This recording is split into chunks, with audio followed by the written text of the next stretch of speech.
Chapter 1, The Divine Beast Taming System Awakens. Last night, Qingfeng City was hit by an unprecedented tsunami, suspected to be caused by a Beast King-class water element magical creature. Citizens are advised to remain vigilant. Shocking! Yi Shuangning, the prodigious young talent of the Azure Dragon Academy, has skipped 2 levels and risen to become the youngest 5-star beast tamer. Recently, the Royal Expedition Team discovered the feces of the Shadow Wyvern in the Dragon Valley volcano, providing preliminary evidence that dragon-type mythical beasts have not gone extinct. 3 days from now, the annual national examination will commence. Stay tuned for detailed coverage. After browsing these trending news in the male dormitory of Shangnan High School, I set down my phone and exhaled a long breath, my sore eyes tinged with faint red streaks. Staring at my locked phone screen displaying the date, August 29, 2323 AD, I confirmed that I had crossed over to an entirely new world. According to my newly integrated memories, 3 centuries ago calamity struck as monsters invaded Earth, causing the global population to plummet from 7 billion to 1 billion overnight. After the monstrous beasts ran rampant, fortunately some talented individuals awakened to the beast tamer profession,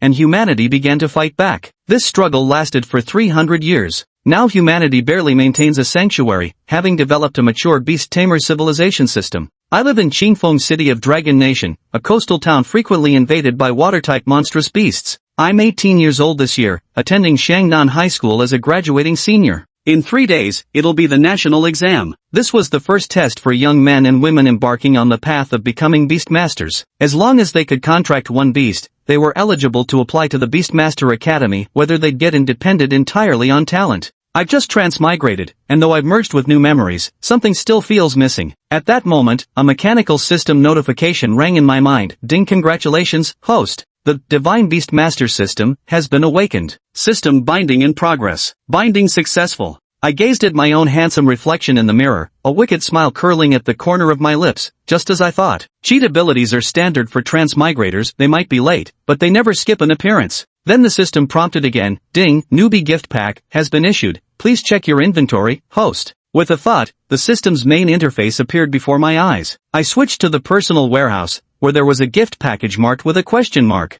Opening a mystery box, interesting. I opened the package, and the system notified, package has been unpacked. Obtained, Demon God's Eye, +1, Bloodline Awakening Crystal. Demon God's Eye is automatically fusing, fusion progress 10%, 20%, 50%, fusion progress 100%. I rubbed my eyes and looked into the mirror. My pupils had turned crimson, surrounded by eerie forbidden symbols rotating counterclockwise. I opened the system interface to check the description of the Demon God's Eye. This legendary divine pupil was formed from the essence blood of a fallen demon god. It could see through the attribute panels, evolution paths, and other information of tamed beasts and magical beasts, while also increasing spiritual energy density by absorbing negative emotions. I took a deep breath, and my pupils temporarily returned to normal. These eyes are like a big data system, capable of uncovering all information about tamed and magical beasts. Mastering the information gap is key to becoming a powerhouse. Besides the Demon God's Eye, I also obtained a Bloodline Awakening Crystal that could activate the hidden bloodlines of tamed beasts. The national exam is approaching. I need to contract a spirit beast as soon as possible. Just then, my phone rang, interrupting my thoughts. It was a call from my sister, Xiao Ruoxue.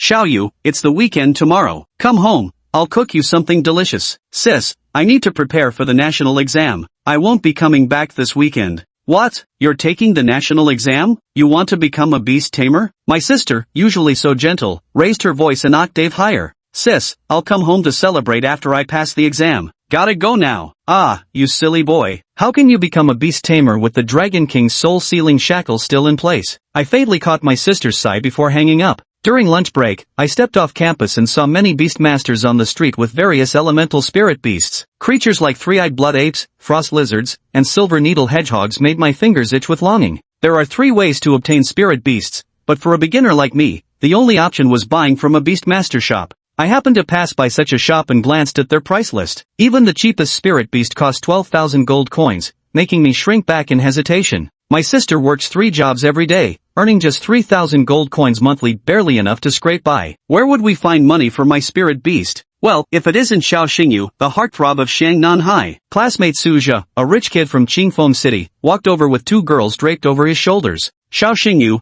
what brings you to the Beastmaster store? Don't tell me you're actually thinking of taking the national exam? Your sister can barely afford your tuition, does she even have the money to buy you a tamed beast? He sneered, deliberately mocking me, then flashed a bank card. This card's got 3 million in it, more than enough to buy a, initial level high bloodline, beast. The tamed beast hierarchy has 10 tiers. For the national exam, examinees can only contract initial level beasts. What separates contenders is bloodline quality, which falls into 9 grades. Suja could afford to buy high bloodline beast companions, while I was too poor to even purchase those with inferior bloodlines. As he passed by, he sneered, beast masters are a rich man's profession, paupers shouldn't even try. With that, he entered the store. Looks like I'll have to find another way. I wonder if they accept huabe or installments in this world. Just as I was about to leave, the beast shop owner stormed out angrily, dragging a husky-like canine beast companion while cursing, you worthless, low bloodline trash. You eat too much and stink up the place. No one wants you, go perish on your own. I raised my eyes, crimson light flashing in my pupils, and locked gazes with this beast. The demon god's eye activated as I looked at the dog, thinking to myself, this mutt has hidden bloodline potential, and it's an epic grade hellblood lineage. I watched as the pet shop owner hauled out a galehound, the absolute least popular creature in the entire beast taming profession.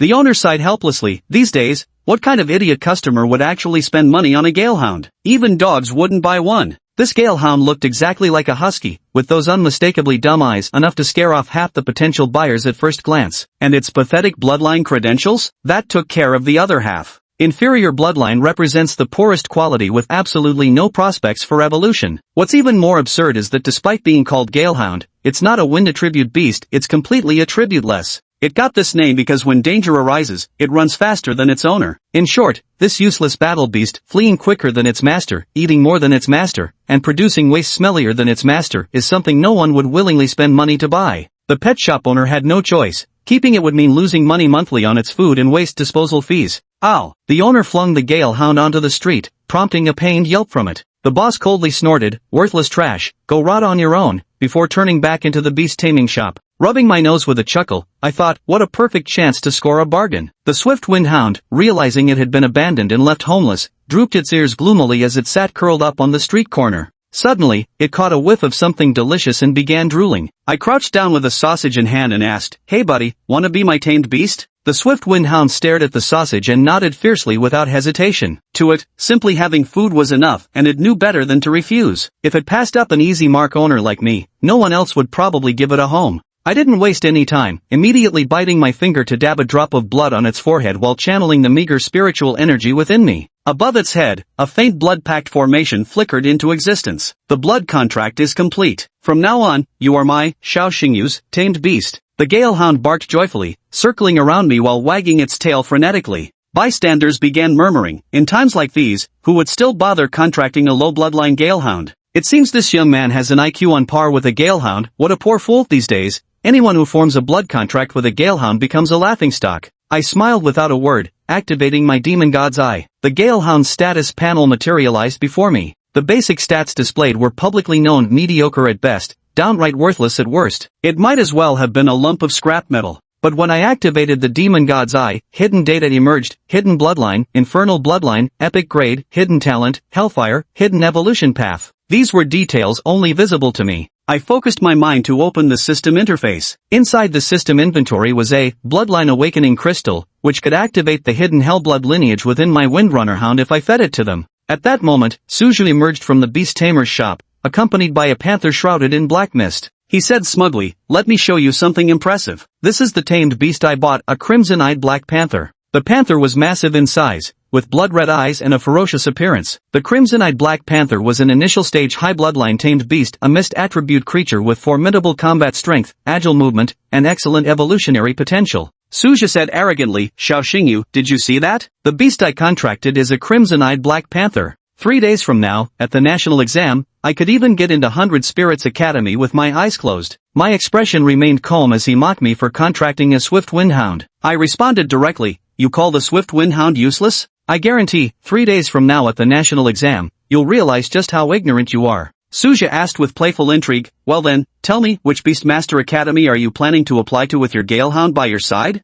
Just then, the system notification chimed, ding system quest issued. Asterisk quest, gain admission to Azure Dragon Academy. Reward, 1, Dark Attribute Fusion Crystal, plus 300 exchange points. Asterisk. Keeping my head bowed, my bangs obscuring a faint smile, I replied, I'm applying to Azure Dragon Academy. Suja nearly stumbled, his face frozen in shock. At 3 in the afternoon, I returned to my high school campus, drawing the attention of the entire school's teachers and students. Homeroom teacher Lu Kai came over to scold me. Xiao Xingyu, what nonsense are you stirring up? Overestimating yourself and applying to Azure Dragon Academy, you'll just become a joke and embarrass the whole school. I told him I had already submitted the application form. When he saw I had selected, do not accept alternative offers, his face turned livid with anger. At that moment, Jiang Lina, the school beauty and my girlfriend of 2.5 years, walked up to me and said, Xiao Xingyu, we're breaking up. I blurted out, okay. She looked surprised and asked if I knew why we were breaking up. I said plainly, because she thinks I'm an embarrassment, believes I'll be the biggest joke of this year's national college entrance exam. She admitted it, insulted me a few more times, then turned and walked away. The classmates around us started jeering, treating me as entertainment. Disparaged by my homeroom teacher, ridiculed by my classmates, dumped by my girlfriend. I lowered my head with a cold laugh and muttered to myself, I'm curious, what expressions will you vermin be wearing 3 days from now? Time flew by, and 3 days later, an announcement blared, the National Grand Examination is about to begin.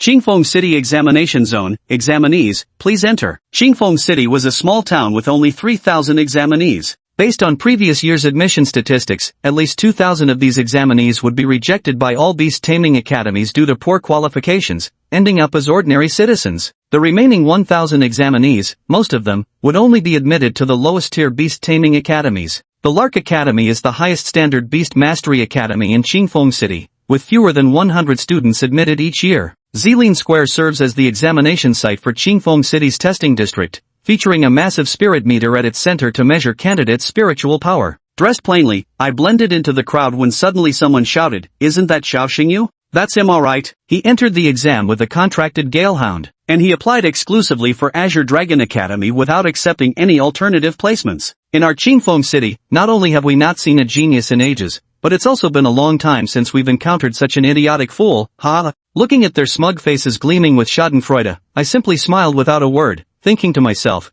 it's about time to deliver a dimensional strike to these lowlifes. The exam is about to start. I'm so nervous, dear departed Uncle 3. Please bless my soul and help me get into Lanja Academy. My beast taming skills should be fine, but my spiritual power is too low. I might fail. Before the exam began, all the candidates were visibly anxious. At exactly 12 noon, the broadcast announced, National Grand Examination, Qingfeng City Examination Zone, the test begins now. After the exam commenced, candidates entered the examination halls in order according to their registration numbers. The proctors were all instructors from different beast taming academies. Each candidate would be supervised by instructors from their chosen academy. Passing the examination would grant them an admission letter and a 1-star beast tamer badge. In the square, lower-tier academies like Blue Rune Academy and Firefeather Academy attracted large crowds of applicants, while prestigious institutions like 100 Songs Academy had only scattered candidates. Among the 4 major academies, I was the only applicant in all of Qingfeng City who chose Azure Dragon Academy. At this moment, I found myself face to face with Chun Chinian, the invigilator from Azure Dragon Academy. He was a handsome yet unkempt middle-aged man with a thick stubble, reeking heavily of tobacco. As an outstanding instructor at Azure Dragon Academy,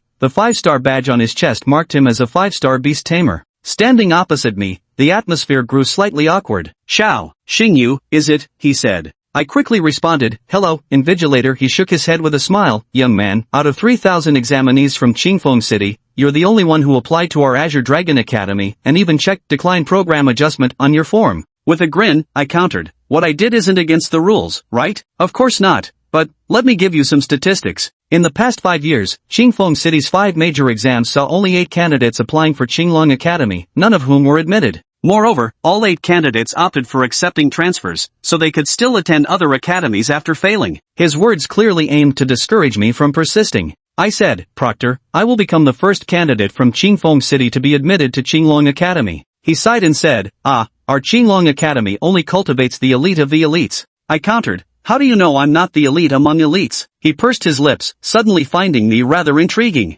At that moment, other invigilators began announcing the candidates' results one after another. Wang Yanhong, spiritual power value 352, contracted beast, frost toad, initial tier common bloodline, passed the assessment, received Moonfrost Academy's admission letter. Lu Xiaobei, spiritual power value 250, contracted beast, flamingo, initial tier common bloodline, spiritual power below standard, failed the assessment. Ling Tianyu, spiritual power value 474, contracted beast, poison dart crocoturtle, initial tier high bloodline, passed the assessment, received Nightingale Academy's admission letter. The assessment consists of 2 parts, spiritual power value testing and beast taming bloodline quality testing. To pass, one must achieve a spiritual power value of at least 300 and a beast taming bloodline quality of common grade. Falling below the passing line means not even the worst beast taming academy would issue an admission notice. After most examinees finished their tests, they didn't leave but instead gathered around to watch me. Chen Shinian asked with a smile, "Classmate Xiao, you should know why these people are surrounding you, right?"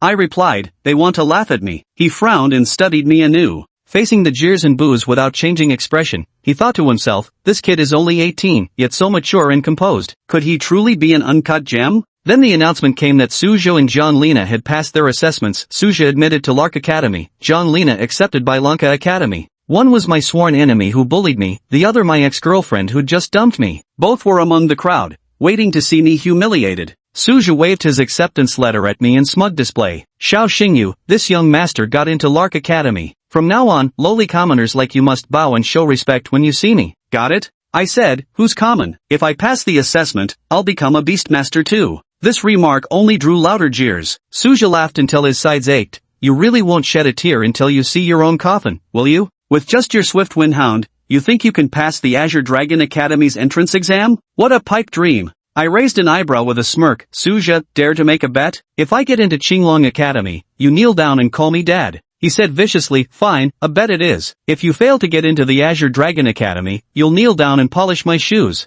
And so the wager was set. I turned back to Chen Shinian and said, Proctor, I'm ready. He reminded me, Student Xiao, let me clarify. Our Azure Dragon Academy's admission standards are quite stringent. Spiritual power must reach 800, and the quality of one's beast-taming lineage cannot be below elite tier. Generally, average candidates have spiritual power between 300 to 500. Anything above 500 is considered talented. Yet here at Azure Dragon Academy, the passing threshold is a staggering 800. No candidate in Qingfeng City's history has ever exceeded that. The quality of beast-taming bloodlines is divided into 9 major tiers: inferior, common, superior, elite, epic, legendary, mythical, phantom god, and genesis. The Azure Dragon Academy requires a minimum of elite quality. I said, Proctor, even if you say so, I won't withdraw from the exam. We may begin. He nodded. Very well, the examination begins. Candidate, Xiao Xingyu from Xiangnan High School. First test, spiritual power assessment. I approached the spiritual measuring device. He said, Student Xiao, place your right hand on the sensor area of the device,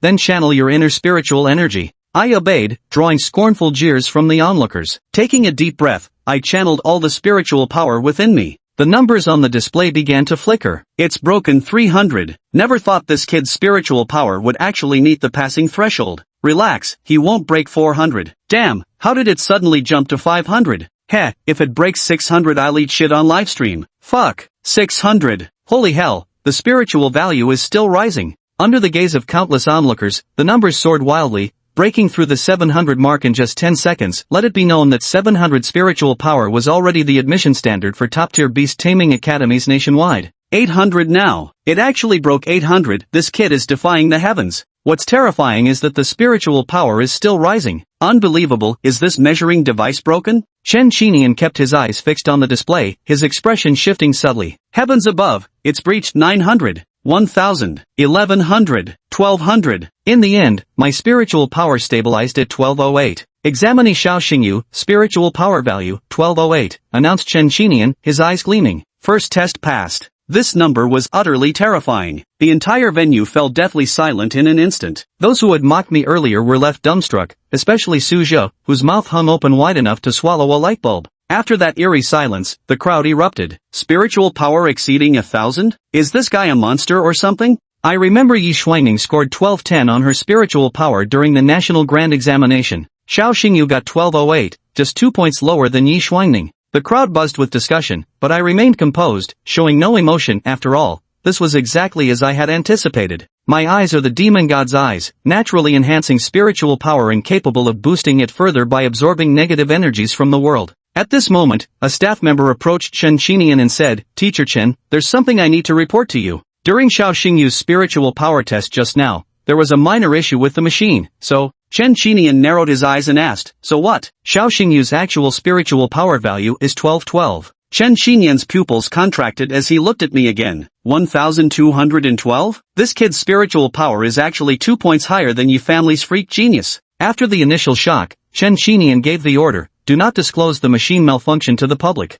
The staff member hesitated, Professor Chen, this doesn't seem appropriate. Does the Qinglong Academy no longer carry weight in its demands? The worker, being just an ordinary employee, dared not offend the prestigious academy and reluctantly agreed in a low voice. Chen Xinyan composed himself and announced, second test, beast taming bloodline quality assessment. All eyes turned to me again. Candidate Xiao Xingyu, please summon your contracted beast. After forming a contract with a beast, every beast master develops a pentagram-like emblem on the back of their right hand, known as the beast mark. Normally, contracted beasts can be stored within the beast mark, allowing them to rest peacefully. During assessments or battles, they can be summoned at any time. I raised my right hand as the beast mark shimmered with golden light. Black Blade, it's your turn to take the stage. A blood contract magic circle emerged on the ground, casting an immense shadow before everyone's eyes. Holy shit, what kind of familiar is that? Never seen anything like it. Wasn't Xiao Xingyu's familiar supposed to be a galehound? What the hell is this giant black wolf? Standing beside me now was a massive wolf as large as a heavy-duty truck.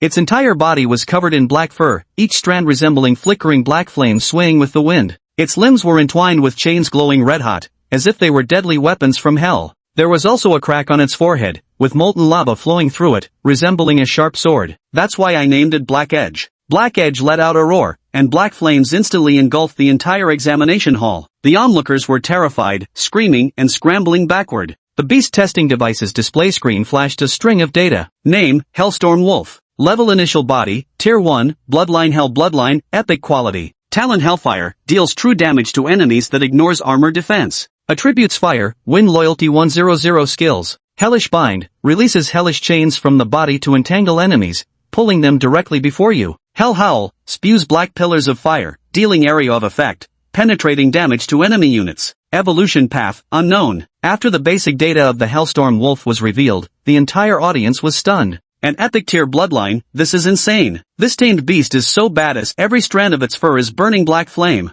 Looking into that giant wolf's eyes feels like staring at the king of hell himself. Everyone's faces were filled with shock and astonishment, for no one had ever seen such a spirit beast before. Even if one flipped through the entire compendium of spirit beasts, not a single trace of the Hellstorm Wolf could be found. The bloodline of this giant wolf, is it truly epic grade? Suja stared dumbfounded, his eyes filled with nothing but disbelief, envy, and jealousy. Hathing crouched beside me, majestic and imposing, the hellfire radiating from its body turning the entire examination hall into a roasting pit. Chen Xinyan remained silent for a long while before finally speaking. Candidate Xiao Xingyu, you have passed the assessment. Present the admission letter from Qinglong Academy, and bestow the 1-star Beast Tamer badge. Under the watchful eyes of all the city's residents, I received the Qinglong Academy admission letter from Chen Xinyan. Chen Xinyan raised his hand and pinned a star-shaped badge to my chest. From that moment on, I became a 1-star Beast Tamer and a freshman at Qinglong Academy. Classmate Xiao, this is the Azure Dragon Academy school uniform, please put it on. The uniforms of the 4 great academies are designed in a robe style, also referred to as beast taming gowns. The beast taming gown of Azure Dragon Academy is entirely azure,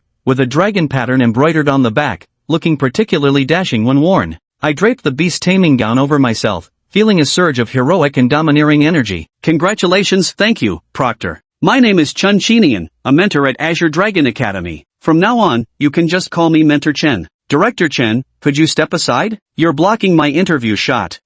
Okay. Chen Xinyan moved aside, and I was instantly swarmed by reporters. Student Xiao, how did you manage to contract an epic bloodline beast? That's it? Isn't it just something anyone with hands can do? Student Xiao, your spiritual power is only 2 points lower than genius girl Yi Shuangning's. How do you feel about that? Who is Yi Shuangning? Sorry, I don't know her. Getting into Azure Dragon Academy must be feeling proud and happy, right? Just routine, nothing worth mentioning. Within moments, I trended nationwide. Prodigy Xiao Xingyu emerges, talent rivals Yi Shuangning. Inferno Gale Wolf and escapee missing from the complete atlas of beast mastery? Xiao Xingyu successfully admitted to Azure Dragon Academy. Genius Monster ranking updated, Xiao Xingyu enters top 24. My name spread across the nation like wildfire, turning me into the media's darling and a hot topic in everyday conversations. Chen Xinyan held his phone, scrolling through trending topics about me, cracking a satisfied smile. Never thought we'd strike gold in this talent-barren land. I am the only student in the history of Qingfeng City to be admitted to one of the 4 great academies. Chen Xinian walked up to me, patted me on the shoulder, and said, Xiao, I'll be waiting for you at the Azure Dragon Academy on the first day of school. Professor Chen, it's a date. After Chen Xinian left, I planned to go home as soon as possible to share the good news with my sister, Xiao Ruoxue. Suddenly, I stopped in my tracks and glanced playfully at Suzhou.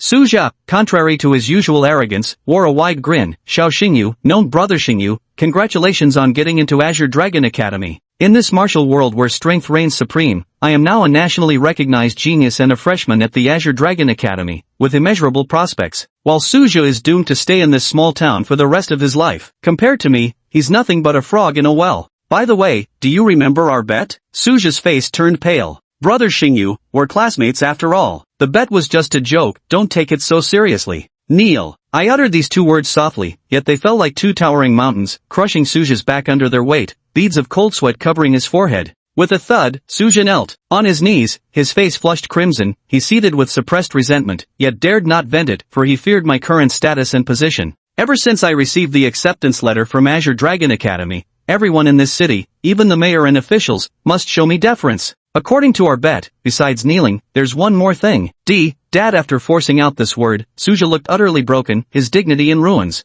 I smiled with satisfaction. Good, but I don't have a useless son like you whose spiritual power isn't even 600. After humiliating him, he gnashed his teeth but dared not make trouble. At that moment, my high school classmates and alumni swarmed forward. God Xiao, congratulations. Brother Xingyu, we were dorm mates in high school. Now that you've made it big, don't forget about us, okay? Brother Xiao, can I be your girlfriend? These were the same people who used to mock and humiliate me. Their originally ugly faces were now plastered with sycophantic smiles. In the crowd stood a timid girl, my ex-girlfriend, Zhang Lina. I'm Xiao Xingyu. That day, Zhang Lina tearfully confessed to me, Xingyu, I've actually had deep feelings for you these past 2.5 years. Then she seemed eager for us to reconcile. I flashed a harmless smile and asked, is this how you ask someone to get back together? Finally, she cast aside all pride and knelt before me, weeping pitifully as she pleaded, Xingyu, I'm begging you, I know I was wrong. Let's get back together. I coldly shook off her hand and said indifferently, you were the one who wanted to break up. Why are you crying now? At that moment, I saw her kneeling on the ground, just a freshman from some low-tier beast tamer academy, destined to rot in a small town her whole life. While I, on the other hand, was not only a freshman at the prestigious Azure Dragon Academy, but also a prodigy the entire nation had its eyes on. I was destined to become the country's pillar, its celebrated hero in the eyes of the people. Rain poured down, streaking down her cheeks as I walked away without even a backward glance. She probably realized she could never measure up to me anymore. On my way home from the exam hall, I couldn't help but wear a childlike grin, thinking, when I get back, seeing this Azure Dragon Academy admission letter in my hand, my sister's jaw is going to drop. Beside me, the phantom Hellwind Wolf bounded along joyfully, barking with excitement. Truth be told, it was originally just a windhound I'd gotten as a bargain find outside a beast store. By using a bloodline awakening crystal to activate its dormant ancestry, it transformed into the phantom Hellwind Wolf we see today, which also effortlessly helped me pass the National College entrance exams. Just then, the system notification chimed in my mind. Congratulations, host, for completing the system task and successfully gaining admission to Azure Dragon Academy. Mission reward issued, 1, Dark Attribute Fusion Crystal, plus 300 credits. I opened the system warehouse with my thoughts and noticed an additional Dark Attribute Fusion Crystal, which could help my contracted beast merge with shadow attributes. Currently, my Hellstorm Wolf possesses fire and wind attributes. Once it fuses with shadow attributes, it will become a triple-element contracted beast with limitless potential. Smiling, I said to it, Blackblade, you should count yourself lucky, you're the first beast I've ever contracted. Before I contract a second beast, all the best resources will be poured into you. It became utterly delighted, circling around me with excitement. Then the system notified me that the store was now open. With a mere thought, the system store interface appeared before my eyes. It looked just like a shopping app, complete with a recommended for you feature. Purchasing items required spending virtual vouchers. The store sold all kinds of rare treasures and magical beast cores to assist in the evolution of tamed beasts. Yet, my current account balance was only 300 vouchers, and even the cheapest fire spirit grass cost 800 vouchers. Looks like I'd have to save up slowly. Black Blade, let's go home. Under the sunset, our shadows stretched long behind us. On the way home, my old phone vibrated in my pocket. It was my sister Xiao Ruoxue calling from the market, telling me to name whatever I wanted to eat. She'd just gotten her paycheck. I was seriously pondering what to eat when an explosion suddenly erupted from my phone's receiver. The smile on my face froze instantly, and I hurriedly asked my sister what had happened only for the signal to cut off, leaving nothing but a dial tone. Black Edge, let's go to the vegetable market. When we arrived at the Qingfeng City outskirts agricultural market, it had already become a sea of flames, thick smoke billowing into the air. The ruined streets were filled with people's cries and wails, and the pungent scent of blood hung heavy in the air. A massive venomous scorpion, a primordial-grade magical beast known as the poison-tailed demon scorpion, had invaded the market. Its stinger pierced through one human body after another, and it even stuffed some into its mouth, chewing contentedly. This was the slums of the distant outskirts. No one cared, and no rescuers came. Just as the market canopy was about to collapse, my sister stumbled out, saving a little girl who had fallen along the way. But the venomous tail of the scorpion demon almost struck them. Blackblade and I arrived just in the nick of time. The moment I showed up, everyone recognized me and even dredged up embarrassing childhood stories about me, leaving me mortified. My sister stared at me with confusion in her eyes. I told her I got into the Azure Dragon Academy, promised her prosperity in the days to come, and introduced her to Blackblade. Blackfang howled fiercely, yet here I was, having translated a whole pile of text, only for my sister to complain that I'd done too much. Just then, the venom-tail scorpion recovered and was about to attack again. I told my sister to rest while I dealt with this fiendish beast. Sensing my will, Blackfang snarled at the venom-tail scorpion, forcing it to retreat repeatedly. Such was the suppression of bloodline, this creature stood no chance against Blackfang. It tried to flee, but I wouldn't let it escape. With my command, Blackfang bared its maw and unleashed its ultimate technique. Chapter 6. Checking into a hotel with the mysterious older sister. Roar! With an enraged roar, the Hellstorm Wolf unleashed a thick pillar of black flames from deep within its throat, causing the surrounding air to warp under the intense heat. This was the Hellstorm Wolf's ultimate skill, Hell's Howl. Unlike ordinary flames, Hellfire could ignore an enemy's armor defense and inflict true damage. The terrifying wave of flames overturned nearby broken walls and debris, while fiery pillars thrust like colossal swords,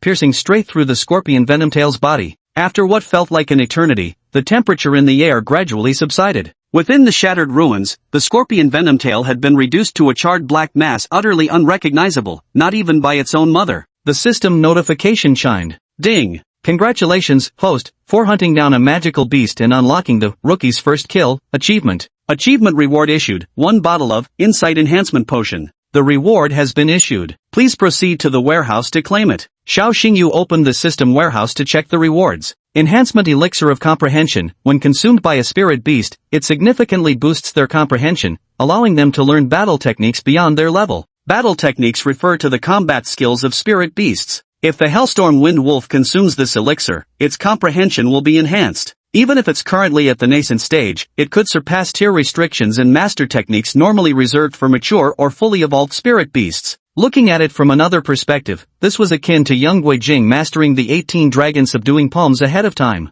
Perhaps the unleashed power was significantly weakened, but it was more than enough to handle kids his own age. At this very moment, complete silence fell over the entire arena. The beast was killed? Someone timidly asked a question. Xiao Xingyu walked over to the corpse of the venom-tail scorpion and picked up a green crystal core. Whenever a magical beast dies, it leaves behind a crystal core known as a beast core. Beast cores are essential materials on the path of tamed beast evolution. This is an initial-grade poison-type beast core, of neither high value nor great utility. But for Xiao Xingyu, who had just stepped into the ranks of beast masters, even the smallest gain is still meat. Xiao Xingyu casually tossed the core, and the Hellstorm Wolf opened its maw to swallow the beast core. In theory, since the Hellstorm Wolf is predominantly fire-attributed, ingesting a poison-type beast core should trigger rejection symptoms, possibly even poisoning. But the Hellish Gale Wolf's infernal bloodline is exceptionally unique, immune to all poisons. Therefore, consuming this poison-attributed beast core won't provoke rejection, instead, it will strengthen the body. Everyone, the beast is dead. Rest assured. Xiao Xingyu stomped on the corpse of the venom-tail scorpion, turning the charred remains to ashes that scattered with the wind.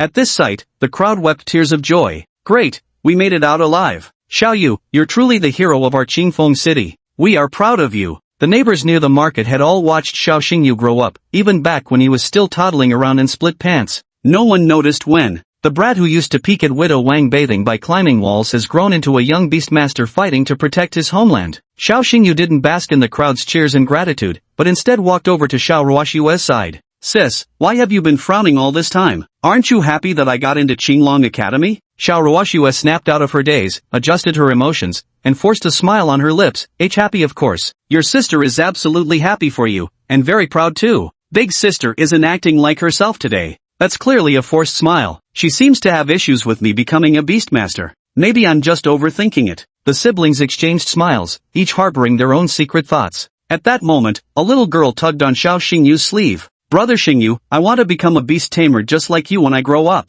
Xiao Xingyu crouched down and gently pinched the little girl's cheek. This was the same little girl who had stumbled while running away earlier and had been helped up by Xiao Ruoxue. The little girl appeared to be about 10 years old, with a thin and frail frame, the result of long-term malnutrition. "Little sister, what's your name?" "My name is Zhou Siyu. Zhou Siyu, I believe you'll become a beast tamer, but before that, you need to eat well and grow strong." "Alright." Xiao Xingyu opened his backpack, took out a piece of buttered bread, and placed it in the little girl's hand. The girl's mother stood nearby, covering her mouth as tears streamed down her face. The mother's face was etched with guilt. She hadn't been able to feed her child a proper meal in such a long time. Behind that simple piece of buttered bread lay the stark reality of the poor living like ants in this era. Xiao Xingyu felt no sympathy for these people, for this was an era of survival of the fittest. The strong never complained about their environment. So what he gave Zhou Siyu wasn't bread, but encouragement. "Brother Xingyu, thank you. When I grow up, I want to test into Azure Dragon Academy too." "Oh, by the time you get into Azure Dragon Academy, I might already be its dean." Xiao Xingyu cracked a casual joke and patted Zhou Siyu's head.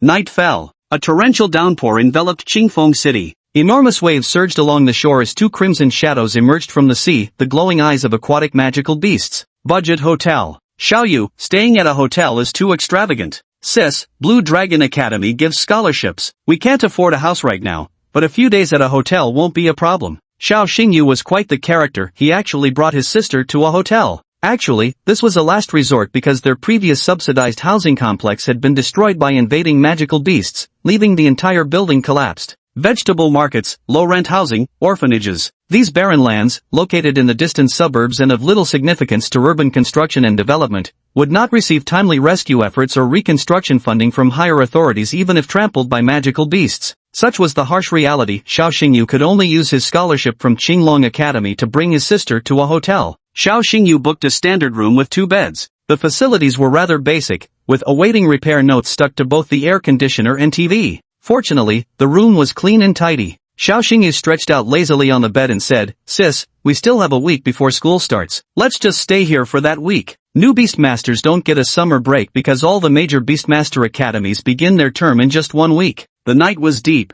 Xiao Xingyu was fast asleep, completely unaware of a shadowy figure approaching him in the dark. That figure was none other than his sister, Xiao Ruoxue. After drawing near to Xiao Xingyu, Xiao Ruoxue pulled back the blanket and unbuttoned his pajamas. On Xiao Xingyu's back lay a faint, barely noticeable birthmark. The dragon sigil seal remains intact, proving the Dragon King's essence hasn't shown the slightest sign of loosening its confinement. But then how could Xiaoyu still contract a spirit beast and become a beast tamer? That's not scientifically possible. Xiao Ruoxue tucked her younger brother in again before leaving the hotel alone to find a phone booth. "Hello? Xiaoyu has become a beast tamer and he's been admitted to Azure Dragon Academy." There was a long silence on the phone before a response came. "It seems this is fate's arrangement. You should stay by Xiaoyu's side." Xiao Ruoxue nodded. I understand. I'll keep an eye on Xiaoyu." Chapter 7, School Registration. Entering the Azure Dragon Academy. Time passed in a flash. 1 week later. School Registration Day. Qingfeng City Railway Station. Xiao Xingyu and his elder sister Xiao Ruoxue, carrying various bundles and packages, were preparing to board the train. On the platform, a crowd had gathered. Some were journalists, but most were Xiao Xingyu's neighbors from the neighborhood. They had all come to bid farewell to the Xiao siblings. "Xiaoyu, take this basket of salted duck eggs. You've always had a weakness for them since you were little. This is money we all pooled together. It's not much, just a few hundred, but it comes from the heart. Kid, when you make something of yourself, don't forget to come back and see us." These neighbors all watched Xiao Xingyu grow up. The local specialties they gifted weren't worth much in monetary terms, but sentiments like these have never been measured by money. Xiao Xingyu waved goodbye, took his sister's hand, and stepped into the car. With a piercing whistle, the train slowly started moving, disappearing into the horizon as it headed towards the rising sun. Please be advised, magical beasts may appear along the railway, and cabin vibrations might occur. The dangerous section has been safely passed. The train is now operating normally. Dear passengers, the next stop is Dragon Vale Station. Dragon Vale City was the home of the Azure Dragon Academy. After getting off the vehicle, Xiao Xingyu and Xiao Ruoxue gawked around like a couple of country bumpkins. Big sis, no wonder this is a major city, it looks so upscale. In the Dragon Kingdom, cities followed a strict hierarchical classification system. The Central Imperial City is the highest-ranking city in the hierarchy. The nation's most powerful beast tamer, Shangwan Lan, is the ruler of the Central Imperial City. She is also the Empress of Dragon Kingdom, the most authoritative figure in the entire nation. Beneath the central imperial city, there are 12 royal cities. Dragonvale City, one of the 12 royal cities, receives key state support with all industries following a high-end development path. Numerous top 50 Beastmaster guilds from across the nation have established their headquarters here. Had Xiao Xingyu not been admitted to Azure Dragon Academy, he might have spent his entire life confined to the small town of Breezehaven, never getting the chance to enter Dragonvale City. Sis, I'll go report at Azure Dragon Academy first. Let's take a taxi. A taxi? Wouldn't that be too extravagant? The starting fare for taxis in big cities is truly intimidating. Xiao Xingyu paused in thought, then patted the beast-taming sigil on the back of his right hand. Black Blade, come forth. Awu. Sensing its master's call, a streak of light flew out from the beast tattoo. The Hellstorm Wolf appeared beside Xiao Xingyu. Sister, let me help you up. This dark edge is covered in flames, won't it burn my butt if I ride it? Don't worry, I've already had Black Blade disable, friendly fire. The hellfire on the Hellstorm Wolf will only damage enemies, it won't harm its master or the master's family and friends. The siblings rode the Hellstorm Wolf as they weaved through the streets. In under 10 minutes. Black Blade, stop. The Hellwind Wolf came to a sudden stop. Xiao Ruoxua couldn't keep her balance, clinging tightly to Xiao Xingyu's waist as her ample chest pressed against his back, barely managing not to fall off. Big sis, seems like your chest had a second growth spurt, huh? Don't get fresh with me, how dare you tease your own sister. Xiao Xingyu leapt down from the back of the Hellstorm Wolf and raised his gaze to take in the magnificent structure before him. This must be the Azure Dragon Academy, how impressive. The Azure Dragon Academy was located in the downtown area of Longyin City, resembling a massive convention center in appearance. Through the academy gates, Xiao Xingyu could see senior students training their spirit beasts, clearly a practical class in session. The entrance of the academy was packed with newcomers reporting for registration. Sis, you and Heifeng wait at the gate, I'll go handle the paperwork. Xiao Xingyu entered Azure Dragon Academy and quickly completed the enrollment formalities under the staff's guidance. Classmate, head to the reception area over there, find your assigned mentor, and collect your dormitory key. Xiao Xingyu arrived at the reception desk and saw a familiar face. Chen Xinian, the invigilator who had supervised Xiao Xingyu's exams previously. Student Xiao, we meet again. Professor Chen, what a coincidence. I didn't expect to be assigned to your class. Class 1 to 3. This was Xiao Xingyu's class. Azure Dragon Academy was a 3-year beast tamer institution, and as a freshman, Xiao Xingyu naturally enrolled in the first year. There were 8 classes in total for the first-year cohort, with Xiao Xingyu assigned to class 3. By the way, Xiao, here's this key for you too. In addition to the dormitory key, Chen Xinian handed Xiao Xingyu another key. Professor Chen, this is. Across from the back gate of our faculty building, there's a staff apartment complex. Free accommodation provided for families of out-of-town students. Xiao Xingyu was overjoyed. That's fantastic. My sister won't have to spend money on rent anymore. In truth, the family dormitories were practically empty, because most students who can get into Azure Dragon Academy come from families with backgrounds that cannot be underestimated, either wealthy or powerful. Their relatives could easily afford a luxury mansion, so why would they lower themselves to live in family apartments? Thus, the target audience for the family apartments is poor families from small towns, like Xiao Xingyu. Xiao, you should go settle your sister in first. Remember, gather at the school playground at 3 p.m. sharp for the freshman opening ceremony. Xiao Xingyu nodded and turned to walk out of the school gate. At the school entrance, Xiao Ruoxua and the Hellstorm Wolf stood obediently waiting. Sis, you don't need to rent a place anymore. The academy has arranged family apartments, I'll take you there. Xiao Xingyu held Xiao Ruoxua's hand, his joy impossible to conceal. After entering the apartment, Xiao Xingyu followed the label on the key and found Unit 808. As the door opened, the interior of the room came into view. Though the apartment's living room was small, it was fully equipped with all necessities, a separate kitchen, bathroom, and even 2 bedrooms. For the rich and powerful, this place is no different from a pigsty. But for Xiao Xingyu and Xiao Ruoxua, it's a warm and cozy home. Sis, you can live here for free for the next 3 years. By the time I graduate in 3 years, I'll have grown into a fully capable beast tamer who can stand on my own. Then I'll join some big-name beastmaster guilds and earn money to buy you a huge mansion. Xiao Ruoxua reached out, ruffling Xiao Xingyu's hair with adoration in her eyes. Silly little brother, elder sister doesn't need a mansion. I just need you to stay by my side forever. I heard there's a freshman ceremony at 3 p.m. I'll cook now so you can eat your fill before going to the academy. The fridge was stocked with fresh vegetables, meat, and eggs, and the kitchen was fully equipped with everything one might need. Xiao Ruoxua washed her hands, put on an apron, and started preparing lunch. Xiao Xingyu had nothing to do. Sis, I'm heading out for a bit. Where do you think you're going? Just wandering around. The food will be ready in about 40 minutes. Don't linger outside too long, dishes taste worse when they're cold. Got it. At the crossroads, Xiao Xingyu walked ahead, with the Hellwind Wolf following behind. Passers-by turned their heads one after another. What kind of beast is that? Never seen anything like it. A giant wolf wreathed in black flames. I think I'm beginning to remember something. According to the news, there's a genius in this year's national exams whose familiar is a giant wolf wreathed in black flames. Now the entire internet is buzzing with news about Xiao Xingyu. Even passers-by can recognize him with just a few glances. Xiao Xingyu suddenly stops in his tracks. Before him stands a familiar beast store. Black Edge is growing rapidly now. Buying some fire attribute nutrient supplements can accelerate his evolution speed. Chapter 8, A Chance Encounter with Qin Yanran, displaying royal beast master skills. Xiao Xingyu entered the beast master shop with his Hellstorm Wolf. The shop owner was a glamorous young married woman with voluptuous figure and elegant demeanor, renowned throughout Longyin City where everyone called her Lady Luo III. Handsome young man, what can I get for you? Luo Sanyang greeted them with a smiling face, her gaze involuntarily lingering on Xiao Xingyu. Because Xiao Xingyu was wearing the beast-taming robe of the Azure Dragon Academy. Handsome lad, anything you buy in my shop will get you a 12% discount. Xiao Xingyu glanced at the still charming Luo Sanyang and instinctively shielded his chest. Boss, I'm not someone who can be bought, keep your hands off me.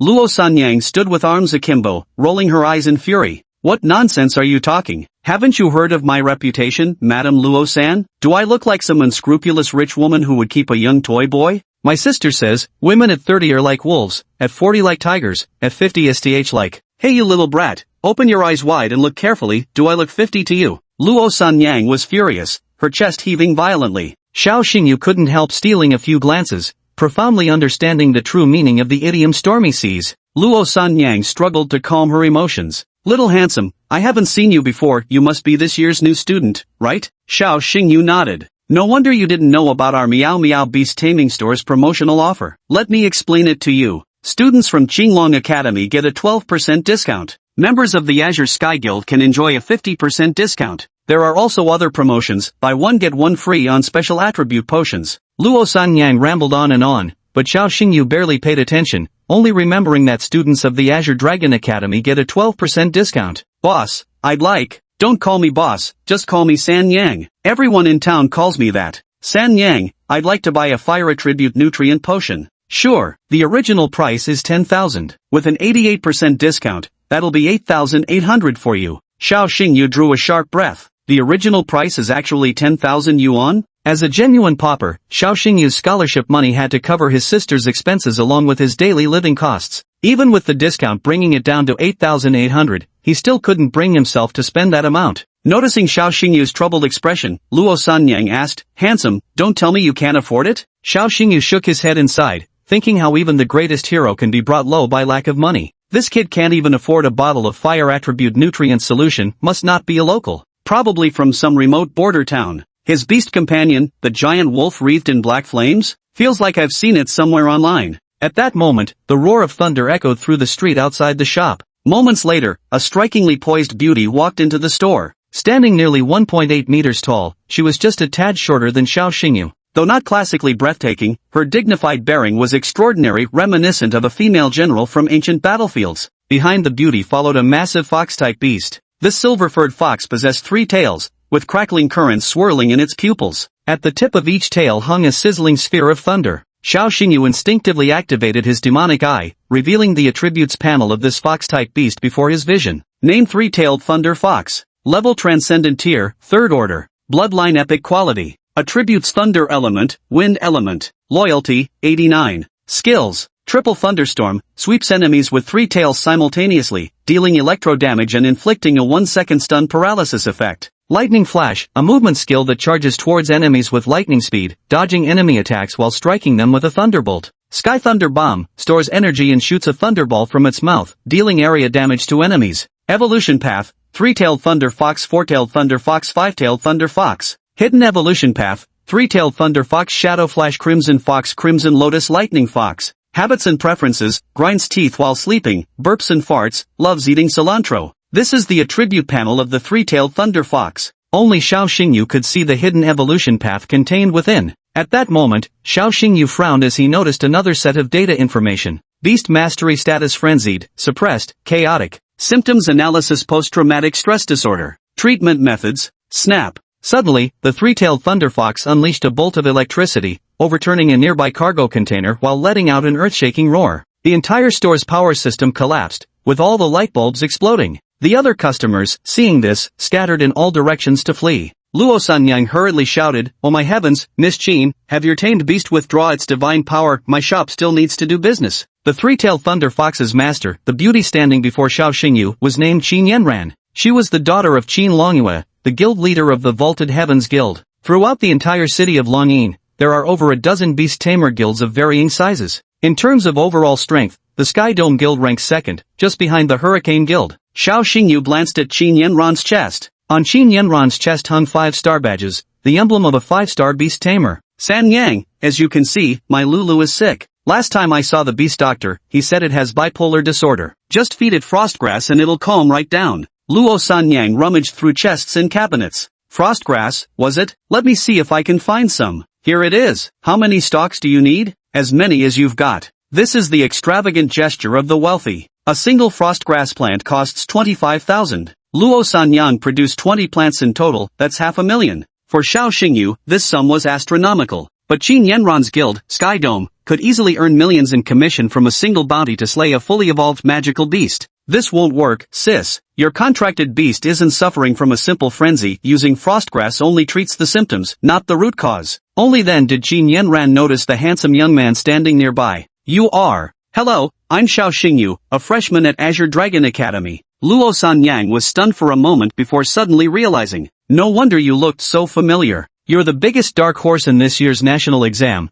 with an initial spiritual power value breaking 1,000. And just 2 points lower than Yi Xuangning's legendary score back then." Xiao Xingyu scratched his head, looking somewhat shy. Qin Yanran asked, "You said my Lulu doesn't have bipolar disorder? Are you a beast master doctor?" Xiao Xingyu shook his head. "I'm not a beast master doctor, but I know a little about veterinary medicine. Judging from the appearance of this three-tailed thunder fox, it bears many fresh scars, indicating frequent battles with magical beasts in recent times." Qin Yanran gave a slight nod. "Exactly, our guild has received quite a few bounty missions lately. The demon beasts outside the city are running rampant on Skull Mountain. Lulu followed me and got quite injured in the battles." "Alright, continue," he said. Xiao Xingyu cleared his throat and continued his analysis. Three-tailed thunder foxes are inherently sensitive creatures. If they sustain frequent injuries in battle and the wounds become infected with demonic energy, it can lead to a certain condition. This condition isn't bipolar disorder, but rather post-battle traumatic syndrome. Qin Yanran and Luo Sanyang exchanged bewildered glances, completely perplexed. The current excessively frenzied state of the three-tailed thunder fox is a manifestation of post-war trauma syndrome. To truly cure it, using frostgrass would only address the symptoms, not the root cause. "I have a prescription. If sister believes in me, we could give it a try." Before Qin Yanran, Xiao Xingyu carried himself with the imposing aura of a renowned miracle physician. Chapter 9, Gaining an Adoptive Sister, While My Real Sister Gets Jealous. "Hey handsome, if you're not a beast physician, you shouldn't go shooting your mouth off. Miss Qin, don't listen to this brat's nonsense." Then Luo Sanyang leaned close to Xiao Xingyu's ear and whispered urgently, "Foolish boy, this girl is the daughter of the Skyvoid Guild leader. If you prescribe the wrong medicine and worsen the three-tailed thunder fox's condition, you'll be in deep trouble." Xiao Xingyu smiled without speaking, harboring absolute confidence in his medical skills. Qin Yanran gazed intently at Xiao Xingyu and asked, "Are you sure you can cure my Lulu?" Xiao Xingyu nodded. "Alright then, I'll trust you this once. Prescribe the medicine." Qin Yanran couldn't explain why, but the first time she met Xiao Xingyu, she felt an inexplicable natural closeness to him, instinctively choosing to trust this youth. Of course, this was also because Qin Yanran had spent a fortune hiring several royal beast physicians, yet they had failed to completely cure her three-tailed lightning fox's ailment. Meeting Xiao Xingyu this time, she decided to take desperate measures, trying any possible remedy for her terminally ill beast. "Madam San, please prepare the medicine according to my prescription." Luo Sanyang picked up the pen and paper. 1 soul-soothing flower, crushed and steeped in boiling water. Add a bottle of thunder attribute catalyst. Add another fully formed water attribute magic beast core and wait for it to dissolve. One last step. Xiao Xingyu gave a long list of instructions, all of which Luo Sanyang noted down on paper, then gathered and prepared the medicines according to the prescription. The pet shop had everything, and preparing the medicine only took a few minutes. "Lulu, open your mouth." Qin Yanran poured the prepared potion into the three-tailed thunder fox's mouth. After taking the medicine, the three-tailed thunder fox's uncontrollable electrical currents gradually faded within a minute. The fierce gaze softened once more, and the three bristling tails slowly lowered. Witnessing this scene, Qin Yanran's face lit up with joy. "Lulu, you're all better now. The nature of the three-tailed thunder fox was indeed this docile. It obediently lay beside Qin Yanran, sticking out its tongue to lick the back of her hand. Next, the three-tailed thunder fox approached Xiao Xingyu, slightly lowered its head, and raised its front limbs in a courteous bow, a gesture of gratitude toward him. Xiao Xingyu reached out and gently stroked the head of the three-tailed thunder fox. The three-tailed thunder fox squinted its eyes, looking thoroughly content. Luo Sanyang was dumbstruck. How incredible, this kid is truly a miracle doctor. Qin Yanran walked up to Xiao Xingyu with a sweet smile on her face. Little brother, thank you so much for curing our Lulu's illness. You're too kind, sis. What's your name? Xiao Xingyu. My name is Qin Yanran. From now on, we'll be friends. No, from now on I'll be your elder sister. Qin Yanran, with her carefree personality, suddenly flung her arms around Xiao Xingyu. Xiao Xingyu felt his head enveloped in something soft, nearly making his nose bleed. This woman truly embodies the saying great capacity comes from tolerance. Xingyu, little brother, from now on I'll be your sister, and you'll be my younger brother. In all of Dragon Vale City, no one will dare to mistreat you. Xiao Xingyu whispered timidly, I have an older sis. What's wrong with having a blood sister? I'll be your honorary sister, that makes perfect sense, right? Xiao Xingyu was handsome and skilled in medicine, which won Qin Yanran's admiration. She promptly decided to adopt him as her godbrother. Luo Sanyang fanned the flames on the sidelines. Little handsome, you've really hit the jackpot by becoming Miss Qin's godbrother. Next, Qin Yanran and Xiao Xingyu started chatting. Upon learning that Xiao Xingyu had studied his way into Qinglong Academy from a small town, she couldn't help but admire this younger brother even more. You're extraordinarily talented and skilled in medicine. Having you as my sworn younger brother makes me so proud. By the way, what did you come to the Beast Tamer store to buy? Qin Yanran got to the point. Before Xiao Xingyu could speak, Luo Sanyang answered for him. Miss Qin, this handsome young man came to buy fire attribute nutrient supplements. But he's from a small town and doesn't have enough money in his pocket, so, this wasn't just answering for him. Luo Sanyang had practically given him divine assistance. Qin Yanran took out her bank card and slapped it on the counter. Third aunt, there's 500,000 in this card. Bring out the highest quality fire attribute nutrient potions in your shop. Right away, Miss Qin. Luo Sanyang scurried to the back warehouse and returned a few minutes later, happily carrying 5 fire attribute nutrient potions in her hands. The quality of nutritional supplements varies, and so does the price. This is the highest quality fire attribute nutritional supplement in the store, priced at 100,000 per dose. Qin Yanran packed 5 fire attribute nutritional supplements and handed them to Xiao Xingyu. Big sister, this isn't appropriate. Xingyu, you're my little brother now, and it's only natural for a sister to spend money on her brother. Well then I can only reluctantly accept it. Thank you, sis. Although Xiao Xingyu spoke politely, his hands moved faster than anyone else's. Luo Sanyang muttered beside them, what fine reluctance this is. After receiving the gift from Qin Yanran, Xiao Xingyu thought to himself, it seems this is the value of medical skills, it can expand connections and help you meet more important figures. Xiao Xingyu's demon god eye could see through a beast's condition and ailments, as well as analyze the appropriate remedies. This was equivalent to awakening the beast doctor profession alongside his original beast tamer vocation. Every Beastmaster guild is desperately in need of versatile talents like Xiao Xingyu. Residential apartments. Xiao Ruoxue sat at the dining table with an uneasy expression. On the table were 4 sumptuous dishes and a soup, their warmth gradually fading away. The food's getting cold. Why isn't Xiao Yu back yet? Just as Xiao Ruoxue was about to go look for her younger brother, the door opened. Sis, I'm home. You little rascal, what took you so long? The food's almost cold, I'll go heat it up for you. It's alright, I love eating cold food too. Xiao Xingyu sat down, picked up his bowl and chopsticks, and began wolfing down his meal. Xiao Ruoxue sat nearby with her chin resting on her hands, her gentle eyes watching him. Silly boy, slow down or you'll choke. Xiao Ruoxue suddenly frowned, her nose twitching as she caught a whiff of feminine fragrance on Xiao Xingyu. Xiao Yu, did you go out for a date during this trip? Sis, don't talk nonsense. I went to a beast taming store and bought 5 high-quality fire attribute nutrient solutions for Haifeng's evolution. Xiao Ruoxue glanced at Xiao Xingyu's backpack. This grade of fire attribute nutrient solution doesn't look cheap at all. Combined, it must cost at least several $100,000. Where did you get the money for this? At this point, Xiao Xingyu had no choice but to answer honestly. As luck would have it, I helped a female beastmaster cure her beast's illness. Her name is Qin Yanran. She was so pleased that she adopted me as her godbrother. The money for the fire attribute nutrient potion was paid by her. Sis, I'm still hungry, can you fill my bowl again?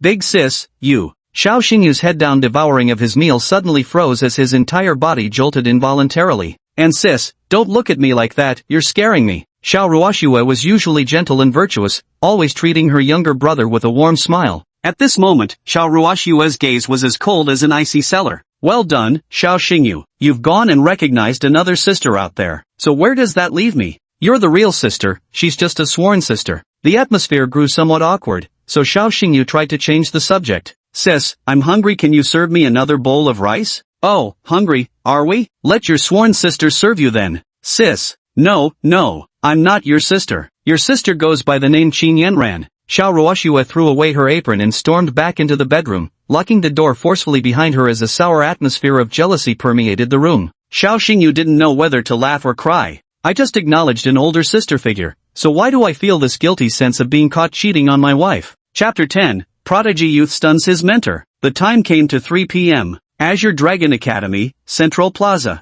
All the freshmen and class mentors had gathered here for the annual freshman inauguration ceremony. With a series of ceremonial cannon blasts, the ceremony officially commenced. Xiao Xingyu stood among the crowd, lifting his gaze towards the main speaker's podium. Dean Lin Song wore a smile on his face. Freshmen, welcome to Qinglong Academy. Lin Song was long-winded. After introducing the historical background of Qinglong Academy, he began listing its outstanding alumni through the years. Half an hour later, Xiao Xingyu was yawning incessantly, relying solely on subconscious instinct to clap along with the other freshmen. Lin Song cleared his throat. Ahem, I've said all that needs to be said. Now let's welcome our dean to give the opening address for our new students. As Lin Song's words faded, a lion's roar that shattered the clouds tore across the sky. A mature and elegant woman descended from the sky riding a winged male lion. Dean Su is here. As expected of the nation's most beautiful female dean, she's breathtaking. They say Dean Su was already over 40, but her complexion is flawlessly maintained. Dean Su is a 7-star beast master,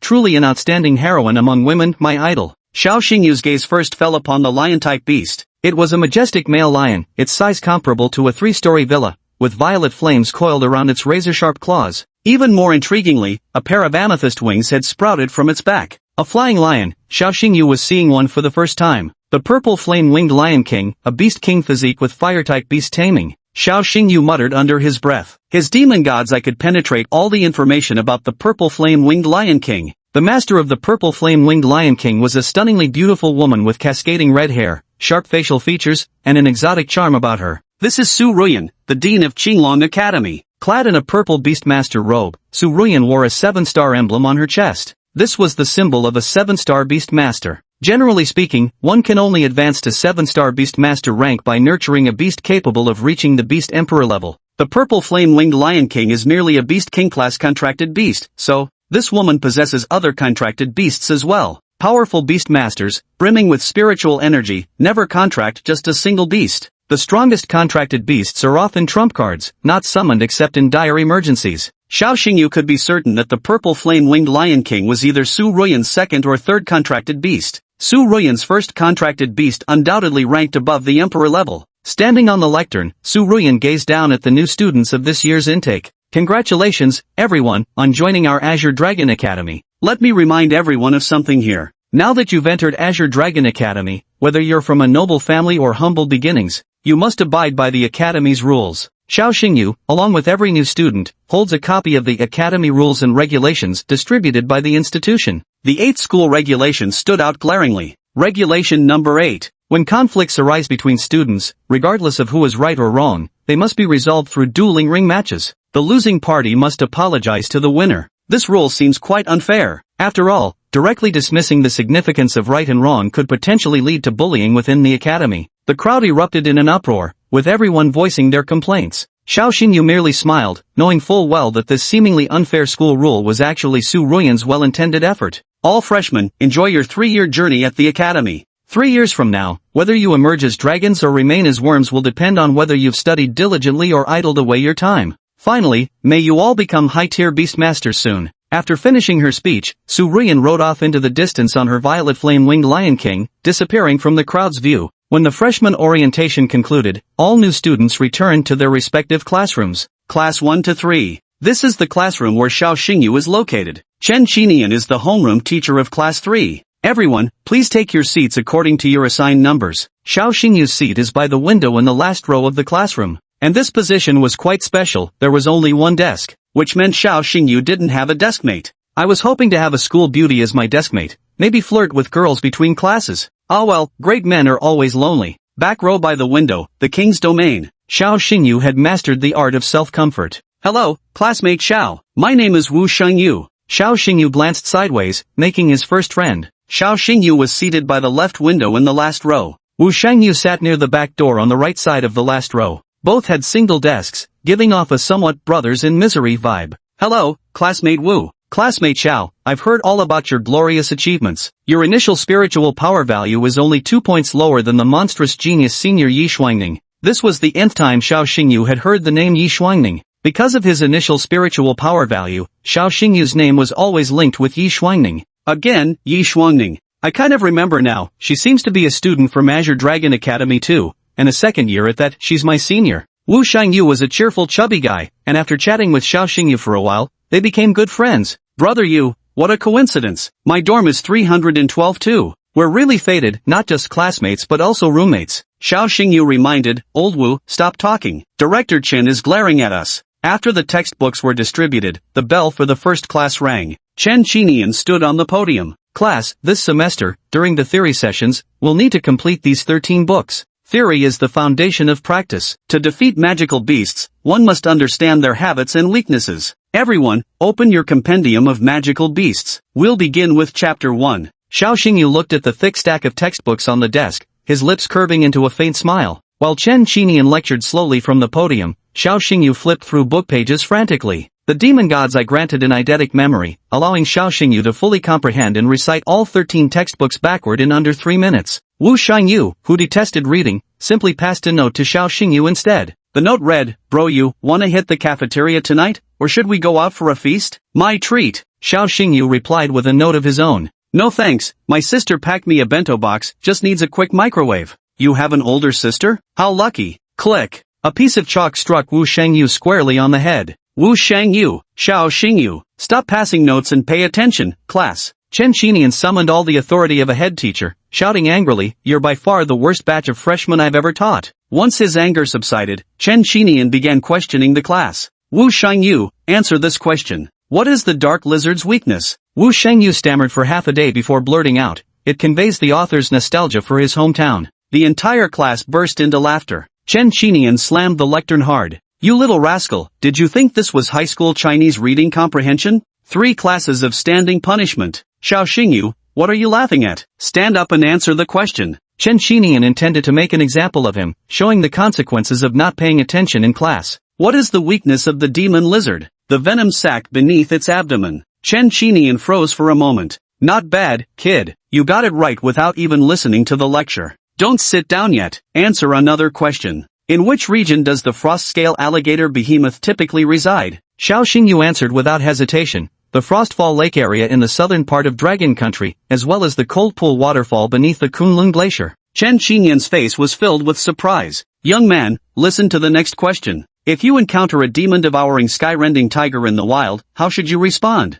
Xiao Xingyu said casually, hold your ID card between your teeth, then find a shady spot under a tree and lie down. Chen Qinian frowned tightly. Why? Because the devouring sky-splitting tiger is a Beast King-level mutant magical beast. Only beast masters of 6-star level or above stand a chance in a fight against it. If novices like us encounter a devouring sky-splitting tiger in the wild, we're as good as dead. So I chose to hold my ID in my mouth, making it easier for my family to identify my corpse. Lie down in the shade of a tree, it'll keep the body from smelling too bad. After Xiao Xingyu answered the question, the classroom fell dead silent, everyone's eyes fixed on Chen Qinian standing at the podium. Chen Qinian's lips twitched, remaining silent for a long while before finally speaking. That answer, full marks. Xiao Xingyu, all the questions I just tested you on were from the last few chapters of the textbook. I've only just started teaching the first chapter's material, how could you? Xiao Xingyu replied calmly, I've already finished studying all 13 textbooks. Ha! Only 20 minutes into the first class, and this guy has already finished the entire semester's coursework?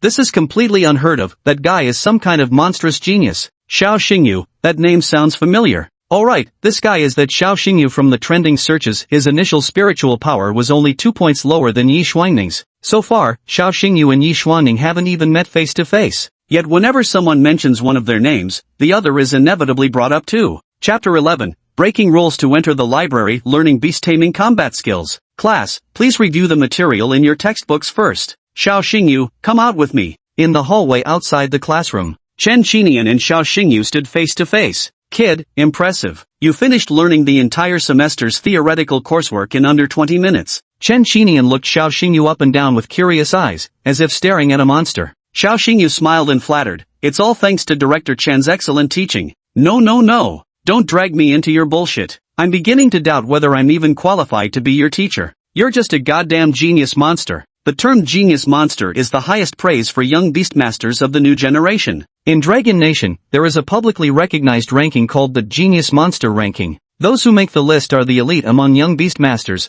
their talents surpassing all others. Since the national exams, Xiao Xingyu has secured the 24th spot on the Genius Monster Ranking. Chen Qinian sighed inwardly. Given this kid's talent, his ranking will probably keep climbing. Coach Chun, why did you call me out alone? What's this about? Take this card. Chen Qinian pressed a golden card into Xiao Xingyu's hand. The card bore an engraved totem of a dragon's head. This is the Qinglong Library membership card. With this card, you can access Qinglong Library 24/7 and enjoy the privilege of free book borrowing. A spark of joy flashed across Xiao Xingyu's typically calm face. You're happy now, aren't you, kid? Your grin's stretching from ear to ear. Thank you, Director Chen. Xiao Xingyu felt immense gratitude towards Chen Qinian. This library card held extraordinary significance for him. Each of the 4 Great Beast Master Academies maintained its own specialized library. The Azure Dragon Library of the Azure Dragon Academy houses hundreds of thousands of books on raising beastmasters and dealing with magical beasts. Among them, one category stands as the most crucial. These books are called combat technique manuals. Most beastmasters rely on skills to combat magical beasts. These skills are combat techniques, some of which are innate to the beasts and are also known as innate combat techniques. For example, the Hellstorm Wolf's Hellish Entanglement, Infernal Howl. While some combat techniques require spirit beasts to learn them through acquired training. To this day, the civilization of beastmasters has developed over 300 years. Through the collaborative efforts of countless senior beastmasters, they painstakingly compiled one combat technique manual after another. Combat skill manuals are rigorously categorized based on the attributes and fighting styles of spirit beasts. Take the Codex of Wolf Series Beast Combat Skills for example. From its title alone, one can tell it's tailor-made for Wolf Series spirit beasts. Similarly, the Fire Affinity Combat Techniques is clearly designed exclusively for Fire Attribute Spirit Beasts. Chen Qinian urged impatiently, alright, take your library card and head to the library now. Professor Chen, your class. You've already learned all the theoretical knowledge for the semester ahead of time. Staying in the classroom would be a waste of time, so I'm making an exception. From now on, you don't have to attend my theoretical classes. If you want to spend your time in the library instead, I have no objections. Chen Qinian's words warmed Xiao Xingyu's heart. In this era of survival of the fittest, only geniuses receive special treatment. Chen Qinian hastily added, by the way, you can skip the theory classes, but you must attend the practical lessons. Understood? Xiao Xingyu nodded. Practical lessons are especially crucial for freshmen. After all theories must ultimately be applied in practice to compete with those monstrous beasts that are restlessly waiting beyond our borders. Azure Dragon Library. While other students were still studying the first chapter of their textbooks in class, Xiao Xingyu used his privilege to enter the Azure Dragon Library. How magnificent the library is, just like an ancient palace. Inside, the library was resplendent and grandiose. In the center of the hall stood a thick, sturdy pillar. Embedded into the pillar were bookshelves, crammed with all sorts of obscure and difficult-to-understand books. Beast Evolution Made Easy. Tips for passing the 2-star Beast Tamer exam. 3 minutes to teach you how to deal with beast-type monsters. Postpartum care for swine-type tamed beasts. The variety of books in this library is really eclectic. Hellstorm Wolf, possessing both fire and wind attributes. Xiao Xingyu picked 2 combat skill manuals from the bookshelf, specifically for fire and wind attributes. Finding a random corner, Xiao Xingyu sat cross-legged on the floor and began flipping through the books. With the demon god's eyes granting him perfect memory and peak comprehension, Xiao Xingyu finished reading both books in just 1 minute. However, for his beast companion to fully master these new combat techniques and become proficient, it still depended on the creature's innate talent for comprehension. Fortunately, Xiao Xingyu's system warehouse contained a bottle of comprehension enhancement potion. Feeding this potion to the Hellstorm Wolf would significantly boost its comprehension, not only speeding up its ability to learn combat skills but also enabling it to master high-tier techniques beyond its level. Time passed. 2 hours passed. After finishing his 1032nd book, Xiao Xingyu let out a sigh of exhaustion. It's almost time for school to end. My sister is probably already waiting for me at the school gate. Xiao Ruoxue refused to let Xiao Xingyu eat at the school cafeteria. She would prepare boxed lunches and deliver them to the school entrance, considering them healthier and more nutritious. Before leaving the Qinglong library, Xiao Xingyu picked up a book titled Compendium of Dark Attribute Combat Techniques from the shelf. The librarian was a kindly plump old man with a benevolent face. Although he had no official name, the entire school called him Uncle San. Uncle, I want to borrow this book to take back to the dorm. Uncle looked confused. Xiao, your beast companion has fire and wind attributes. But why are you borrowing a dark attribute combat skill manual? Xiao Xingyu smiled evasively and said, I'm just browsing casually. Third uncle didn't press further. After all, Xiao Xingyu had a library card, so borrowing any book would be within regulations. Student Xiao, I've registered it for you. Be sure to return the book within 3 days at the latest. Xiao Xingyu declared loudly, I can return the books tomorrow morning. After leaving the Qinglong library, Xiao Xingyu headed back to the teaching building. He had only been sitting in the classroom for about 10 minutes when the school bell rang, signaling the end of the school day. School's finally over. I'm so hungry, let's go to the cafeteria. I heard there's a barbecue place behind the college gate, let's go grab some skewers. Awesome! To celebrate the start of the semester, we won't stop drinking till we drop tonight. This is the energetic spirit of first-year students, brimming with youthful vitality, still untouched by the brutal grind of military training. Chen Qinian slapped the table. Attention everyone, our first practical class will begin tomorrow afternoon. Go back and rest well, and let your spirit beasts regain their vigor. Prepare for hellish training tomorrow. After giving a few more instructions, Chen Qinian left the classroom. Wu Shangyu was the first to rush over, crowding around Xiao Xingyu, his chubby little face brimming with admiration. Bro Xingyu, I totally idolize you, you're practically my hero. On the very first day of school, Director Chen made an exception just to give you a library card. And Director Chen even gave you permission to skip all theoretical classes from now on. Wu Shangyu kept chattering away, while Xiao Xingyu felt both amused and exasperated, secretly thinking to himself, confirmed, this guy's a chatterbox and a little chubby. After packing up their school bags, Xiao Xingyu and Wu Shangyu walked out of the teaching building together. Bro Xingyu, I'm heading to the cafeteria, you're not coming? I told you, my sister delivers meals to me. Xiao Xingyu walked straight toward the institute's entrance. Out of curiosity, Wu Shangyu observed from afar. At the institute's entrance, a silver-haired beauty stood waiting in the wind, holding a thermal bag. Even dressed in plain clothes, she couldn't conceal her ethereal beauty and graceful, gentle demeanor. Sis, Xiao Yu. Xiao Xingyu hurried over in quick strides and took the thermal bag from Xiao Ruoxue's hands. Inside the thermal bag were exquisite boxed meals. 2 meat dishes, 1 vegetable dish, with an extra dessert. The highlight is a well-balanced meal. Xiao Xingyu was already a dark horse trending online, and the stunning, silver-haired Xiao Ruoxue naturally drew attention as well. The siblings were met with a cascade of admiring gazes from the surrounding students. That silver-haired beauty is absolutely breathtaking. It seems she's Xiao Xingyu's sister. Why is the sister silver-haired while the brother has black hair? They must not be blood-related. Xiao Xingyu? That kid has remarkable talent, and he came from a small town too. Ignoring the crowd's gazes, Xiao Xingyu casually leaned against a tree and began enjoying the loving dinner his sister had prepared. Chapter 12, one of the hidden cards, the Dark Attribute Beast Taming Combat Skill. Sis, your scallion braised tofu and red braised chicken chunks are on par with 5-star chefs. I could never get enough of them. In less than 5 minutes, the lunchbox was scraped clean, not a drop of sauce or a single grain of rice left behind. Don't choke, have some chicken broth. Xiao Ruoxue sat beside Xiao Xingyu, spoon-feeding her younger brother chicken soup. The siblings sat at the entrance of Qinglong Academy, chatting and laughing while ignoring the gazes of others. Little you, I noticed there are plenty of beauties at your Qinglong Academy. Really? None of them can compare to your beauty, sis. In Xiao Xingyu's eyes, Xiao Ruoxue was the most beautiful. Xiao Ruoxue leaned close to Xiao Xingyu's ear and whispered softly, you're 18 now, officially an adult. It's perfectly normal for you to start dating.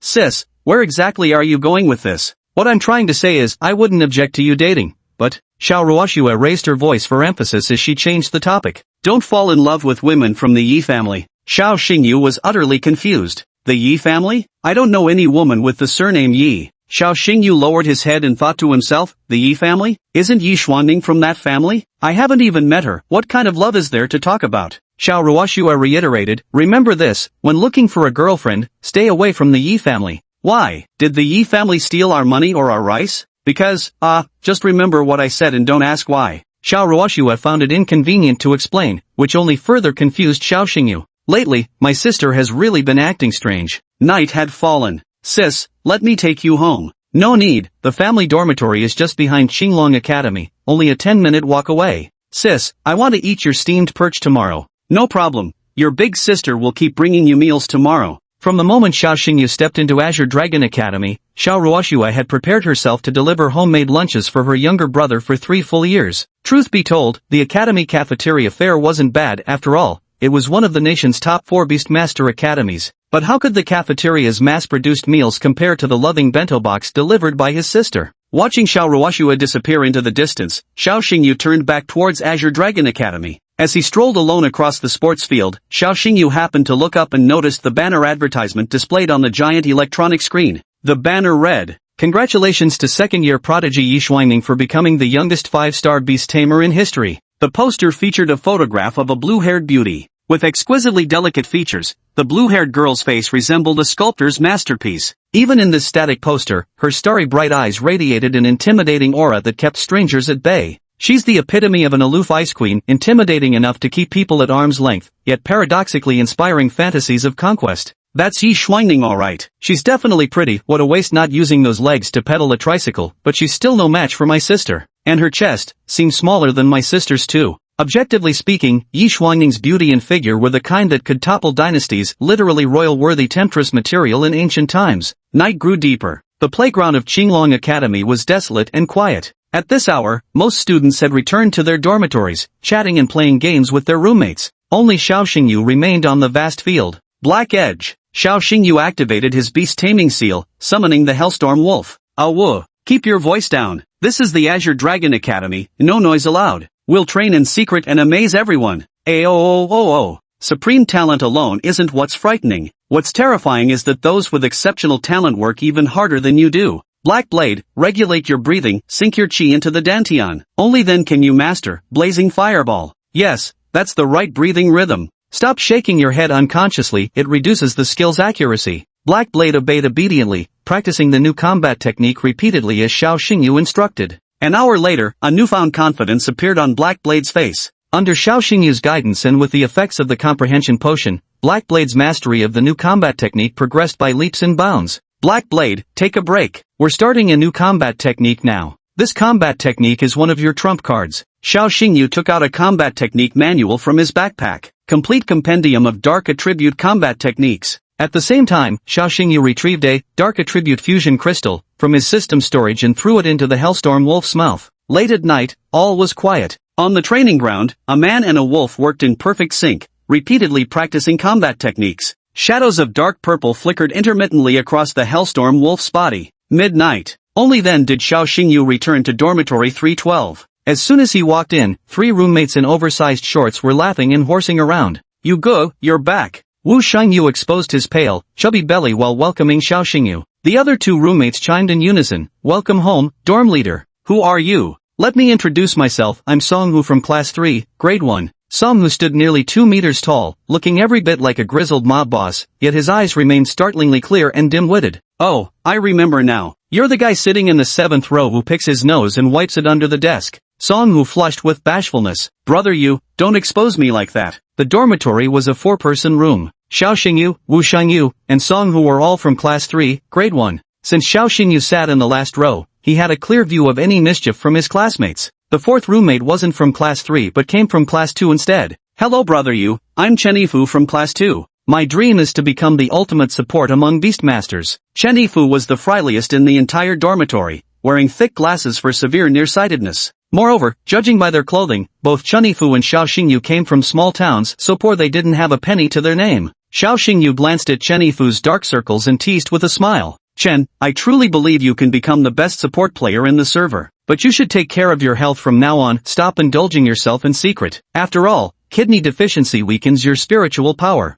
Xiao Xingyu hit the nail on the head. Chen Yifu's face turned beet red. "UGE, you really have eagle eyes." Dorm 312 had all 4 occupants gathered together. To celebrate, everyone drank beer together, using spicy gluten snacks as substitute for barbecue, boasting and chatting until the small hours of the morning. "Wu Shangyu, Xiao-chan, I've got a friend who'd like to have a word with you in private." "Chen Yifu, no problem, I'll DM you some links." "Songhu, Lao Wu, are we doing the imaginary friend routine again? Send me those links too." Xiao Xingyu, sigh, good looks can't withstand anti-pornography crackdowns, and interesting souls keep getting flagged for questionable links. Friendships between men often begin with a few questionable websites. The next day. Morning. Class 3's schedule was packed with theoretical lessons in the morning and practical sessions in the afternoon. Xiao Xingyu didn't need to attend the theory classes. Wielding his library card, he headed straight for Qinglong Library. Morning, Uncle San. This is complete compendium of dark attribute combat techniques I borrowed yesterday. I'm returning it to the library now.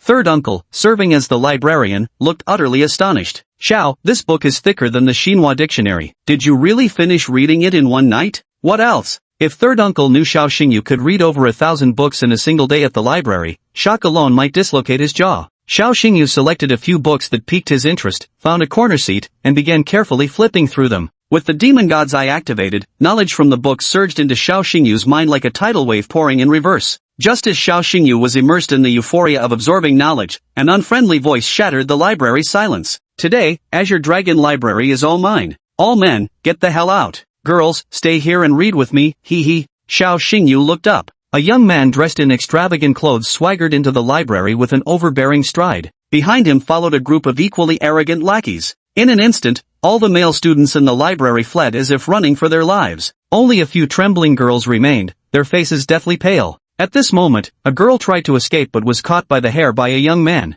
Little beauty, staying to read with me is an honor for you. How dare you run? Master Wang, I'm sorry, I won't dare again. The girl's face was full of humiliation as she wept miserably, her tears falling like raindrops from pear blossoms. Young Master Wang, there's still some clueless brats sitting in that corner. Wang Yan's gaze locked onto Xiao Xingyu as he coldly barked, I'll say it once more, all boys, get out. Chapter 13, The Duel, Xiao Xingyu vs Wang Yan. Inside the Azure Dragon Library, the atmosphere froze so completely you could hear a pin drop. Many girls huddled in the corner, not even daring to raise their heads. Xiao Xingyu sat where he was, flipping through a book, utterly unperturbed. Young Master Wang, that brat doesn't know his place. Let me go teach him a lesson. One of Wang Yan's lackeys volunteered, swaggering over to Xiao Xingyu with a cocky stride. Kid, what class are you from? Xiao Xingyu remained silent, couldn't be bothered to engage with this riffraff. Hey, who the hell do you think you are, acting all mysterious? Don't you know young Master Wang has booked the entire library today? If you know what's good for you, get lost. Uncle San rushed over, tugging at Xiao Xingyu's sleeve and whispering in a hushed tone. Xiao, now isn't the time to play the hero. You need to get out of here, quickly. Uncle San, who is that cocky pockmarked guy anyway? That's Wang Yan, the son of Vice Dean Wang Dongsheng. Xiao Xingyu gave a cold smirk. So you've got a Vice Dean for a father, no wonder you're so cocky.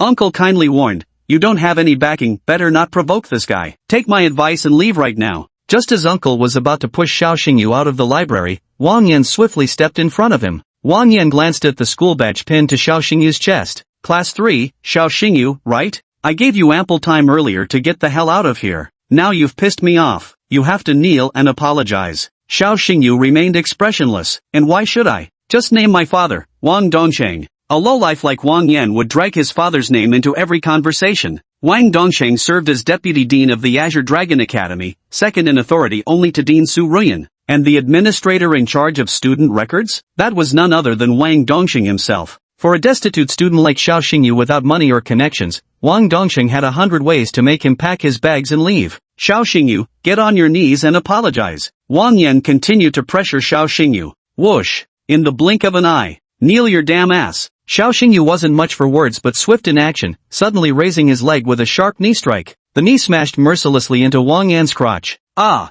A blood-curdling howl of agony echoed through the first-floor hall of the library. Young Master Wang, are you alright? Did the egg break? Should we go to the hospital? Xiao Xingyu, how dare you hit me? You're asking for death. Teaching building. Class 1 to 3. The class bell rang. Chen Qinian put down the chalk. Classmates, we have a practical class this afternoon. Please prepare in advance and make sure no one is absent. Right then, a commotion erupted from the hallway. Something's happened at the Azure Dragon Library. Hey guys, have you heard? Xiao Xingyu from Class 3 and Wang Yan from Class 1 got into a fight. Isn't Wang Yan the Vice Dean's son? Who'd dare mess with him? Come on, let's go check out the commotion. Chen Qinian sighed inwardly, that darn kid, causing trouble on just his second day at school. At the entrance of Qinglong Library, Xiao Xingyu was surrounded by a group of people. Wang Yan clutched his crotch, eyes bloodshot, and snarled in a low voice, charge together, break this bastard's legs. The crowd of onlookers grew larger, casually munching on sunflower seeds while enjoying the spectacle. Just as the tension peaked, a cold, clear voice cut through the air.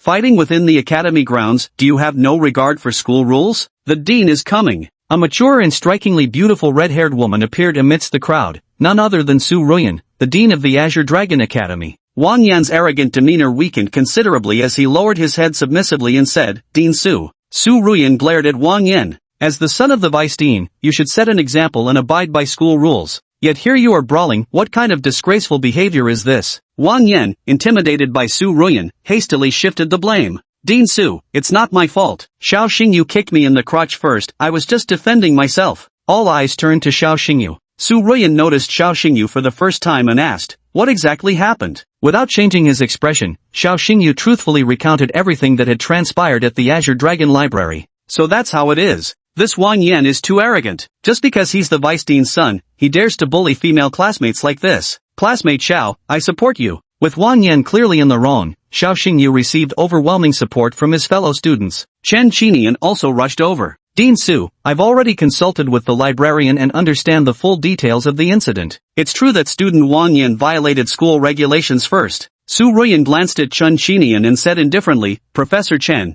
are you showing favoritism toward your student? Oh I didn't do anything. Those involved in fighting on campus must face punishment and apologize to each other. Wang Yan suddenly stood his ground. Make me apologize to Xiao Xingyu? Never. Su Ruyan turned to look at Xiao Xingyu. What about you? I won't apologize to a dog. Wang Yan's rage burned white-hot. Xiao Xingyu, who the hell are you calling a dog? Xiao Xingyu raised an eyebrow and smirked. Why so eager to assign yourself the role? The conflict between them had reached irreconcilable levels. Su Ruyan made the ruling. Since none of you are willing to apologize, then we'll proceed according to Article 8 of the School Regulations. Article 8 of School Regulations. When conflicts arise between students, regardless of who's right or wrong, they must be resolved through an arena duel. You must apologize to the winner when you lose. This is the most criticized rule in the school rules and regulations among students, because taken literally, this rule shows absolutely no fairness. Take this conflict between Xiao Xingyu and Wang Yan for example. Everyone supports Xiao Xingyu, which shows that Xiao Xingyu did nothing wrong.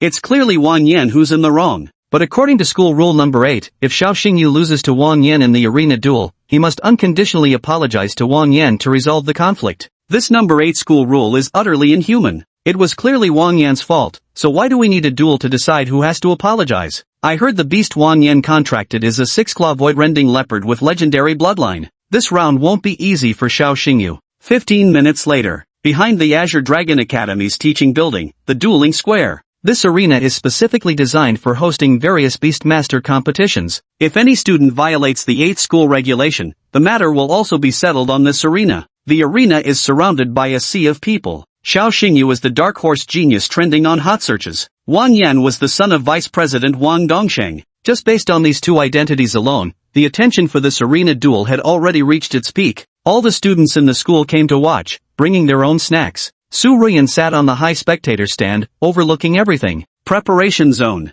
Chen Qinian patted Xiao Xingyu on the shoulder, speaking earnestly. Xiao, Wang Yan's contracted beast has superior bloodline quality compared to your Hellstorm Wolf. If you lose, it's within reason, don't lose heart. Director Chen, why do you think I would lose? Xiao Xingyu countered. Because of the difference in bloodline quality, isn't that pretty clear? Director Chen, within 3 minutes, I will win this match. Where did you get all that confidence from, kid? Chapter 14 Genius Duel, the Hellgale Wolf's shining moment. Xiao Xingyu is so handsome. What's the use of being handsome? He's definitely going to get beaten badly by Wang Yan this time. Wang Yan's contracted beast was personally selected for him by his vice dean father. That's right, the 6-clawed Skyren leopard possesses a legendary grade bloodline. It's said Vice Dean Wang spent a fortune and pulled numerous strings to acquire this divine beast. Before the arena battle began, the spectators' stands buzzed with constant discussion. When it came to judging right from wrong, everyone stood firmly behind Xiao Xingyu. But when it came solely to the outcome of this match, everyone favored Wang Yan as the ultimate winner. The referee announced, both fighters, enter the arena. Xiao Xingyu and Wang Yan stepped onto the platform simultaneously, locking eyes across the distance. Adhering to the principle of friendship first, competition second, the two shook hands before the match began.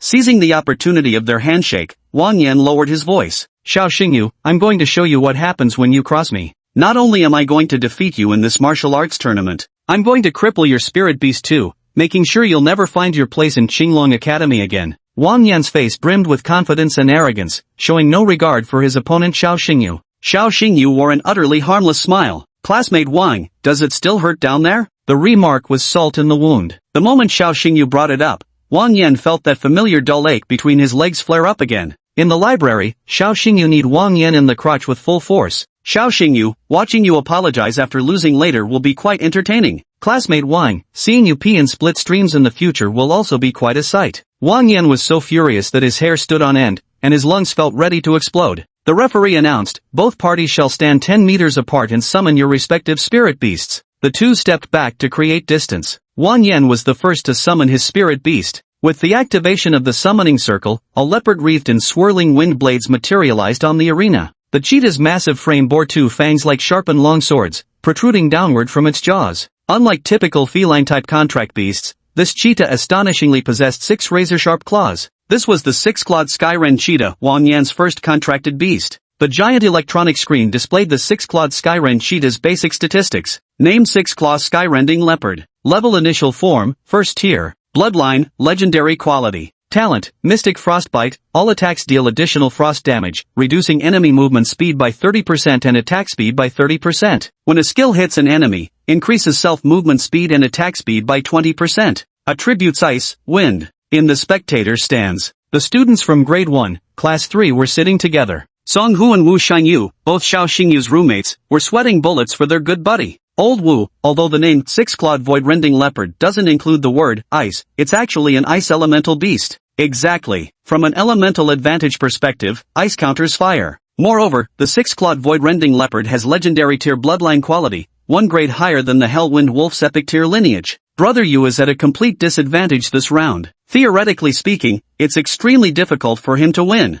Xiao Xingyu activated the beast taming insignia, summoning the Hell Gale Wolf. Awu. The moment the Hell Gale Wolf appeared, it sent the audience into waves of cheers. Holy shit, what a badass wolf-type tamed beast. When it comes to looks, the Hell Gale Wolf takes the crown. The black flames emanating from its body must be the hellfire that deals true damage to enemies. The Hellstorm Wolf, shrouded entirely in black flames with infernal chains coiled around its limbs, let out a skyward howl that radiated domineering majesty, handsomeness beyond compare. The massive digital screen displayed the Hellstorm Wolf's statistical data. Name, Hellstorm Wolf. Level initial body, first tier. Bloodline epic quality. Talent Hellfire, ignores all armor, deals true damage to enemies. Attributes Fire, Wind. Putting the data panels of both tamed beasts side by side makes for easy comparison. Xiao Xingyu and Wang Yan are both freshmen who just enrolled, both being 1-star beast masters. Therefore, both beasts are at the initial level, first tier. However, aside from having the same level, the Hell Swiftwind Wolf holds no advantage in other aspects. In terms of bloodline quality, a legendary bloodline is superior to an epic bloodline. When it comes to attribute counteractions, the wind attribute negates collision effects, while the ice attribute counters the fire attribute. Before the battle began, if anyone had to place a bet, no one would wager on Xiao Xingyu winning. The referee glanced at Su Ruyan, who was watching from the high platform.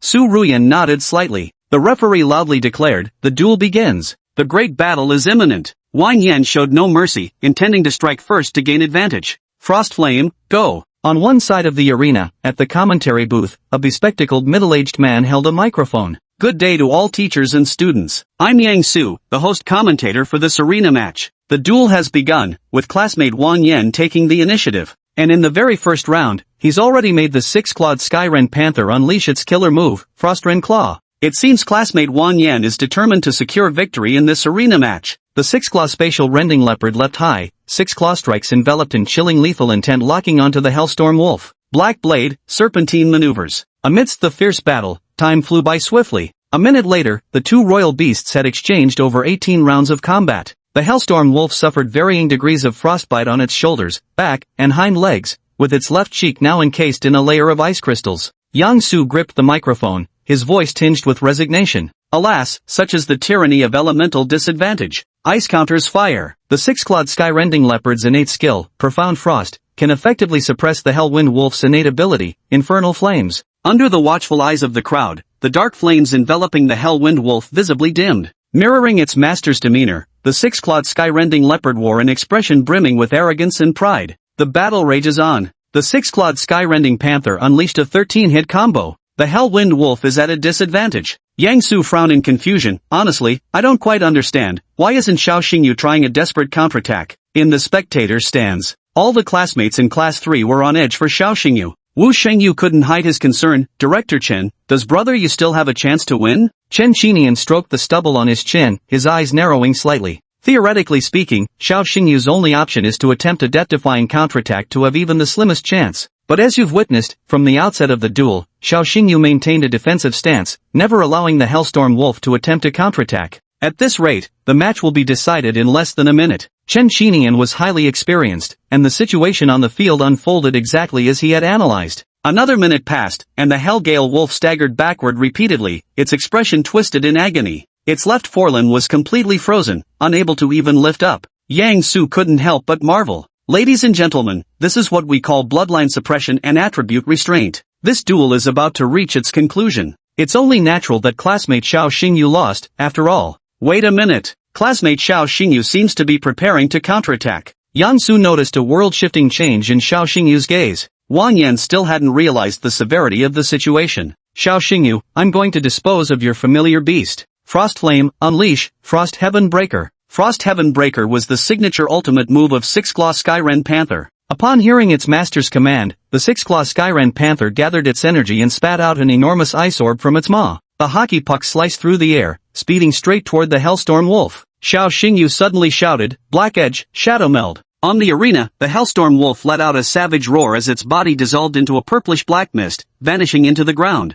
Only a pitch-black shadow remained on the floor. Yang Su's face turned pale with shock. Dark attribute? The Hellwind Wolf possesses a third attribute, the Dark attribute. In the spectator stands, all teachers and students rose to their feet, their faces filled with astonishment and bewilderment. This is unbelievable. The Hellwind Wolf is actually a triple elemental beast. Chapter 15, Claws of Silence, astonishing the crowd. The spectator stands buzzed with excitement. A triple element beast tamer, that's incredibly rare. Xiao Xingyu, this guy's been hiding his true skills all along. Look at Wang Yan's face, it's more twisted than if he'd swallowed a fly. When the Hellstorm Wolf revealed its third attribute, it shocked the entire arena. Shadow Sneak was a movement-type dark attribute combat technique. The Hellstorm Wolf transformed into a shadow and slipped into the ground, effortlessly dodging the Six-Clawed Skyren Panther's ultimate move, Frost Shatter. Wang Yan was utterly stunned, his face turning ashen with shock. Damn it! It's actually a dark attribute combat skill. How on earth did this guy pull that off? Chen Xinian stood in the corner of the spectator seats, silently observing everything with his gaze fixed intently on Xiao Xingyu. During the national entrance exams, according to the data feedback from the beast measuring device, the Hellstorm Wolf indeed only possessed fire and wind attributes back then.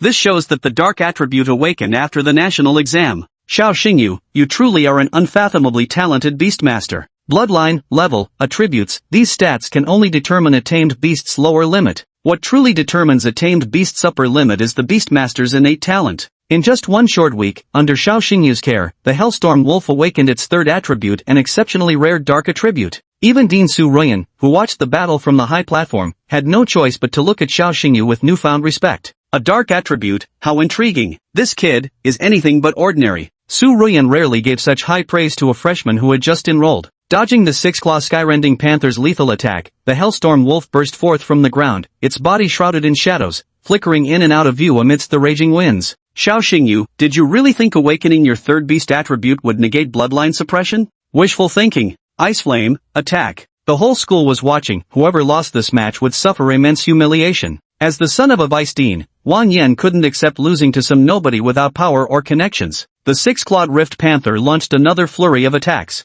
Commentary booth. Yang Su stood up directly on the stage, gripping the microphone tightly, speaking with fervor and passion. Audience, this battle has reached a fever pitch. Although the Six-Clawed Frostren Panther's innate ability, Mystic Frostbite, can slow enemies when the skill hits them, but if the skill fails to land, the slowing effect cannot be triggered. On the arena, the Six-Clawed Skyren Panther descended into madness, unleashing a continuous barrage of skills. The Hellstorm Wolf's body transformed into a shadow of violet black, darting about erratically, causing all of the Six-Clawed Skyren Panther's attacks to miss. The Demon God's Eye activated. In the depths of Xiao Xingyu's pupils, a glimmer of profound wisdom ignited. Black Wind, now. During the brief vulnerability window after the Six-Clawed Void-Rending Leopard unleashed its skill, Xiao Xingyu made a precise judgment call. Aooooo. The Hellstorm Windwolf plunged underground in its shadow form, emerging in the blink of an eye behind the Six-Clawed Void-Rending Leopard. Whoosh! With a piercing howl of splitting wind, razor-sharp wolf claws struck the leopard's exposed back. The Six-Clawed Skyrending Leopard let out a pained howl as a dark purple wolf claw mark surfaced upon its forehead.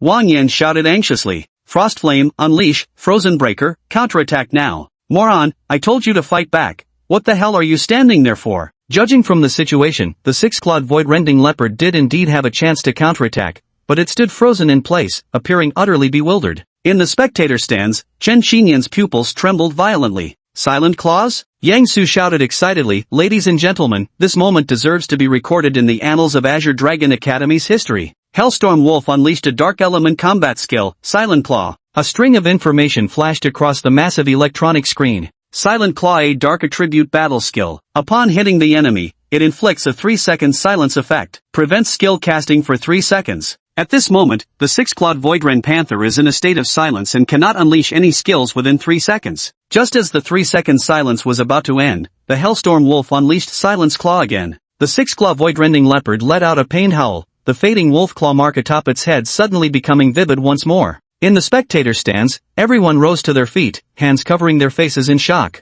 3 seconds, then another 3, silence upon silence. Xiao Xingyu is absolutely amazing, making the six-claw Voidren Panther stand there and take the beating. The technique Silent Claw is clearly a combat skill only mature tier, Dark-type Beastmasters can learn. Hellstorm Gale Wolf is still in its initial form, how is it able to learn a technique beyond its tier? On the commentary platform, Yang Su was overcome with excitement, exclaiming, "It seems the Azure Dragon Academy has welcomed another monster among geniuses. Frostflame, use your skill now, don't just stand there." Seeing his beast companion getting beaten continuously, Wang Yan was frantic with anxiety. The Hellstorm Wolf kept casting Silence Claw repeatedly, Silent Shadow locking the six-claw Skyren Panther for 3 seconds after 3 seconds. Now the six-claw Skyren Panther kept stumbling backward, bruised and battered, its hind legs already touching the ring's edge, mere centimeters away from defeat. "Use your ultimate move, quick! Use your ultimate move!" Wang Yan roared with all his might. The six-clawed void-rending leopard glanced bitterly at Wang Yan, its gaze seeming to say, "Oh master, this subject simply cannot." In a silenced state, the six-clawed rift leopard couldn't use any skills and could only stand at attention to take the beating. "Black Edge, finish this fight." Upon hearing Xiao Xingyu's command, black hellfire reignited across the Hellstorm Wolf's body. Roar! Hell's Roar! This is the Hellwind Wolf's ultimate skill. A thick pillar of black flame spewed from its maw, piercing straight through the six-clawed Voidren Panther's body. After the explosion, thick smoke billowed across the arena. The railing at the edge of the ring lay shattered. The scorched six-clawed Skyren leopard lay on the grass beneath the arena, foam dripping from its mouth as all 6 limbs twitched uncontrollably. The referee stepped forward and raised Xiao Xingyu's hand. "This martial arts tournament, the victor is Xiao Xingyu." The arena was first engulfed in silence, then erupted into deafening cheers. Yang Su tossed aside his headphones and raised the microphone to the sky with a long roar. "The duel is over. Classmate Xiao Xingyu has won the victory." Applause, flowers, cheers, adoration. Surrounded by it all, Xiao Xingyu maintained his usual expression, that same unshakable composure on his handsome face, as if winning this victory was just routine for him. "Fantastic, UGE won." In the spectator stands, the students from Class 3 gathered together, cheering and jumping with joy.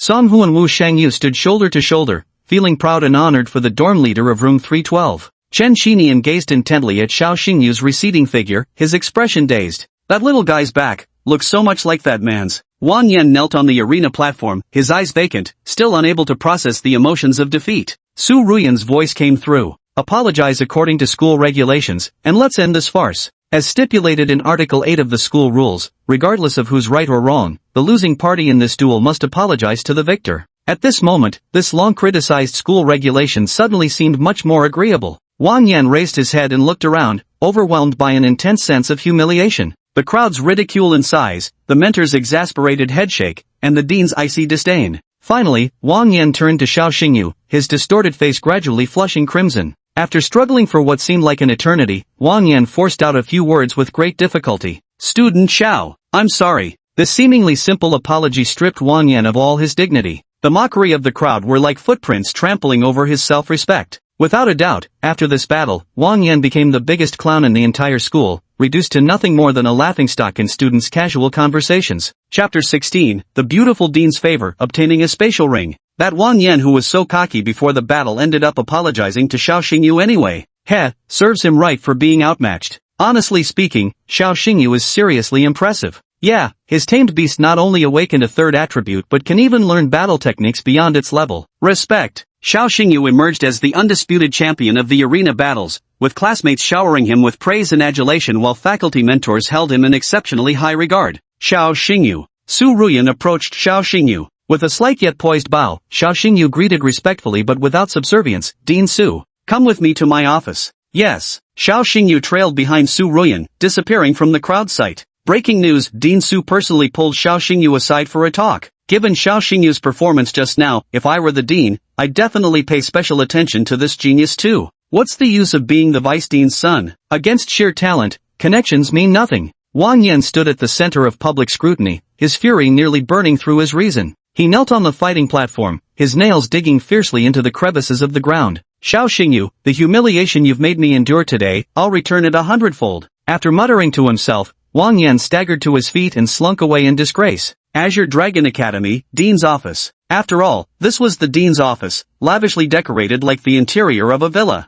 Xiao, take a seat. Xiao Xingyu sat on the sofa, instinctively activating his demon god's eye. Wow! This sofa's upholstery is actually made from the hide of a seven-eyed silver serpent, a beast king tier magical creature. The office of this beautiful dean is truly extravagant. Su Ruyan personally poured Xiao Xingyu a cup of tea. Thank you, Dean Su. Aside from Yi Shuangning, you're the second student I've personally served tea for. Xiao Xingyu couldn't take it anymore. Dean Su, could we not mention Yi Shuangning? Su Ruyan smiled coquettishly. Judging by your bitter tone, was she your ex-girlfriend? Put. Xiao Xingyu had just taken a sip of tea when, before he could even swallow, it came spraying out of his mouth. The tea soaked through Su Ruyan's chest. I'm sorry, Dean Su, it wasn't on purpose. Let me help wipe it off. Su Ruyan ground her teeth and said, what are you doing to my chest? Trying to take advantage of me? I was just helping you wipe off the tea stain, don't misunderstand. Also, Yi Shuangning isn't my ex-girlfriend. People just keep comparing me to her, and it's gotten a bit annoying. Su Ruyan crossed her legs, her voice cool and detached. Yi Shuangning is the face of our Azure Dragon Academy, and the most talented student in its history.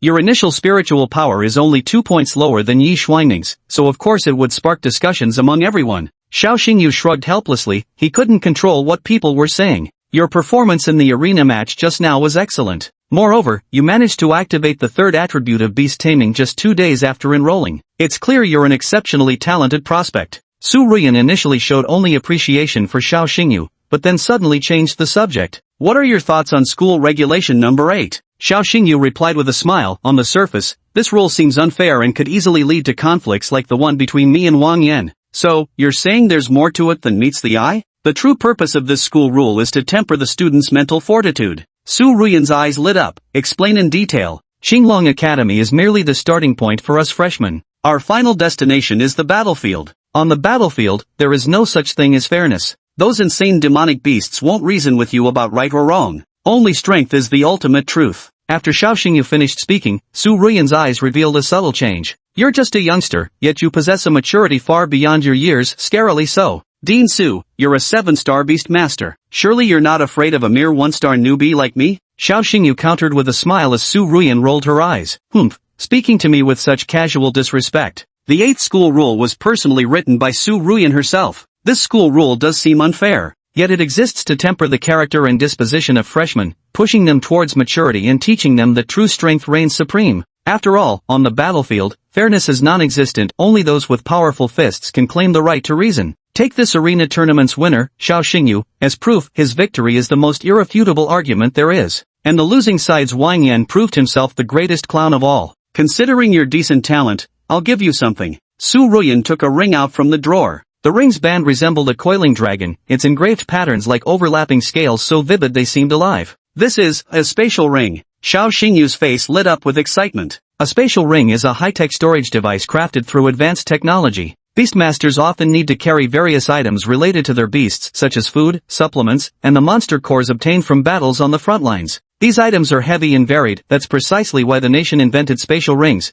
to make carrying such things more convenient. The spatial ring Su Ruyan gave Xiao Xingyu is of moderate quality, with a storage space roughly equivalent to a factory warehouse. Since Xiao Xingyu is only a 1-star beast tamer at the moment, he wouldn't possess many valuable treasures anyway, so this amount of space is sufficient for him. Thank you, Dean Su. You're welcome, this is what you deserve. Su Ruyan stood up, raised her right hand, and patted Xiao Xingyu's shoulder. In 3 days, it'll be the freshman ranking competition. I'm very curious to see what kind of results you'll achieve. The freshman ranking tournament is an annual event held by the 4 major academies. This competition is specifically targeted at newly enrolled students each year. The purpose of this event is to categorize the students' talent levels and tailor teaching methods to individual aptitudes. This year, a total of 600 freshmen have entered the Azure Dragon Academy. A trash like Wang Yan had mediocre talent to begin with, boasting only an initial spiritual power of 850. His arrogant demeanor solely relied on the legendary bloodline beast his father acquired for him. The truly gifted powerhouses all hail from the junior generation of the 4 great beast master clans. Last year's champion in the freshman ranking tournament at Azure Dragon Academy was none other than Yi Xuanning from the Yi clan, one of the 4 great families. After leaving the dean's office, Xiao Xingyu held a form in his hand. The form recorded the identity information of this batch of new students. It seems there are quite a few exceptionally talented individuals among this year's newcomers,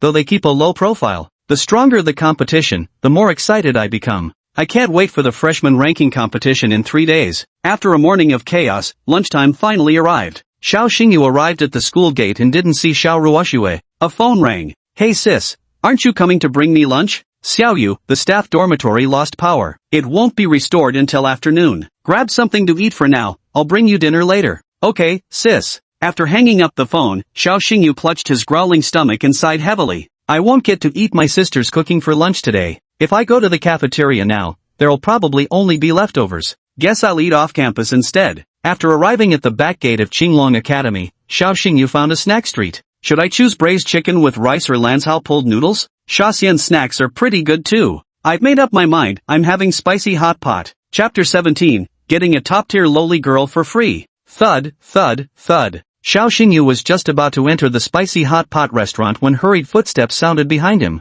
Thief, stop right there. Reacting instinctively, Xiao Xingyu turned around only for a soft, delicate figure to crash straight into his arms. Ow! A sweet, cooing voice sounded from Xiao Xingyu's embrace. Little one, are you okay? Looking closely, Xiao Xingyu saw a Lolita in a JK uniform with twin tails nestled in his arms. The girl appeared to be about 15 years old, with delicate doll-like features and still rounded baby cheeks that made Xiao Xingyu instinctively want to pinch them. Big brother, I'm okay. The girl's voice was muffled, her mouth still stuffed with the remains of a barbecued pork bun she hadn't finished eating. Just then a middle-aged man came chasing after her, panting heavily. Judging by his attire, he was clearly the owner of the bun shop. Young lady, at such a tender age you're already stealing? Didn't your parents teach you that you have to pay for food? Boss, I'm sorry. Xiao Xingyu opened his wallet. Boss, I'll pay for her buns. The shop owner glanced at Xiao Xingyu, mistakenly thinking he was the young girl's brother, and couldn't help muttering a couple of complaints. Young man, you should keep a better eye on your sister. Stealing buns at such a young age, what's next? Raiding the national treasury when she grows up, and then nuclear weapons when she's old?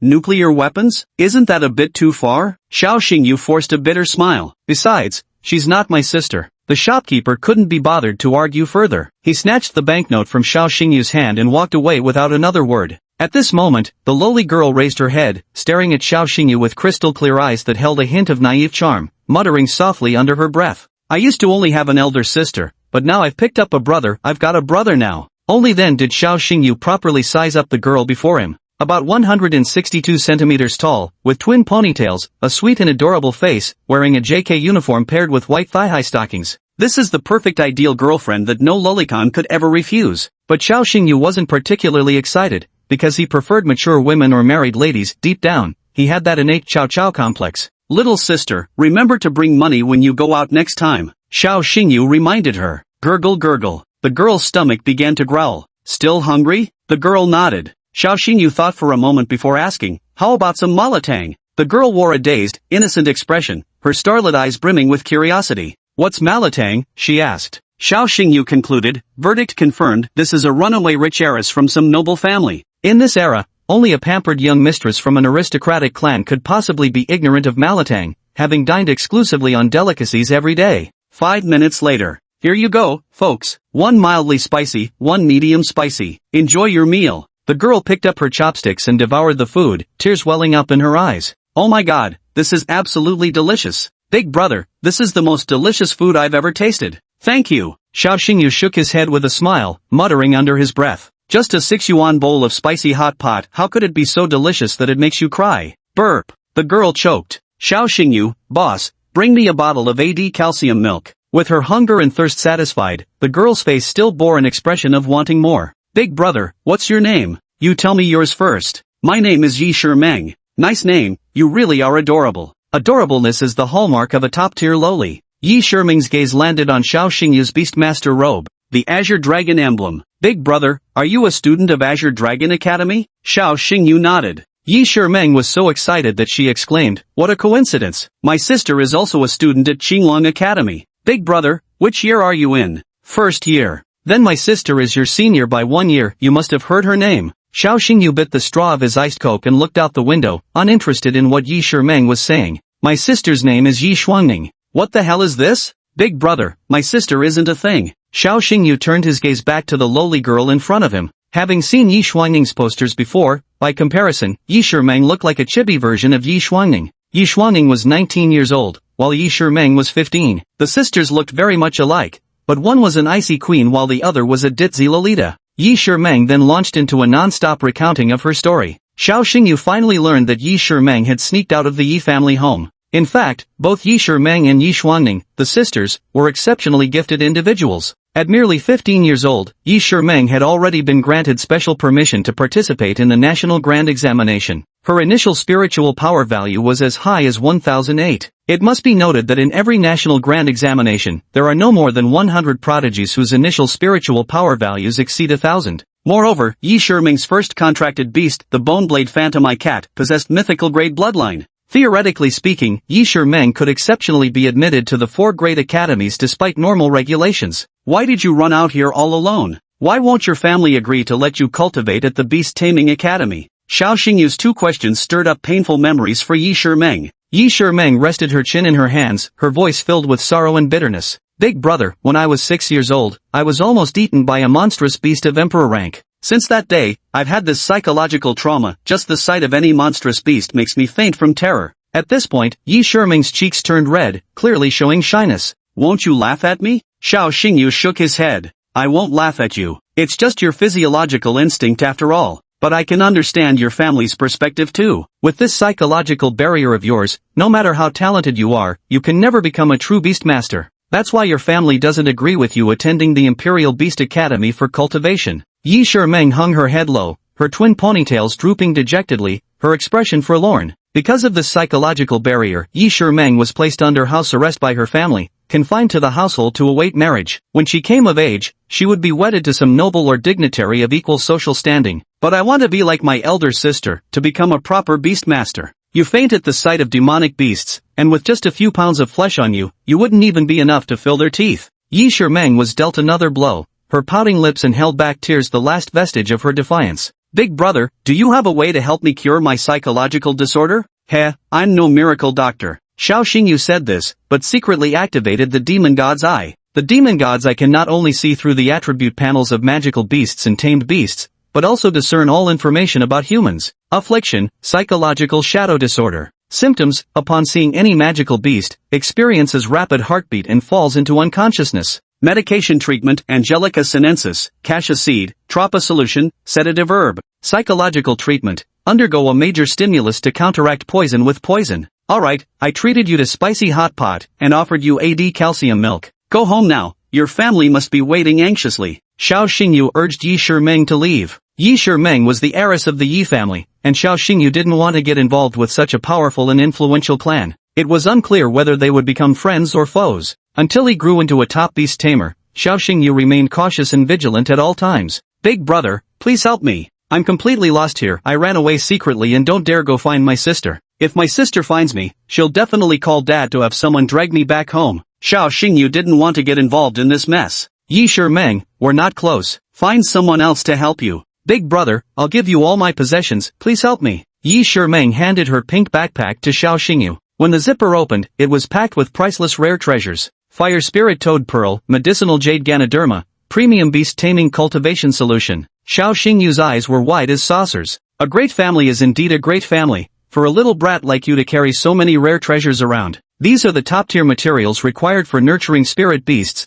beyond the reach of someone of Xiao Xingyu's commoner status. The Fire Spirit Toad Pearl within is something money can't buy, as it's a royal exclusive evolution material. Yi Shimeng, any single evolution material in that backpack of yours could buy you a lifetime supply of spicy hot pot. Why bother stealing buns? Big brother, could you take me in? Xiao Xingyu reached out and pinched Yi Shimeng's soft cheeks, his gaze overflowing with doting affection. Meng, let me make this clear first, I'm not after your valuables. I just really adore having such an adorable little sister like you. Big brother, I know, you're such a noble person. Come on, I'll take you home. Xiao Xingyu had practically picked up this premium-grade loli for free. His handsome face wore a slightly creepy smile that made him look exactly like a human trafficker. Chapter 18 Evaluation Assessment, The Omnipotent Master Xiao Xingyu. Lunch break. Backstreet of Qinglong Academy. Faculty apartments. The apartment had a blackout, and Xiao Ruoxue stayed home alone, sitting on the balcony in a daze. The doorbell rang. Who? Sis, it's me. Xiao Ruoxue froze for a moment. Strange, why would Xiaoyu come back at this hour? The lunch break was only an hour and a half long. Xiao Xingyu should have stayed on campus rather than making the trip back and forth. Xiao Ruoxue, filled with curiosity, opened the door. Xiaoyu, why are you? Oh, and who is this little girl? Xiao Ruoxue immediately noticed the adorable twin-tailed loli following behind Xiao Xingyu. Is this your new girlfriend? She's way too young. Though her bust development is quite good, won't have to worry about the babies going hungry. Xiao Xingyu gave an awkward chuckle and shook his head. Sis, you've got it wrong. I'm not into lolas, not even the ones with baby faces and big breasts. Yi Shimeng was the epitome of a youthful face with voluptuous curves, truly the pinnacle of the Lolita archetype. Xiao Xingyu introduced casually, her name is Yi Shimeng, someone I picked up along the way. Yi Shimeng? The Yi family. Xiao Ruoxue's expression shifted subtly in response. That's right, the Yi family, one of the 4 great beast tamer clans. Why did you bring her back? Xiao Xingyu pulled Xiao Ruoxue aside and whispered an explanation. Meng and I had a special connection, so I took her in as my sworn little sister. Xiao Ruoxue sneered a few times and teased, oh, you recognized a sworn sister yesterday and another adopted sister today. You've got quite the way with women, don't you? Sis, Meng ran away from home. Let's take her in for now and let her stay here for a few days. Suddenly, Xiao Ruoxue turned serious. I've told you before, don't mess with the Yi family women. Have you forgotten? This doesn't count as provoking trouble, right? Besides, look at Meng's stupidly innocent eyes, they won't cause us any problems. Truth be told, Xiao Xingyu was deceiving himself. Keeping Yi Shimeng would definitely lead to trouble once discovered. But as the saying goes, high risk brings high reward. The current Xiao Xingyu, having just stepped into the tier of 1-star beast master, desperately needed those priceless natural treasures in Yi Shimeng's backpack. After discussing between themselves, the siblings simultaneously gave Yi Shimeng mischievous grins. Meng, you should stay here with us. Since Xiaoyu is taking you as his god sister, that makes you my sister too. Ruoxue Jie, thank you. You're so kind. Yi Shimeng took the initiative to hug Xiao Ruoxue, 2 beauties snuggling closely. The lunch break was about to end, and Xiao Xingyu still needed to rush back to Qinglong Academy for practical class. Be a good girl and stay at home, Meng. Sis, keep an eye on her and don't let her run around. After giving some instructions, Xiao Xingyu went over to Yi Shimeng and lowered his voice. I'll find a way to help you treat your psychological barriers. So, Yi Shimeng immediately understood and poured out all the evolution materials from her backpack. Consider these my consultation fee, brother. Xiao Xingyu gently stroked Yi Shimeng's twin ponytails. What a good girl you are, understanding, obedient, and not clingy. I like that. 2 p.m. Azure Dragon Academy. Beneath the scorching sun, the entire class of Year 1, Group 3 assembled on the playground. Chen Qinian stood in the shade of the tree calling roll. Song Hu, here. Wu Shangyu, here. Wang, what kind of damn name is this? Director Chen, my name is Wang Dayuan. Chen Qinian looked embarrassed. This student Wang, your name makes me feel quite uncultured. Xiao Xingyu, present. Chen Qinian closed the register and announced clearly, all members of Class 3 are present. Now we'll begin our first practical lesson. In this class, we'll assign battlefield roles based on each student's talents and their beast companions' combat styles. Wu Shangyu stood beside Xiao Xingyu and asked in a low voice, Brother Yu, what exactly are battlefield roles? Xiao Xingyu replied casually, Beast Masters on the battlefield emphasize teamwork. Each member has distinct roles, divided into 5 positions. Marksman role, their beast companions possess long-range attack skills for frequent ranged harassment. Mage role, their beast companions excel at wide-area crowd control, delivering formidable damage in team fights. Tank role, your commanded beasts possess formidable defensive capabilities and self-healing powers, serving as frontline shields in team battles to cover allies. Assassin role, your commanded beasts exhibit exceptional agility and execution skills, specializing in late-stage engagements to eliminate weakened enemies. Support role, your commanded beasts come equipped with enhancement abilities, providing team buffs while protecting marksmen and mages. After Xiao Xingyu finished speaking, Wu Shangyu suddenly comprehended. I get it now. It's just like in games, team coordination with each playing their role to take down the enemy's crystal. Song Hu chimed in from the side. Then my role is definitely the tank. Because my combat beast, the Raging Bull Demon, specializes in being thick-skinned and sturdy, capable of soaking up massive damage for the team. standing beside Song, who was a minotaur over 3 meters tall. This was his beast tamer type familiar, the raging ox demon. Xiao Xingyu could see through this familiar's attribute panel. It was indeed a qualified tank with formidable defenses and powerful recovery abilities. Brother Yu, this is my familiar. Which position do you think I'm suited for? Xiao Xingyu glanced sideways to see a colossal blue butterfly hovering above Wu Xingyu's head. With every flutter of its wings, rippling waves of water formed in the air. This was Wu Xingyu's contracted beast, a water-attributed tempest butterfly. Tempest butterflies excel at widespread hydro attacks, can slow down enemies, and even bewilder them. Your role is set, you'll be the mage. Xiao Xingyu, Wu Xingyu, and Song, who were all roommates in dormitory 312. The fourth member of their dorm, Chenifu, wasn't in class 3 but rather in class 2. During their casual conversation, they brought up Chenifu. Brother Yu, what position do you think old Chen is suited to play? Didn't he already say it? He wants to be the national server's strongest support. But we still don't know what his sacred beast is. We'll ask him again when we're back in the dorm tonight. Chen Qinian raised his voice. Xiao Xingyu, no grinning and whispering during class. Yes, Director Chen. Xiao Xingyu stood at attention, while Wu Xingyu and Song, who struggled to suppress their laughter.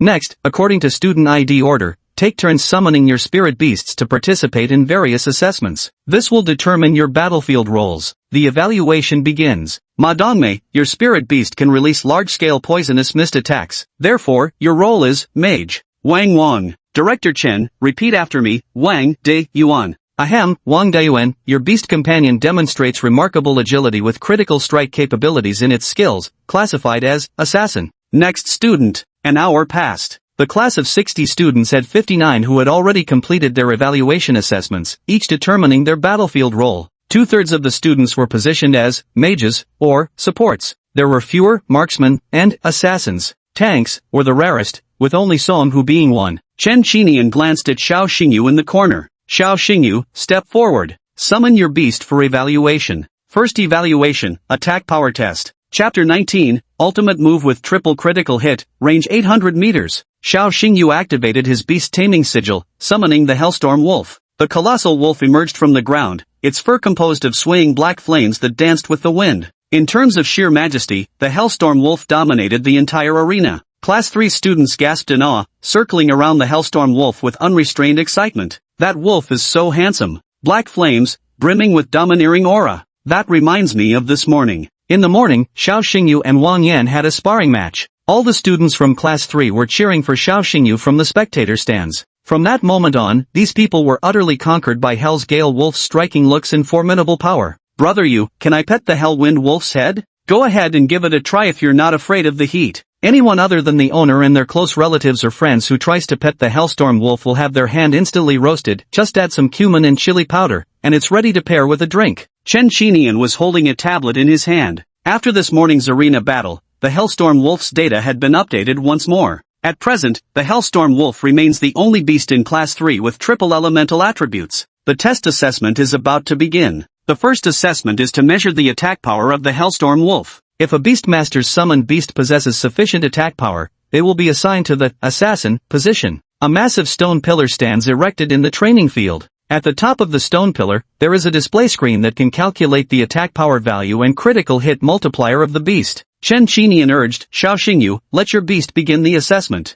Xiao Xingyu gently stroked the Hellwind Wolf's head. Black Blade, use Hell's Roar, hold nothing back. Aoo. Hearing his master's command, the Hellstorm Wolf nodded and opened its maw wide, gathering black flames that seethed like molten lava deep in its throat. Roar! With an earth-shaking roar, the Hellstorm Wolf unleashed a massive torrent of fire from its jaws, instantly blasting against the stone pillar. Waves of flame overturned the football field's surface as fiery ripples spread wildly, distorting the air from the sudden spike in temperature. Damn it, my wig! A student's wig was blown away by the strong wind, creating an awkward yet hilarious scene. As the flames gradually died down, everyone lifted their heads to look at the display screen on the stone pillar. Numbers flickered continuously on the screen. Attack value, 6,371. Critical strike effect, triggered triple critical. The entire audience gasped in amazement, faces etched with disbelief. Holy shit, a triple crit. My battle beasts can't even land a 1.5x crit. Even without triggering crit damage, the Hellstorm Wolf's attack power exceeds 2,000. This is absolutely unreal. The entire class gazed at Xiao Xingyu with undisguised admiration. Though veteran mentor Chen Qinian had seen countless wonders throughout his career, even he was astonished by the Hellstorm Wolf's stats. Normally, the ultimate skill damage range for initial tier, first grade, Beast Masters falls between 500 to 1500. The attack power of the Hell Wind Wolf has actually surpassed 2000. Including the triple critical hit, this single skill can unleash over 6000 attack power, enough to kill a fully grown magical beast. Chen Qinian pondered silently in his heart. He was certain that with Xiao Xingyu's current strength, the young man could indeed single-handedly take down a mature magical beast in the wild. In the course curriculum, the class assignment to individually hunt a mature magical beast was scheduled for 3 months later. This shows that Xiao Xingyu, having just entered school, was already 3 months ahead of his classmates in his cultivation progress. A genius, no, a monster among geniuses, standing alongside the likes of Yi Xuanning and Han Tianjun as future pillars of Dragon Country. Chen Qinian looked at Xiao Xingyu, silently giving him the highest praise in his heart. Professor Chen, I've finished the attack power assessment. What now? Xiao Xingyu, judging from this assessment, you're well suited for the assassin position. But for a comprehensive evaluation, you must participate in all subsequent assessment items. Next assessment, range test. The range test measures the maximum attack distance of a Beastmaster's skill deployment. If the tamed beast's attack range is sufficiently long, then the Beastmaster is well suited for the archer position. Before the assessment even began, everyone started chattering excitedly. Windstorm Hellhounds probably aren't suitable for the archer position. Right, being wolf-type tamed beasts, their combat style is primarily close-quarters melee fighting. The students' discussion was lively and well-founded. Theoretically, only flying-type Beastmasters and some Beastman-type Beastmasters are suitable for learning long-range attack techniques. Xiao Xingyu paid no attention to the discussion and stuffed a handful of spicy sticks into the Hellstorm Wolf's mouth. After eating the spicy sticks, the Hellstorm Wolf became even more cheerful, wagging its tail non-stop. Blackblade, give it everything you've got next, hit as far as you can. Woo. The Hellstorm Wolf obediently complied, baring its teeth with its limbs quivering. This stance looked remarkably similar to the preparatory posture for unleashing Hell's Howl. Chen Qinian noticed the tell and couldn't help raising an eyebrow. That's no move to unleash Hell's Howl. His breathing rhythm has changed. Tui. It was the sound of spitting. Just like that, the Hellwind Wolf opened its jaws wide, gathered its strength for ages, then puckered up and spat out a disgusting wad of phlegm. The spit flew like a flaming bullet, cutting straight across the entire playground. Whoosh! Thud! The explosions reverberated through the air. A furious roar erupted from the guard booth at the school gate. Who the hell did it? Who threw a bomb at the guard booth? My damn underwear got blasted off. This was the voice of Old Man Wang, the guard booth attendant. The entire hall fell silent. Wu Shengyu stared blankly, timidly asking, Director Chen, how far is it from here to the security booth at the academy's front gate? Chen Qinian moistened his dry lips and answered truthfully, about 800 meters. Song Mu grinned naively, Brother you, that poisonous spit from the Hellstorm Wolf is insane. At first glance, I'd have mistaken it for a Barrett sniper bullet. Chen Qinian glanced sideways at Xiao Xingyu and asked curiously, In my memory, no fire attribute combat technique manual has such a bizarre technique. Xiao Xingyu nodded slightly and explained, It's a combat technique I created myself, Black Flame Bullet. A nearby classmate teased, changing a mouthful of old phlegm into Black Flame Bullet instantly makes it sound way more impressive. Xiao Xingyu added, Director Chen, just now Blackblade only fired one dark flame bullet. It's actually capable of continuous fire, with a maximum of 120 shots in one go. Damn, that's even more than the AK-47 Fire Karen's magazine capacity. Bro Xingyu, your beast can be used as a sniper rifle now. 120 consecutive shots? Back when I, Sun Pang, participated in the single-month masturbation tournament, the record I broke was only 96 consecutive shots. It's confirmed, Class 3 is full of talented individuals, and Sun Pang definitely counts as one. Chen Qinian reined in his astonished gaze, giving it fair consideration. Judging by Inferno Wind Wolf's performance, Xiao Xingyu isn't just suited for being an assassin, but also a shooter. Chapter 20, Earning the Omnipotent Title, Going 1 against 5. Xiao Xingyu was suited for both positions, making it difficult for Chen Qinian to decide, so he had no choice but to proceed with further assessment tests. Student Xiao Xingyu, let's conduct the next 3 assessments together. The upcoming 3 assessments were Defense Capability Evaluation, Skill Control Test, and Team Support Effectiveness Test. These 3 assessments corresponded to the 3 roles, Tank, Mage, and Support. Chen Qinian raised his right hand, the beast-taming emblem on his knuckles gleaming brilliantly. A massive alligator snapping turtle, its size comparable to an adult Asian elephant, emerged on the training ground. The turtle's shell was studded with violet ice crystals, its razor-sharp jaws opening and closing rhythmically as it exhaled gusts of freezing breath. Master Chen, is this your bonded beast? Supernatural Tier, 3rd Order, Ice Attribute Beast Tamer, Frost Armor Battle Tortoise. Chen Qinian is a 5-star Beast Tamer. Raising a Supernatural Tier beast is the standard for a 5-star Beast Tamer. Beast taming levels are divided into 10 ranks. Initial form, mature form, complete form, transcendent form, beast king form, beast emperor form, divine form, god slayer form, planet destroyer form, chaos form. Every 3 levels of advancement, a tamed beast's power undergoes a qualitative leap. This means that when evolving from complete form to transcendent form, the tamed beast experiences a world-shaking metamorphosis. The Frostshell battle tortoise beside Chenchinian was precisely a transcendent form tamed beast. Each major tier is further divided into 3 minor tiers, with the minor tiers referred to as stages. The Frost Armor Tortoise is an extraordinary tier, Stage 3, Ice-type beast, just one step away from advancing to the King tier. When Chenchinian summoned the Frost Armor Tortoise, the temperature across the entire sports field dropped below freezing.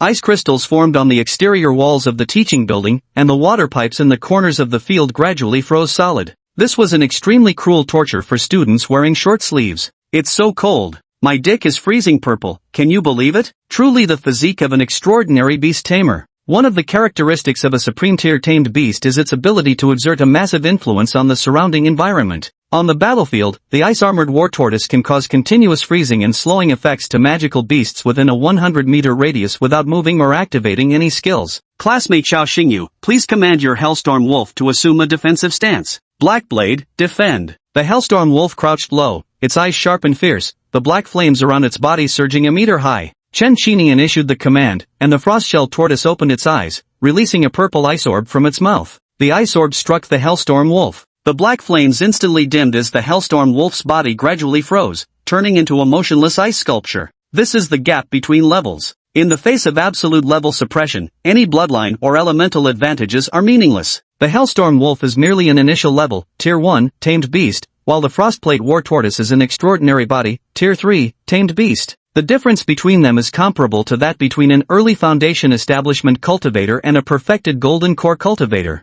The classmates' hearts leapt into their throats. Xiao Xingyu showed no trace of panic, instead revealing a faint smile. Look quickly, the ice crystals are melting. Hellwind Wolf is awesome. The black flames ignited once more, melting the ice away. The Hellwind Wolf howled at the sky, as if declaring, I'm built to endure the cold, damn it. Chenchinian wore a satisfied expression. Just now, I had the Frostshell Battle Tortoise unleash a frost shock at 20% of its full power. The Hell Swift Wolf not only withstood it, but also melted this frost impact with hellfire. From this perspective, classmate Xiao Xingyu, if engaged in a team battle, you'd make a qualified tank. Next, Xiao Xingyu underwent skill control testing and team enhancement testing. The exclamations of amazement from the classmates never ceased. Oh heavens, the Hellish Gale Wolf's Hellish Bind covers such an enormous attack range. These chains are incredibly long, and with so many branches, they've actually locked down 30 monster models simultaneously. Hellish Bind is also one of the signature combat techniques of the Hellish Gale Wolf. Its limbs are entwined with heavy chains that, when released, can cover the entire training field, simultaneously restraining up to 30 target units for 5 seconds. This effective control and area of effect consumption perfectly suits the role of a mage. Everyone, my spirit beast's combat desire seems to increase whenever it gets close to the Hellstorm Wolf.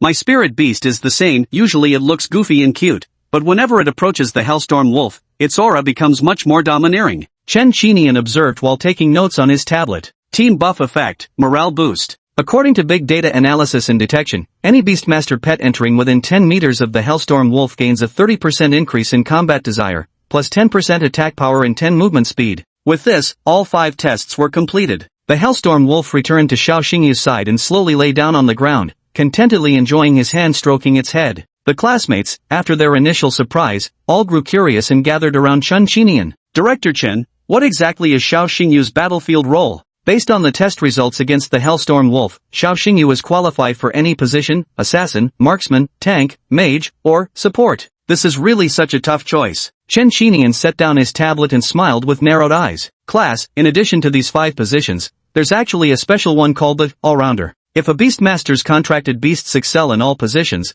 that Beastmaster will earn the All-Rounder title. It's clear now that Xiao Xingyu is our one and only All-Rounder. Xiao Xingyu froze for a moment, then smiled it off. Omni-capable? Now that sounds interesting. The entire class gazed at him with admiration, while Wu Shengyu and Songhu were beaming with joy, feeling proud for their brother. Director Chen, how many Omni-capables does our Azure Dragon Academy have? Chenchinian counted on his fingers. The statistics for your freshman class aren't out yet. Right now, we only know Xiao Xingyu from our class qualifies as an all-rounder. In second year, the all-rounders are Yi Xuanning and Han Tianjun. In third year, the all-rounders are Morong Qingyang and Li Xuancheng. After Chen Qinian finished listing them, there were a total of 4 omnipotent talents combined from the 2nd and 3rd grades. Currently in the 1st grade, only Xiao Xingyu is confirmed as an omnipotent talent. Whether there are others in different classes will be announced at the school assembly next Monday. This demonstrates how exceedingly rare omnipotent talents are. Even in the elite Azure Dragon Academy where geniuses gather like clouds, the number of omnipotent talents doesn't exceed the fingers on one hand. The class bell rang. Chen Qinian delivered a brief speech.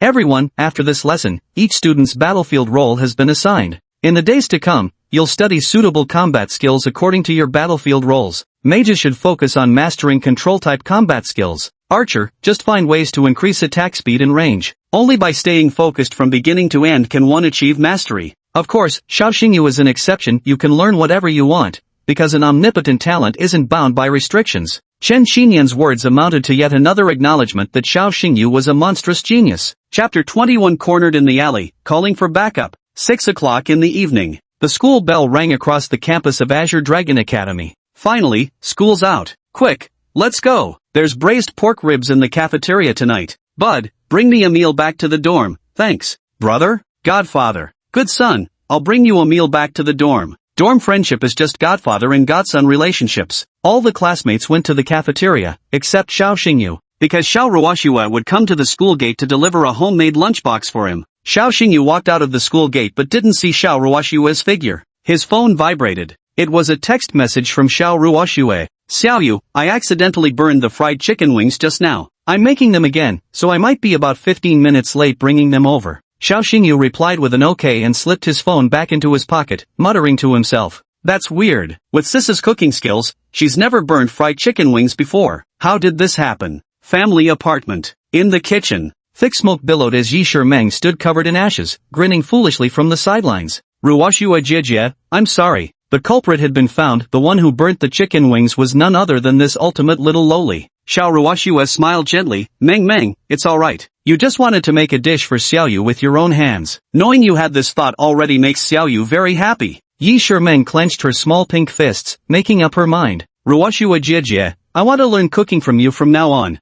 Meng, be good and promise me you'll stay out of the kitchen from now on. You almost set off the smoke alarm earlier. Yi Shimeng stuck out her delicate little tongue, using cuteness to cover her embarrassment. Watching Xiao Ruoxue frying chicken wings again, Yi Shimeng's mouth watered uncontrollably. Feeling greedy? Don't worry, this is enough for several people. Besides giving Xiaoyu a portion, the rest will fill you up too. Thank you, Ruoxue's sister, you're so kind. Meng likes you. After a while, Yi Shimeng suddenly asked, by the way, Sister Ruoxue, can I go with you later to deliver the lunchbox to brother at the school gate? Xiao Ruoxue shook her head. Don't forget, your own sister Yi Xuanning is right there in the Azure Dragon Academy. If you rashly come with me and your sister happens to see you, what then? Yi Shimeng's smile vanished instantly. After a moment of silence, inspiration suddenly struck her. I can go in disguise. 5 minutes later, Yi Shimeng returned fully armed before Xiao Ruoxue. Ruoxue sis, do I look totally secure dressed like this? A slight twitch crossed Xiao Ruoxue's facial muscles. First of all, this isn't secure at all. Second, Meng, you're wearing my stockings over your head. Do you realize you look exactly like a bank robber?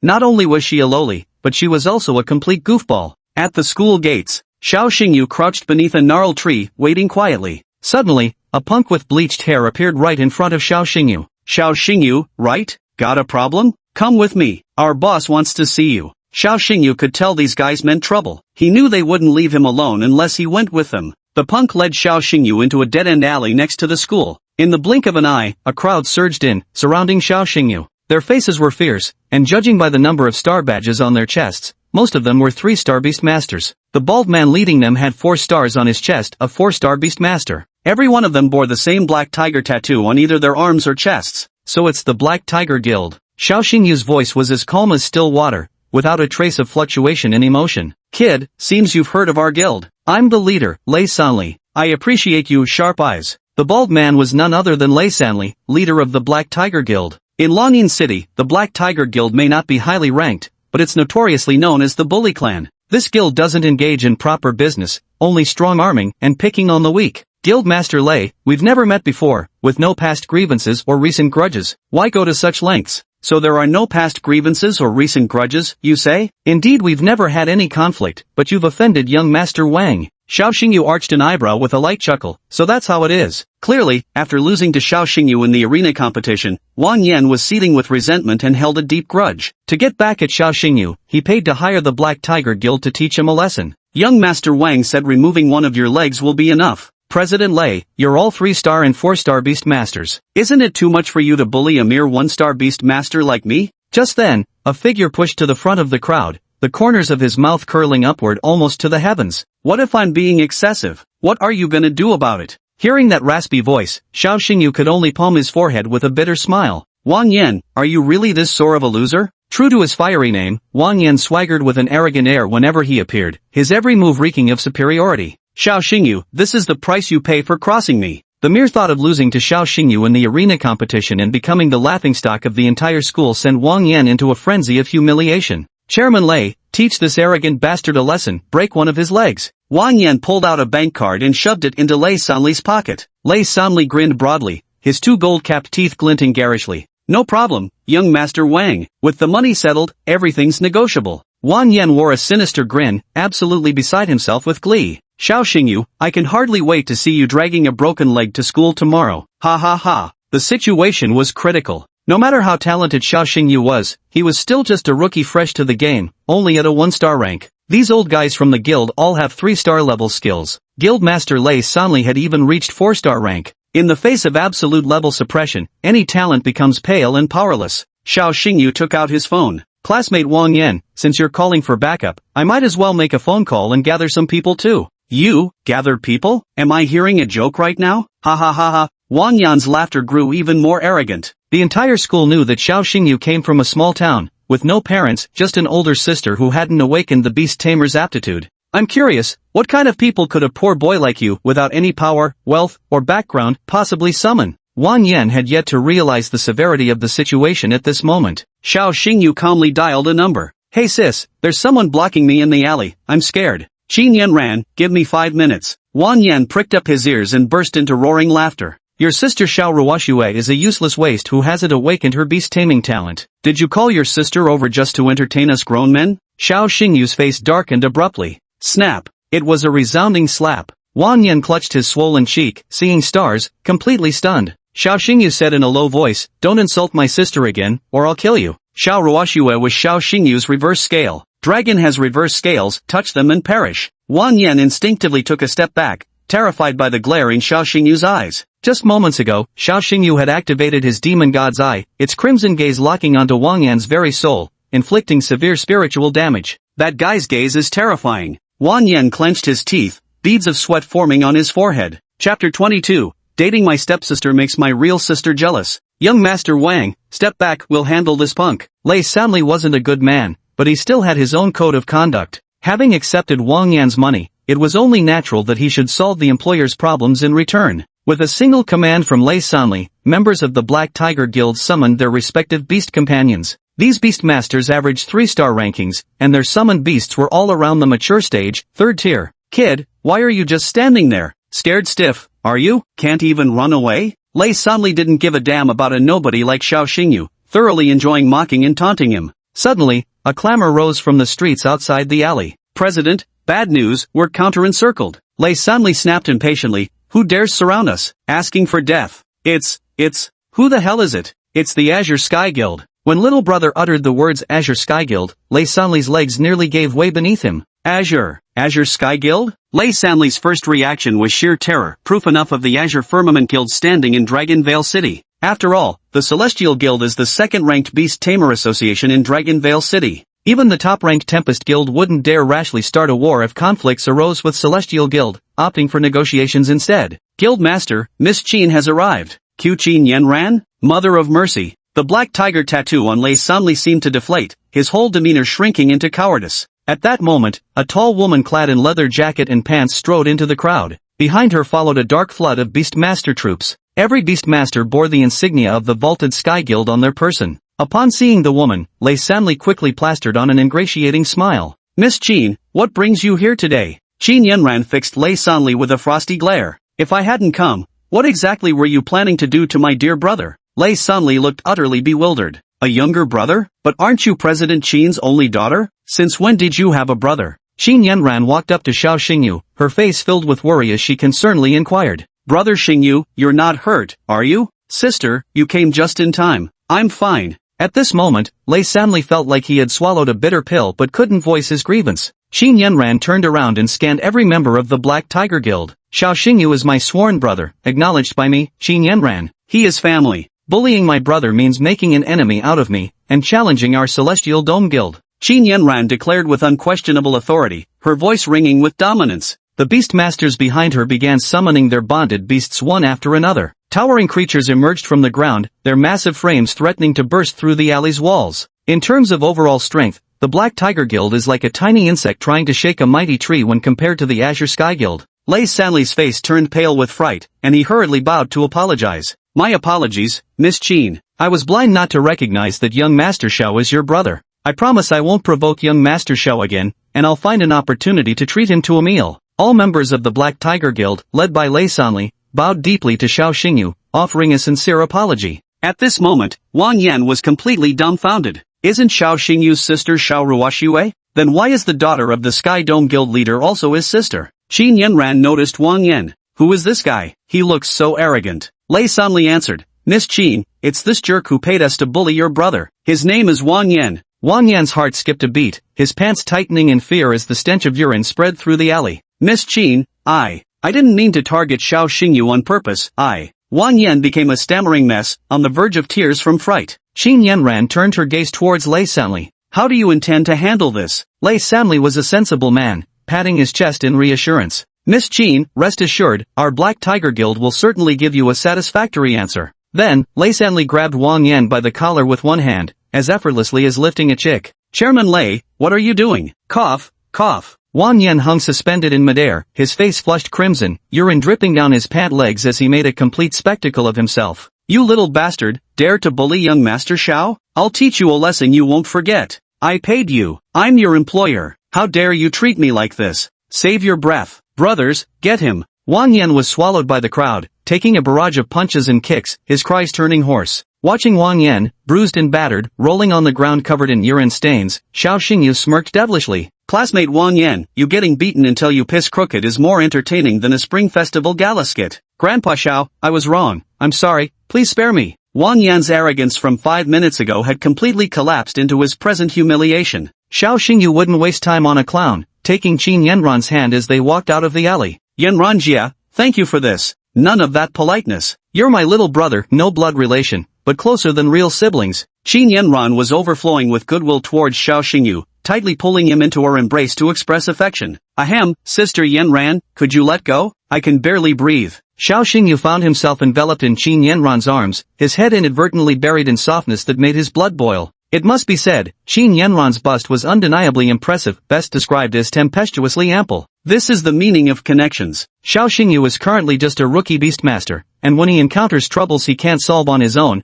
he can only rely on his connections. With Qin Yanran as his sworn sister, Xiao Xingyu now has a foothold in Dragon Vale City. After all, Qin Yanran doesn't just represent herself, but the entire Vault of Heaven Guild. School's out now. Have you had dinner yet? Not yet. Come on, let me treat you to a feast. I know a really nice restaurant. Qin Yanran wrapped her arm around Xiao Xingyu's and kept chattering non-stop as they walked. Xiao Xingyu felt somewhat hesitant. Sister Yanran, my older sister will be bringing me a bento box to school soon, so, spend the day with me properly today. You'll have plenty of chances to eat meals delivered by your sister every other day, missing one won't hurt. Having just received Qin Yanran's help, Xiao Xingyu found it hard to refuse. After some half-hearted resistance, he was whisked away by her. 5 minutes later, Xiao Ruoxue arrived at the entrance of Qinglong Academy, carrying a lunchbox. By her side was a cute girl wearing a face mask. This adorable girl was Yi Shimeng. To avoid being recognized, she wore a mask and a baseball cap. Big sister Ruoxue, where's brother? Xiaoyu said he'd wait for me at the entrance, but where is he? And he's not answering his calls either. At this moment, Xiao Ruoxue overheard this conversation between several passing students. Hey bro, let's swap some gossip. Just now, I saw Xiao Xingyu from class 3 being taken away by a stunning beauty. They looked really close. I know that beauty, she's Qin Yanran, the daughter of the Celestial Sky Guild's leader. Holy shit, what's the relationship between Xiao Xingyu and Qin Yanran? Are they a couple or something? It doesn't seem like it. I heard Xiao Xingyu call her sister Yanran. Yi Shimeng listened to the gossip for a while when she suddenly felt the temperature around her instantly drop to freezing point, causing her delicate frame to shudder. Ruoshue's sister, your current expression is scarier than even a monarch-tier magical beast. A jealous woman is always one of the most terrifying creatures in the world. Chapter 23, a lucrative business opportunity, becoming a professional beast tamer physician. Brog Floating Garden Restaurant. Ranked among the top 5 high-end dining establishments in downtown Longyan City, this restaurant caters exclusively to wealthy and distinguished clientele. Xiao Xingyu sat nervously on the plush sofa seat, looking around with restless eyes.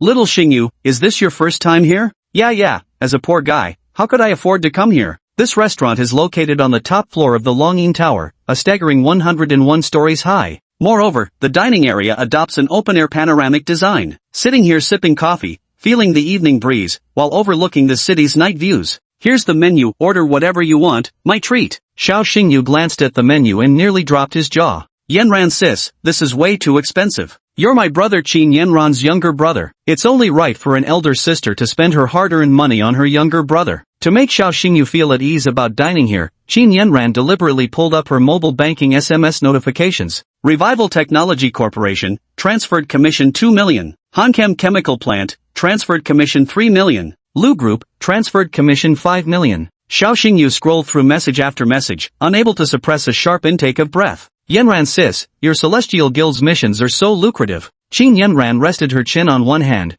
crimson lips lightly sipping red wine, exuding the demeanor of a heroic woman. Don't underestimate me just because I'm a woman. When fighting magical beasts, I can be fiercer than you men. By the way, let me answer your question. Our Beastmaster Guild's primary source of income comes from accepting missions, hunting magical beasts and collecting commissions. Within the Dragon Kingdom, the Royal Army is responsible for safeguarding the nation. However, the Royal Army's numbers are ultimately limited, unable to meet the entire kingdom's demands. This is precisely why the Beastmaster Guild was established. The Beastmaster Guild is an organization established through the union of numerous non-royal beastmasters. The Royal Army is sustained by the nation's provisions. In contrast, the Beastmaster Guild must be self-sufficient. For instance, when a company suffers monster attacks or a village faces beast-related homicide cases. When the Royal Army is too busy to handle problems, clients can turn to the Beastmasters Guild for help. Upon completion of the task, payment will be made. The higher the beast's level and the greater their numbers, the more difficult the task becomes, and naturally, the higher the commission fee.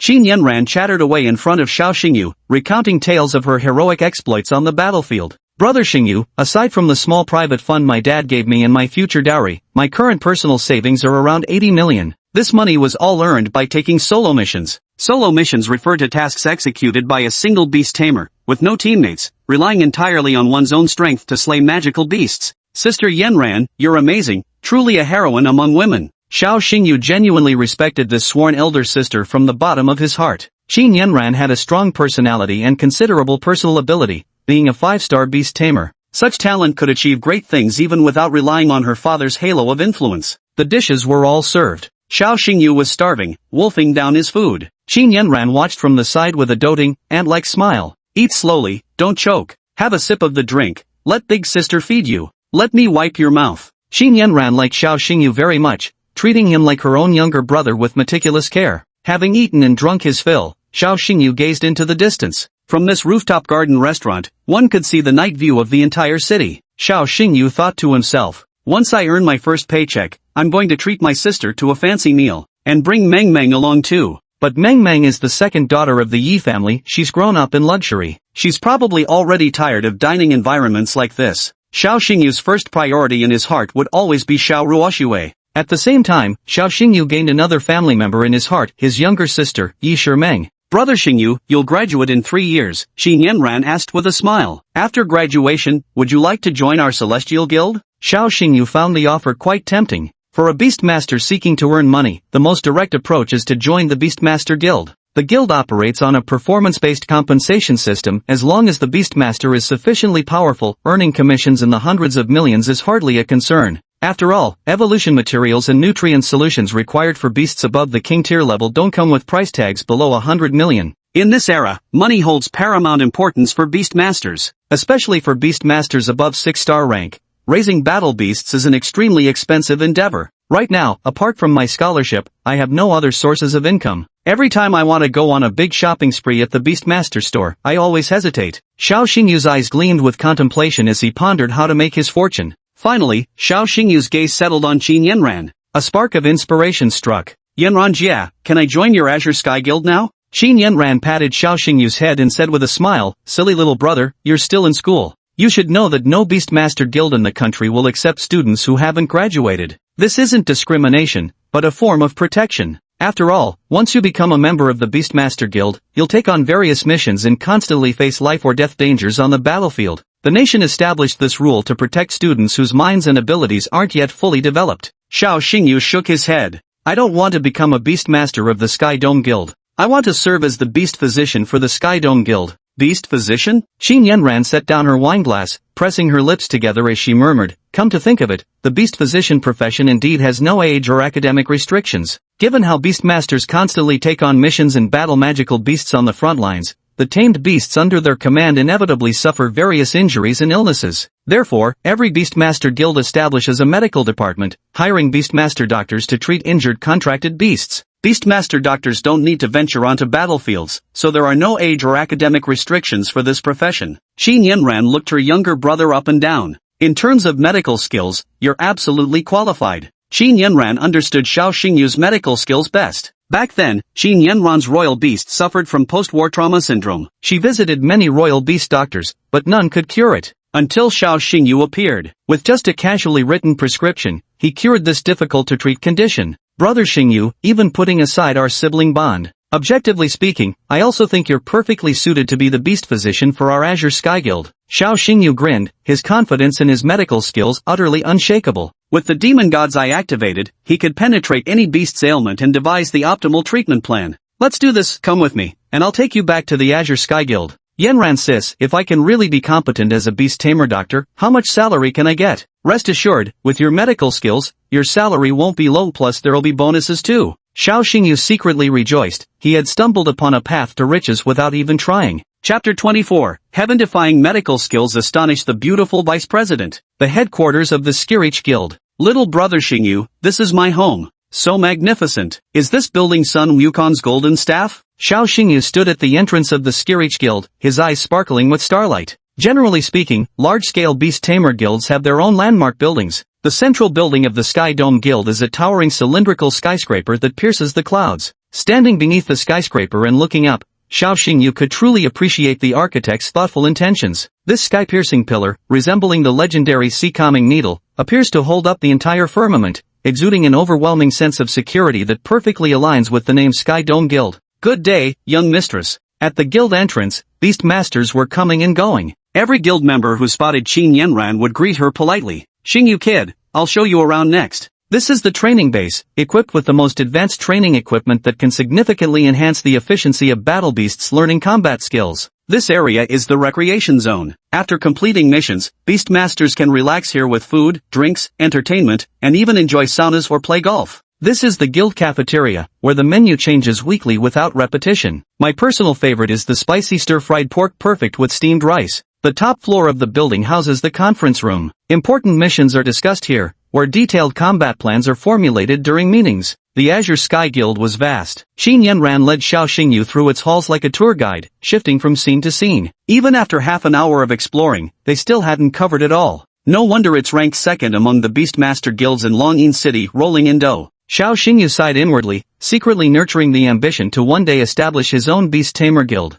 Xingyu, little brother, I had hoped to introduce you to my father. My father values talent above all else. He would truly admire a gifted young man like you. The father Qin Yanran spoke of was none other than Qin Longyue, the guildmaster of Vault Heaven Guild. As Qin Longyue was one of Dragon Vale City's most prominent figures, news about him flooded the internet. Xiao Xingyu had gleaned some knowledge about him. Qin Longyue currently held the rank of 7-star Beastmaster. His foremost beast companion, the Blaze Rhino Sovereign, had reached the 2nd-tier Sovereign level evolution. In terms of military achievements, Qin Longyue fought battles all his life and only lost once. And this became a beautiful tale, for he lost to his own wife, Qin Yanran's mother, Lu Qing. However, fate played a cruel trick. Lu Qing encountered a beast god-level magical creature during a mission. Due to the overwhelming disparity in strength, Lu Qing perished on the battlefield, leaving not even a body behind. At that time, Qin Yanran was only 6 years old. Xiao Xingyu couldn't help but ask, Sister Yanran, where is President Qin? He's a senior I deeply respect, and I'd like to meet him too. Qin Yanran shrugged helplessly. My father went on a mission recently, he's gone to Devil's Island.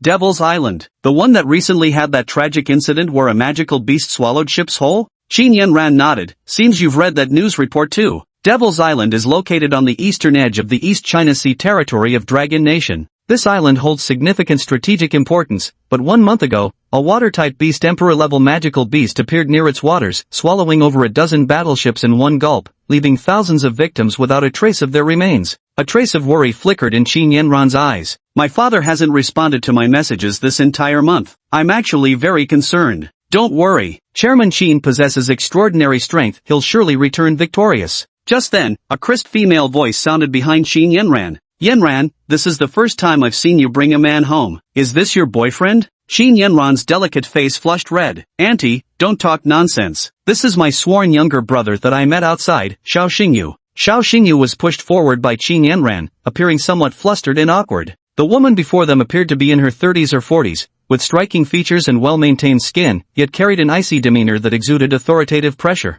Miss Yanran, who is this? Brother Xingyu, let me introduce you, this is my aunt, Lu Yu. By the way, besides being my aunt, she's also the deputy leader of the Celestial Firmament Guild. Xiao Xingyu froze for a moment before clasping his hands in a respectful yet dignified salute. Hello, Vice President Lu. After Lu Qing's death, the position of vice president became vacant and could only be filled by her younger sister Lu Yu. Over the years, Lu Yu has been the greatest contributor to the firm's second-place ranking of the Celestial Dome Guild on Dragon Vein City's guild leaderboard. Sworn younger brother. Yanran, your aunt has been around long enough to tell you this. In this world, there's no such thing as purely platonic sworn siblings. Auntie, please don't say that. I really just treat Xingyu like a younger brother. After exchanging pleasantries, Lu Yu got down to business. Why did you bring Xiao Xingyu to the Firmament Guild? Auntie, Xingyu wants to serve as our guild's beast tamer physician. What? Lu Yu raised her delicate eyebrows, thinking Qin Yanran was joking with her. I'm serious. Brother Xingyu is highly skilled in medicine. He's fully qualified to work as a veterinary physician.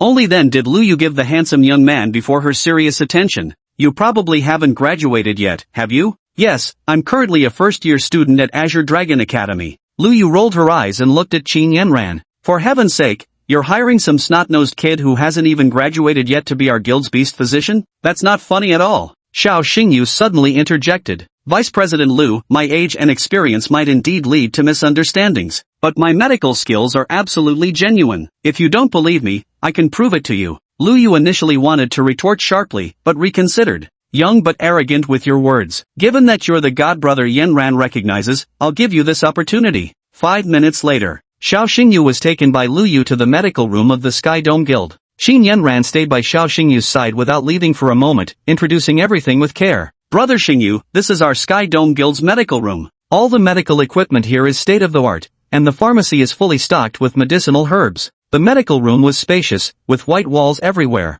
On the operating table lay various royal beasts. Their beast masters stood vigil by their side. Blazing Flame Tiger, hang in there. After this hemorrhoid surgery, pooping won't hurt anymore. Doc, my battle beast has another fracture. How long will it need to recover this time? Operating table 3, the skeletal-faced brown bear is having a difficult delivery with massive hemorrhaging. Get the backup blood bags. This battle beast is too severely wounded. Half its body was bitten off by a king-class magical beast. I'm afraid. Inside the medical ward, the scene became gruesomely bloody. Judging from the severe injuries these royal beasts had suffered, Xiao Xingyu could easily imagine the desperate battles they had fought alongside their masters on the battlefield. Lu Yu crossed her arms, her calm voice tinged with deep resignation. Our Celestial Guild only accepts A rank or S rank missions. The rewards are high, but so are the risks. The frequent injuries sustained by the royal beasts have been a constant headache for our beast physicians. At this point, Lu Yu's gaze fell upon Xiao Xingyu. Kid, didn't you claim to have excellent medical skills? Show me what you've got. Xiao Xingyu activated his demon god's eye. In the medical room, diagnostic data of all the spirit beasts' injuries compiled into a chart,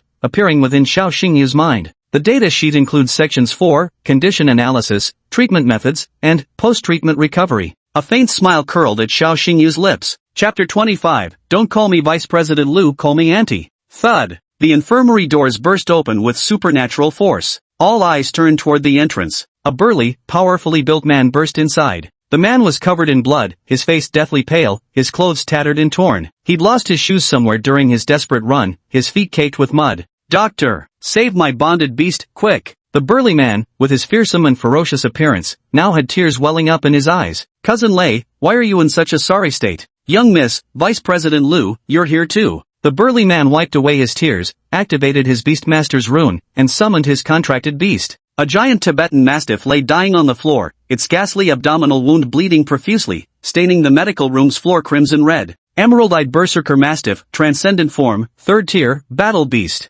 At this moment, its physical condition had deteriorated to the extreme, its green pupils gradually dilating while clinging to the last vestiges of life. Sister Yenran, who's this burly uncle? He is a veteran of our guild, Chile. Once fought side by side with my father through life and death. Chile is a 6-star beast master who has never flinched in the face of monstrous hordes on the battlefield. But at this moment, watching his tamed beast approach death, his vulnerable side finally surfaced as hot tears soaked his face. Liu commanded, all beast physicians, prioritize treating the emerald-eyed frenzied mastiff. All the royal beast doctors rushed forward in the medical room. The jade-eyed mad mastiff lay on the operating table, its eyes already unable to open. Good heavens, what a massive wound. The blood loss is too severe, stop the bleeding first. The hemostatic clamp isn't working, prepare the medication. Still no use, the bleeding simply won't stop. At the very moment when several imperial veterinary physicians were at a loss, Xiao Xingyu stepped forward. The wound was caused by the Beast King Great Demon Beast Golden Needle Venomous Wasp King, so conventional hemostatic prescriptions are ineffective. Chile exclaimed excitedly, young man, how did you know I encountered the Golden Needle Wasp King during my mission? Xiao Xingyu remained composed, analyzing the situation methodically. There's a green crystalline substance near the wound. That's the unique toxin of the Golden Needle Wasp King.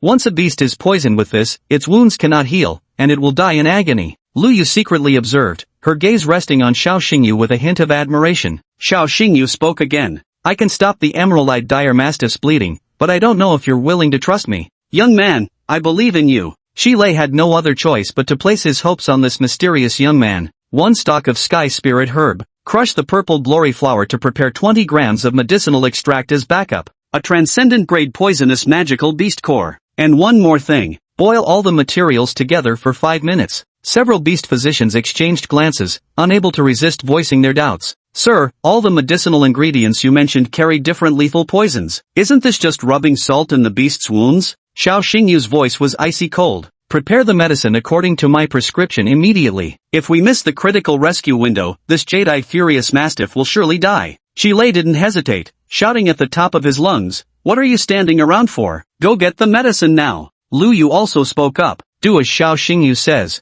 Several beast-taming physicians bustled about, preparing and brewing the medicine according to Xiao Xingyu's prescription. 5 minutes later, they distilled a cup of dark green potion. The potion smelled foul and contained multiple deadly poisons. Xiao Xingyu personally applied the medicinal solution evenly onto the wounds of the emerald-eyed mad mastiff. Sizzle. Thick white smoke rose from the wounds, filling the medical room with the stench of decaying flesh. The emerald-eyed mad mastiff let out a pained howl, tears of blood streaming from its eyes. As a beast master, Chile stood by, his heart in his throat. After the smoke cleared, the emerald-eyed frenzied mastiff stopped howling and regained vitality. Several beast doctors looked astounded. The bleeding stopped. It stopped. This potion is absolutely miraculous. Look quickly, the wound is actually healing at a visible pace. This is nothing short of a medical miracle. After medication, large amounts of necrotic flesh fell from the jade-eyed frenzy mastiff's wound, which then rapidly healed. In just 3 short minutes, the wound had mostly closed up. Woo! The jade-eyed frenzy mastiff raised its massive head and whimpered softly towards Chile, signaling its owner not to worry. Furball, you're going to live. That's wonderful. Chile rushed forward and embraced the emerald-eyed savage mastiff, weeping with joy. For such a burly tough guy to shed tears in this situation didn't seem the least bit affected, on the contrary, it radiated a warmth of humanity. The emerald-eyed savage mastiff's wounds haven't fully healed yet, but fortunately the toxins have been neutralized by the potion I concocted. To prevent any lasting effects, I've written down the detailed steps for follow-up rehabilitation treatment on this note. Chile took the note from Xiao Xingyu's hand, visibly moved. Young miracle doctor, thank you for saving my spirit beast. This kindness, I, Chile, will remember for a lifetime. What's your name, by the way? Qin Yanran ran over and wrapped her arm around Xiao Xingyu's, her face beaming with pride. Uncle Lei, this is the sworn younger brother I've taken, his name is Xiao Xingyu. Divine Dr. Xiao, I owe you my life. From now on, just say the word, and I, Chile, would go through fire and water for you. For a beast master, their tamed beasts are their very life. Pulling the emerald-eyed mad mastiff back from the brink of death was an immense favor Xiao Xingyu had done for Chile. Qin Yanran patted Luyu's shoulder with a cheerful smile and said, Auntie, now you must acknowledge the medical skills of our Xingyu, mustn't you? Luyu's gaze was fixed on Xiao Xingyu's retreating figure. At that moment, Xiao Xingyu took the initiative to treat other spirit beasts, curing them with just his medicine, earning gratitude and praise from their beast masters. Miracle Dr. Xiao, thank you for healing my spirit beast. Miracle Dr. Xiao, my mountain rock turtle has developed anorexia, can you cure it? Dr. Xiao. The medical room was filled with a chorus of voices calling out, Miracle Dr. Xiao. Xiao Xingyu patiently tended to each spirit beast, jotting down rehabilitation training plans on slips of paper and handing them to every beastmaster. Lu Yu's eyes were profound as she pondered silently. This young man truly has remarkable medical skills, he's a rare talent indeed. If his medical skills were exposed, it would likely trigger a frenzied competition among the noble families and major beastmaster guilds. In this era, talent is the most valuable asset. A masterful beast-taming physician could become a specially appointed alchemist for a prestigious family, be lured away with a hefty salary by a top-tier beast-taming guild, or even earn the honor of being a guest at the Dragon Kingdom's Empress's court. Lu Yu smiled faintly. Fortunately, this young man is Yanran's sworn brother. With this connection, he'll officially become a member of our Celestial Guild from now on. She then walked over to Xiao Xingyu. Xiao Xingyu, your medical skills, impressive, truly impressive. You flatter me, Vice President Lu. Hey, no need for Vice President Lu, just call me auntie like Yanran does. Qin Yanran chimed in with a smile. Exactly. You're like my younger brother, so my aunt is your aunt too. Hey auntie. Xiao Xingyu called out, his face flushed with shyness. Lu Yu revealed a kind and benevolent smile. Xingyu, from now on you'll be the specially appointed apothecary of our Firmament Guild. The title of specially appointed apothecary was the highest honor one could bestow upon a beast physician. Am I seeing things? Is this Vice President Lu's first smile? To make the Ice Queen beam with such kindness, Dr. Xiao must be someone special. Dr. Xiao is incredible. Does Vice President Lu have feelings for Dr. Xiao? After all, she's over 30 and still unmarried. Lu Yu suddenly suppressed her smile. Who's spreading rumors? Half a year's salary deduction. Chapter 26, Signing the Major Contract, Potential to Earn Hundreds of Millions Annually. At the top-floor conference room of Tsengqiang Guild's headquarters building, on the table in front of Xiao Xingyu lay a contract. It was a high-paying special employment contract. Across from Xiao Xingyu sat Lu Yu, her long legs casually crossed, radiating the unique allure of a mature woman. Xingyu, sign this contract and you'll become our Dawn Guild's specially appointed alchemist. Take a look at the salary offered and see if it meets your expectations. Xiao Xingyu scrutinized the contract carefully, his eyes widening to the size of bronze bells. A monthly salary of 1 million, plus a 5% commission? Deputy Lu, call me auntie. Auntie, this treatment is too good. I'm a little overwhelmed. A monthly salary of 1 million means breaking 10 million annually. Regarding commissions, if a guild beastmaster completes a mission with a 10 million commission outside and the beast sustances severe injuries in the process, as long as Xiao Xingyu can heal this royal beast, he'll get a 5% commission, which amounts to 500,000. Given the scale of the Celestial Guild, they complete around 100 missions annually with commissions reaching tens of millions. From this perspective, just in terms of commissions, Xiao Xingyu could earn over 50 million a year. Moreover, the guild occasionally receives SSS-ranked missions with commissions exceeding 100 million, meaning Xiao Xingyu's cuts would be even higher. Calculating carefully, earning 100 million a year isn't entirely impossible. Xiao Xingyu muttered to himself, nearly frightened by the number he'd just spoken aloud. In the past, 100 million would have been an astronomical figure to Xiao Xingyu. But now, Xiao Xingyu stood at the threshold where earning 100 million within a year had become a tangible possibility. Qin Yanran giggled coquettishly nearby. Brother Xingyu, don't be surprised, you've earned all this fair and square. You're the most outstanding beast tamer physician I've ever seen. If your auntie doesn't show some sincerity now, other beast tamer guilds will surely poach you away later. Qin Yanran was just joking, but Lu Yu genuinely had this concern, so she decided to test the waters. Xingyu, given your accomplishments in medicine, it's inevitable that royal families, noble houses, and other guilds will extend olive branches to you. When the time comes, they'll offer you superior terms and benefits. Would you choose to leave our Azure Sky Guild? Xiao Xingyu had intended to deliberate seriously, but suddenly felt the temperature in the meeting room plummet to freezing point. Qin Yanran and Lu Yu were both staring intently at Xiao Xingyu. The two beauties wore smiles that could only be described as nuclear kindness, sending a shiver down Xiao Xingyu's spine. Yanranjia, auntie, rest assured, I won't leave the vast heaven guild. Xiao Xingyu's smile didn't reach his eyes. Qin Yanran outright embraced Xiao Xingyu, even pressing his head against her ample, heaving chest. You're such a good little brother. I love you to death. Lu Yu wore a satisfied expression. Xingyu, from now on you're not just the Azure Sky Guild's contracted pharmacist, you're family to us. At the Azure Dragon Academy, if anyone gives you trouble, contact Yanran anytime, or come straight to me. In the entire Dragon Vale City, nobody would dare bully you. A warm current flowed through Xiao Xingyu's heart. Growing up with Xiao Ruoxue, they relied on each other, with neither father nor mother. The absence of familial love was finally partially filled. Late night, Xiao Xingyu hummed a tune while riding the Hellstorm Wolf back to the Azure Dragon Academy. All the way, the smile on Xiao Xingyu's face never faded. Having just signed a major contract, Xiao Xingyu felt like he could stand a bit taller. Auntie advanced me a month's salary, there's an extra $1 million in my bank account now. Tomorrow, I'll visit the Spirit Beast shop for a stroll. Gonna buy some exclusive fire attribute evolution materials from Auntie Luo-san, what a bliss. Just as Xiao Xingyu was about to get carried away, a childish voice piped up. Sister Ruoxue, I see brother. Xiao Xingyu looked up, his whole body stiffening in shock. It was already 11 o'clock at night. Under the dim streetlights at the entrance of Qinglong Academy stood two beauties, one with silver hair flowing over her shoulders, the other with twin pigtails. These were Xiao Ruoxue and Yi Shimeng. Damn it! Xiao Xingyu's heart skipped a beat. This is bad, so bad. I'm so dead now. With a resolve as steadfast as one marching to their death, Xiao Xingyu walked up to Xiao Ruoxue. Sis, you came to bring me lunch. Xiao Ruoxue was holding a love-filled bento box that had long gone cold. Yi Shimeng grabbed hold of Xiao Xingyu's hand.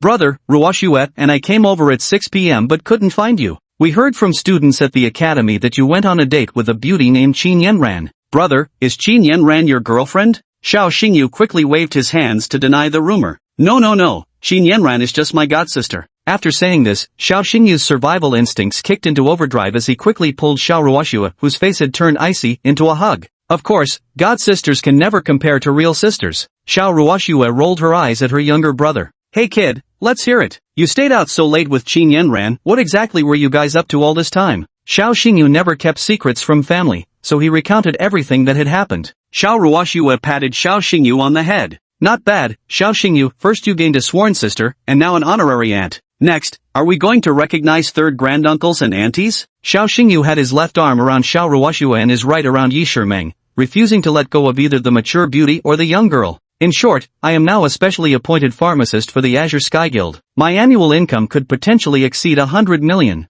This weekend, I'm treating you all to a grand feast. This night brought joy to some and sorrow to others. Wang family residence. Wang Yan lay on his bed, his face ashen. The bruises on his body and his fractured ribs were constant reminders of vengeance. The door opened. A man in his 40s or 50s walked in. Wang Yan bore a striking resemblance to this man, clearly his father, none other than Wang Dongsheng, the vice principal of Azure Dragon Academy. Dad, you must stand up for me. Utter disgrace. Wang Yan stood like a jammed machine gun, silent and sullen, with aggrieved tears welling up in his eyes. Wang Dongsheng adjusted his gold-rimmed glasses, his refined yet villainous aura on full display. You're my son, Wang Dongsheng, yet you actually lost to some two-bit clown from a backwater town in an arena match. You've disgraced me, shamed our entire Wang family. Wang Yan, with tears and snot streaming down his face, sobbed, Dad, don't scold me anymore. That Xiao Xingyu is really not weak. His beast taming has 3 attributes. I've seen the video of you fighting Xiao Xingyu in the arena. I know exactly how strong he is. After watching the video, Wang Dongsheng clearly understood that his son was no match for Xiao Xingyu. By the way, Dad, Xiao Xingyu has recognized Qin Yanran as his sworn sister. With the Tsunxiang Guild backing him, I'm afraid I won't get a chance to settle the score. Wang Dongsheng let out an eerie, cold laugh. The Tsunxiang Guild, our Wang family truly can't afford to provoke them. But if Xiao Xingyu encounters an accident during the Yinan Mountain trial, and dies at the hands of demonic beasts, wouldn't it have nothing to do with us? Wang Yan froze for a long moment before a sinister smile curled at the corners of his lips. Dad, you're truly amazing. The Yinan Mountain trial was the inaugural field combat assessment for every new class of students at the Azure Dragon Academy. The trial will be held tomorrow morning. The Wang father and son had a detailed discussion late at night, brewing up a cauldron of wicked schemes. Chapter 27, The Magical Beast Hunt Trial, The Omnipotent Xiao Xingyu. Men's Dormitory Building, Room 312. A ray of morning light streamed through the window, falling on Xiao Xingyu's face. Xiao Xingyu was sleeping soundly when he was abruptly awakened by a sudden system alert tone. Ding! System mission issued. System mission, hunt and kill a fully matured magical beast. Mission reward, 1, blood marrow pill, plus 1,000 credits. Xiao Xingyu, still half asleep, rubbed his bleary eyes. I'm just a 1-star beast tamer, and you want me to hunt down a fully mature magical beast? System, you really overestimate me. The Hellstorm Wolf is currently at the initial form, 1st tier, level. Even with its triple elemental talents, at best it could barely kill a mature form, 1st tier, magical beast. And the perfect form magical beasts are yet another level above the mature forms. Fighting across 2 levels is simply unrealistic.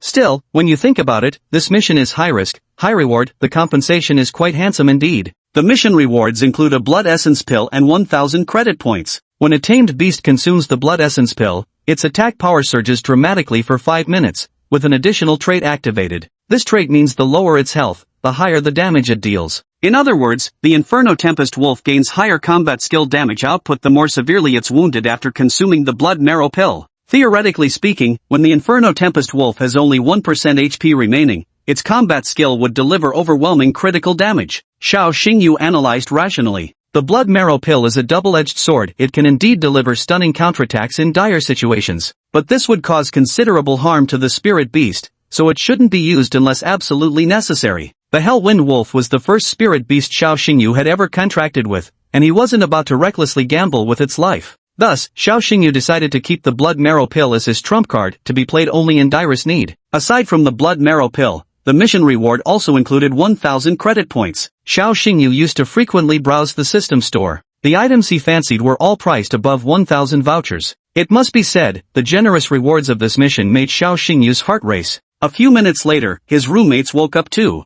Everyone frantically dressed and groomed themselves. Wu Shengyu stood before the mirror, putting on his handsome clothes and styling his hair like a proper adult. Song Hu had a toothbrush clenched between his teeth. Chen Yifu rushed downstairs and came back with 4 breakfasts. Brother Yu, today's the day for our freshman class to participate in the mounting trial. Finally, I'll get to see what the beauties from other classes look like, hoping to pick up a pretty girl during the trial. The mounting trial was, in truth, the real first lesson for freshmen. In the suburbs of Longyin City lies a completely sealed-off mountain range called Mount Yinan. Due to its unique terrain, this mountain experiences perpetual rainfall and year-round overcast skies, hence its name. Across the entire mountain range, there are more than 3,000 nascent stage magical beasts. Being the lowest ranked creatures, these nascent stage beasts pose no threat to Longyin City, which boasts numerous elite warriors and tight security measures. Rather than exterminating them all, why not use them as practice material for the students? Thus, Azure Dragon Academy designated this mountain as a training ground for freshmen. Every year, new students must enter Shadow South Mountain on trial day to complete the task of hunting magical beasts. 10 a.m.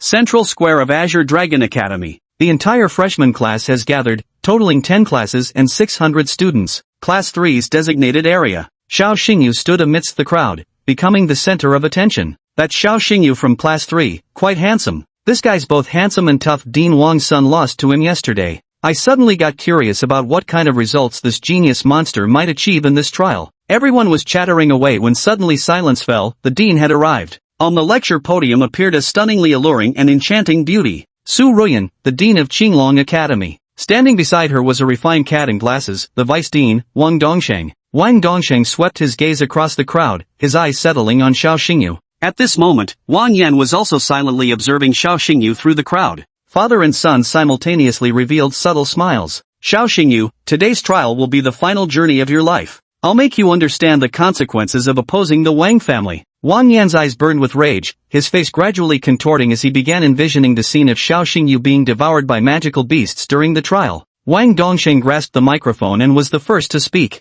Today marks the day of the Shadow Peak Mountain trial. Freshmen, let me remind you, the number of magical beasts you slay will determine your assessment score. The more demon beasts you hunt, the higher your rating will be, allowing you to enjoy more premium resources and beast evolution materials provided by the Academy. We've prepared generous prizes for the top 3 contestants in this trial. Standing beside Wang Dongsheng were 3 boxes. The boxes were opaque, making it impossible to see what was inside. But one thing is certain, inside are invaluable evolutionary materials and high-quality beastmaster combat techniques. The crowd grew noisy again. With my talent, I'd probably rank among the bottom 3 at best. At full strength, I could only hunt about 3 magical beasts before running out of spiritual energy. I remember last year during the Yinan Mountain trial, the first place went to Yi Shuangning. That's right, Yi Shuangning hunted 109 magical beasts at the time, earning an S+ rating. I'd be perfectly content with just a B grade score myself. Su Ruyan chimed in, Vice Dean Wang, before the trial begins, could you announce this year's all-rounder among the freshmen?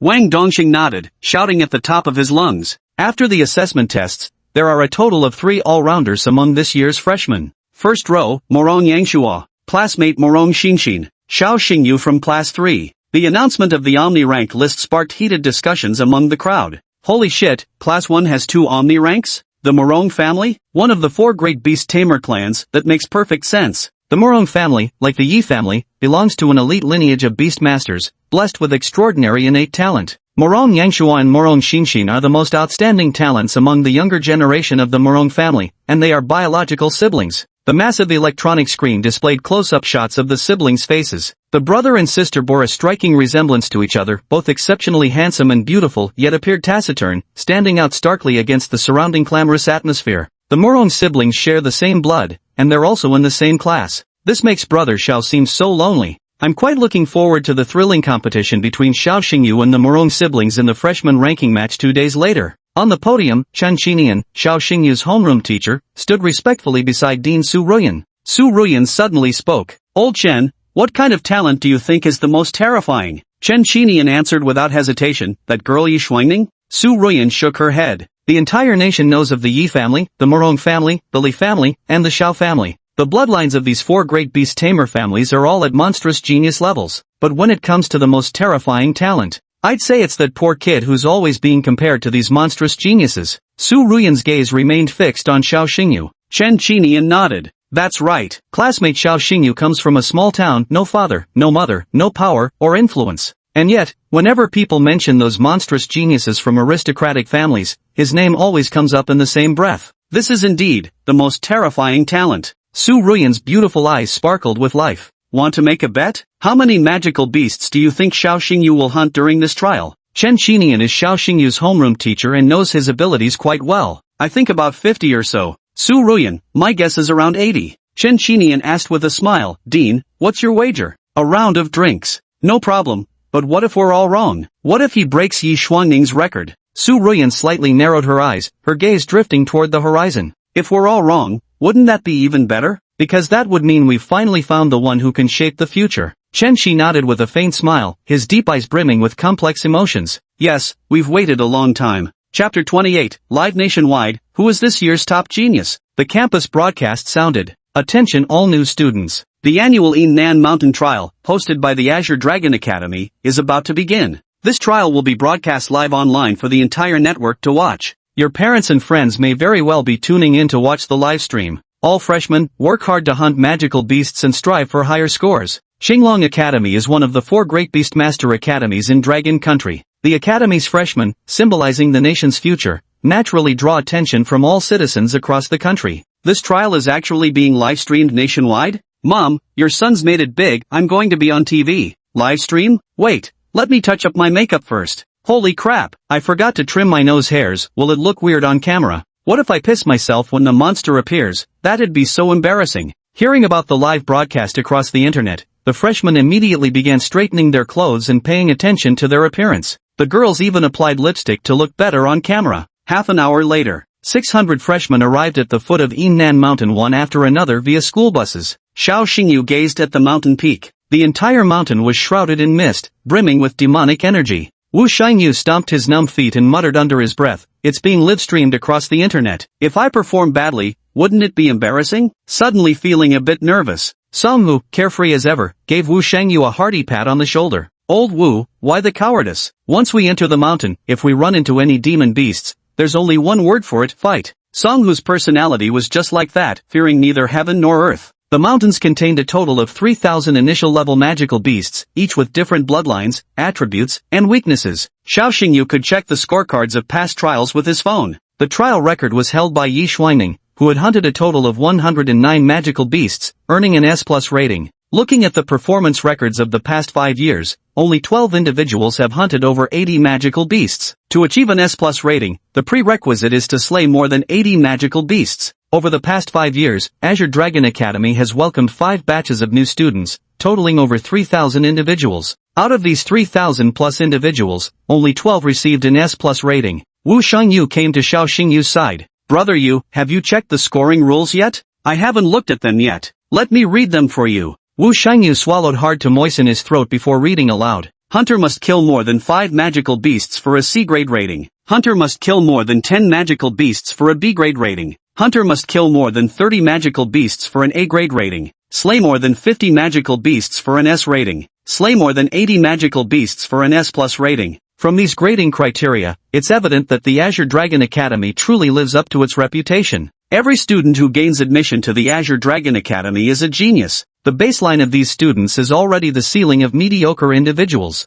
The minimum passing grade is C, requiring the hunting of more than 5 magical beasts. For those truly mediocre 1-star beast masters, hunting even one beginner-level magical beast carries considerable risk, let alone 5. UGE, how many magical beasts are you planning to hunt? Wu Shengyu asked curiously. How many magical beasts I can hunt doesn't depend on me, but on how fast they flee. Xiao Xingyu folded his hands behind his head, appearing lazy and casual, as if he wasn't taking this trial seriously at all. Since the mountain only held beginner-level magical beasts, and Xiao Xingyu's strength was such that even mature specimens were effortless prey, this trial was little more than a warm-up exercise for him. It all depends on how fast the monster runs. Wu Xingyu's lips twitched as he forced a bitter smile. Brother Yu, I suspect you're showing off, and the evidence is undeniable. Song Hu grinned foolishly with simple honesty. Brother Yu shows off because he's got the skills to back it up. In the crowd, Wang Yan secretly fixed his gaze on Xiao Xingyu's retreating figure. Xiao Xingyu, you're just a grasshopper in late autumn, you won't be jumping around much longer.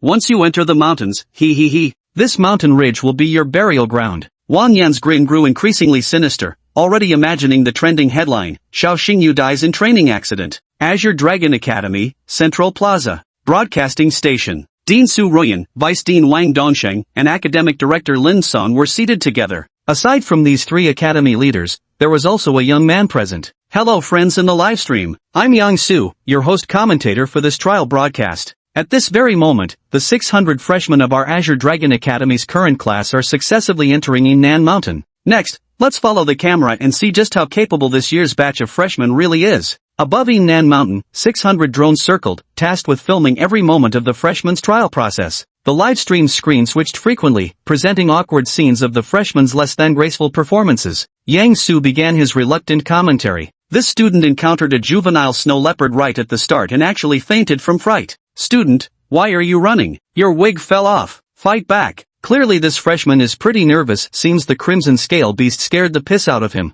Director, please pixelate this student's crotch area to preserve some dignity. Freshmen are like raw recruits in the military, it's only natural to feel fear and nervousness during their first battle. When attacked by demonic beasts in the mountainous forest, most freshmen's first instinct is to flee. The live broadcast cuts to Su Ruyan. Su Ruyan's face was dark and stern. Yang Su raised the microphone. Dean Su, what are your thoughts on this year's freshman performance? Gritting her teeth, Su Ruyan snapped. This is truly the worst freshman class I've ever taught. Yang Su cleared his throat softly. Ahem, Dean Su, you said the exact same thing during last year's trial livestream. The atmosphere became somewhat awkward. Time passed minute by minute. The freshmen gradually shed their nervousness, their fighting spirit awakened by the magical beasts. Yang Su gripped the microphone, cheering loudly. Let's recognize this brave student who lost his wig just now. He fought valiantly and took down a spirit stone leopard. And this student who wet his pants also managed to take down a winged demon elk. The Azure Dragon Academy doesn't raise idle people. Every freshman here will become pillars of our Dragon Nation. An hour passed. All 600 freshmen made their mark. Even the weakest student hunted down 6 magical beasts. But as time passed, the talent gap among the 600 freshmen began to show. Second class's Wan Lin has successfully killed a short-tailed bear, bringing his total number of magical beasts hunted to over 10. Congratulations to 5th class's Sun Tianhao, whose number of magical beasts hunted has exceeded 20. Incredible! In just 1 hour since the trial began, 1st class's Morong Yangshua has already hunted down 40 magical beasts. The live stream camera focuses on a handsome young man, tall and imposing with an unsmiling demeanor, coupled with his long white hair. He gives off an intimidating aura that discourages casual conversation. In the live stream's bullet comments section, netizens are buzzing with discussion. A true pride of the Morong family, bravo young Master Morong. I really want to marry young Master Morong. Morong Yangshua fulfills all my requirements for a future husband. Chapter 29, That Sneak Xiao Xingyu Steals the Beauty's Kill. Mount Yunnan. By the edge of a water pool, a white-haired youth leaned against a tree, his expression as tranquil as the pool's surface. A massive griffin flapped its wings, its sharp talons tearing into the silver fong snake's flesh. After all, the silver fong snake was a Tier 3 initial stage magical beast, just one step away from breaking through to become a mature stage beast. If other freshmen encountered a silver fong serpent,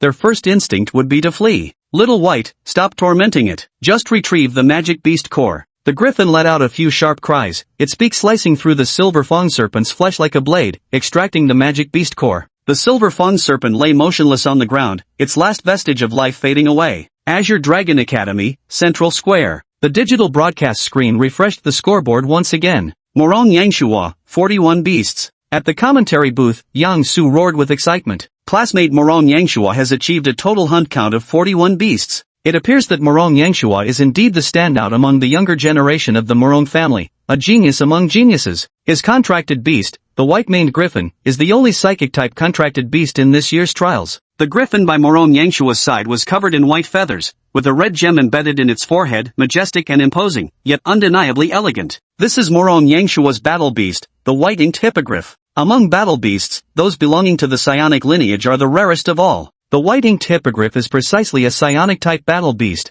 with its most formidable ability being dimensional penetration. Typically speaking, magical beasts possess formidable armor and defensive capabilities. The Frost Griffin's spatial penetration ability not only instantly closes the distance to magical beasts, but also grants penetration effects to all attacks. This ability can effortlessly pierce through a magical beast's armor and effectively counter their regeneration capabilities. The Silverfang Serpent possesses particularly strong regenerative abilities among tamed beasts, but coincidentally gets completely countered by the Frost Griffin's power, leaving it in a pitiful state. Morong Yangshua picked up the Silverfang Serpent's magic core, stored it in his spatial ring, then turned to stroke the Frost Griffin's head. Good job, little white. Morong Yangshua was usually a man of few words who rarely interacted with others, speaking only when engaging with his spirit beasts. Yang Su glanced at the barrage comments and couldn't help but sigh. It seems our classmate Morong Yangshua is quite popular among the female fans. The girls in the barrage zone are all chanting about wanting to have babies with Morong Yangshua. Having witnessed Morong Yangshua's performance,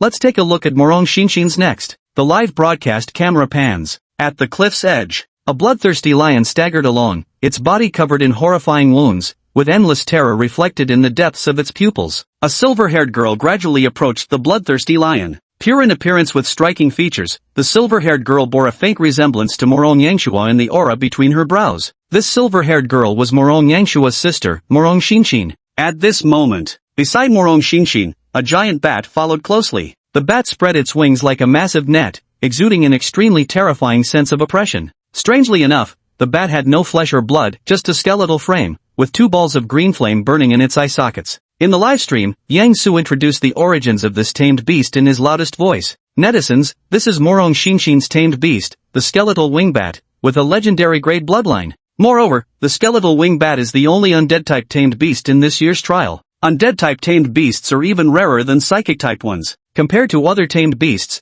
the greatest advantage of undead-type creatures is their heaven-defying talent of being immune to physical attacks. Even if the bone-winged bat beast's body is torn apart by magical beasts, or crushed into dust, it can recover completely within a short time. This is the effect of physical damage immunity. With this innate ability, it can counter all magical beasts that rely on physical attacks. The bloodthirsty mad lion is an initial level, tier 2, magical beast with epic bloodline. Its armor is ridiculously thick. Its physical attacks carry a built-in 5-fold critical strike effect. Its talents are formidable indeed. Too bad it encountered the bone-winged bat beast. Today will be its doom. If student Morong Xinshin successfully slays this bloodthirsty lion, her total kill count will reach 51. At this very moment, on the live broadcast's giant scoreboard screen, Morong Xinshin topped the leaderboard with 50 magical beasts slain. The live stream chat was flooded with frenzied bullet comments. Lady Morong is my goddess. This talent surpasses even her brother Morong Yangshua's. Anyone who marries this woman would probably dare not fight back even if they suffered domestic violence, right? Morong Xinshin is too formidable, her edge even overshadowing her brother Morong Yangshua. But in truth, Morong Yangshua wasn't giving his all. He disliked showboating. As for trial results, he believes in stopping when necessary. Every freshman participating in the trial wears an electronic watch on their wrist. The watch face also displays synchronized transcript data. Seeing his younger sister currently ranked first, Morong Yangshua's icy expression flickered with a hint of a smile. From the looks of it, my sister should be able to clinch first place in this trial. As the elder brother, I won't compete with her. Clearly, though this white-haired youth appeared cold and unfeeling, warmth lay beneath his aloof exterior. He was utterly devoted to spoiling his little sister. Suddenly, Morong Yangshua's expression froze, the corners of his mouth gradually tightening. The watch face displayed Morong Xinshin's ranking had dropped one spot. She was now in second place. Someone surpassed my little sister? The current top ranker is Xiao Xingyu. Morong Yangshua noticed this name for the first time. 1 minute ago, at the cliff's edge, the bloodthirsty lion, severely wounded, was driven into a corner by Morong Xinshin with no way out. The bone-winged bat beast flapped its wings, green flames blazing wildly, preparing to unleash its ultimate killing move. Just as everyone in the live stream believed Morong Xinshin would surely succeed in hunting down the bloodthirsty lion, a shadowy figure flashed past. Black blade, kill. A woo. A domineering and majestic wolf howl echoed across the cliff. Whoosh. In an instant, a burning, blaring wolf claw mark appeared on the bloodthirsty mad lion's already mangled torso. Put. Blood gushed from the wound like a spring. The bloodthirsty mad lion collapsed heavily to the ground, its eyes wide open in death. Xiao Xingyu rode the hellstorm wolf and appeared at the edge of the cliff. Morong Xinshin looked up, locking eyes with Xiao Xingyu for the first time. Commentator's booth. Yang Su stood up excitedly, gripping the microphone and roaring. This scene is truly too dramatic. The biggest dark horse of this tournament, Xiao Xingyu, snatched Morong Xinshin's kill. Attention please, Xiao Xingyu has topped the leaderboard. On the electronic scoreboard. First place, Xiao Xingyu, 51 kills. Second place, Morong Xinshin, 50 kills. Third place, Morong Yangshua, 41 kills. Xiao Xingyu clinched the top spot by snatching just one kill from Morong Xinshin. The barrage section was filled with netizens' complaints. This guy is really sneaky. The bloodthirsty lion was already on its last legs. Xiao Xingyu just dealt the final blow. Morong Xinshin was on guard day and night, but still couldn't defend against Xiao Xingyu's underhanded tactics. Both of these guys are genius monsters. Would they actually end up fighting over this? At the cliff's edge, the tension was palpable. Xiao Xingyu flashed an innocent, harmless smile. Classmate Morong, thank you for this severed head you've gifted me. Morong Xinshin's expression mirrored her brother's, cold and rigid, as she silently stared at Xiao Xingyu without uttering a word. At that very moment, from within the bushes came a rustling sound. A three-eyed demon ant crawled out. Yang Su narrates with fervor. So here's the question. Xiao Xingyu and Morong Xinshin lock eyes. The gunpowder aura radiating from their exchanged glances makes it clear both are determined to claim the three-eyed demon ant's kill. Chapter 30, I can see monster health bars, breaking records. The three-eyed demon ant was scared out of its wits. It had merely been passing by, never expecting to catch the attention of two monstrous geniuses. Xiao Xingyu and Morong Xinshin stood motionless, not exchanging a single word between them. Yet if their glares could rival blades, they would have already clashed 300 times over. In the live stream, the camera zoomed in for a close-up of the two figures.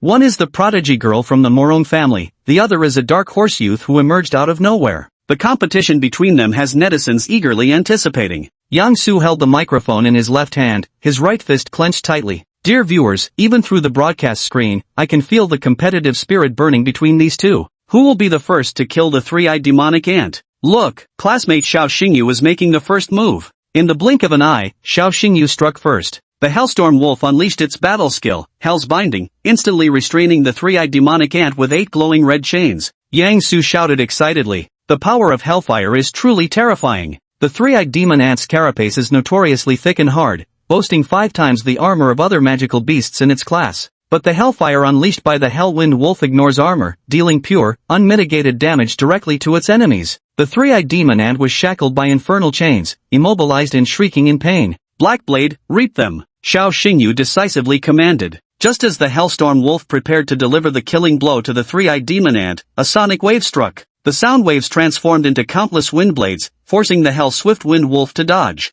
Yang Su slammed the table and roared. Morong Xinshin, attack now. The bone-winged bat beast released sonic wind blades, interrupting the Hell Swift Wind Wolf's ultimate move. In the blink of an eye, the bone-winged bat monster unleashed its combat skill Bone Spirit Frostfire. Morong Xinshin successfully eliminated the three-eyed demon ant, proof that heroic women rival men, shattering the notion they're lesser. The tense, thrilling live footage paired with the commentator's fiery enthusiasm gave netizens full-body goosebumps. At the cliff's edge, the three-eyed demon ant turned to ashes amidst green flames. Amidst the charred soil, only a magical beast core remained. Morong Xinshin bent down to pick up the beast core, then gazed at Xiao Xingyu in the distance. She said nothing, yet her silence seemed to speak volumes. Miss Morong, you always seem so cold and indifferent. I thought you didn't care about trial results. But who knew you could hold a grudge like this? Xiao Xingyu said with a teasing smile. Meanwhile, the transcript data updated. Both Xiao Xingyu and Morong Xinshin's kill counts reached 51. Yang Su was beaming with delight. Ladies and gentlemen, things are getting interesting. As of now, Xiao Xingyu and Morong Xinshin are tied, with both of them ranked first. There's only 1 hour left until the trial ends. Who will maintain their position at the top? Let's wait and see.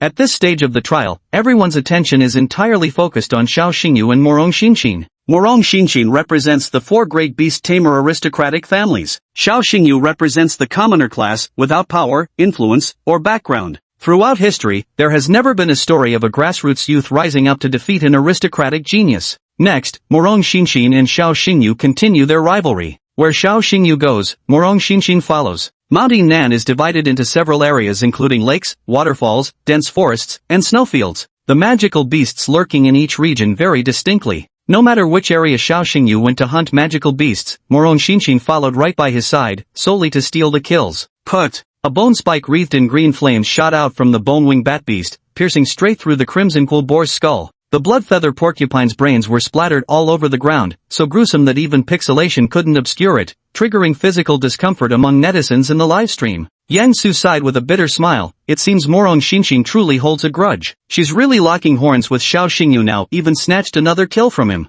Transcript data refreshed. First place, Morong Xinshin, 89 kills. Second place, Xiao Xingyu, 81 kills. Beneath the roaring waterfall, two massive boulders stood 5 meters apart. Xiao Xingyu on the left, Morong Xinshin on the right. In the pool beneath the waterfall, the Hellwind wolf seethed with black hellfire, baring its sharp fangs as its fur stood angrily on end. The bone-winged bat creature circled midair, emitting savage screeches with an arrogant demeanor. Classmate Morong, surely you don't need to take a mere trial so seriously? Morong Xinshin remained silent, like an autistic girl, simply staring coldly at Xiao Xingyu. In the bullet chat section, netizens were flooding it with comments. As the ancients said, fighting is affection, scolding is love. Not sure why, but this couple seems so shippable. Man, you gotta admit, they look so good together. Handsome guy, gorgeous girl, totally perfect match. Xiao Xingyu's handsome features, free-spirited personality, and that roguish grin of his made him look exactly like some playboy who'd seen it all on the dating scene. Morong Xinshin remained silent the entire time, not saying a word, just staring at Xiao Xingyu with the resentful pout of a young wife giving her husband the cold shoulder. Even Yang Su, the professional commentator, couldn't help but start shipping this pairing.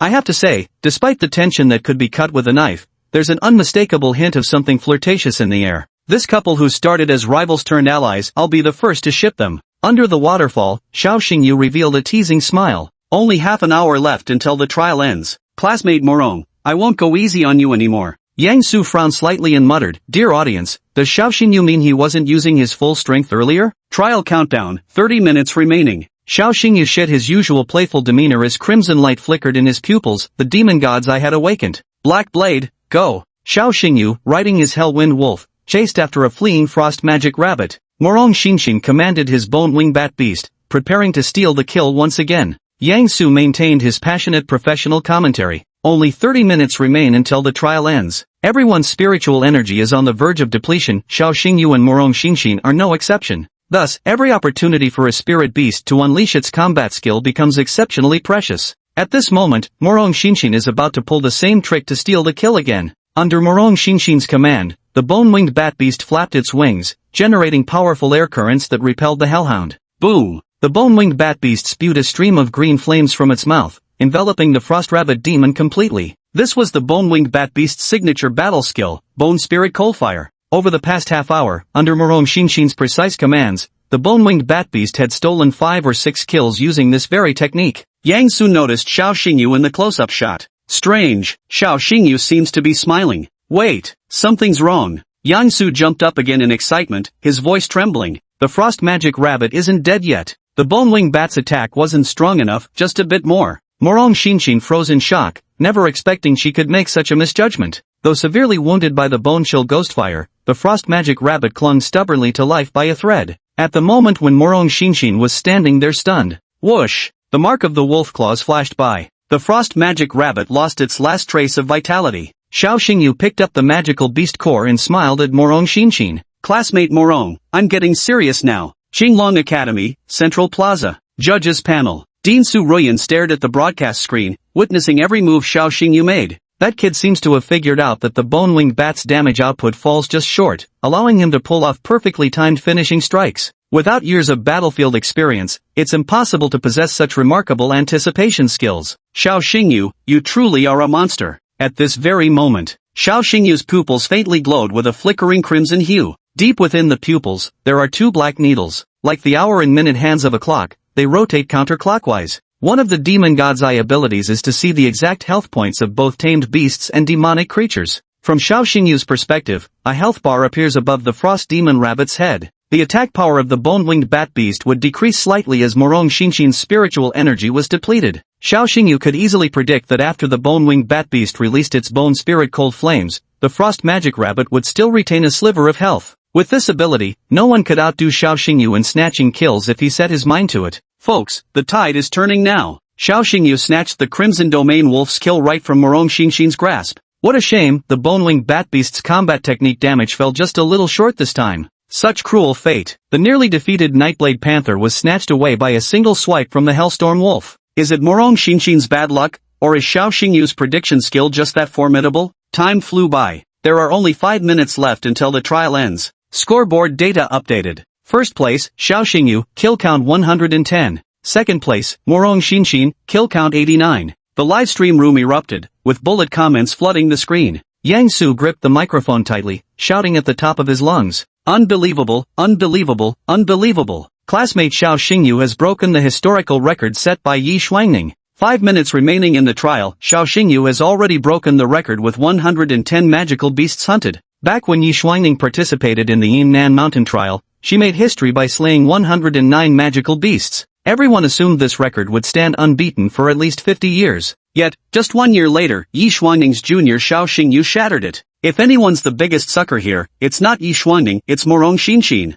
For the past half hour, Morong Xinxin's kill count has been stuck at 89. Ever since then, every time Morong Xinxin weakened a magical beast, Xiao Xingyu would swoop in to steal the kill. That's also why Xiao Xingyu managed to break Yi Shuangning's record. Morong Xinxin handed him at least 20 assists. Xiao Xingyu picked up a monster crystal core, a mischievous grin curling at the corners of his lips. Classmate Morong, thank you for sewing the wedding dress for me. Breaking senior Yi Shuangning's record, you get a share of the credit. Morong Xinxin glared at Xiao Xingyu with resentful eyes before finally speaking. Old 6. This was the first time Morong Xinxin had spoken to any man besides her own elder brother, Morong Yangshua. Classmate Morong, thank you for your praise. The last time Morong Xinxin felt this exasperated was the last time. Chapter 31, Xiao Xingyu plummets over the cliff, the mysterious magical beast in the cave. Dear viewers, the trial is drawing to a close. Barring any surprises, student Xiao Xingyu should maintain his first place position. Had I not seen it with my own eyes, I'd never believe this youth from a small town actually broke Yi Shuangning's record. I am truly honored to have the opportunity to serve as the host and commentator for this trial livestream.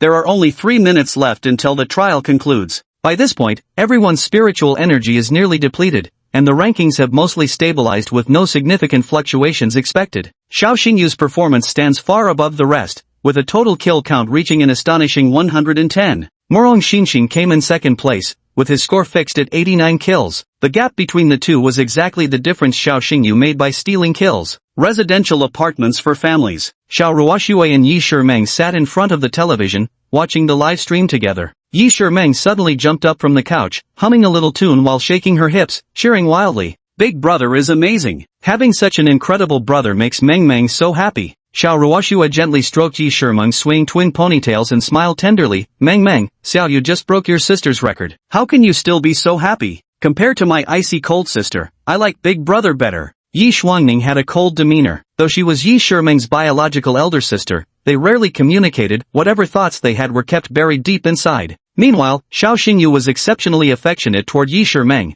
radiating warmth in his personality and never showing a cold expression. Watching Xiao Xingyu achieve excellent results in the trial, Yi Shimeng felt genuine happiness and pride for him from the bottom of her heart. Ruoshua's sister, aren't you happy that brother got good results? I am definitely happy. But you don't seem excited at all, and you hardly smile. A child's insight is often sharper than an adult's. Yi Shimeng struck right at the heart of the matter. Xiao Ruoxue was indeed acting strangely. Seeing her younger brother excel didn't bring her the slightest joy. Instead, her expression remained somber. Xiao Ruoxue stared intently at the television screen. The camera zoomed in for a close-up of Xiao Xingyu's face. Why does the current Xiaoyu feel both familiar and strange to me now? During the trials, he repeatedly stole kills from that Morong family girl, which clearly demonstrates how exceptional his predictive abilities are. But there's no sign of the seal on him loosening, so where do these extraordinary talents come from? Xiao Ruoxue rested her chin on her hand, lost in thought. Yunnan Mountain, deep within the dense forest. Xiao Xingyu glanced down at his watch. Only 1 minute left until the trial ends. Classmate Morong, I'll gladly take the title of first place. Morong Xinxin remained tight-lipped, her beautiful eyes fixed intently on Xiao Xingyu. Sneaky bastard. Could you use a different word? Old 6. Is that the only phrase in your vocabulary? Old 6. Xiao Xingyu was amused by Morong Xinxin's personality. This woman is really interesting, appearing cold but actually somewhat adorably clueless. The broadcast echoed through the valley. The trial is about to end. Please gather at the foot of the mountain, everyone. Classmate Morong, let's go. Old 6. Can you please use a different term? Old 6. Xiao Xingyu made his judgment. Verdict reached. Classmate Morong, in your previous life you were a repeater machine. Just as Xiao Xingyu was preparing to descend the mountain, an unexpected incident occurred. A roar that pierced through the mountain forest stabbed painfully at Xiao Xingyu's eardrums. Dark Edge. Xiao Xingyu shouted loudly. The Hellstorm Wolf instantly entered combat mode. Bang! With a heavy muffled thud, the Hellstorm Wolf was sent flying like a kite with its string cut, crashing to the ground and unable to rise again. Xiao Xingyu's sword-like brows furrowed slightly. This is bad, it's a fully mature, third-tier, magical beast. The incident happened so suddenly that the livestream signal became intermittent. Snowflakes appeared on the screen, and the image grew increasingly blurred. At this moment, a colossal creature appeared before Xiao Xingyu. It was a gigantic liger with fangs longer than swords, possessing 3 heads, each maw filled with sizzling, bubbling lava. Disaster, that's a magma liger. Why would a fully mature, third-tier, magical beast appear in the trial zone? Call the trial zone supervisor. Find out what's going on. Leave that for later. Protecting the students is our top priority. Initiate emergency rescue procedures. Mount Yunnan served as the trial grounds for every incoming class of freshmen. To match the strength level of new students, the Yunnan Mountain maintains strict control year-round, ensuring only beginner-level magical beasts inhabit its slopes. But the Magma Lion Tiger beast now standing before Xiao Xingyu reaches the complete form, third tier. Complete form, third tier, means it stands just one step away from breaking through to transcendent form, with utterly terrifying strength. To contend with a magical beast of this caliber would require at least a 4-star beast tamer. Xiao Xingyu and Morong Xinshin beside him were both 1-star beast masters. Even with their exceptional talents, it was impossible for them to bridge such a vast level gap. Black Blade, get up! The Hellstorm Wolf struggled to rise, its chest scalded by magma, baring its teeth in pain. Xiao Xingyu activated the Devil God's Eye, and the data panel of the Molten Lion Tiger beast appeared before him. Damn it, this thing's health bar is ridiculously thick. In Xiao Xingyu's field of vision, above the head of the Molten Lion Tiger beast, was an excessively long and dense health bar. Initial stage, Tier 1 Tier 3, Mature Form, Tier 1 Tier 3, Complete Form, Tier 1 Tier 3. The Hellwind Wolf is merely an initial level, first tier, Tamed Beast. Between it and the fully evolved, third tier, Magma Lion Tiger, the difference in levels is an insurmountable chasm. Such a vast disparity cannot be bridged by any bloodline, talent, or skill. The Magma Lion Tiger let out a roar, unleashing a towering hurricane that blotted out the sky like a tsunami. Xiao Xingyu was knocked to the ground by the hurricane, his clothes torn by wind blades, blood streaks appearing on his cheek. The Hellstorm Wolf staggered back repeatedly, the flames on its body instantly dimming. The level suppression became evident. Su Ruyan's voice came through the broadcast. Xiao Xingyu, Morong Xinshin, both of you evacuate the danger zone immediately. We'll implement rescue measures as soon as possible. Regaining his senses, Xiao Xingyu urgently cried out, Classmate Morong, let's run. At this life-or-death moment, the two were no longer competitors but partners. Deep in the woods, Wang Yan hid among the grass, witnessing everything. Watching Xiao Xingyu's figure flee in disarray, Wang Yan revealed a sinister expression. Xiao Xingyu, I told you this would be your burial ground. Since the incident occurred suddenly, rescue personnel would take some time to arrive. Xiao Xingyu and Morong Xinshin passed through a stretch of woodland before coming face to face with a sheer precipice several hundred feet high. Roar! The molten lava lion tiger beast relentlessly gave chase, its massive body moving like a lumberjack machine. Nothing grew where it passed. Morong Xinshin performed a somersault and leaped onto the back of the bone-winged bat beast, soaring swiftly into the sky. At this moment, the advantages of a flying-type beast master became evident. Xiao Xingyu wasn't so fortunate. Whoosh! The lava tigrine unleashed its hurricane roar, summoning a tornado that wrought utter destruction as it swept across heaven and earth. Xiao Xingyu and the Hellstorm Wolf stood at the eye of the tornado, battered by wind blades that sent blood splattering in all directions. Azure Dragon Academy. Judges Platform. Chen Qinian couldn't remain composed. Dean, I must personally go rescue my students. Su Ruyan stood up. Both Xiao Xingyu and Morong Xinshin are talents of Azure Dragon Academy. As Dean, I cannot allow anything to happen to them. Yang Su's bloodshot eyes remained firmly locked on the broadcast screen. Things are looking bad. We're done for now. Xiao Xingyu and the Hellwind Wolf. They've fallen off the cliff. At the cliff's edge, a man and his beast were overturned by the fierce wind, tumbling down the cliff. Morong Xinshin swiftly dove downward, mounted on his winged skeletal bat beast. Grab my hand. This was the first complete sentence Morong Xinshin had ever spoken to Xiao Xingyu. Before this, the only thing she could say was Lao Lu. Xiao Xingyu tried to grasp the helping hand extended by Morong Xinshin, but missed it by a hair's breadth. The howling wind filled his ears as Morong Xinshin's face grew increasingly blurred. the cliffside returned to silence. The bone-winged bat beast circled high in the sky. Morong Xingshin, riding on the beast's spiky back, gazed down absently at the bottomless abyss below. He, dead? Standing at the cliff's edge, the molten lion tiger beast flicked its tongue before turning away, choosing not to pursue Morong Xingshin any further. Clearly, the molten lion tiger beast had only one target, Xiao Xingyu, in the shadows of the woods. What a prodigy! What a damn dark horse! With just a little trick, you're off to report to the king of hell, aren't you, kid? Wang Yan laughed wildly. Xiao Xingyu, oh Xiao Xingyu, this is what you get for crossing me, ha! Late night. Top 3 trending headlines on Dragon Kingdom's news ranking. 1. Dragon Kingdom's Empress issues a warrant for the arrest of beast-type magical creature, nine-tailed fox demon Dailu. 2. Dragon Kingdom's Princess Shangwan Qian promoted to 5-star beast tamer. 3. Xiao Xingyu, the prodigy of Azure Dragon Academy, plunges off cliff, fate unknown. The top 2 spots on the trending charts were both news about the Empress and the Princess. Xiao Xingyu, an ordinary commoner with no power or influence, managed to catapult himself to the nation's 3rd most searched topic simply by falling off a cliff.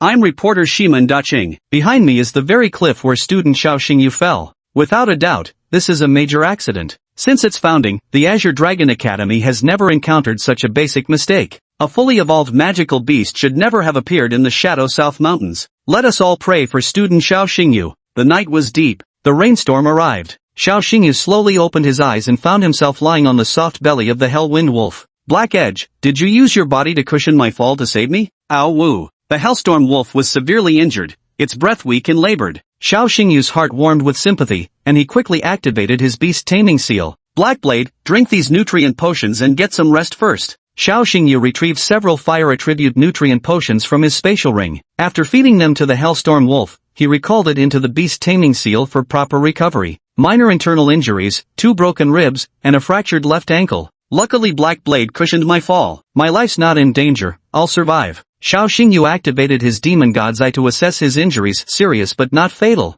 Seems someone's deliberately targeting me, and they meant to kill. No time to think too much, find shelter from the rain first. Xiao Xingyu dragged his battered body through the jungle, limping toward a cave that could shelter him from the rain. Deep in the cave, 2 streaks of violet light gleamed like the eyes of some unknown creature. Chapter 32, The Beauty Beast, Beast Emperor Physique Nine-Tailed Fox. Whoosh! The rain-drenched Mount Yunnan exuded an eerie and sinister atmosphere at every turn. Amid the darkness, flickering lights could be seen in several places. The rescue team was still working hard. Captain, we've found nothing over here. We've searched over here too, no trapped personnel found. Report. The rain is too heavy. It's making rescue operations extremely difficult. I'm afraid. 10 p.m. Su Ruyan stood at the edge of the cliff, her expression more serious than ever before. Chen Qinian stood aside, holding an umbrella for Su Ruyan. As Xiao Xingyu's homeroom teacher, Chen Qinian's brows remained tightly furrowed without relaxation. Dean, the longer we delay, the more danger Xiao Xingyu will be in. Old Chen, recruit more help. The rescue funding has already exceeded the budget. I'll cover the additional expenses personally. Su Ruyan was willing to pay out of her own pocket to bring Xiao Xingyu back. By the way, Lao Chen, let the children go home first. At the edge of the cliff, there was still a group of students standing in the rain. They were all from Class 3, waiting for Xiao Xingyu to return. Wu Shangyu and Song who stood together, silently praying. My dear great-grandma in heaven, if your spirit watches over us, please bring brother Yu back safely. Dear heavens, if only brother Yu could return, I'm willing to pay the price even losing my virginity. Chen Qinian walked over. What are you all still doing here? Hurry back to Azure Dragon Academy and get some proper rest. You have classes tomorrow. Wu Shangyu stood firm with unyielding determination. Instructor Chen, I won't leave until brother Yu comes back. Song Hu chimed in. I'll wait for brother Yu to return too. Me too. I won't leave until I see Xiao Xingyu come back. I'm staying to wait for Xiao Xingyu. The unanimous attitude of all the classmates clearly showed that Xiao Xingyu had become the backbone of this class. Chen Qinian shook his head and sighed. You damn kids. Su Ruyan's voice came through. Old Chen, no need to persuade them further. Since they want to wait for Xiao Xingyu, just let them wait. In the blink of an eye, the sound of rain merged into a continuous roar. The muddy night sky seemed split with countless cracks, as torrential rain converged into waterfalls cascading down upon the earth. In Class 3, Grade 1, beside Xiao Xingyu, 59 classmates stood together. The downpour soaked through their clothes, while the icy wind pierced through their bones. These young-faced children, drenched like drowned rats, appeared thoroughly wretched, yet no one would laugh at them. A faint smile tugged at the corner of Chen Qinian's lips. Xiao Xingyu, you've got some nerve making the whole class worry about you just days into the new semester. Cohesive Force 2 is one of the benchmarks for judging true strength. Those who are strong will never lack like-minded companions by their side. Xiao Xingyu had never deliberately sought to win over these classmates, yet they couldn't help but follow him. Such is the charismatic appeal of the strong. Morong Estate. Bathroom. A white-haired beauty lay in the bathtub, her private parts covered by bubbles, revealing only her snow-white swan-like neck and alluring shoulders. Morong Xinshin gazed out the window. The rain fell endlessly, tirelessly. The thunder roared like a tolling bell, one peal after another. Morong Xinshin sat in a daze for a while, then picked up the phone beside the bathtub and opened the browser. After browsing through the trending news, Morong Xinshin's brows furrowed slightly. According to the latest media reports, Xiao Xingyu remained missing, with his fate uncertain. That guy, is he really dead already? Morong Xinshin had never been interested in men. Yet now, Xiao Xingyu's voice and smile kept appearing in her mind. Beneath the cliff. Inside a cave somewhere. Xiao Xingyu, severely wounded and dragging his battered body, practically crawled into the cave. Once inside, he leaned against the rocky wall, gasping heavily for breath. The rainwater has soaked into the wounds, they'll probably get infected. There's no anti-inflammatory medicine prepared in the spatial ring. I'll just have to tough it out. The Hellstorm Wolf was severely injured and needed to rest in the beast taming sigil, making it impossible to summon again anytime soon. Outside the cave, the torrential rain showed no sign of stopping, and a mudslide could occur at any moment. Xiao Xingyu had no other choice but to spend the night in the cave, waiting for daylight to seek help. After calming down, Xiao Xingyu reviewed the entire trial process in his mind. Logically speaking, a fully evolved magical beast shouldn't appear in Yingnan Mountain. Someone who could abuse their authority to secretly release a fully evolved beast into Yingnan Mountain must be among the top leadership of the Azure Dragon Academy. The highest authorities in Azure Dragon Academy are none other than Dean Su Ruyan and Vice Dean Wang Dongsheng. I have no grievances with Dean Su, and she seems to think highly of me. It appears the Wang family is undoubtedly behind this. Xiao Xingyu was certain that the mastermind behind releasing fully evolved magical beasts into Mount Yin was none other than the Wang father and son. At this moment, a flash of ruthless killing intent flickered in Xiao Xingyu's eyes. Wang Yan, since you're determined to take my life this time, don't blame me for showing no mercy. Xiao Xingyu had always believed in retribution, never one for naive compassion, so Wang Yan must die. Suddenly, a wave of icy dread swept through Xiao Xingyu's entire body. Instinctively spinning around, he found a razor-sharp claw clamped around his throat. There are other people in the cave? At this moment, Xiao Xingyu felt as if his soul had left his body, teetering on the brink of death. Ahem, ahem. His windpipe seized under violent pressure, racking his body with violent coughs as his handsome, pale face turned dark purple. Though his vision blurred, he could still barely make out the monster before him. Strictly speaking, this wasn't a monster, but rather a monstrous beauty. The beauty was half human, half beast, possessing both a human's figure and countenance, while 9 furry purple tails grew from her back, with 2 fox ears standing erect atop her head. At death's door, the demon god's eye activated automatically. A string of data flooded into Xiao Xingyu's vision. Name 9-tailed fox. Level beast emperor form, 1st tier. Bloodline 9-tailed fox clan, mythical bloodline. Talent 1 disaster eyes. After activating the pupil technique, a single glance can petrify any enemy whose level is lower than oneself. Talent 2 9-tailed foxfire, directly burns the enemy's soul, adding a terrifying mental attack. Attributes Beastman series, Superpower series, Fire series. Loyalty 0. Skills. 1-tailed beast bomb. 2. Bloodthirsty eye crossbow. 3. 9-tailed flame heaven statue. Hidden evolution path, 9-tailed demon fox 10-tailed celestial fox 10-tailed dragon fox. Habits and hobbies. So it's a beast-type magical creature, a 9-tailed fox. Damn it, this is a beast emperor level magical creature, I don't stand a chance. A beast emperor level magical creature possesses power capable of shaking heaven and earth. And what's more, this 9-tailed fox's bloodline is of mythical grade. To spar with a magical beast of this level, at least a 7-star beast master is required. If one wishes to defeat it, then an 8-star beast master is needed. Xiao Xingyu, at the moment, is just a 1-star beast master. Additionally, due to the severe injuries of the Hellstorm Wolf, it cannot be summoned for the time being. To be precise, Xiao Xingyu is currently inferior to even a 1-star beast tamer. Human, you have seen my face, the Emperor has no choice but to kill you. The 9-tailed fox demon's voice carried a biting chill. At the moment as precarious as a pile of eggs, Xiao Xingyu found a glimmer of hope. The demon gods I saw through the 9-tailed fox's secret. Beast status, critically wounded and near death, can hold on for at most half an hour. Beast injuries, damaged heart meridian, reversed chi and blood flow. Pathology analysis, wounded by a pure-blooded dragon clan, with dragon force entering the body. So this magical beast is also severely wounded, and will die within half an hour. Wait a minute. Wounded by a pure-blood dragon. But pure-blood dragons, weren't they supposed to have gone extinct 100 years ago? This suggests that the dragon-slaying war recorded in textbooks a century ago held secrets far beyond what was written. Put. The nine-tailed fox demon spat a mouthful of blood, staining Xiao Xingyu's face crimson. Now's the chance. Cough, cough. Xiao Xingyu rasped hoarsely, shouting with difficulty, Mother Fox, I can cure you. Chapter 33, Sealing the Blood Pact, Controlling the Nine-Tailed Fox Demon. The nine-tailed fox demon widened her beautiful eyes and said coldly, Human, repeat what you just said. Mother Fox, I can cure you. At this moment, Xiao Xingyu could sense the killing intent and the nine-tailed fox's eyes had weakened slightly. Seizing the opportunity, Xiao Xingyu spoke quickly and urgently, bargaining for his survival. You've been wounded by a pure-blooded dragon, and draconic energy has invaded your vital organs. Moreover, your heart meridian is severely damaged. You don't have much time left. Without proper treatment, you've got at most half an hour left. This beast emperor-grade magical creature will surely perish. After Xiao Xingyu finished speaking, the nine-tailed fox demon stood dumbfounded.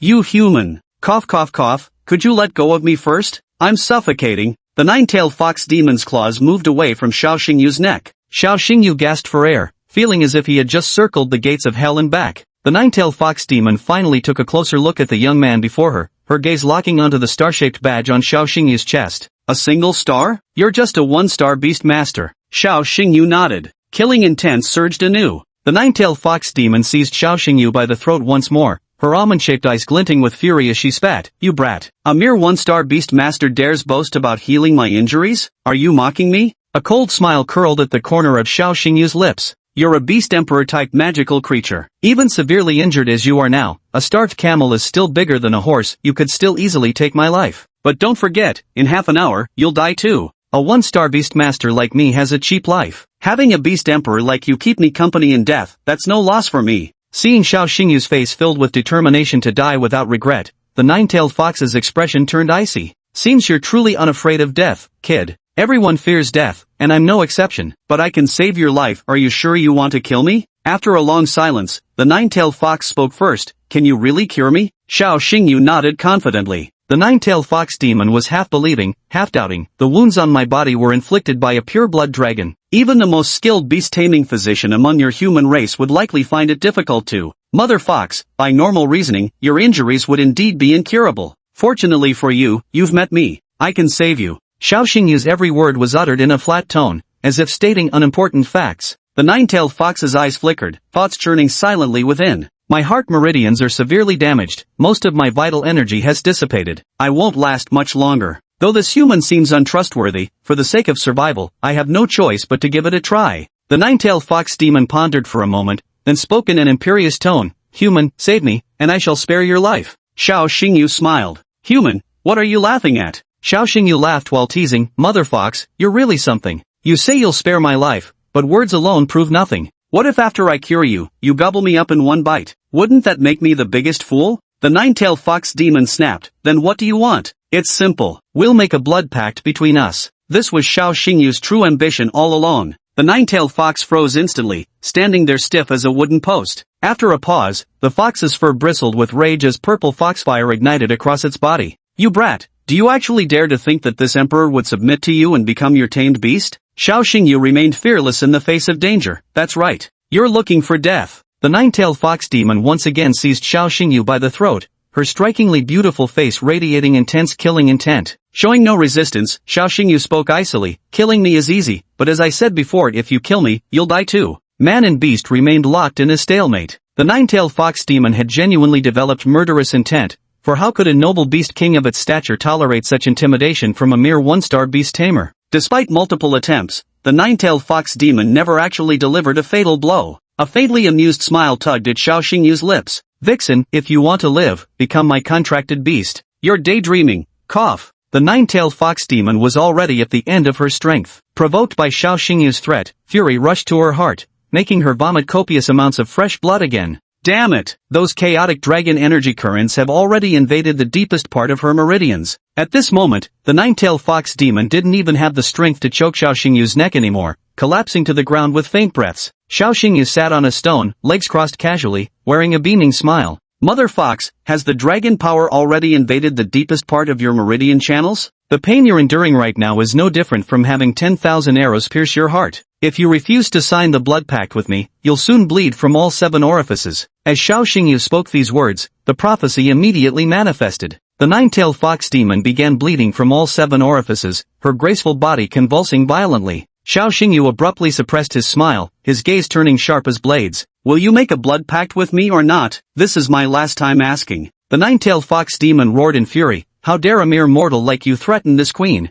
Excruciating pain shot through her again. The 9-tailed fox rolled her eyes back, teetering on the brink of death. 3 seconds later, the 9-tailed fox suddenly yielded. I will. Xiao Xingyu smiled and asked, have you figured it out? The 9-tailed fox demon blushed with shame and nodded. Xiao Xingyu could tell that the 9-tailed fox demon harbored many secrets. These secrets were the very reason she clung to life. To survive, there was no choice but to endure humiliation before humans. Xiao Xingyu bit his finger, letting blood drip onto the forehead of the 9-tailed fox spirit. The pentagram magic circle activated as Xiao Xingyu closed his eyes, establishing a psychic bond with the 9-tailed fox. A moment later, Xiao Xingyu opened his eyes. A 5-pointed star mark appeared on the 9-tailed fox demon's forehead, vanishing after 5 seconds. Blood pact successfully formed. Xiao Xingyu raised his hand and gently stroked the 9-tailed fox's ear. Mother Fox, from now on, you are my contracted beast, Xiao Xingyu's personal familiar. You darn kid. Call me master. Don't push your luck. I won't save you if you don't call me that. You, am master. The 9-tailed fox demon blushed, torn between bashfulness, anger, and helplessness. After signing the blood contract, the 9-tailed fox demon became Xiao Xingyu's tamed beast. A tamed beast must obey its master and cannot harm them, which meant the sovereign-level magical beast was now completely at Xiao Xingyu's mercy. You little brat. Master, I trust you'll keep your word. Don't worry, now that you're my bonded beast, I'll definitely protect you. Xiao Xingyu started removing his clothes. The 9-tailed fox stared dumbstruck. What are you doing taking your clothes off? To trick you, of course. Don't you dare mess around. I'm not some loose vixen. The 9-tailed fox demon shielded her ample bosom with both hands, her eyes filled with wariness. Xiao Xingyu was speechless. He drew a dagger from his waist and stabbed it straight into his own chest. Blood spilled out. Mother Fox, drink now. Ha! My heart's blood can protect your vital meridians. The 9-tailed demon fox had no time to question and obeyed Xiao Xingyu's command. She bent down, her luscious lips touching Xiao Xingyu's wound. Xiao Xingyu's heart blood slowly flowed into the 9-tailed demon fox's body. My heart meridian seems to be enveloped by a force. Xiao Xingyu possessed the demon god's eye, and flowing through his veins was naturally the blood of the demon god. Especially the blood from his heart, which contained a vast amount of demon god factors, could protect the heart meridian. The 9-tailed fox demon's complexion gradually regained its rosy hue as the damaged heart meridian was nourished by the demon god factors. 5 minutes later, Xiao Xingyu dressed himself, clutching the knife wound on his chest, his teeth gritted in pain, his lips pale and cracked. Mother Fox, I fed you so much of my blood, you owe me a huge favor. The 9-tailed phantom fox stared at Xiao Xingyu with an odd expression. Just who exactly are you, kid? Your heart's blood can actually resist draconic power and protect my meridians. This is simply unbelievable. I'm Xiao Xingyu, your contracted master. Xiao Xingyu adjusted his clothes, then used a finger to lift the delicate chin of the 9-tailed fox demon. Mother Fox, do you have a name? Dai Lu. A nice name. From now on, I'll call you Lulu. The 9-tailed fox demon raised an eyebrow. Our relationship isn't that close. I'll call you Lulu if I want to. Bite me if you dare. Dai Lu bared her sharp fangs in a grin, then silently closed her mouth again. Damn it! With this blood pact signed, this emperor is completely at the mercy of that brat. Chapter 34, Taming the Little Fox, Slaying the Molten Liger. Once a blood pact is sealed, it cannot be broken. The lifeblood of a tamed beast is inextricably linked to its beast master. If a beast master dies, their tamed beasts will also lose their vitality and turn to ashes. Dai Lu was now Xiao Xingyu's tamed beast. Though still resentful at heart, from now on she can only obey Xiao Xingyu's commands. The demon god's eye opened once again. In Xiao Xingyu's vision, Dai Lu's attribute panel data updated. The data update primarily manifests in 2 aspects, with the first being loyalty. Loyalty, 1. Xiao Xingyu pinched his chin and raised an eyebrow, contemplating in secret. Before signing the blood contract, this vixen's loyalty was 0. After signing the blood contract, loyalty only increased by 1 point. It seems this vixen's obedience is only superficial. This will require long-term discipline. For beast mastery, the maximum loyalty score is 100. Take the Hellstorm Wolf for example, its loyalty level is 100. Loyalty is a crucial metric for evaluating whether a beastmaster's creature truly trusts its master. The higher a creature's loyalty, the better their synchronization becomes with their beastmaster. When loyalty reaches 100, the creature and its master develop telepathic harmony, enabling extraordinary combat performance. On the contrary, a royal beast like Dai Lu with a loyalty level of only 1 still harbors deep-seated defiance and might cause unexpected trouble during battles. The second item in the data update is pathological analysis. Pathological analysis. The demon god factor protects the heart meridian, and there is no longer any immediate danger to life. But the dragon energy within his body has yet to be cleansed, causing a drastic decline in strength and requiring prolonged recuperation. Xiao Xingyu intensified his pupil power, and another set of data emerged before his eyes. Rehabilitation treatment. 1. Nourish the damaged heart meridian weekly with demon god's blood. 2. Take dragon's tongue grass, withered vine blue, and blood phoenix lingji for conditioning.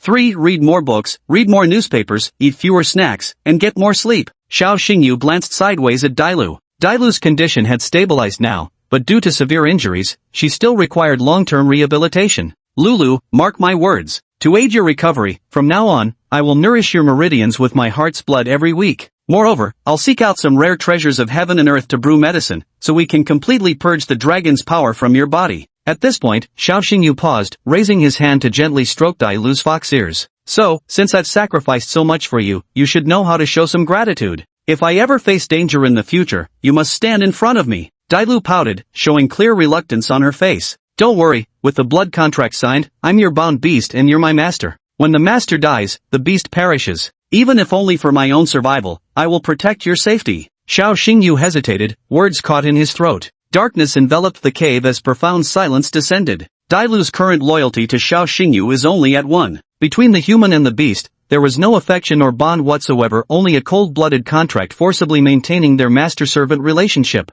I must find a way to increase this vixen's loyalty. After long contemplation, Xiao Xingyu once again activated the demon god's eye. Habits and preferences. Obsessed with cleanliness, fears dirt, loves eating bamboo shoots. Xiao Xingyu smirked mischievously, a plan forming in his mind. The rain has stopped, I'm going out for a bit. Where are you going? Wait for me obediently in the cave. But, this is in order. Though Xiao Xingyu was young, he loved playing the domineering CEO role. A beastmaster's command must be absolutely obeyed by their familiar. Half an hour passed. Outside the cave, yet another heavy rainstorm began to pour. Dailu stayed alone in the cave, her heart meridian protected, but the dragon's power still rampaged within her body, tormenting her relentlessly. It's raining again. Where on earth has that brat gone? Humph, why should I worry about a mere human? Dailu was stubborn in speech but soft at heart, her brow gradually furrowing. While staying with Xiao Xingyu earlier, Dailu had observed carefully and knew this young man was also severely injured. With such serious injuries, the wounds washed by rain would inevitably become infected. Just as Dailu hesitated whether to go out looking for Xiao Xingyu, a figure rushed into the cave. Damn, this awful weather, another heavy rain. Xiao Xingyu returned to the cave, soaked to the bone. The rainwater aggravated his wounds, sending sharp pains through his body that made him grimace. Hey, where did you go? Lulu, my name isn't Hey Dot. Ma master, where have you been just now? Dailu's tone softened considerably. This was one shrewd old fox who knew how to read the situation. For you. Xiao Xingyu opened his spatial ring and pulled out more than a dozen mountain bamboo shoots. Dailu froze momentarily, drool spilling from the corner of her mouth as her eyes lit up with excitement. The nine-tailed fox tribe considers bamboo shoots their favorite delicacy. Xiao Xingyu activated the demon god's eye. Hunger status, 5 stars. You went out just to dig up bamboo shoots? Yeah, you have no idea how hard it is to dig up bamboo shoots. My fingers are about to fall off. Seeing Xiao Xingyu's bleeding nailbeds and mud-streaked clothes, Dailu felt a warmth in her heart. How did you know I love eating bamboo shoots? Just a guess. Dailu wondered to herself. That kid looks like just a one-star beast master, but he seems to be hiding many secrets. His heart blood actually managed to protect my meridian damaged by dragon kin. Moreover, he even guessed my favorite food. Xiao Xingyu interrupted Dailu's train of thought. Stop spacing out, eat up already. Xiao Xingyu thrust a wild bamboo shoot into Dailu's arms. Ravenous with hunger, Dailu devoured all the bamboo shoots in one go. Who'd have thought you, a beast emperor-level magical creature, would actually be vegetarian? I have no interest in human flesh. The nine-tailed fox tribe is quite unique among magical beasts. The entire clan is vegetarian, with bamboo shoots being their favorite delicacy. Xiao Xingyu suddenly raised his hand, reaching towards Dailu's cheek. What are you doing? Dailu's face changed dramatically, her eyes wary as she instinctively stepped back. Xiao Xingyu's hand touched Dailu's cheek. Dailu looked stunned, her mind going blank. At this moment, Xiao Xingyu gently wiped away the smudge of dirt from Dailu's cheek with his palm. Dailu's gradually reddening cheeks could clearly feel the warmth radiating from Xiao Xingyu's palm. Your nine-tailed fox clan must be fastidious about cleanliness. Having a dirty face must be truly unbearable. And no need, I can wipe it myself. For the first time in her life, Dailu showed an expression of shyness. She had never been treated with such intimacy by a human before. The demon god's eye awakens. Loyalty +1. Loyalty +1. Loyalty +1. Xiao Xingyu wiped Dailu's face clean, and Dailu's loyalty rose to 23. 23, still not passing. After all, this vixen is at the peak Beast Emperor tier, and her bloodline is of mythic quality. Taming her completely won't be a one-day task. Haste makes waste, a lesson Xiao Xingyu knew all too well, so he wasn't in a hurry. Another stretch of silence followed. The cave was dark and damp. Xiao Xingyu leaned against the cold rock wall, his pallor noticeably poor. Are your injuries all right? This was the first time Dailu took the initiative to show concern for her master. It's nothing, I won't bleed out. Xiao Xingyu steeled his will, stubbornly enduring despite his weakened state. Your injuries, they must have been caused by a matured magical beast. This Nan Mountain is supposed to be the trial grounds for freshmen of the Azure Dragon Academy. In theory, fully formed magical beasts shouldn't appear here. So, did you offend someone? Xiao Xingyu smiled faintly. Indeed, I offended a beast. Suddenly, his expression darkened, his voice carrying a deadly chill. I'll make that bastard pay. Xiao Xingyu was filled with murderous intent. Wang Yan, along with Wang Yan's father Wang Dongsheng, were added to his kill list. By the way, Lulu, tell me about your specific situation. Where did these wounds come from? Dailu pursed her chapped lips and remained silent. The Chronicles of Beastmaster Civilization records that purebred dragons faced extinction during the dragon-slaying war a century ago. Yet your wounds bear the marks of dragon claws, and there are traces of violent draconic energy within your body. Give me an explanation, that's an order. Xiao Xingyu's tone was firm. He knew this female fox before him held many secrets. Dailu remained silent for a long while before shaking her head. Some secrets are best left unknown, for now. Heh, as my contracted beast, how dare you deliberately hide things from your master? Don't you think I can? Dailu interrupted. With the blood contract signed, crushing me would be as easy as turning your hand. But I'll say it again, some secrets aren't meant for you to know just yet. Xiao Xingyu narrowed his eyes. Why? Because right now you're just a one-star beast master. Even if I tell you my secret, it would only bring you more trouble. Even what? Even overturn your entire worldview. Xiao Xingyu fell into deep thought. Dailu continued speaking. I can promise you this, when you become a 9-star beast master, I'll share all the secrets I know with you. As if I'd care about your lousy secrets. Xiao Xingyu's words didn't match his heart. While claiming indifference, he actually burned with intense curiosity about Dailu's secrets. This kid is currently too weak. Revealing those secrets to him won't do him any good. That old fox keeps his mouth shut tight. Seems his loyalty is still too lacking. Definitely needs some discipline. Man and beast locked eyes, each harboring their own schemes. Roar! Suddenly, a mighty tiger's roar echoed from outside the cave. Xiao Xingyu's hair stood on end. Talk about crossing paths with an enemy. Outside the cave was pitch black, visibility less than 5 meters. Though Xiao Xingyu couldn't see clearly, just from the roars and presence, he could tell the demonic beast outside the cave was none other than the molten lion tiger. Dailu remained calm and composed. Is that creature outside the cave the same fully evolved magical beast that injured you? Xiao Xingyu nodded. The heavy footsteps grew increasingly closer. Lulu, you. Don't worry, although I'm seriously injured, I am still a beast emperor after all. In the face of such a massive gap in power levels, injuries become negligible. Dailu stood up and walked towards the cave entrance. Xiao Xingyu remained in the cave, unable to see the scene outside. 3 seconds later, Xiao Xingyu heard a mournful wail coming from outside the cave. This wail was, naturally, the final cry of the molten flame lion tiger. Truly befitting a beast emperor's physique, its level dominance defies all reason. Xiao Xingyu couldn't help but sigh in amazement. Chapter 35, Patient Privileges, the beautiful Dean peels apples. Before long, Daisy returned to the cave. The cave was pitch black, with extremely low visibility. Xiao Xingyu couldn't make out Dailu's figure clearly, but he could smell the thick metallic scent of blood. At this moment, Dailu was soaked in scorching hot blood. All of it belonged to the molten liger. Dailu stretched out her hand and passed Xiao Xingyu a glittering crystal core. This is the core of a lava tiger ore, a complete tier magic beast core endowed with both lava and hurricane attributes. Judging by its attributes, this core is well suited to assist a hellstorm wolf in advancing to the next level. Outside the cave, rainwater submerged the corpse of the lava tiger ore.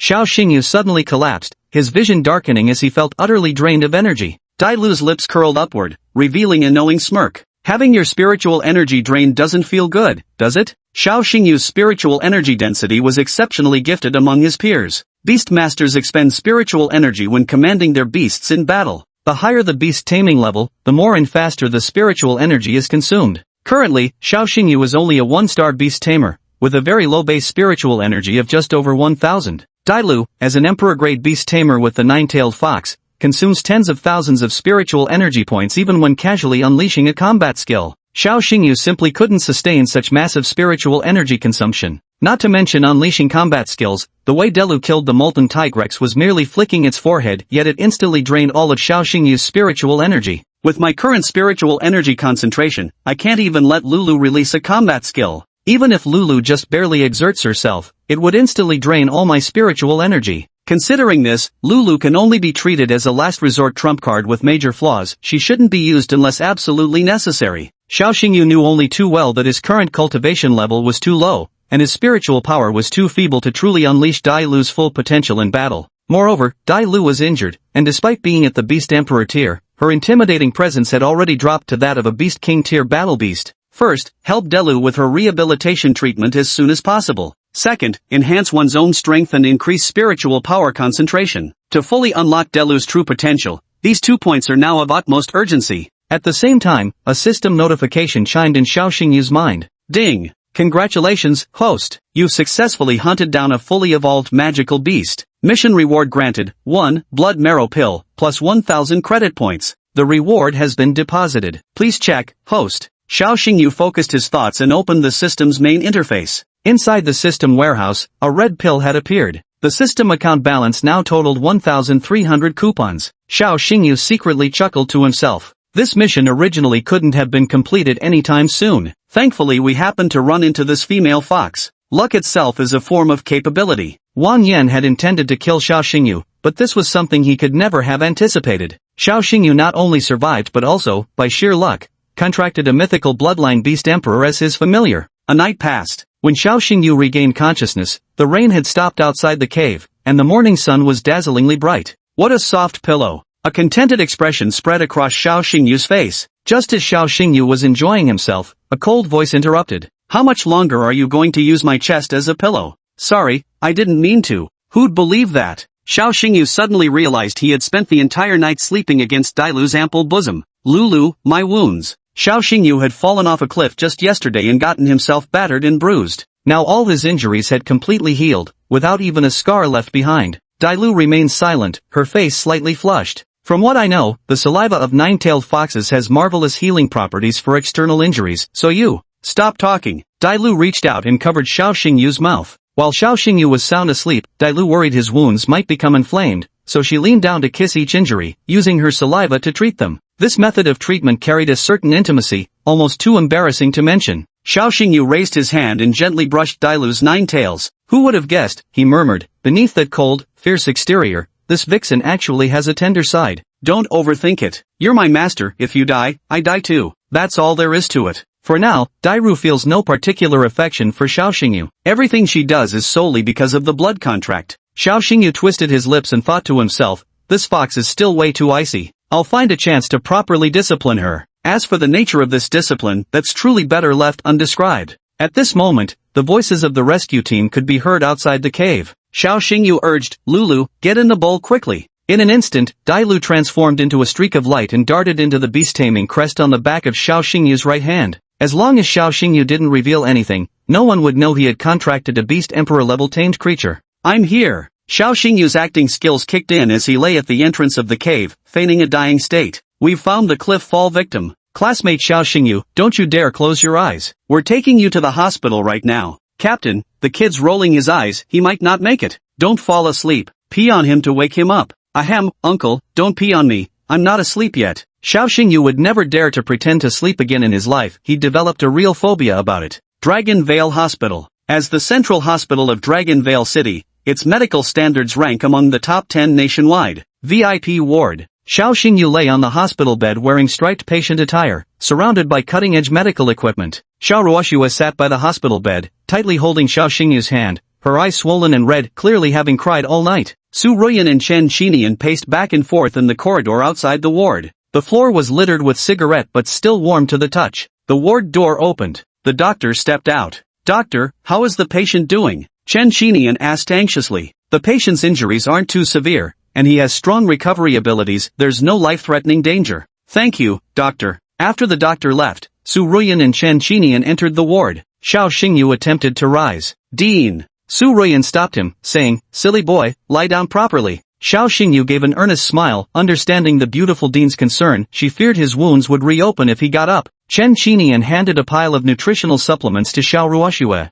"Miss Xiao, these supplements are for your brother to help nourish his body and accelerate his injury recovery." "Thank you, Instructor Chen. My pleasure." Su Ruyan picked up a fruit knife, personally peeled an apple, and handed it to Xiao Xingyu. "Thank you, Dean." Su Ruyan stared at Xiao Xingyu for a moment before suddenly asking. The rescue team found the corpse of a lava tiger near the cave. The spot where you were rescued was less than 100 meters from the corpse. Do you know the reason behind this incident? Xiao Xingyu took a bite of the apple and smiled bitterly. "Dean, I'm just a one-star beast tamer who nearly lost his life. Do you really think I could have counter-killed a molten liger?" Su Ruyan remained silent for a long while before extending her fair, jade-like hand to smooth out the messy bangs on Xiao Xingyu's forehead. This treatment had never been bestowed upon anyone except Xiao Xingyu since the founding of the Azure Dragon Academy. "Xiao Xingyu, rest assured. Regarding this accident, I will investigate thoroughly and give you and your sister a proper answer. The primary responsibility for Xiao Xingyu's cliff fall lies with Qinglong Academy. As the Dean of Qinglong Academy, Su Ruyan cannot shirk her duty. Old Chen, let's go first and not disturb Xiao Xingyu's rest." "Yes, Dean." Su Ruyan and Chen Qinian walked out of the ward in single file. The two stood at the end of the corridor and simultaneously lit cigarettes. Amidst the swirling smoke, the expressions on both men's faces looked somewhat eerie. "Old Chen, how do you think the lava tigress died? Xiao Xingyu is only a one-star beast master. It shouldn't be possible, right? Don't forget, every step this kid has taken so far has seemed impossible at first glance." After locking eyes, Old Chen stubbed out his cigarette butt and asked, "Director, this accident was clearly targeting Xiao Xingyu." "Indeed. I don't even need an investigation to guess who's behind it. What do you plan to do about it?" "I can't deal with this publicly, but I can give Xiao Xingyu a chance to settle the score. You're the Dean of the Azure Dragon Academy, yet such words sound quite biased. That kid deserves my favoritism." After saying these words, Su Ruyan turned and walked away from the hospital. In the evening, Xiao Xingyu's name once again topped the trending charts. Dragonvale City was teeming with people, its streets and alleys packed with bustling crowds. "Did you see the news?"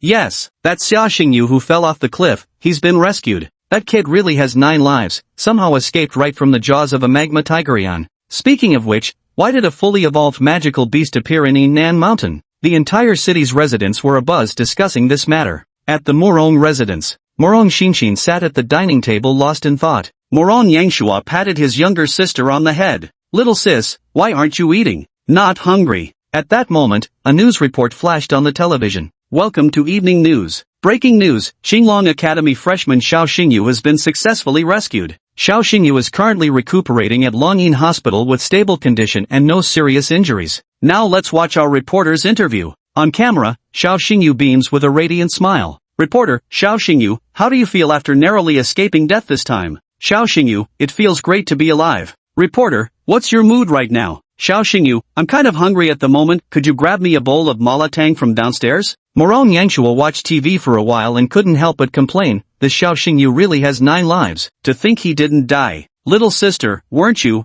saying you had no appetite?" Morong Yangshua turned his head and saw Morong Xinxin devouring her meal like crazy. Seeing that Xiao Xingyu wasn't dead, Morong Xinxin didn't know why, but she inexplicably let out a long sigh of relief. The weight in her heart had lifted. This was Morong Xinxin's first time experiencing emotional fluctuations for a man. Morong Yangshua still hadn't realized the underlying issue and muttered to himself, "Why has my sister's appetite suddenly improved? Seems like that kid Xiao Xingyu is quite a feast for the eyes." Chapter 36, Purchasing Dragon Spirit Pills with Coupons, Murderous Intent Arises. 1 week later, after completing his final medical examination, Xiao Xingyu was discharged from the hospital without any issues. Family apartments. Xiao Ruoxue busied herself in the kitchen, preparing her younger brother's favorite dishes. On the living room sofa, Yi Shimeng clung tightly to Xiao Xingyu, speaking in her childish voice. "Big brother, I was so scared the day you had your accident. Meng Meng wants to visit her brother in the hospital, but Sister Ruoxue won't allow it. I can only stay home alone, feeling restless with worry." Yi Shimeng's special circumstances required her to stay hidden, so she spent the entire week alone in the family apartment. Today, Xiao Xingyu was discharged from the hospital, finally reuniting the siblings.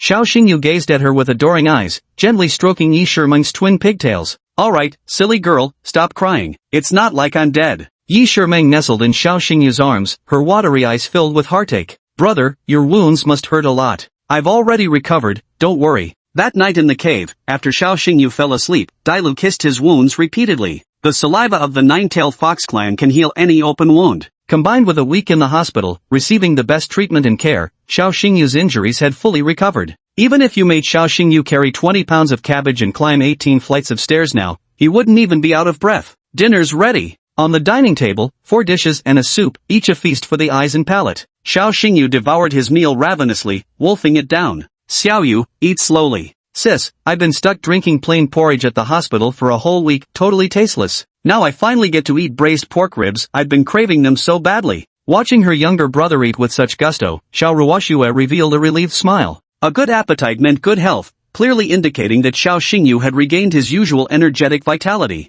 The night was deep. Xiao Xingyu didn't return to the Azure Dragon Academy dormitory, choosing instead to spend the night at the faculty apartments before heading back to school tomorrow. In the bedroom, Xiao Xingyu video called his dormmates. Old Wu, did you turn on the big face filter? Brother Yu, I didn't. Damn, your face is so big it's about to burst the screen. Xiao Xingyu immediately heard the laughter of Song Hu and Chenifu. Wu Shangyu protested with a hurt expression. What's so funny? What's wrong with me being fat? It's not like I ate your family's rice. Song Hu nudged Wu Shangyu aside and asked with concern, Brother Yu, how's your recovery going? Don't worry, I've fully recovered and will return to Azure Dragon Academy tomorrow. By the way, were there any updates at the academy during this week I was hospitalized? Xiao Xingyu had been hospitalized for a week and was unaware of what had happened outside. His 3 roommates all rushed to answer, each eager to share their piece. Brother Yu, regarding the incident of the magma lion tiger appearing in Yunnan Mountain, Dean Su is still investigating and hasn't reached any conclusion yet. The trial results have been announced. Brother Yu, you took first place, Morong Xinxin came in second, and Morong Yangshua placed third. Both your trial scores and those of the Morong siblings received an S+ rating. The freshman ranking competition has been postponed. It was originally scheduled to take place a few days ago but has been rescheduled for this weekend. The freshman ranking competition is the most important event for every new student at Azure Dragon Academy. The ranking results determine how much the academy values each student. Higher-ranked students receive more resource support and personalized instruction from mentors. Conversely, lower-ranked students generally just coast through their academy years, waiting 3 years to collect their graduation certificate. At this moment, the 3 roommates began flattering Xiao Xingyu. Brother Yu, truly no one compares to you. Your trial results even surpass those of the Morong siblings. Our 3 kills combined only totaled 30 magical beasts this trial. Yet Brother Yu single-handedly hunted down 110 beasts and still escaped alive from that lava lion tiger beast. Brother Yu is awesome. Brother Yu is forever the goat. Xiao Xingyu sneered. Hat, buttering me up, must want something from me? Wu Shangyu swallowed hard. Brother Yu, actually we were craving your sister's osmanthus cakes. I knew you guys were all reincarnated gluttons. Once before, Xiao Xingyu brought some osmanthus cakes made by Xiao Ruoxue back to the dorm. His 3 roommates got to enjoy them too, and after one taste, they couldn't get enough. Thanks, Brother Yu. I can finally have Zhao's osmanthus cakes again, my mouth is practically watering. Xiao Jiejie's osmanthus cakes are what I'd call the pinnacle of desserts. Xiao Xingyu and his roommates bragged for a while before ending the video call. Late at night, the moonlight outside the window was eerily silent. Xiao Ruoxue and Yi Shimeng slept in the adjacent room. In Xiao Xingyu's room, he was all alone. The Wang father and son, I won't let them off. I must find a way to eliminate these 2 threats. Xiao Xingyu began scheming, preparing to deal with Wang Dongsheng and Wang Yan. You should know, this father-son pair nearly caused Xiao Xingyu to die under the cliff. If we don't kill them, keeping them alive will bring endless trouble. So here's the question. How to kill them? At what moment? Who dies first? Kill with my own hands, or kill with a borrowed knife? Xiao Xingyu pondered for a moment and murmured softly, the strongest card I have right now is the Beast Emperor form Nine-Tailed Fox. But Lulu is currently injured, and the dragon energy inside her hasn't been purged yet.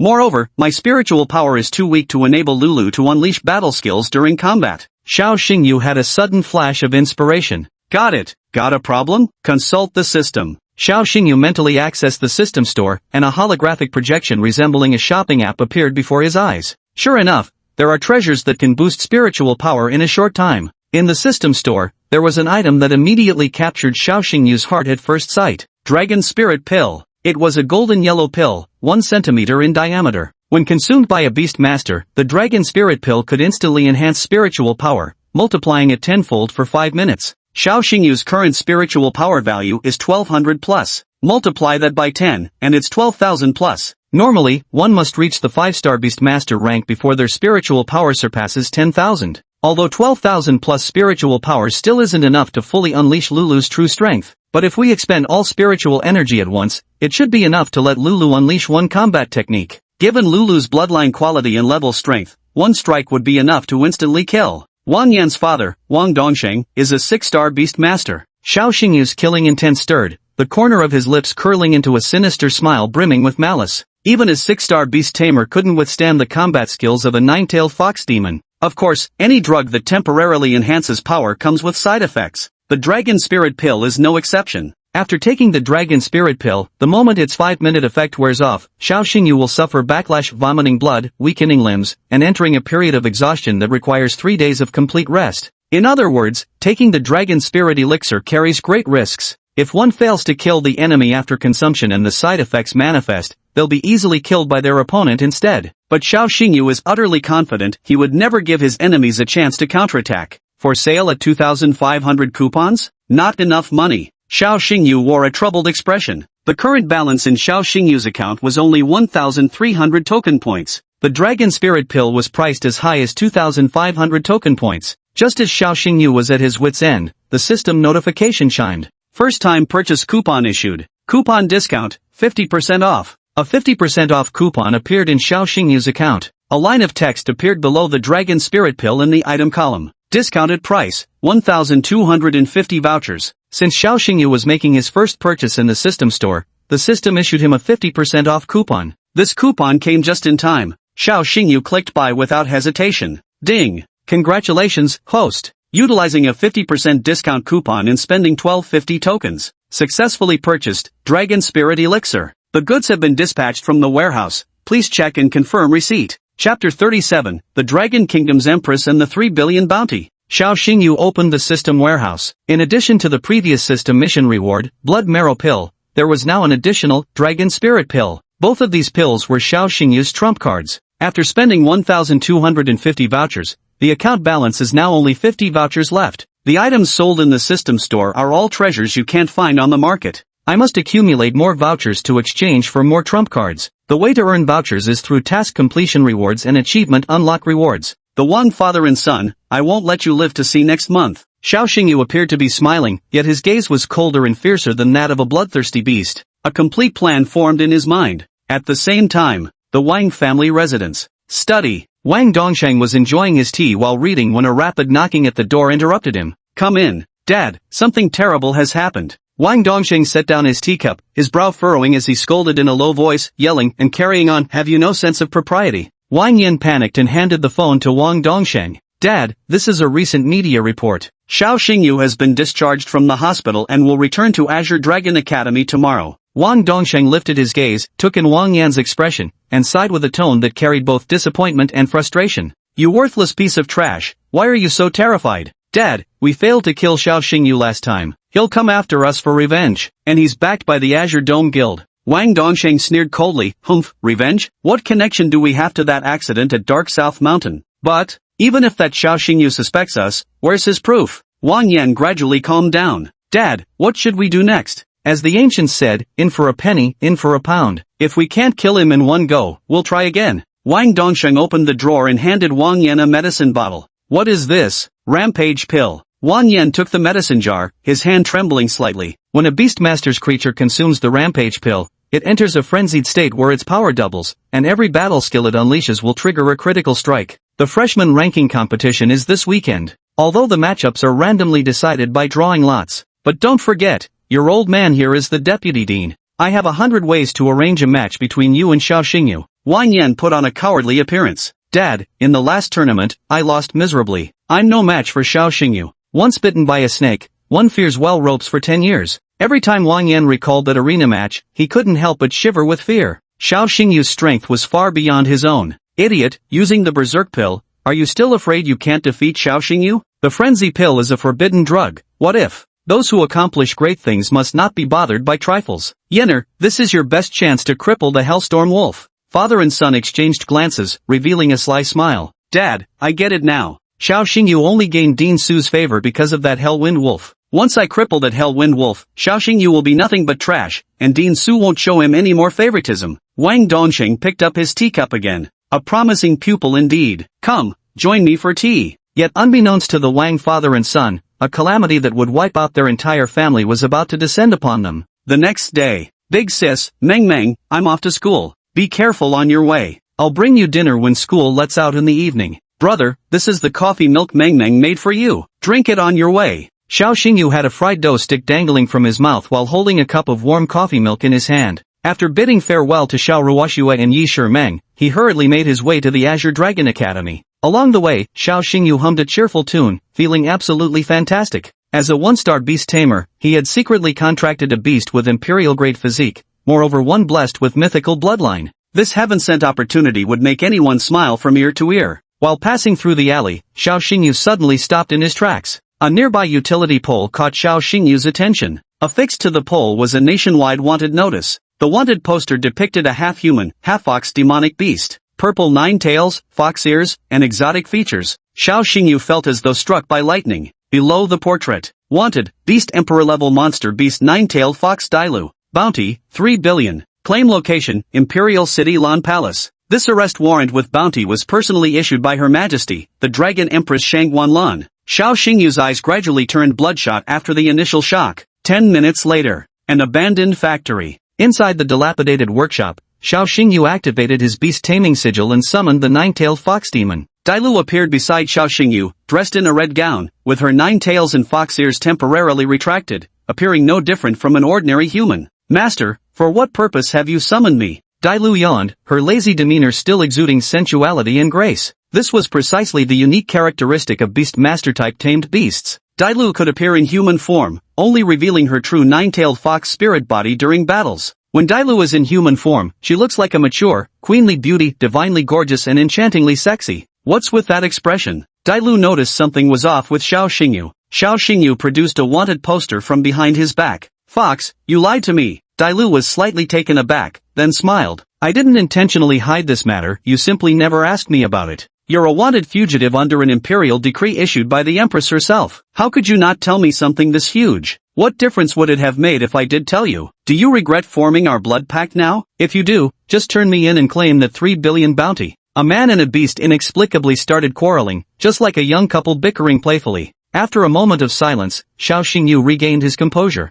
Lulu, you're my contracted beast, and I'm your master. I don't want you keeping secrets from me. Dailu also calmed down, her tone softening slightly. I can understand how you feel right now, thinking I've kept things from you and deceived you. Now let's lay all our cards on the table. That's right, I'm the fugitive your Dragon Kingdom's Empress Shangguan Lan has ordered to hunt down. If you think I'm too much trouble. Xiao Xingyu cut in, I didn't say you were trouble. Dailu looked up and met Xiao Xingyu's burning gaze. Lulu, you're my bonded beast, Xiao Xingyu's. Don't even mention a 30 billion bounty. Even if it were 300 billion, I wouldn't trade you. A warm current flowed through Dailu's heart. A system prompt sounded. Ding. Loyalty, plus 10. Dailu gazed at Xiao Xingyu with hopeful anticipation. What if the bounty was 300 billion? Even if the bounty was 300 billion, I would. Wait, 300 billion? I'm switching sides. Dailu's smile vanished instantly. Ding. Loyalty, minus 10. To get back to the point. Lulu, your identity is sensitive now. Try to stay hidden within my beast taming sigil and avoid coming out unless necessary, Xiao Xingyu cautioned. Daisy obediently nodded. By the way, why are you wanted by the Dragon Empress? Xiao Xingyu asked a crucial question. Dailu hesitated, her eyes evasive. This female fox has definitely been hiding many things from me. Chapter 38, Unexpected Game, the Dragon Race's Supreme Treasure, Dragon's Tear. There's only 5 minutes left before the class bell rings, aren't you afraid of being late? You sly fox, stop changing the subject. Out with it, why are you wanted by the Dragon Empress? Dailu initially wanted to dodge the question, but she noticed Xiao Xingyu's piercingly resolute gaze. Don't lie, tell me the truth. Xiao Xingyu's tone carried a chill. Dailu pondered for a moment and shrugged. Fine then. After all, you're my master, keeping secrets from you won't do me any good. That woman, Shangguan Lan, offered such a hefty bounty to hunt me down for this very item in my possession. Dailu raised her right hand, revealing a crystal ball-like object hovering above her palm. Xiao Xingyu focused his gaze as the demon god's eye automatically activated. This is, Dragon's Tear? Xiao Xingyu accurately named the treasure, which left Dailu utterly astonished. A mere one-star beast tamer like you know so much? You even recognize Dragon's Tear. Unable to resist, Xiao Xingyu reached out and touched the Dragon's Tear, feeling surges of immense power churning within its spherical form. Legend speaks of 3 great treasures belonging to pure-blood dragonkind. The reverse scale sword, the Dragon King's Whisker, and the Dragon's Tear. The reverse scale sword and the Dragon King's whisker are both offensive divine artifacts capable of unleashing earth-shattering power in battle. At this point, Xiao Xingyu paused, taking the dragon's tear from Dailu's hand. But the dragon's tear is different from the other two supreme treasures of the Dragon Kin. It possesses no offensive capabilities whatsoever, but it was forged from the tears of 10,000 pure-blooded giant dragons. If all its power is unleashed, it can reverse time and return to the past. After Xiao Xingyu finished speaking, Dailu's jaw nearly dropped in astonishment. You're so young, how do you know so many secrets about pure-blooded dragonkind? Because I cheated. What? You wouldn't understand even if I told you, so stop prying into my business from now on. Humph, as if anyone cares about your affairs. Dailu pouted and rolled her eyes at Xiao Xingyu in a way that was oddly endearing. Xiao Xingyu cradled the dragon's tear in both hands, feeling waves of emotion surge within him. That's strange. This is my first time touching dragon's tear, so why does it feel so familiar? Without realizing it himself, Xiao Xingyu's birthmark began to glow at that moment, resonating with the dragon's tear. Lulu, where did you get this treasure? As far as I know, the dragon's tear disappeared during the dragon slaying war a century ago. Dailu explained truthfully, I have an elder sister who is half-dragon by blood. Half-fox, half-dragon? So you're a nine-tailed dragon fox. Dailu nodded and continued, during the dragon-slaying war, the dragon clan was wiped out. My sister was entrusted by the Dragon King to safeguard the dragon's tear. I see. Recently, Shangguanlan somehow got wind that our nine-tailed fox clan is guarding the dragon's tear, and issued a warrant for my arrest. After pondering, Xiao Xingyu asked the final question. How much do you know about the dragon-slaying battle from a century ago? Dailu shook her head. Xiao Xingyu's demon god eyes could see through any creature's lies. Dailu shook her head, not refusing to answer the question, but truly having no specific knowledge about that dragon-slaying battle. Xiao Xingyu, what are you doing? Calling me by my full name? Old fox, you've got some nerve. Master, return the dragon's tear to me. Xiao Xingyu cherished wealth like his own life, keeping the dragon's tear for himself and stashing it away in his spatial ring. Du looked utterly forlorn. Lulu, we've both signed the blood pact, we're family now. Leaving the treasure with me is no different from keeping it with you. Besides, the blood pact is like a marriage certificate. Now that we've signed it, the dragon's tear counts as our marital property, right? Della fumed, who's married to you? If it weren't for this damned blood pact, I'd strangle you, you shameless rogue. Sparks fly where steel meets stone. The more Xiao Xingyu and Della quarreled, the stronger their bond grew. Lulu, come into the bowl quickly. Xiao Xingyu activated his beast taming seal, drawing Dailu inside it. Your Azure Dragon Academy looks quite magnificent. Of course, the funds for renovating Azure Dragon Academy all came from Dragon Kingdom's Empress, Shangguanlan, out of her own pocket. She's definitely not short on money. That Shangguanlan woman, tisk tisk. Don't worry, you're hidden within my royal beast insignia, no one will find you there. From Delu's perspective, she could communicate with Xiao Xingyu through soul resonance and even share his vision. At the same time, it won't be noticed or detected by anyone. Dailu had to admit that staying by Xiao Xingyu's side was currently the safest choice, bar none. Xiao Xingyu entered Qinglong Academy and resumed his normal school life. Time flew by, and it was already the weekend. This day marked a significant occasion for Qinglong Academy. The annual freshman ranking competition kicked off at 10 a.m. Qinglong Academy, Central Square. The spectator stands were packed with a sea of people, tightly encircling a massive arena. Judges platform. Dean Su Ruyan, Vice Dean Wang Dongsheng, and Academic Director Lin Song. These three leaders of the Azure Dragon Academy serve as judges for this competition. At the commentator's desk was the same familiar face, professional host and commentator Yang Su. Good morning to all teachers and students of the Academy. The annual freshman ranking competition is about to begin. 600 freshmen will determine their match order through a lottery draw. All freshmen are kindly requested to participate in the lottery ceremony in an orderly manner. Even the lottery draw required queuing. Xiao Xingyu stood with his Class 3 classmates, chatting casually while waiting in line. Wu Shangyu had 2 dark circles under his eyes, just like a giant panda. Songhu asked with a chuckle, Old Wu, what's with the dark circles? Did you sneak under the covers last night doing something indescribable? Nonsense. I don't have that kind of traditional craftsman's hobby. I was just too nervous and couldn't sleep all night. Wu Xingyu's condition was the same as most freshmen's.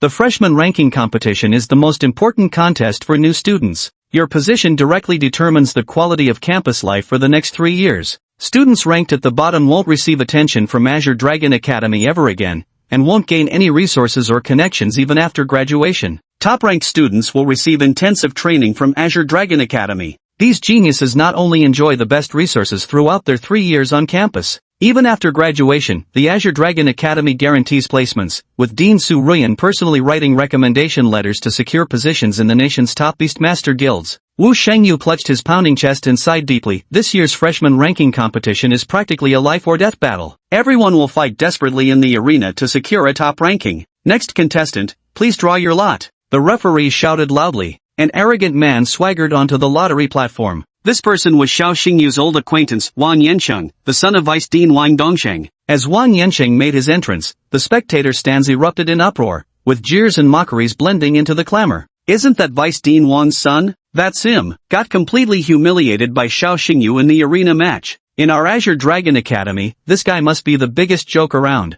Wang Yan could hear all the whispers around him, his heart burning with fury. Xiao Xingyu, the shame you've brought upon me, today I'll repay it in full. Wang Yan gritted his teeth and pulled a slip of paper from the lottery tube. The note was unfolded, and 3 words were clearly written upon it. Xiao Xingyu. The referee announced, Round 1, Match 7, Wang Yan vs Xiao Xingyu. Chapter 39, Xiao Xingyu takes the stage, unleashing ultimate talent. Am I hearing this right? Wang Yan vs Xiao Xingyu? The matchup is displayed on the big screen. You heard it correctly. Oh my god, what a small world to meet like this. Wang Yan's draw result was displayed on the giant electronic screen beside the arena. The 7th match of the first round would pit Wang Yan against Xiao Xingyu. Wu Shengyu looked utterly astonished, then patted Xiao Xingyu on the shoulder. Damn, fate sure has a sense of irony, bro.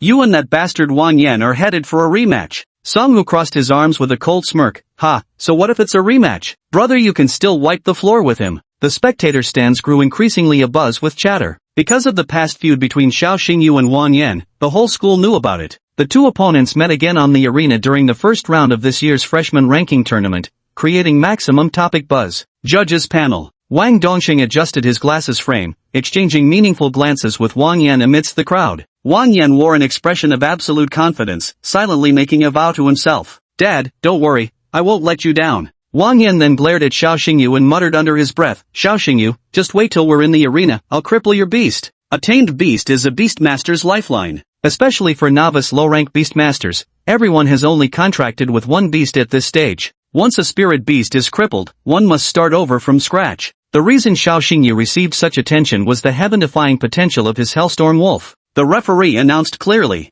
The first round draw has concluded. Round 1, Match 1, Lin Qianhan vs Hao Jian. Both contestants, please step onto the stage. The duel begins. Thus commenced the first match of the opening round. On the judges' panel, Su Ruiyan wore a satisfied smile at the corners of her lips. Wang Dongsheng flattered beside her. Dean, our Azure Dragon Academy truly teams with talented individuals. This year's freshmen show promising quality, with several students raising particularly dazzling spirit beasts. This is all thanks to the Dean's excellent guidance. Su Ruiyan didn't even glance at Wang Dongsheng as she casually tossed out the remark. Vice Dean Wang, how's the investigation progressing regarding Xiao Xingyu's cliff fall accident? Wang Dongsheng's body went rigid, his facial muscles taut, his gaze unable to focus. Ahem, Dean, the investigation is still ongoing. Su Ruiyan instructed. This matter must be thoroughly investigated. Xiao Xingyu is one of the most important talents at our Azure Dragon Academy. Find out who's behind this and give student Xiao Xingyu a proper explanation. Wang Dongsheng nodded and bowed obsequiously.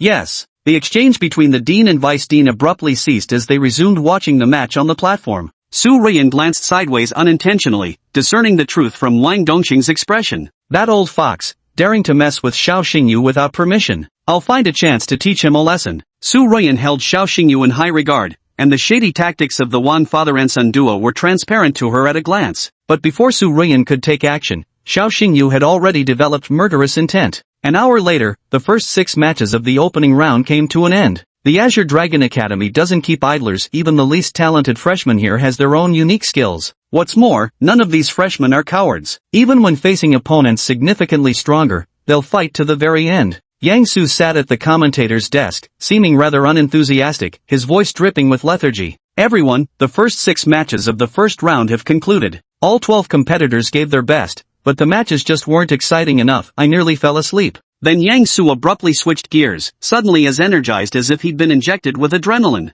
But the upcoming 7th match will push this year's freshman ranking tournament to its absolute peak. The referee announced loudly, both competitors please step onto the platform. Under the gaze of thousands, Xiao Xingyu stepped onto the arena. Xiao Xingyu, I love you. Sages came before the heavens, but brother, you outshines the immortals. Xingyu, conquer the cosmos. In the spectator stands, many young girls cheered loudly for Xiao Xingyu, their voices hoarse with excitement. Xiao Xingyu remained unfazed, showing no emotion on his face. A voice echoed in his mind, it was Dai Lu's. Who would have thought? You're quite the heartthrob among the girls at Azure Dragon Academy. Lulu, I'm the heartthrob of the Azure Dragon Academy. You should be secretly thrilled to become my beast companion. Although Dai Lu was hidden within the beast mark insignia, Xiao Xingyu could vividly imagine her playful eye-rolling expression. On the opposite side of the arena, Wang Yan made his entrance. A thick murderous glint flashed through Xiao Xingyu's eyes. Dai Lu could sense the shift in her master's emotions. Is this the man responsible for your fall from the cliff?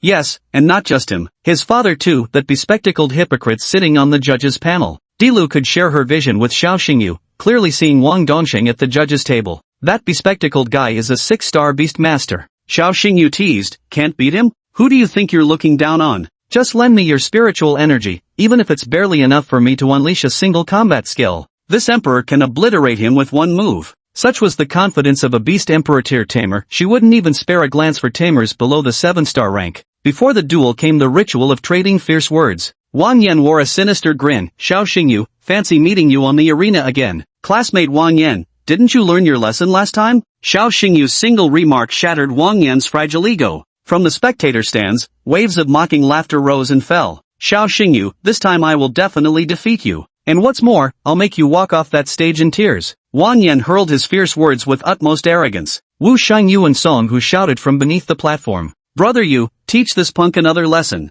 What an arrogant fool. Brother Yu gave you 3 free moves and you still couldn't win. Based on their last ring confrontation, no one had high expectations for Wang Yan. After all, Wang Yan had been defeated by Xiao Xingyu before, and that match had happened barely a week ago. A week's time, no matter how hard one studies and trains, cannot bring about a qualitative leap in ability. Wang Yan secretly rejoiced in his heart. Humph, this is exactly the effect I want, the whole world underestimating me. Later, when I defeat Xiao Xingyu, I'll astonish everyone. The ideal is lush, but reality is bony. Wang Yan was now lost in his fantasy, completely immersed and unable to tear himself away. In a corner of the audience seats, a silver-haired beauty sat quietly with her chin resting on one hand, her deep and clear gaze firmly fixed on Xiao Xingyu. Little sister, why do you keep staring at Xiao Xingyu like that? Beside Mu Rong Xinxin sat a handsome silver-haired man, her biological brother, Mu Rong Yangshua. Brother, do you notice something? Notice what? Mu Rong Yangshua looked utterly bewildered. Ever since Xiao Xingyu was rescued from the cliff fall, his aura has grown so much stronger. Mu Rong Yangshua hadn't noticed anything unusual at first, but upon hearing his sister's remark, he couldn't help but scrutinize Xiao Xingyu more closely. In just a few days, this kid's aura has genuinely grown stronger. What exactly did he go through that night when he fell off the cliff? The younger generation could see it clearly, so naturally the older generation could see it too. Su Ruyan's gaze also settled firmly on Xiao Xingyu. This youngster seems to be shrouded in a mysterious veil, making him even more unfathomable to me. This was the transformation brought about by contracting a beast emperor's physique spiritual beast. When a person possesses sufficiently powerful trump cards, their aura becomes stronger and more unfathomable. The referee shouted, Round 1, Match 7. Wang Yan vs Xiao Xingyu. Battle, commence. Chapter 40, Instant Kill with One Move, Hellfire Lotus. The battle erupts. Thousands of spectators in the stands rise to their feet to watch the match. Wu Shangyu frantically stuffed popcorn into his mouth. Huzi, this matchup is gonna be epic. Want some popcorn? Nah, I'm good with just watermelon. Song Hu was holding half a watermelon in his hands. On the arena, 2 individuals simultaneously summoned their beast companions. A panther appeared beside Wang Yan, its ferocious features snarling viciously towards Xiao Xingyu. Yang Su served as the commentator. This is Wang Yan's beast companion, the 6-clawed sky-rending panther. In terms of bloodline quality, the 6-clawed rift leopard possesses a legendary tier lineage, which can truly be considered superior. But as the saying goes, the strength of a tamed beast depends not only on its bloodline and level but also on the skill of its beast master. Yang Su's remark was clearly a veiled dig at Wang Yan. Though the 6-clawed rift leopard had extraordinary innate talent, its master Wang Yan still fell somewhat short. The Hellwind Wolf makes its appearance. Yang Su screamed at the top of his lungs, his eyes bloodshot with excitement. Black flames roared fiercely, waves of fire circling the arena with overwhelming majesty. Roar! The Hellwind Wolf let out a sky-rending howl, the chains on its body trembling slightly. A gaze that looked down upon the world carried a ferocity straight from the underworld's deepest hell. Yang Su sighed with emotion. Compared to the Hellstorm Wolf from last time when it stood in the arena, today its presence has grown even more domineering. Spectator stands. Class 3's homeroom teacher Chun Shinian revealed a look of astonished disbelief. This aura doesn't feel right. Judging by the current aura of the Hellwind Wolf, its rank is definitely higher than initial form, first tier. But the Beastmaster tester doesn't make mistakes. The data clearly shows the Hellwind Wolf's rank is initial form, first tier. Before the match starts, the electronic display screen will show the data information of each contracted beast. Beastmaster rankings are all precisely measured using specialized Beastmaster testing equipment. That's so strange. Unless that kid deliberately suppressed his Hellstorm Wolf's rank, waiting for the right moment to complete a breakthrough evolution. As for the opportunity, isn't it just? Chen Xinian suddenly understood, and his gaze toward Xiao Xingyu carried a new hint of admiration. A golden koi is no mere pond fish, it transforms into a dragon when encountering wind and clouds. The Azure Dragon Academy is too small a temple, it likely won't be able to contain this young man in the future. The battle began, with close-quarters combat. The six-clawed sky-rending leopard leapt into the air, bearing its bloodthirsty maw, its barbed tongue adorned with chilling ice spikes. The Hellstorm Wolf likewise opened its jaws as the two beasts locked in a savage frenzy. This isn't ordinary combat, it's a clash of ice and fire. Yang Su shouted loudly. The six-clawed sky-rending leopard's innate ability is Profound Ice Freeze, which can slow down enemies. The Infernal Wind Wolf's innate ability is Hellfire, which can bypass enemies' armor and deal true damage. The first round was a tight match, with both sides evenly matched. On the arena, fireballs and ice crystals clashed relentlessly as the two battle beasts engaged in close combat. Amidst roaring snarls, the platform trembled violently, cracks spreading across the floor tiles. Spectators surrounding the arena bustled about, constantly changing their outfits in frantic activity. Whenever the six-clawed Voidren Panther unleashed its battle technique, the crowd hastily donned down jackets to ward off the biting cold. When it was the Hellstorm Wolf's turn to unleash its battle skill, people would take off their jackets and suck on ice pops to cool down. On the commentary platform, Yang Su wore a padded jacket on top and shorts below, alternating between sips of iced cola and gulps of goji berry-infused hot tea. What an electrifying matchup, one moment it's winter, the next it's summer. The most exciting moment has arrived. The Hellwind Wolf is unleashing a dark-type battle skill. Xiao Xingyu commanded, Dark Edge, Silent Claw. Aooooo. Above the Hellwind Wolf's head, a wolf-shaped shadow manifested. The shadow swiped its claws, leaving bloody gashes across the six-clawed Skyren Panther's back. As agonized howls pierced the heavens, the panther staggered backward. That's the dark attribute combat technique we know so well, Silent Claws. Under Xiao Xingyu's command, the Hellstorm Wolf unleashed a 13-hit combo. Every Silent Claw inflicts a 3-second silence effect on the six-claw Rift Leopard. During the silence duration, the six-claw Rift Leopard cannot cast any combat skills. Gasps surged from the spectator stands while mocking laughter grew louder in waves. The six-claw Rift Leopard looks so silly when silenced. Yes, look at its flustered appearance, doesn't seem too bright. What kind of beast matches what kind of tamer, after all? The crowd's mockery infuriated Wang Yan. Xiao Xingyu, did you really think I'd stumble over the same spot twice?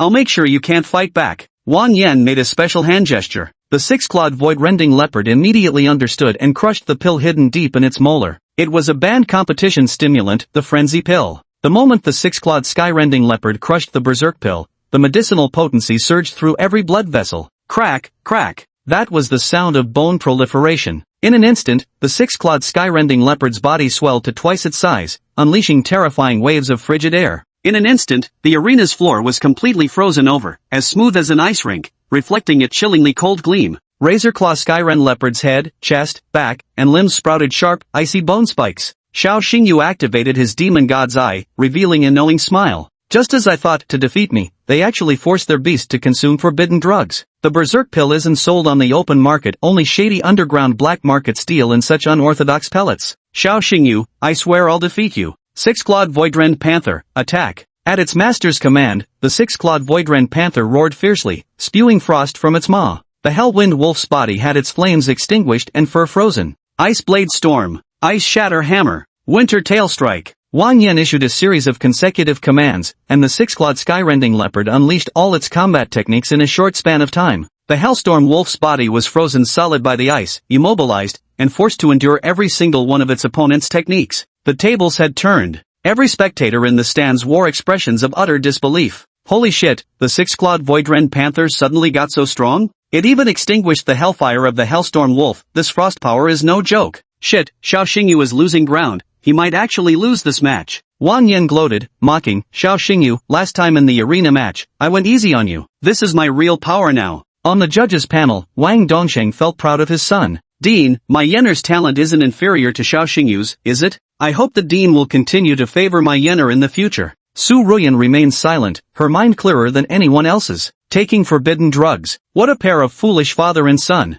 In the arena, the battle was completely one-sided. The Hellgale Wolf was sealed within the ice cavern, appearing to have lost all capacity to retaliate. Yang Su's expression turned grave. Xiao Xingyu's current situation is quite precarious. If things continue this way, not only will the Hellstorm Wolf lose to the six-clawed Skyrending Panther, but it will also suffer lasting aftereffects. Is the outcome already decided? Does Xiao Xingyu still have a chance to turn the tide? In the spectator stands, Section 3 seating area, Xiao Xingyu's classmates were all on edge, especially Wu Shengyu and Songhu, who couldn't even bear to watch the match anymore. The timing's about right. With a devilish smirk, Xiao Xingyu commanded, Darkblade, Hellfire Lotus. Boom! In an instant, the ice cavern exploded, and the frigid ice melted away. The Hell Swift Wolf burst through the frost, its black hellfire reigniting. Wang Yan was horrified, but there was no time to react. From the Hell Swift Wolf's maw bloomed a burning black lotus of flame. The lotus slowly rotated, dancing with the howling wind, its size growing larger and larger. 10 seconds later, the flaming lotus engulfed the entire arena. Chen Xinian exclaimed in shock, Fire Element Battle Technique, Hellfire Lotus. Judges Panel. The disciplinary director Lin Song widened his eyes. Su Ruyan's eyes shimmered with emotion. Wang Dongsheng was dumbfounded. Is it really the Infernal Fire Lotus? Is Xiao Xingyu human or a demon? This kid is the most outrageous genius monster I've ever seen. Chapter 41, Breaking Records, Advancing 2 Levels in One Go. Above the arena, a colossal fire lotus floated suspended in midair. The fire lotus was black in color, with lingering wisps of shadow at its center. Hellfire Lotus. Ladies and gentlemen, you're not seeing things wrong. This battle technique can only be mastered by a fully evolved fire-type beast. Yang Su stood on the commentary platform, shouting loudly. The electronic giant screen zoomed in on the Hellgale Wolf. Yang Su couldn't help but marvel. It's truly unbelievable. Xiao Xingyu is such a remarkably talented beastmaster. Spectators stands. All the teachers and students widened their eyes in shock, their exclamations never ceasing. The Hellstorm Wolf is just an initial stage guardian beast, yet it not only awakened 3 attributes but also learned high-level combat skills beyond its rank.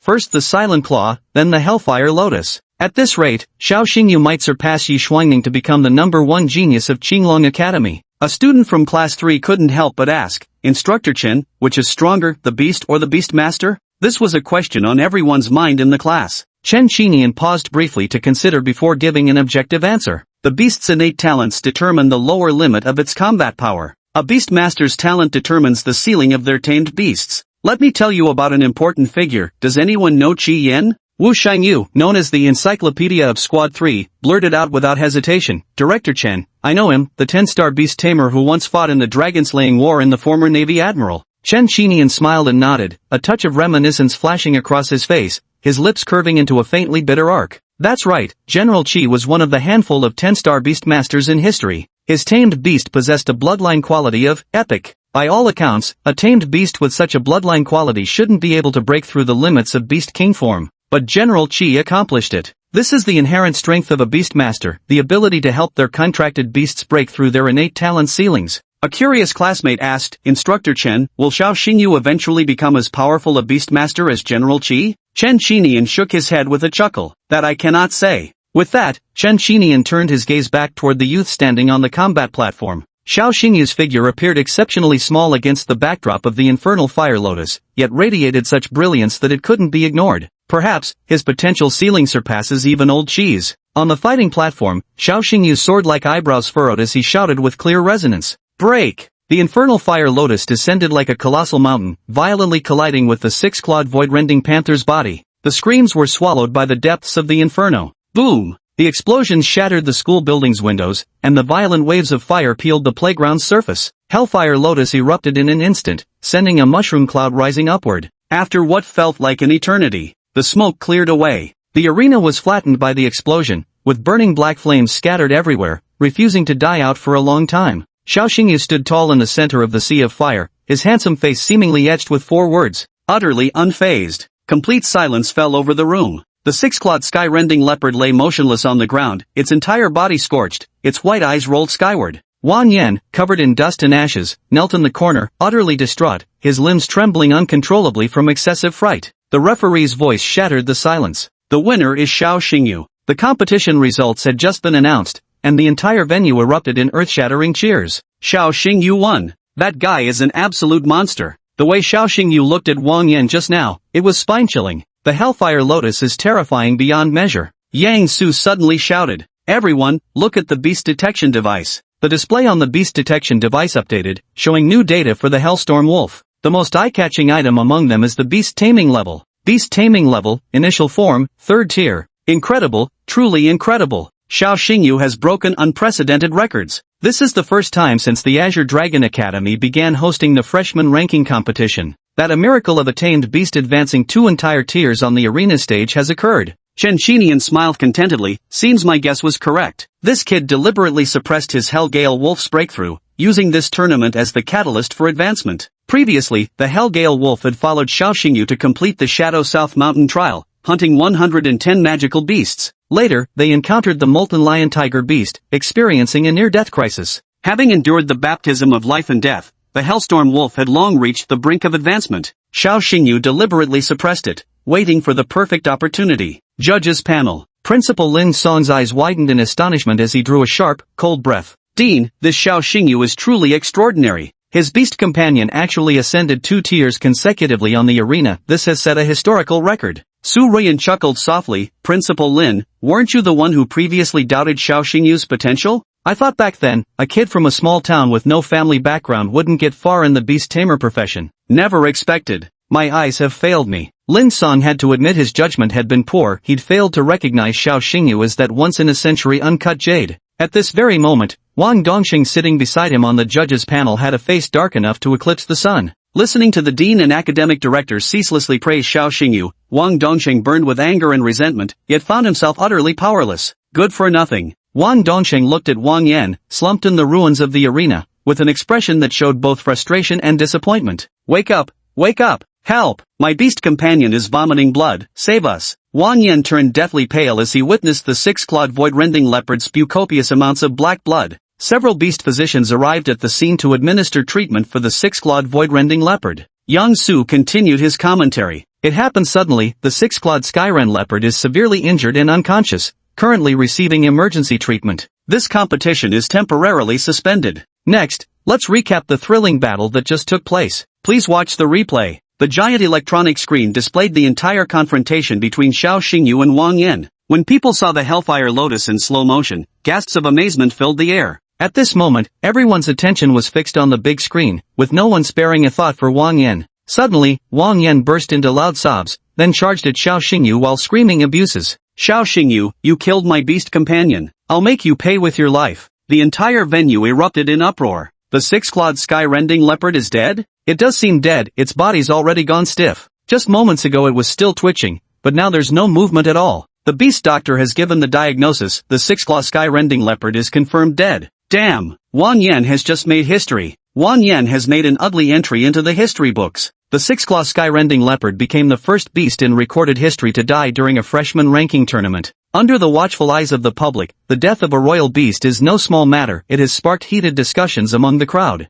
Is the Hellfire Lotus really that powerful? With just one move, he actually annihilated the 6-clawed void-rending panther. Did Xiao Xingyu go too far? Friendship first, competition second. Xiao Xingyu seems to have gone too far. Xiao Xingyu was also swept up in the whirlwind of public opinion. Wang Dongxing seized the opportunity to exploit the situation. Dean, student Xiao Xingyu deliberately resorted to dirty tricks during the competition. Disregarding the competition rule of stopping at a touch, he killed the 6-clawed sky-ripping panther. This student has a vicious and ruthless nature, flouting school regulations and showing no regard for camaraderie. Such a person should be expelled. Wang Dongsheng was the vice principal of Azure Dragon Academy. His words immediately gained support from other school administrators. Vice Principal Wang is absolutely right. Xiao Xingyu may be a genius, but his heart is vicious. That boy's character can't pass muster in my book. Student Xiao Xingyu must be expelled. Facing the joint pressure from the leaders, Su Ruyan arched her delicate brows slightly. Hold off on judging Xiao Xingyu just yet. There may be more to this story. Xiao Xingyu couldn't be bothered to engage with the erratic Wang Yan,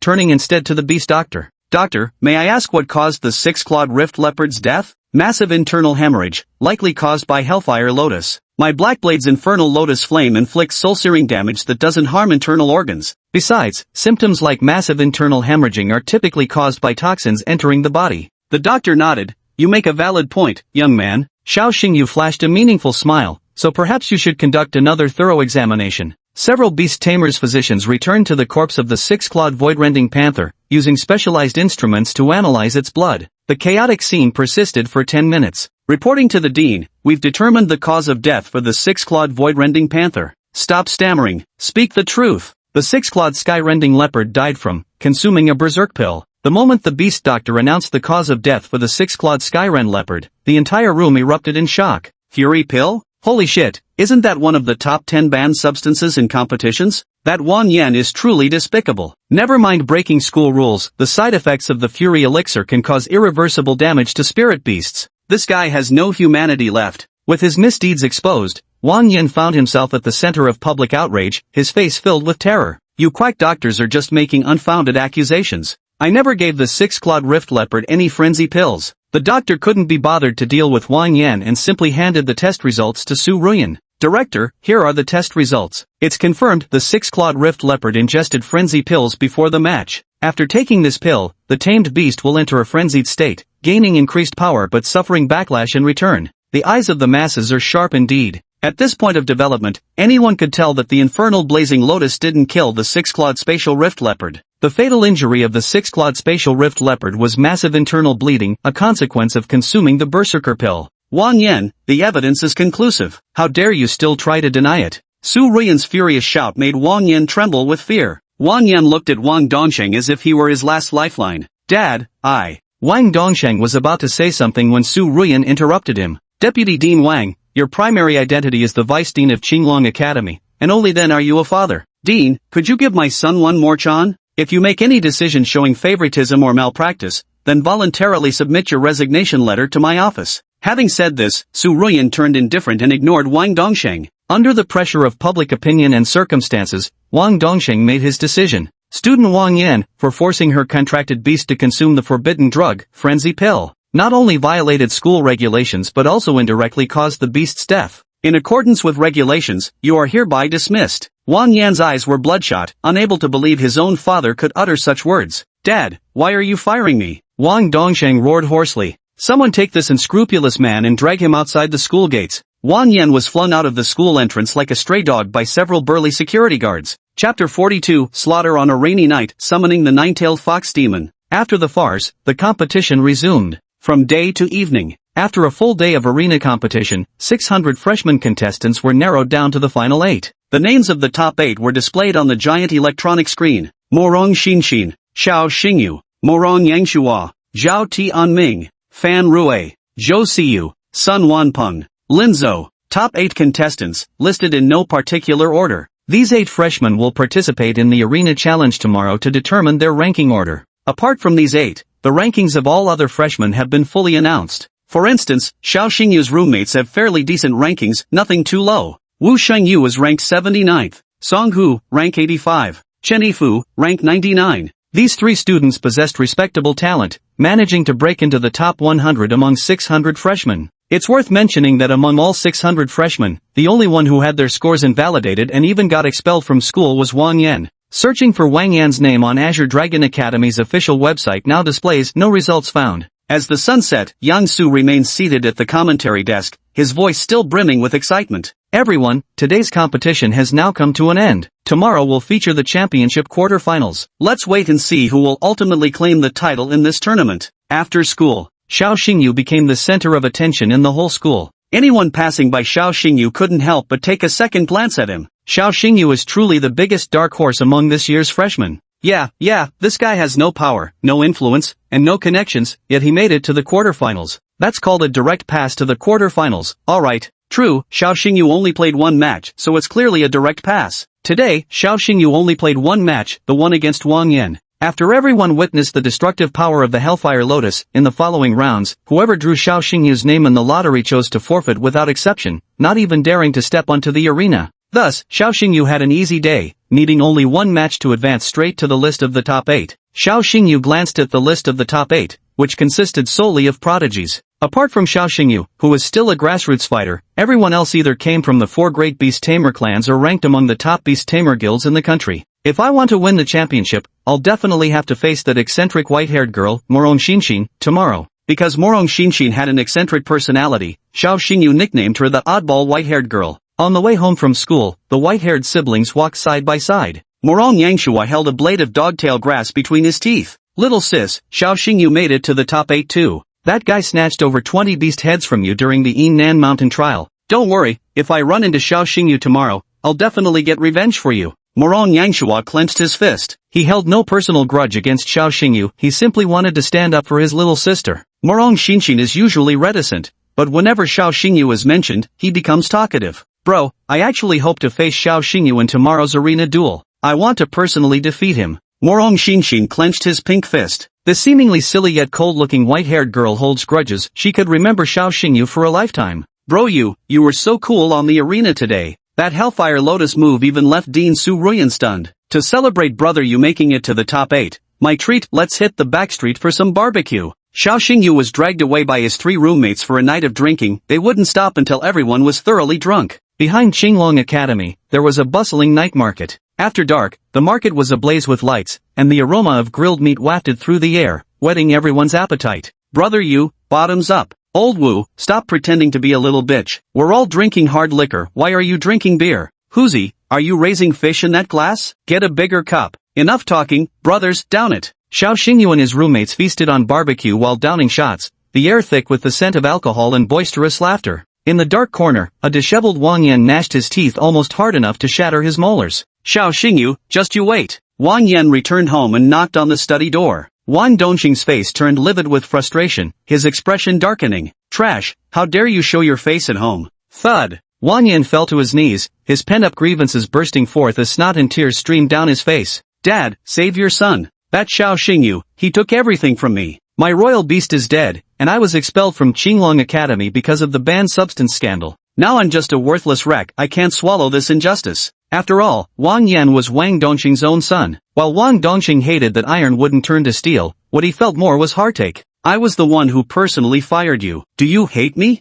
Dad, you're the Vice Dean of Azure Dragon Academy. Sitting in that position comes with its own difficulties. Your son doesn't blame you. Wang Dongxing nodded and let out a long sigh. Sigh, right now Xiao Xingyu is riding high, the dean thinks very highly of him. Moreover, with Xiao Xingyu's talent, he's sure to secure a top 3 position in tomorrow's quarter-final championship match. By then, the dean will pay even more attention to him. Wang Yan lowered his head, nails digging into his palms until blood seeped out. I know my talent can't compare to his. Wang Dongxing fell silent for a moment before making his decision. My son, your father will avenge you. Really? Wang Yan's eyes lit up with renewed hope. That brat took everything from you and reduced you to this state. As a father, I must get it back for you. Wang Dongxing had only one thought in his mind now, to kill Xiao Xingyu and vent his pent-up anger. Dad, what do you plan to do? Last time, he miraculously survived that accidental cliff fall by sheer luck. This time, I won't let him be so fortunate. Midnight at 12. Xiao Xingyu and his group returned to the dormitory. All 3 roommates were dead drunk and collapsed into bed. Xiao Xingyu turned around to look and didn't know whether to laugh or cry.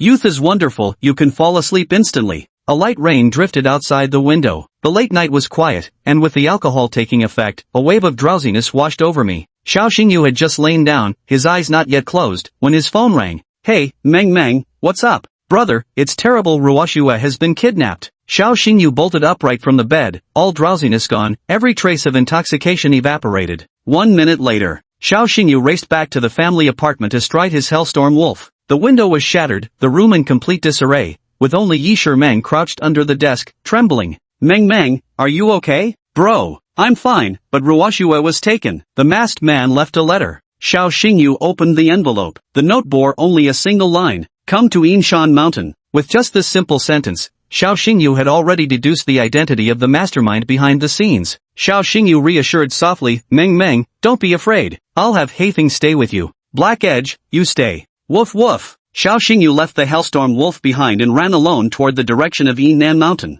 At the summit of Mount Yinnan, under the relentless downpour, the path to the mountaintop grew increasingly muddy. Xiao Xingyu arrived at the mountaintop, where he saw a woman lying unconscious beneath a tree. Sis. At this moment, Xiao Ruoshua was in a coma but not in mortal danger. From behind the large tree emerged a mysterious man clad in a black overcoat, his head concealed beneath a hood. Stop shouting, your sister isn't dead yet. The mysterious man's voice was hoarse, each word he uttered as grating his fingernails scraping across a blackboard. The rain grew heavier, violent winds churned the dark clouds, and bolts of lightning pierced the sky, illuminating Xiao Xingyu's frost-cold face. The mysterious man spoke again, aren't you curious about my identity? Xiao Xingyu was frighteningly calm at this moment, his voice as flat as still water. In this lifetime, the number of people who bear a grudge against me isn't many. Recently, there's only one who holds a grudge against me, Wang Yan. Since ancient times, it's always been the father avenging the son. Since you asked me to come to Yunnan Mountain in the middle of the night and even took the trouble to wear a mask, so you're Vice Dean Wang.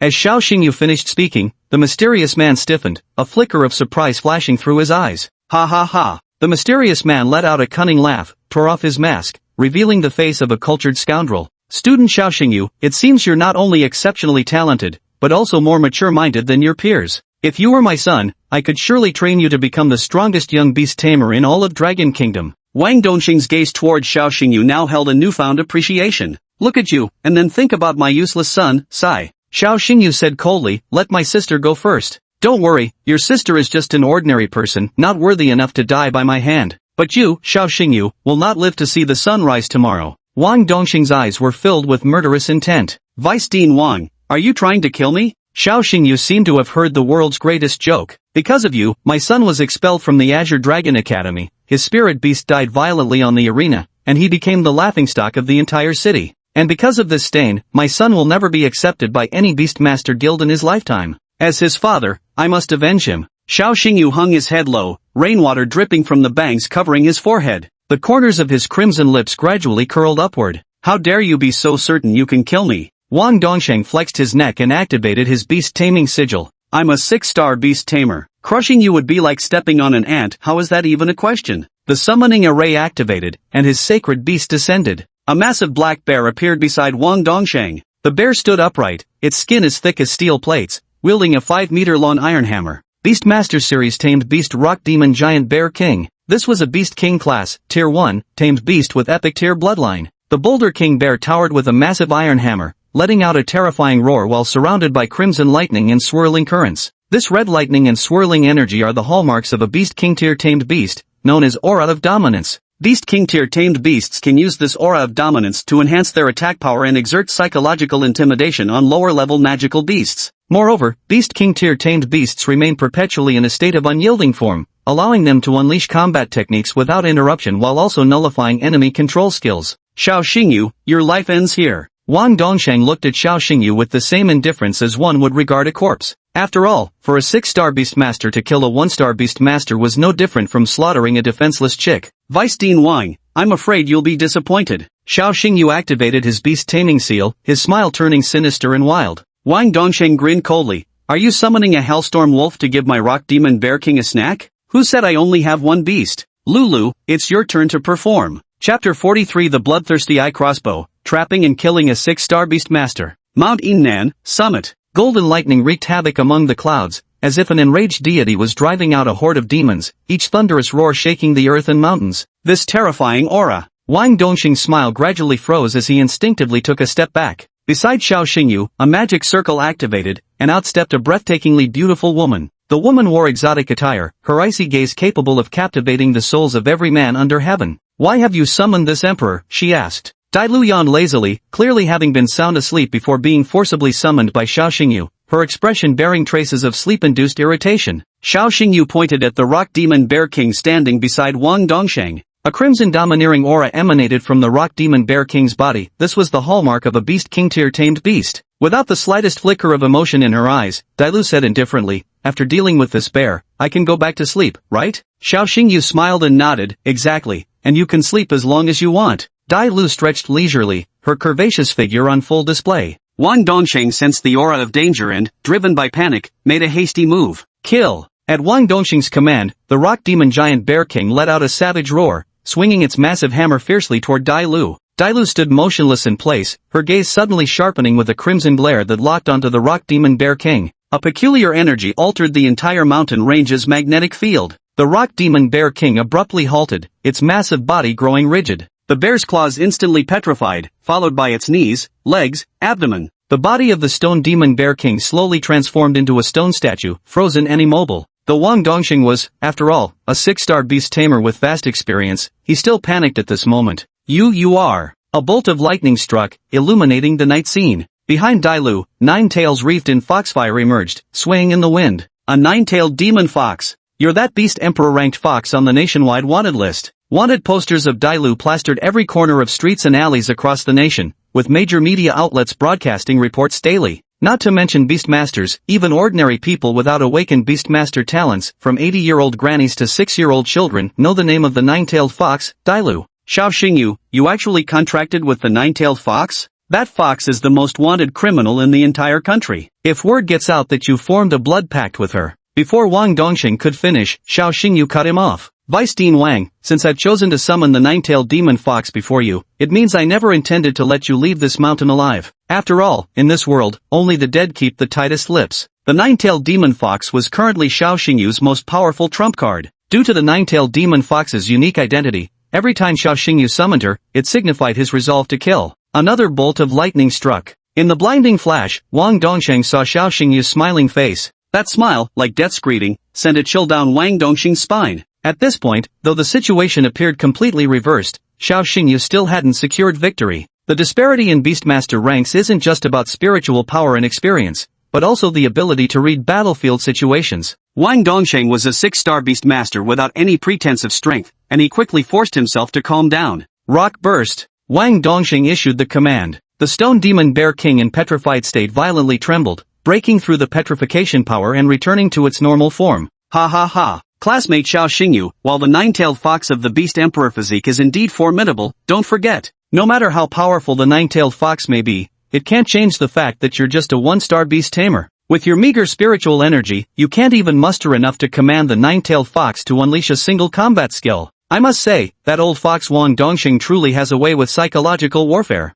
Seeing the rock demon Bear King break free from the petrification effect, Dahlia slightly furrowed her brows with a resentful gaze, her face betraying a hint of embarrassment. Your spiritual energy is too feeble. Otherwise, I could have killed this bear with just a glance. Xiao Xingyu pouted arrogantly. Tisk, women just looking down on my low rank, aren't you? Wang Dongxing's smile returned, his face brimming with confidence. You punk, I'll show you next. The gap between 1 star and 6 stars is absolutely insurmountable. Rock demon armor, fuse. Wang Dongxing commanded his contracted beast to unleash its ultimate combat technique. The earth split apart, space distorted. Countless rocks slowly rose, gathering upon the body of the rock demon giant Bear King. Rock after rock fused together, transforming into thick armor that covered the entire form of the rock demon giant Bear King. Clad in this armor, the rock demon giant Bear King's size expanded fivefold, its head now piercing through the clouds, each step capable of crushing entire mountain peaks. Black mist swirled around the armor, inducing a visceral discomfort in Xiao Xingyu. These black fumes. Dark attribute. Wang Dongxing's lips curled almost to the back of his head as he roared with insane laughter. Ha ha ha ha, Xiao Xingyu, you truly have sharp eyes. Within the borders of Long Country, keeping beasts of darkness as familiars is strictly prohibited. The dark attribute is the most unique among all elemental properties. If a familiar awakens dark attributes, it becomes indistinguishable from demonic beasts requiring nourishment from human blood, or even the blood of other familiars to sustain itself. Xiao Xingyu was quick-witted. Starting 5 years ago, low-level spirit beasts frequently went missing in Dragon Hollow City. Some spirit beast shops were inexplicably robbed, with over 300 beasts disappearing. If I'm not mistaken, those missing spirit beasts all became the rock demon giant Bear King's meals. Wang Dongxing roared excitedly. Exactly right. My rock demon Bear King, after awakening its dark attribute, needs to feed on the flesh and blood of spirit beasts to grow stronger. Since you've discovered my secret, you must die here. By the flash of lightning, Xiao Xingyu clearly saw the tattoo on Wang Dongxing's profile. A crimson skull tattoo adorned the side of Wang Dongxing's face. In normal circumstances, Wang Dongxing would conceal this tattoo with special makeup whenever appearing in public. The Crimson Skull Guild. Xiao Xingyu's expression darkened. Within the borders of Dragon Country, Beastmaster guilds are innumerable, but there exists a category of Beastmaster guilds classified as evil terrorist organizations. These guilds specialize in nurturing dark-attributed beasts, harming both others and themselves, utterly contrary to the original purpose and beliefs of Beastmasters. The Crimson Skull Guild stands as one of the 5 major dark guilds. What would happen if people knew that the vice president of the Azure Dragon Academy is actually a member of the Red Skull Guild behind the scenes? Wang Dongxing smirked disdainfully. Since I've revealed my true identity in front of you, I won't let you leave this mountain alive. To use your own words, after all, in this world, only the dead can keep secrets tight. The rock demon Bear King was fully armored in plate mail, with dark miasmic vapors coiling around its massive frame as it let out earth-shaking roars. Xiao Xingyu, prepare to die. Wang Dongxing's eyes burned crimson, already envisioning himself trampling Xiao Xingyu's corpse beneath his feet. Upon its master's command, the rock demon Bear King launched a vicious assault. with one foot crushing the mountain peaks, its massive paws shattered the earth as dark currents surged like razor-sharp blades, tearing through the pitch-black night. Dairu warned, Master, with your current spiritual energy reserves, I can't unleash a single combat skill. I, Xiao Xingyu, never fight a battle with less than a 100% chance of victory. Dai Lu was taken aback, unable to imagine what other tricks or hidden cards Xiao Xingyu might still have up his sleeve. Thoughts surged as the system warehouse opened. Xiao Xingyu retrieved a dragon spirit pill from the warehouse. Gulp! Xiao Xingyu swallowed it in one gulp. After consuming the dragon spirit pill, a beastmaster can momentarily boost their psychic energy by tenfold, lasting for 5 minutes. As the pill effects kicked in, Xiao Xingyu's entire body burned with heat, his previously sparse psychic energy rapidly multiplying. If Xiao Xingyu's psychic energy was once a mere puddle of water, it had now transformed into a vast lake. From 1200 plus psychic energy points, multiplying tenfold meant reaching 12,000 plus. Over 10,000 units of spiritual power were enough for Dai Lu to unleash a combat skill. Lu, Master, I'm here. With a swift movement, Dai Lu positioned herself in front of Xiao Xingyu. This moment, the giant rock demon bear king raised its sky-blotting paw, wreathed in black mist and red aura, and brought it crashing down upon Xiao Xingyu with overwhelming force. The oppressive force of the bear's claws crushed the air, sending gales sweeping across the entire mountain range. Xiao Xingyu remained unruffled in the face of danger, uttering a few icy words. Bloodthirsty pupil crossbow. Dalu instantly activated her beast form, and a nine-tailed demon fox wreathed in purple flames erupted from the ground. The nine-tailed fox demon let out a furious roar. Above its head, the dark clouds dispersed, revealing a giant crimson eye. The pupil of the eye is shaped like an arrowhead. The arrow's sharp edge, locked onto the heart of the rock demon bear king. Whoosh! The arrow shot forth, piercing through clouds and splitting rock. With terrifying power, it bisected the heavens. This arrow seemed to have parted the atmosphere right down the middle. Put! This was the sound of an arrow piercing flesh. The giant rocky bear king wailed as it collapsed, its chest pierced by the arrow, its heart ceasing to beat. Xiao Xingyu turned around, turning his back to the enemy.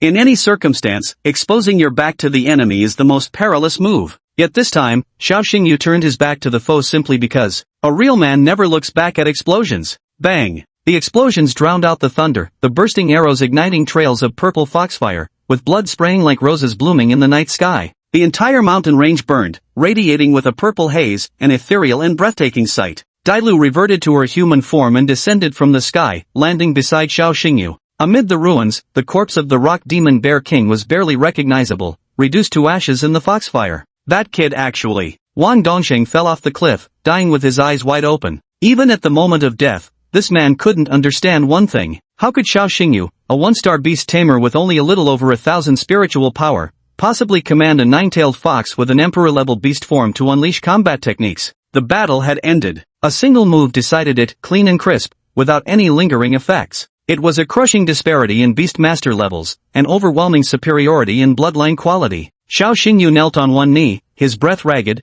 beads of sweat covering his forehead. Is this the side effect of taking the dragon spirit pill? More unbearable than I imagined. As the ancients said, pride goes before a fall. Chapter 44, Waking from Coma, the Supernova Competition. Master, don't fall asleep. Xiao Xingyu, wake the hell up, you bastard. Xiao Xingyu closed his eyes and collapsed right into Dai Lu's embrace. It was unclear whether Xiao Xingyu did it on purpose, but his head ended up buried deep in the ample swell of Dai Lu's chest. Gazing at Xiao Xingyu lying unconscious in her arms, Dai Lu wore a helpless expression. Youth truly has its advantages, falling asleep the moment your head hits the pillow. You get to sleep soundly while leaving this mess for me to handle. The entire mountainside was ablaze with violet foxfire. The elevation of the mountain range had been reduced by half due to the earth-shaking battle that had just taken place. Xiao Xingyu was suffering severe side effects from consuming the dragon spirit pill, sweating profusely and remaining unconscious. Dai Lu was at a complete loss, unsure of what to do. Just then, Dai Lu heard footsteps approaching from behind. What terrifying aura!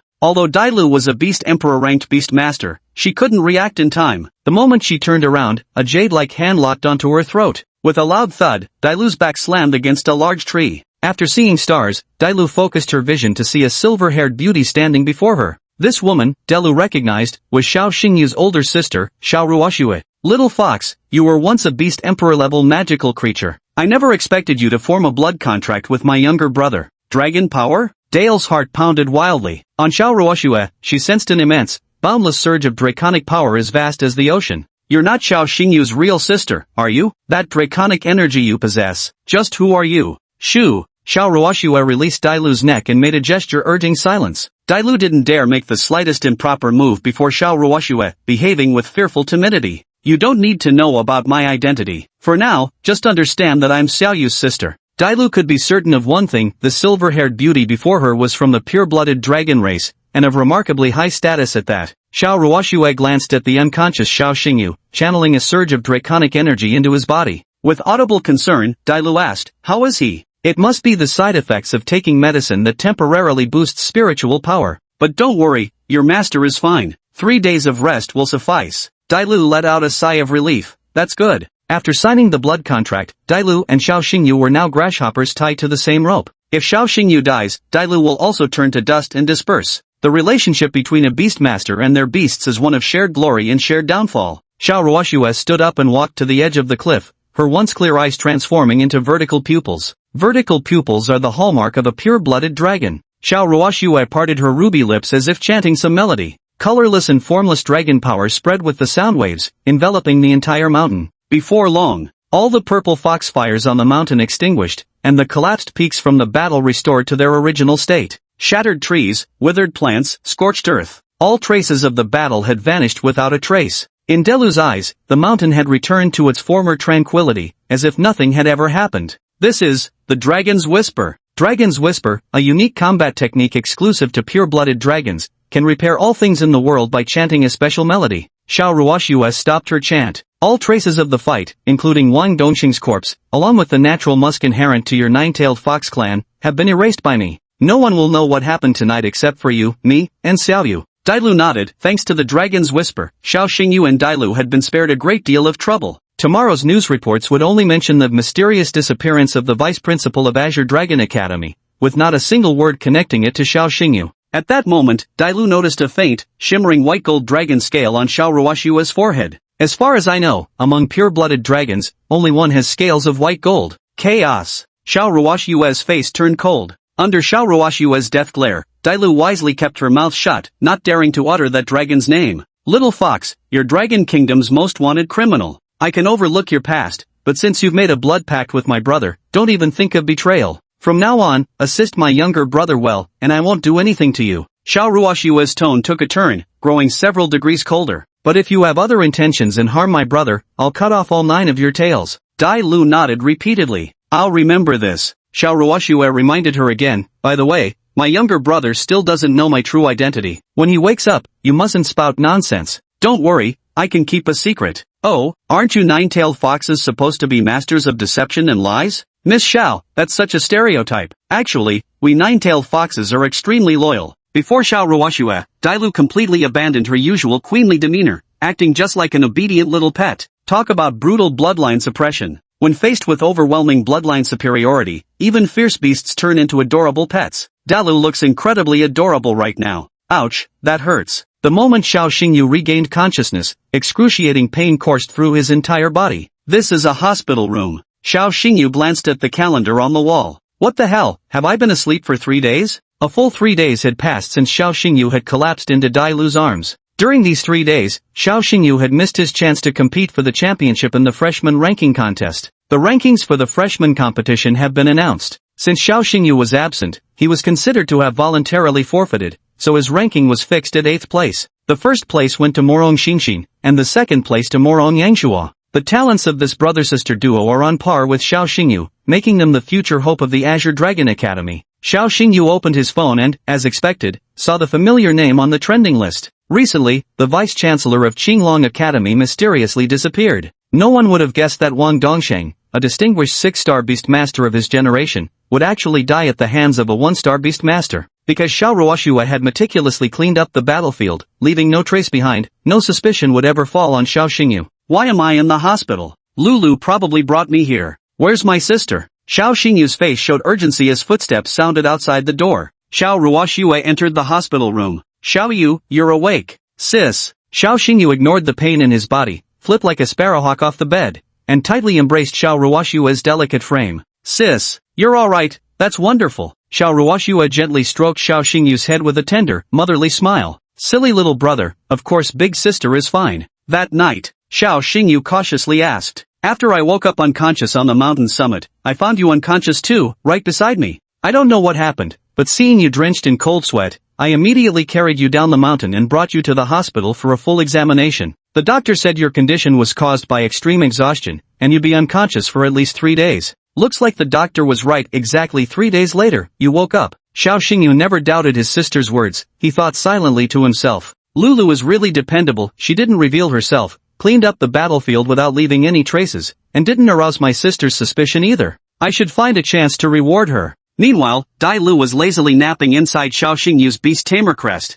Xiao Yu, what would you like to eat? Braised chicken chunks and sweet and sour spare ribs. Alright, sis will go home and cook, then bring it over to you in a bit. After Xiao Ruoxue left, Xiao Xingyu was the only one left in the hospital ward. The side effects of this dragon spirit pill are really intense. Even after 3 days, the backache and soreness still haven't subsided. You mustn't take this medicine unless it's absolutely necessary. The side effects of the dragon spirit pill tormented Xiao Xingyu relentlessly. But when facing a high-level beastmaster like Wang Dongsheng, only the dragon spirit pill could help Xiao Xingyu turn the tables and achieve a miraculous reversal. The bloodthirsty-eyed crossbow was one of the nine-tailed fox's lethal techniques. With just one move, I instantly defeated the Beast King's pet, the Rock Demon Giant Bear King. Lulu plus Dragon Spirit Pill is currently my ultimate trump card. But the cost of using this trump card is too great. I fall unconscious for 3 days each time, with my entire body aching. It seems that quickly improving my strength and increasing spiritual energy concentration is the true path to power. After a while, a knock came at the door. Xiao Xingyu thought it was his sister returning with fragrant food, but the person who pushed the door open was Su Ruyan.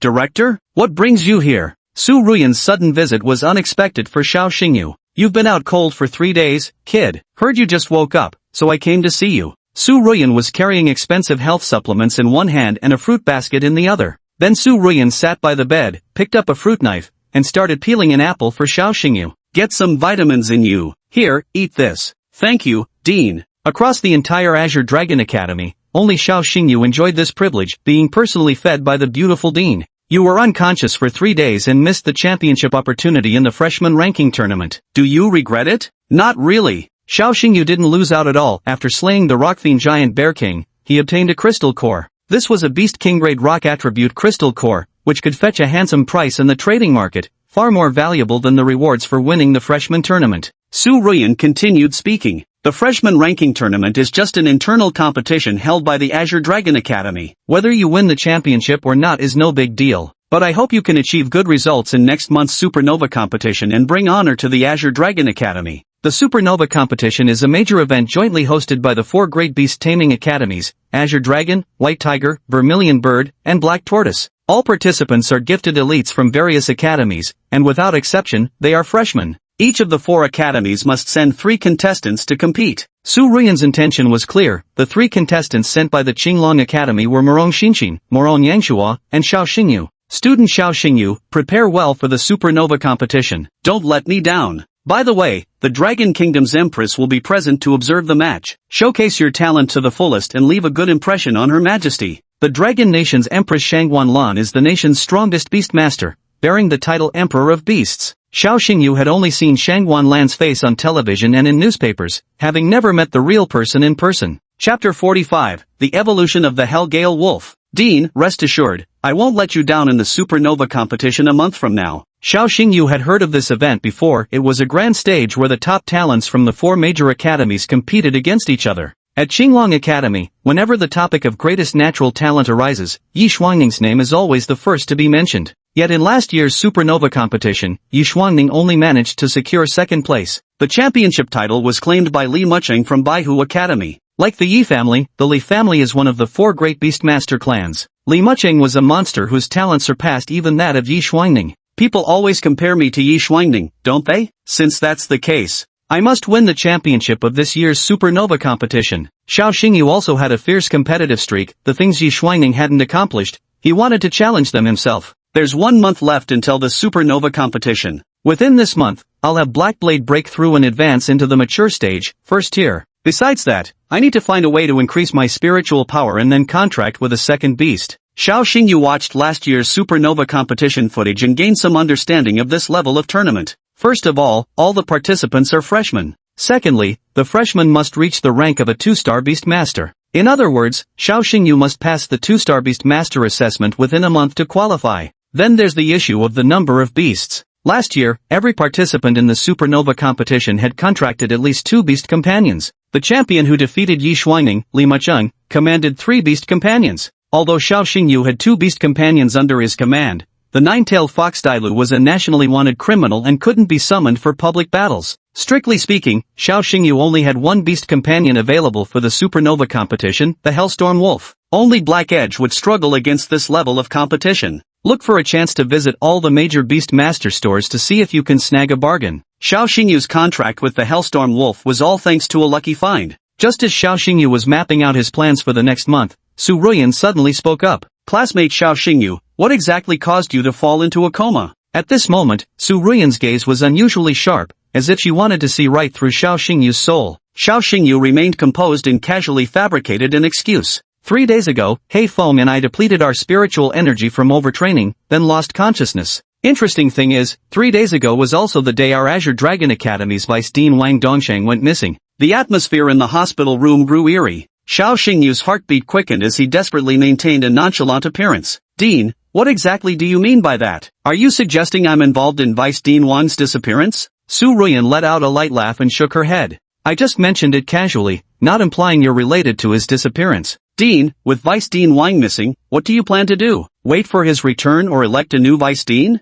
The college has many affairs requiring a Vice Dean's attention. I'll promptly identify candidates for the new Vice Dean position. Both harboring hidden intentions, they exchanged a knowing smile while testing each other. After some verbal sparring, Su Ruyan bid farewell and departed. Xiao Xingyu lay on the hospital bed, his thoughts racing wildly. It's not hard to see that the dean seems to suspect my involvement in Wang Dongxing's disappearance, but she has no evidence. Wang Dongxing disappeared, and the dean chose to scout for a new vice dean. This also shows that the dean had never favored Wang Dongxing in the first place, using his disappearance as an opportunity to directly appoint a new vice dean. With Qinglong Academy rid of the malignant tumor that was Wang Dongxing, the college would surely see less turmoil in the future. As for Wang Dongxing's good-for-nothing son, Wang Yan, he had already been reduced to begging on the streets. 1 week later, Xiao Xingyu's condition could be described as fully restored to peak state. That day after school, Xiao Xingyu left Azure Dragon Academy alone, heading towards the direction of Yinnan Mountain. Deep within the dense forest, the moon hung on the treetops, the breeze was pleasant, and the cicadas' chirping was crisp.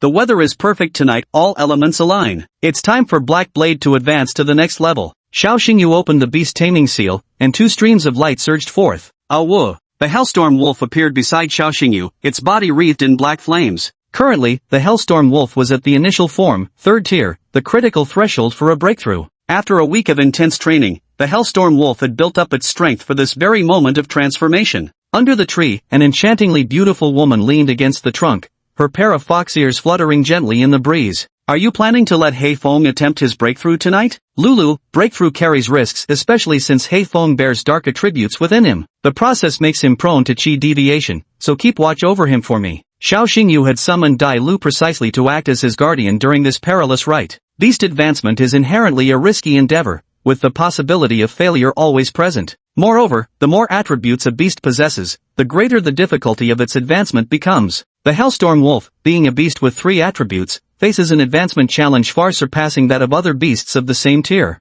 Xiao Xingyu opened his spatial ring and retrieved a pile of evolution materials. Firevine, Flame 100 Herb, Scarlet Flame Elixir, a high-quality fire attribute nutrient solution, and a mature fire attribute monster core. These expensive evolution materials were worth over 5 million. Xiao Xingyu didn't have that kind of money, he relied entirely on his adoptive older sister Qin Yanran's generosity. When Qin Yanran learned Xiao Xingyu needed evolution materials, she didn't hesitate to swipe her card for the most expensive options, leaving him both touched and overwhelmed. Who let this woman be born with the genes of a spoiling little brother maniac? Black Edge, swallow it. Xiao Xingyu stuffed all the evolution materials into the Hellstorm Wolf's mouth. Awu! After consuming the evolution materials, the Hellstorm Wolf suddenly bristled, repeatedly ramming its head against large trees and mountain rocks. At the same time, the black flames burning on the Hellstorm Wolf raged uncontrollably, wildly spreading in all directions, turning the entire dense forest into a raging sea of fire. Black Blade, stay calm, try to break through that invisible barrier.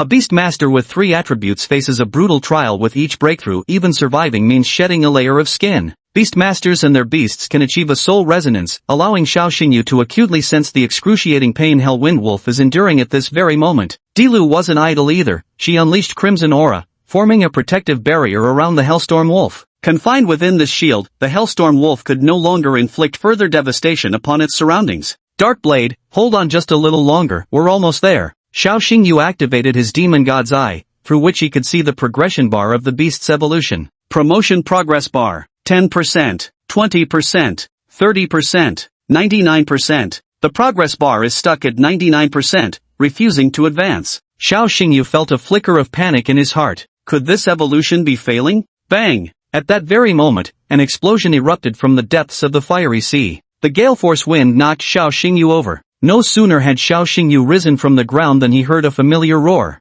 Ayo! Black Edge, you've successfully evolved. Xiao Xingyu's joy was evident on his face. Chapter 46, the fourth attribute of Black Edge, the awakening of demonic power. In the dense forest, the black flames gradually subsided. A colossal creature stood atop a boulder. This was an enormous wolf with a form like a hill, its fur pitch black, surrounded by the flames of hellfire. Besides the flames, there were also thread-like shadows intertwining with shimmering radiance. The wolf's limbs were coiled with red-hot chains, while peculiar runes emerged on its forehead. Behind the colossal wolf, the faint outline of an open gate could be glimpsed. This is the gates of hell. Black Edge, you've awakened yet another new attribute. The phantom gates of hell are a unique symbol exclusive to demonic-type beast masters. When the gates of hell open, it means demons will be unleashed. The demon type is an exceptionally dominant attribute that bestows demonic power upon tamed beasts, enhancing both attack and defense while also increasing health regeneration effects. Awu! A wolf's howl pierced through the mountain forests, resounding across the sky. Dailu's eyes widened in astonishment as she murmured in a low voice, he actually awakened the demon-type attribute? This kid is truly a special beast tamer. Though it's not really surprising, after all, this kid's sister is also a monster. Dailu shuddered as Xiao Ruoshua's voice and smile flashed through her mind. The giant wolf lowered its head, nuzzling against Xiao Xingyu with an air of docile innocence. Before Xiao Xingyu, it remained its usual self, eyes brimming with that unmistakable clarity of foolishness. Xiao Xingyu activated the Demon God's Eye, and a brand new data panel unfolded before his vision. Name Hell Netherwolf. Level Mature, First Tier. Bloodline, Hellblood, Epic Quality. Talent 1 Hellfire, inflicts true damage that ignores enemy armor defense. Talent 2 Demon Power, increases attack and defense. Lifesteal effect, 50% of damage dealt to enemies is converted to your own health. Attributes Fire, Wind, Dark, Demon. Loyalty 100. Skills, Hell's Bind, Hell's Roar, Shadow Clone, Silent Claw. Ultimate move. Demon's Judgment Blade, releases all demonic power,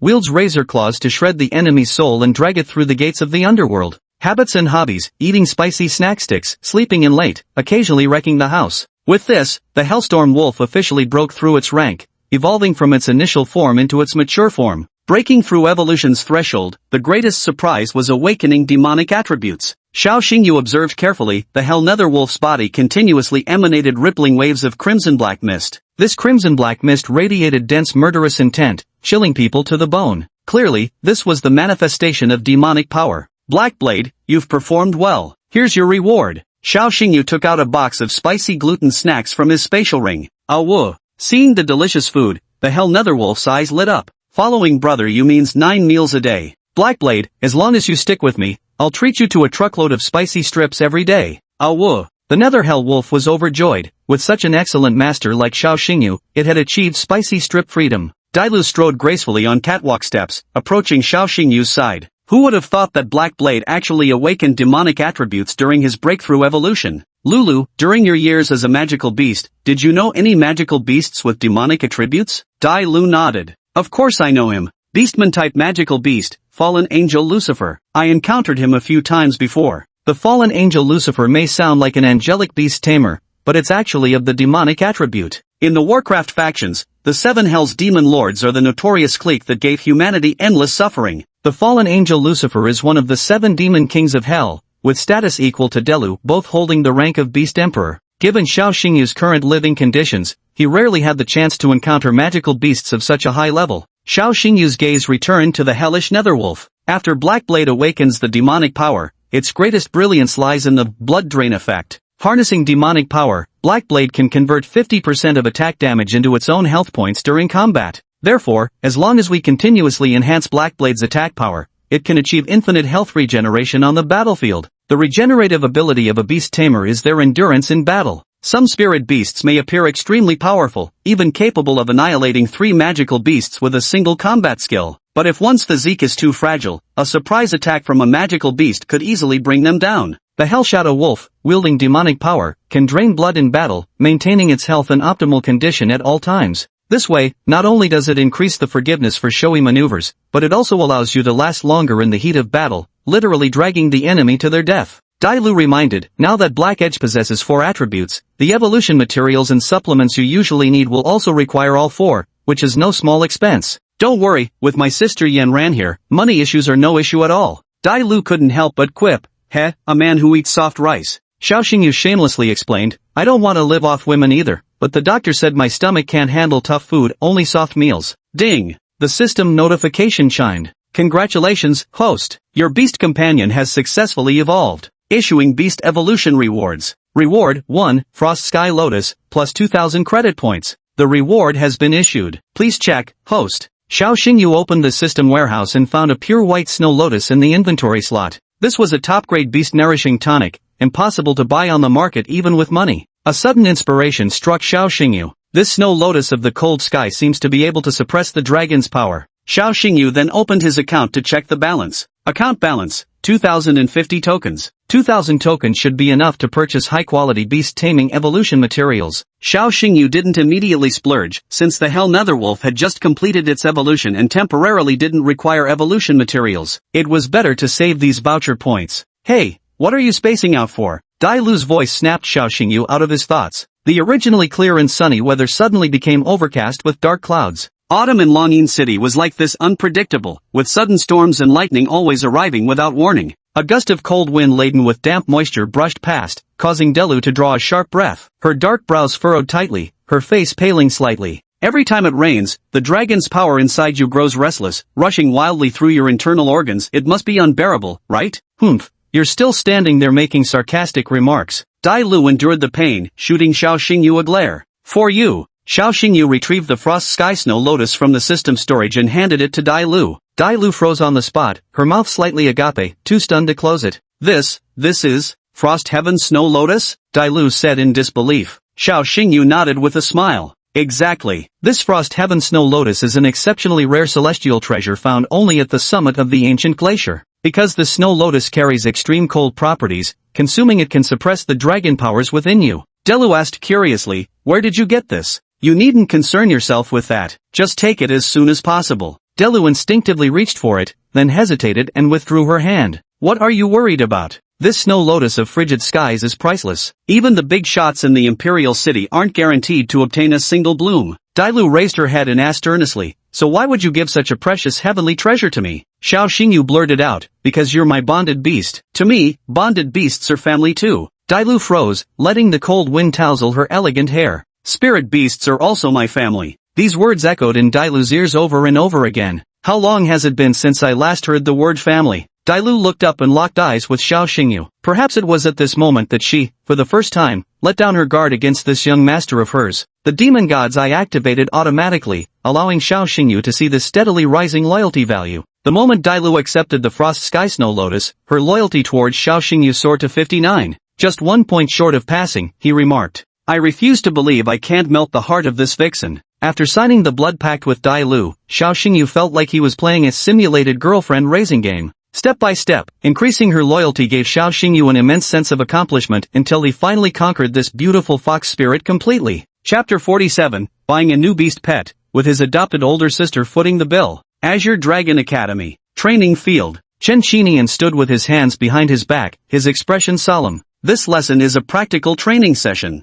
Most students' beast companions have already completed their first advancement. Let's continue striving for excellence. Exactly 1 month had passed since the start of the semester. Most newly bonded beasts have advanced to the initial form, 2nd tier. Some exceptionally talented freshmen even have beasts that reached initial form, 3rd tier. But Xiao Xingyu was an unprecedented monster who eclipsed even these geniuses. Chen Xinyan's gaze rested upon Xiao Xingyu. Classmate Xiao Xingyu, step forward. Here. Xiao Xingyu took a stride forward, chin up and chest out. I've heard your tamed beast recently achieved a breakthrough evolution, advancing to mature stage, tier 1? Xiao Xingyu nodded in acknowledgement. Correct. The entire class gasped in astonishment, their faces filled with disbelief. Holy shit, Xiao Xingyu's progress in beast cultivation is ridiculously fast. Other people's beasts only level up at best, but his beast actually evolved to a higher tier? Is this even real? Because it was such an absurd occurrence, many couldn't believe it. Chen Xinian also wore a suspicious look on his face. Xiao Xingyu, summon your beast. Xiao Xingyu activated his beast control insignia, and a wave of black flames surged forth like a tsunami, engulfing the training grounds of the Azure Dragon Academy. Thump, thump, thump. The heavy footsteps seemed determined to shatter the ground beneath them. An overwhelmingly majestic giant wolf came into view. A beast of this size, it's practically as big as a swimming pool. Is this still the Hellstorm Wolf? The difference is incredible compared to before. Chen Xinian's eyes gleamed with intensity. Xiao Xingyu, have your beast undergo the testing with the beast evaluation device. Xiao Xingyu whistled, and the Hell Shadow Wolf obediently stepped onto the examination platform. The electronic display screen showed the data panel of the Hell Shadow Wolf. Name, Hell Shadow Wolf. Level, Mature Form, Tier 1. Bloodline, Infernal Bloodline, Epic Quality. The data appeared on the screen, and the entire class erupted in screams. It really evolved. Hellstorm Wolf has evolved into Hell Phantom Wolf. This is our class's first successfully evolved beast. Brother you're literally my god. After its breakthrough evolution, the Hell Nether Wolf exuded overwhelming dominance with its unruly gaze that looked down upon the world as if all living beings were mere ants in its eyes. This supreme arrogance stemmed from the demonic power coursing through its veins. Director Chen,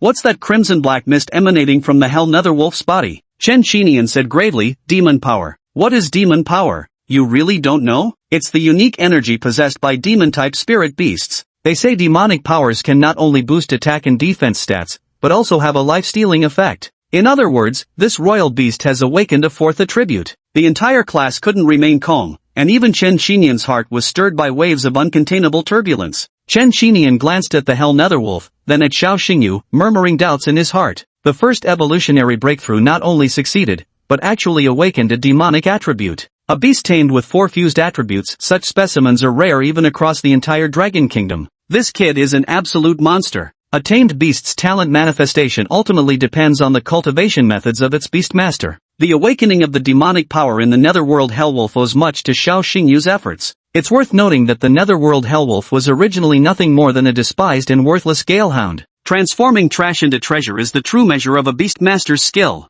Awoo! The Netherworld Hellwolf let out an ear-splitting roar, its demonic energy wildly dispersing as crimson-black mist filled the air, unsettling the minds of all who witnessed it. The other students' beast companions were all suppressed by the hellish Netherwolf's aura, either tucking their tails or burying their heads in the dirt. The rest of the class, continue your training. Xiao Xingyu, come here for a moment. Chen Xinian called Xiao Xingyu aside to a corner of the training field. Director Chen, what's the matter? You wanted to see me alone? You've done well, kid. Just 1 month into the semester, and you've already nurtured a mature-level beast. Chen Xinian gave Xiao Xingyu a hearty pat on the shoulder, his eyes brimming with a teacher's admiration and expectations for his student. By the way, let me test your spiritual power value. Chen Xinian took out an instrument shaped like a wristwatch. This was a portable spiritual power detector. The reason Chen Xinian tested Xiao Xingyu alone was his concern that revealing Zhao's spiritual power readings might cause a public uproar. The numbers on the display kept flashing before finally settling at 2,583. I can't believe it's 2,583 if I hadn't seen it with my own eyes. Generally speaking, when a beast tamer undergoes a breakthrough evolution, the spiritual power of the beast master increases accordingly. According to previous big data analysis, the spiritual power value of a 2-star beast master ranges between 2,000 and 3,000. Now, Xiao Xingyu's spiritual power value has already met the assessment requirements for a 2-star beast master. Among the talented students I've mentored over the years, even when their beast companions first reached mature form, their spiritual power values were only around 1,500. But you, kid, already have a spiritual power value exceeding 2,500. Xiao Xingyu's spiritual growth far surpassed his peers due to the unique power of the Demon God's Eye. The Demon God's Eye incessantly absorbs negative emotions from the world. Sadness, anger, jealousy, inferiority, frustration, anxiety. Any negative emotion absorbed by the Demon God's Eye would be transformed into spiritual power. This was the reason why Xiao Xingyu's spiritual power grew so rapidly, a talent that others couldn't replicate. Xiao Xingyu curiously asked, Director Chen, Senior Yi Shuangning, what was your spiritual power value when you were at my stage? Chen Xinian gave the answer, 2433. A triumphant smirk tugged at the corner of Xiao Xingyu's lips. Don't get too cocky, kid. You're only better than Yi Shuangning in this one aspect. Oh, if I recall correctly, Senior Yi Shuangning didn't win last year's supernova competition, did she? Chen Xinian gave an awkward smile and said, that's true. Last year's champion was Li Nukan from White Tiger Academy. Coach Chen, I will win the championship in this year's supernova competition. You've got quite the bold mouth, kid. What senior couldn't accomplish, I'll do it instead. Chen Xingyan's eyes narrowed into slits. Xiao Xingyu, seeing your attitude like this, I'm growing more and more excited for the supernova competition. 20 days remained until the supernova competition. Xiao Xingyu still had 2 more things to do. The first task was to contract a new spirit beast. The second task, pass the 2-star beast master examination. These 2 conditions are the eligibility criteria for the supernova competition. Friday after school, Xiao Xingyu walked toward the school gate while talking on the phone. Sis, I'll be home later today. You and Meng Meng can eat first, don't wait for me. Tell Meng Meng I'll bring sugar-coated Haws back so she can have her fill. After hanging up the phone, Xiao Xingyu walked out of the school gate. Standing at the school entrance was a tall, beautiful woman. Oh Xingyu, you're finally done with school. Come give your big sister a hug. Qin Yanran was the epitome of an obsessive doting older sister. The moment they met, she enveloped Xiao Xingyu in a bone-crushing bear hug. Cough, cough, Sister Yanran, let go of me, I can't breathe. Every time Xiao Xingyu's head was pressed against Qin Yanran's chest, he would nearly suffocate. From this, one can see that a woman's assets are indeed lethal weapons. Little brother Xingyu, what did you want to meet me about? This date was initiated by Xiao Xingyu, who asked Qin Yanran to wait for him at the college gate. High EQ version, Sister Yanran, I'd like to buy a new spirit beast. Would you give me some suggestions? Low EQ version, Sister Yanran, I want a free ride, you pay for the spirit beast I buy. Xiao Xingyu wasn't foolish, naturally, he chose to be the high EQ version. No problem, big sister will take you to the monster pet shop. The issue of money. Don't worry, money's no issue for me. Chapter 48, Finding Hidden Treasures, The Concealed Bloodline of Angels.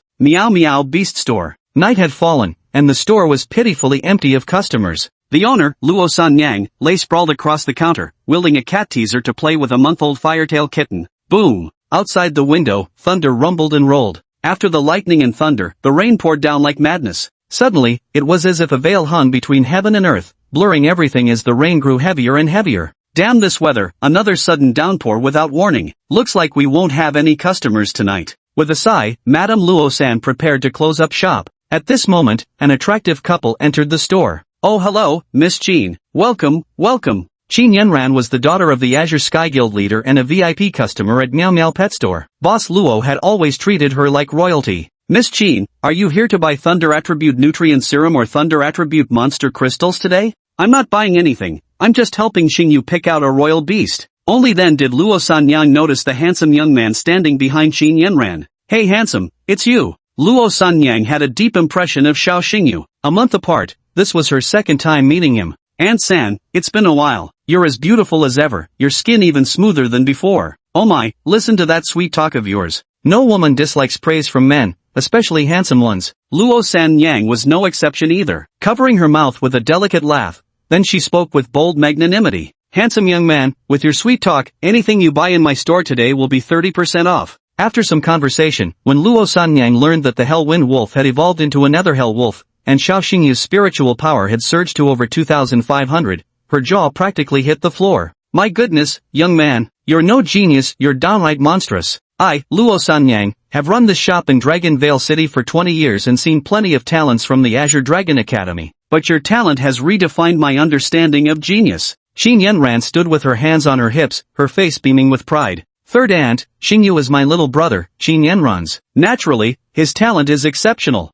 Then, Qin Yanran affectionately ruffled Xiao Xingyu's hair and said with a smile, once my little brother Xingyu graduates, he'll officially become a member of our Heavenly Dome Guild. Of course, now that little brother Xingyu serves as our guild's special pharmacist, he's practically half a guild member already. Luo Sanyang's beautiful eyes sparkled with interest. Just from Qin Yanran's brief words, she found herself increasingly intrigued by this Xiao Xingyu. This young lad indeed has some real skills. To become the Azure Sky Guild's special pharmacist, he must have passed Mistress Lu Yu's rigorous assessment that woman never compromises on standards. Lu Yu isn't someone who's easy to talk to. Lu Yu, the deputy leader of the Azure Sky Guild, is Qin Yanran's aunt. When Lu Yu first met Xiao Xingyu, she didn't give him a friendly look. But after Xiao Xingyu demonstrated his miraculous healing skills, Lu Yu's attitude changed faster than a Sichuan opera face-changing performance. She insisted that Xiao Xingyu call her aunt. After exchanging pleasantries, Qin Yanran got down to business. San Yang, my younger brother will be participating in the supernova competition next month.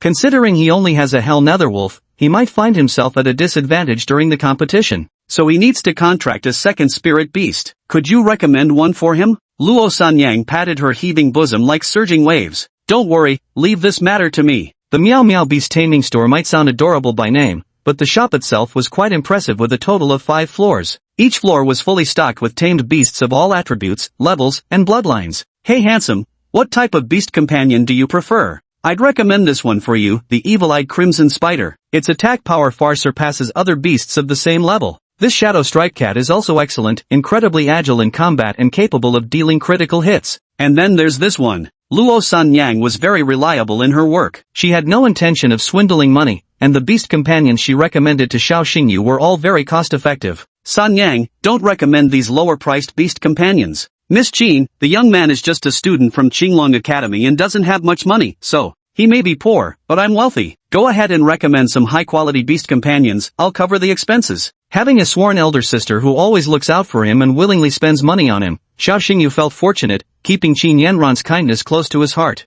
If Miss Qin says so, then I have no more reservations. Next, the beast mounts recommended by Luo Sanyang all carried price tags exceeding 10 million. Among them were several mounts with legendary grade bloodline quality, a tier higher than the epic grade bloodline of the Hell Netherwolf. Luo Sanyang's recommendations were all quite satisfactory to Qin Yanran, but ultimately, this selection of spirit beasts was to help Xiao Xingyu. Qin Yanran noticed Xiao Xingyu's expression. Xingyu, you've been frowning since earlier, are you dissatisfied with the spirit beasts Sanyang recommended? Xiao Xingyu gave an awkward smile, too embarrassed to say anything. Actually, none of the spirit beasts recommended by Luo Sanyang could catch Xiao Xingyu's eye. This subterranean pangolin has decent stats. The venom burn damage from the three-eyed tyrant snake is quite impressive. The frostbone vulture possesses legendary bloodline traits and performs well in every aspect. But none of these beast companions have any hidden bloodline within them. Hidden bloodlines were the aspect Xiao Xingyu cared about most. Back when he snapped up the scorned Galehound, it was precisely because he saw the hidden bloodline, infernal bloodline, within it. Little handsome, I've recommended over 30 beast companions to you, yet none have met your standards. So what kind of beast companion do you actually want? Tell me your requirements, and I'll go stock up another day. Xiao Xingyu was Qin Yanran's younger brother, so Luo Sanyang wouldn't feel impatient. Instead, she did everything she could to take good care of him. At that moment, a heavy-duty truck slowly pulled to a stop in front of Meow Meow's pet emporium. The car door opened, and out stepped a burly man with a full beard. Auntie San, new goods have arrived. Leopard, how's the quality of this batch? Don't worry, each piece is fresh and vibrant. Xiao Xingyu, driven by curiosity, arrived at the shop entrance. The man nicknamed Leopard opened the cargo compartment to unload the shipment. The so-called goods were confined in iron cages. Inside each cage crouched a petite girl with translucent wings sprouting from her back. Their fearful eyes trembled with pitiful fragility, their trembling forms stirring instant compassion. Spirit-type beast master? Xiao Xingyu murmured to himself. Qin Yanran came to Xiao Xingyu's side and smiled. Little brother Xingyu, is this your first time seeing such a scene?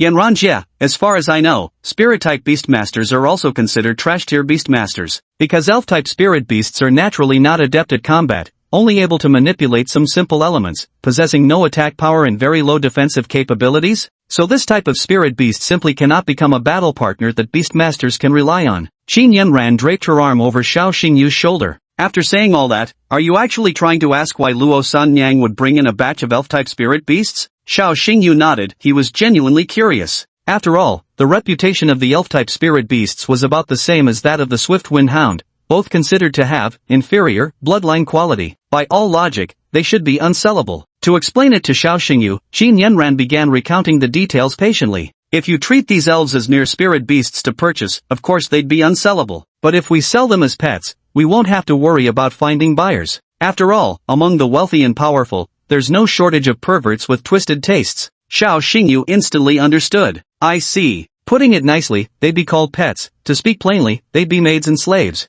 Xiao Xingyu looked towards the iron cage once more. The elves imprisoned within the cages were all stunningly beautiful, with flawless skin like congealed cream. Not gonna lie, there's no denying it, these elven maidens have such graceful figures and pure looks, no wonder those with ill intentions covet their bodies. Qin Yanran sighed helplessly. Ah, that's just how the world is. There isn't a decent man out there, they're all creatures who think with their lower halves. Ahem, Sister Yanran, I'm a man too. My apologies, I spoke too broadly. Let me amend that all men in the world are scoundrels, except for my father and little brother Xingyu. Suddenly, Xiao Xingyu's demon god eye activated automatically. Xiao Xingyu's peripheral gaze swept between the iron bars before settling on the figure of an elven maiden. This elven maiden possessed a cascade of golden hair, with petite pointed ears that added to her charm, topped with a face so devastatingly beautiful it could topple kingdoms, her timid demeanor evoking tender pity. Only, the elf girl's complexion was dreadful, for one of the wings behind her was broken, and her arms bore bloody wounds, a sight that marred her beauty. Found it! The hidden bloodline! Xiao Xingyu was instantly overcome with excitement. Under the detection of the demon god's eye, the data panel of the elven maiden appeared in Xiao Xingyu's mind. Name, Water Element Sprite. Level Initial Form, First Stage. Bloodline, Inferior. Talent, None. Attribute, Water. Skill, None. Hidden Bloodline, Angel Bloodline, Mythic Grade. Little Xingyu, why are you staring blankly? Little Xingyu. Xiao Xingyu, immersed in joy, was snapped back to reality by Qin Yanran's voice. Yanran Jie, I want to buy her. Xiao Xingyu raised his hand, pointing his finger at the golden-haired elf. Qin Yanran was dumbfounded, staring blankly for a long time before weakly asking a question. Little brother Xingyu, you have this kind of preference too? No, I. Good boy, listen to your sister's advice and quit this nasty habit. Sister Yanran, you've misunderstood, You should find a proper girl from a respectable family to fall in love with, not imitate those young masters from noble families who buy maids and pets to satisfy their twisted desires. Xiao Xingyu didn't know whether to laugh or cry. Qin Yanran had mistaken him for a pervert. Sister Yanran, you've really misunderstood.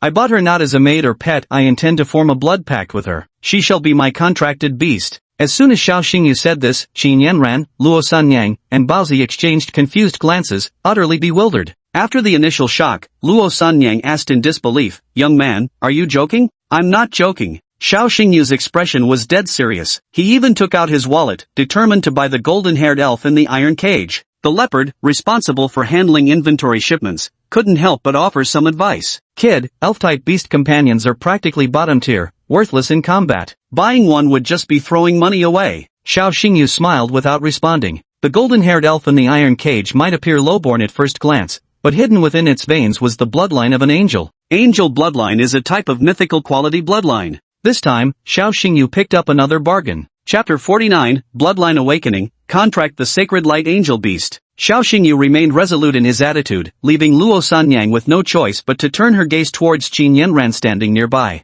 Qin Yanran asked again and again, Brother Xingyu, are you really planning to buy this spirit-type beast? Xiao Xingyu nodded repeatedly. Qin Yanran leaned close to Xiao Xingyu's ear and whispered something. Tell me the truth, do you really have no intention of keeping this fairy as some kind of maid pet? Sister Yanran, you're overthinking it. I don't have such vulgar tastes. I only want to form a blood contract with her and make her my spirit beast. Qin Yanran remained silent for a moment before pulling out a bank card and handing it to Luo Sanyang. Sanyang, we'll take this spirit-type beast. Miss Qin, this. No need to ask further. Since my younger brother insists on buying it, as his elder sister, I can only indulge his wish. Luo Sanyang brought over a POS machine. Miss Qin, this spirit-type beast has a broken wing on its back and is plagued by illness. It's a complete invalid. The original price is 30,000, but since we're old friends, 10,000 will do. 30,000 wasn't the value of a fairy-type beast, but rather the price tag on her voluptuous figure and exquisite beauty. If this fairy-type beast didn't possess such perfect proportions and striking features, even a symbolic 100 coin price tag wouldn't entice anyone to waste their money. After swiping his card to complete the purchase, Leopard unlatched the iron cage. Young Master Xiao, please inspect your acquisition. Xiao Xingyu walked to the iron cage, slowly crouched down, coming within reach of the golden-haired elf. The golden-haired elf's face was deathly pale, her tearful eyes filled with terror and unease, her already petite frame curled tightly into a ball. Xiao Xingyu activated the demon god's eye.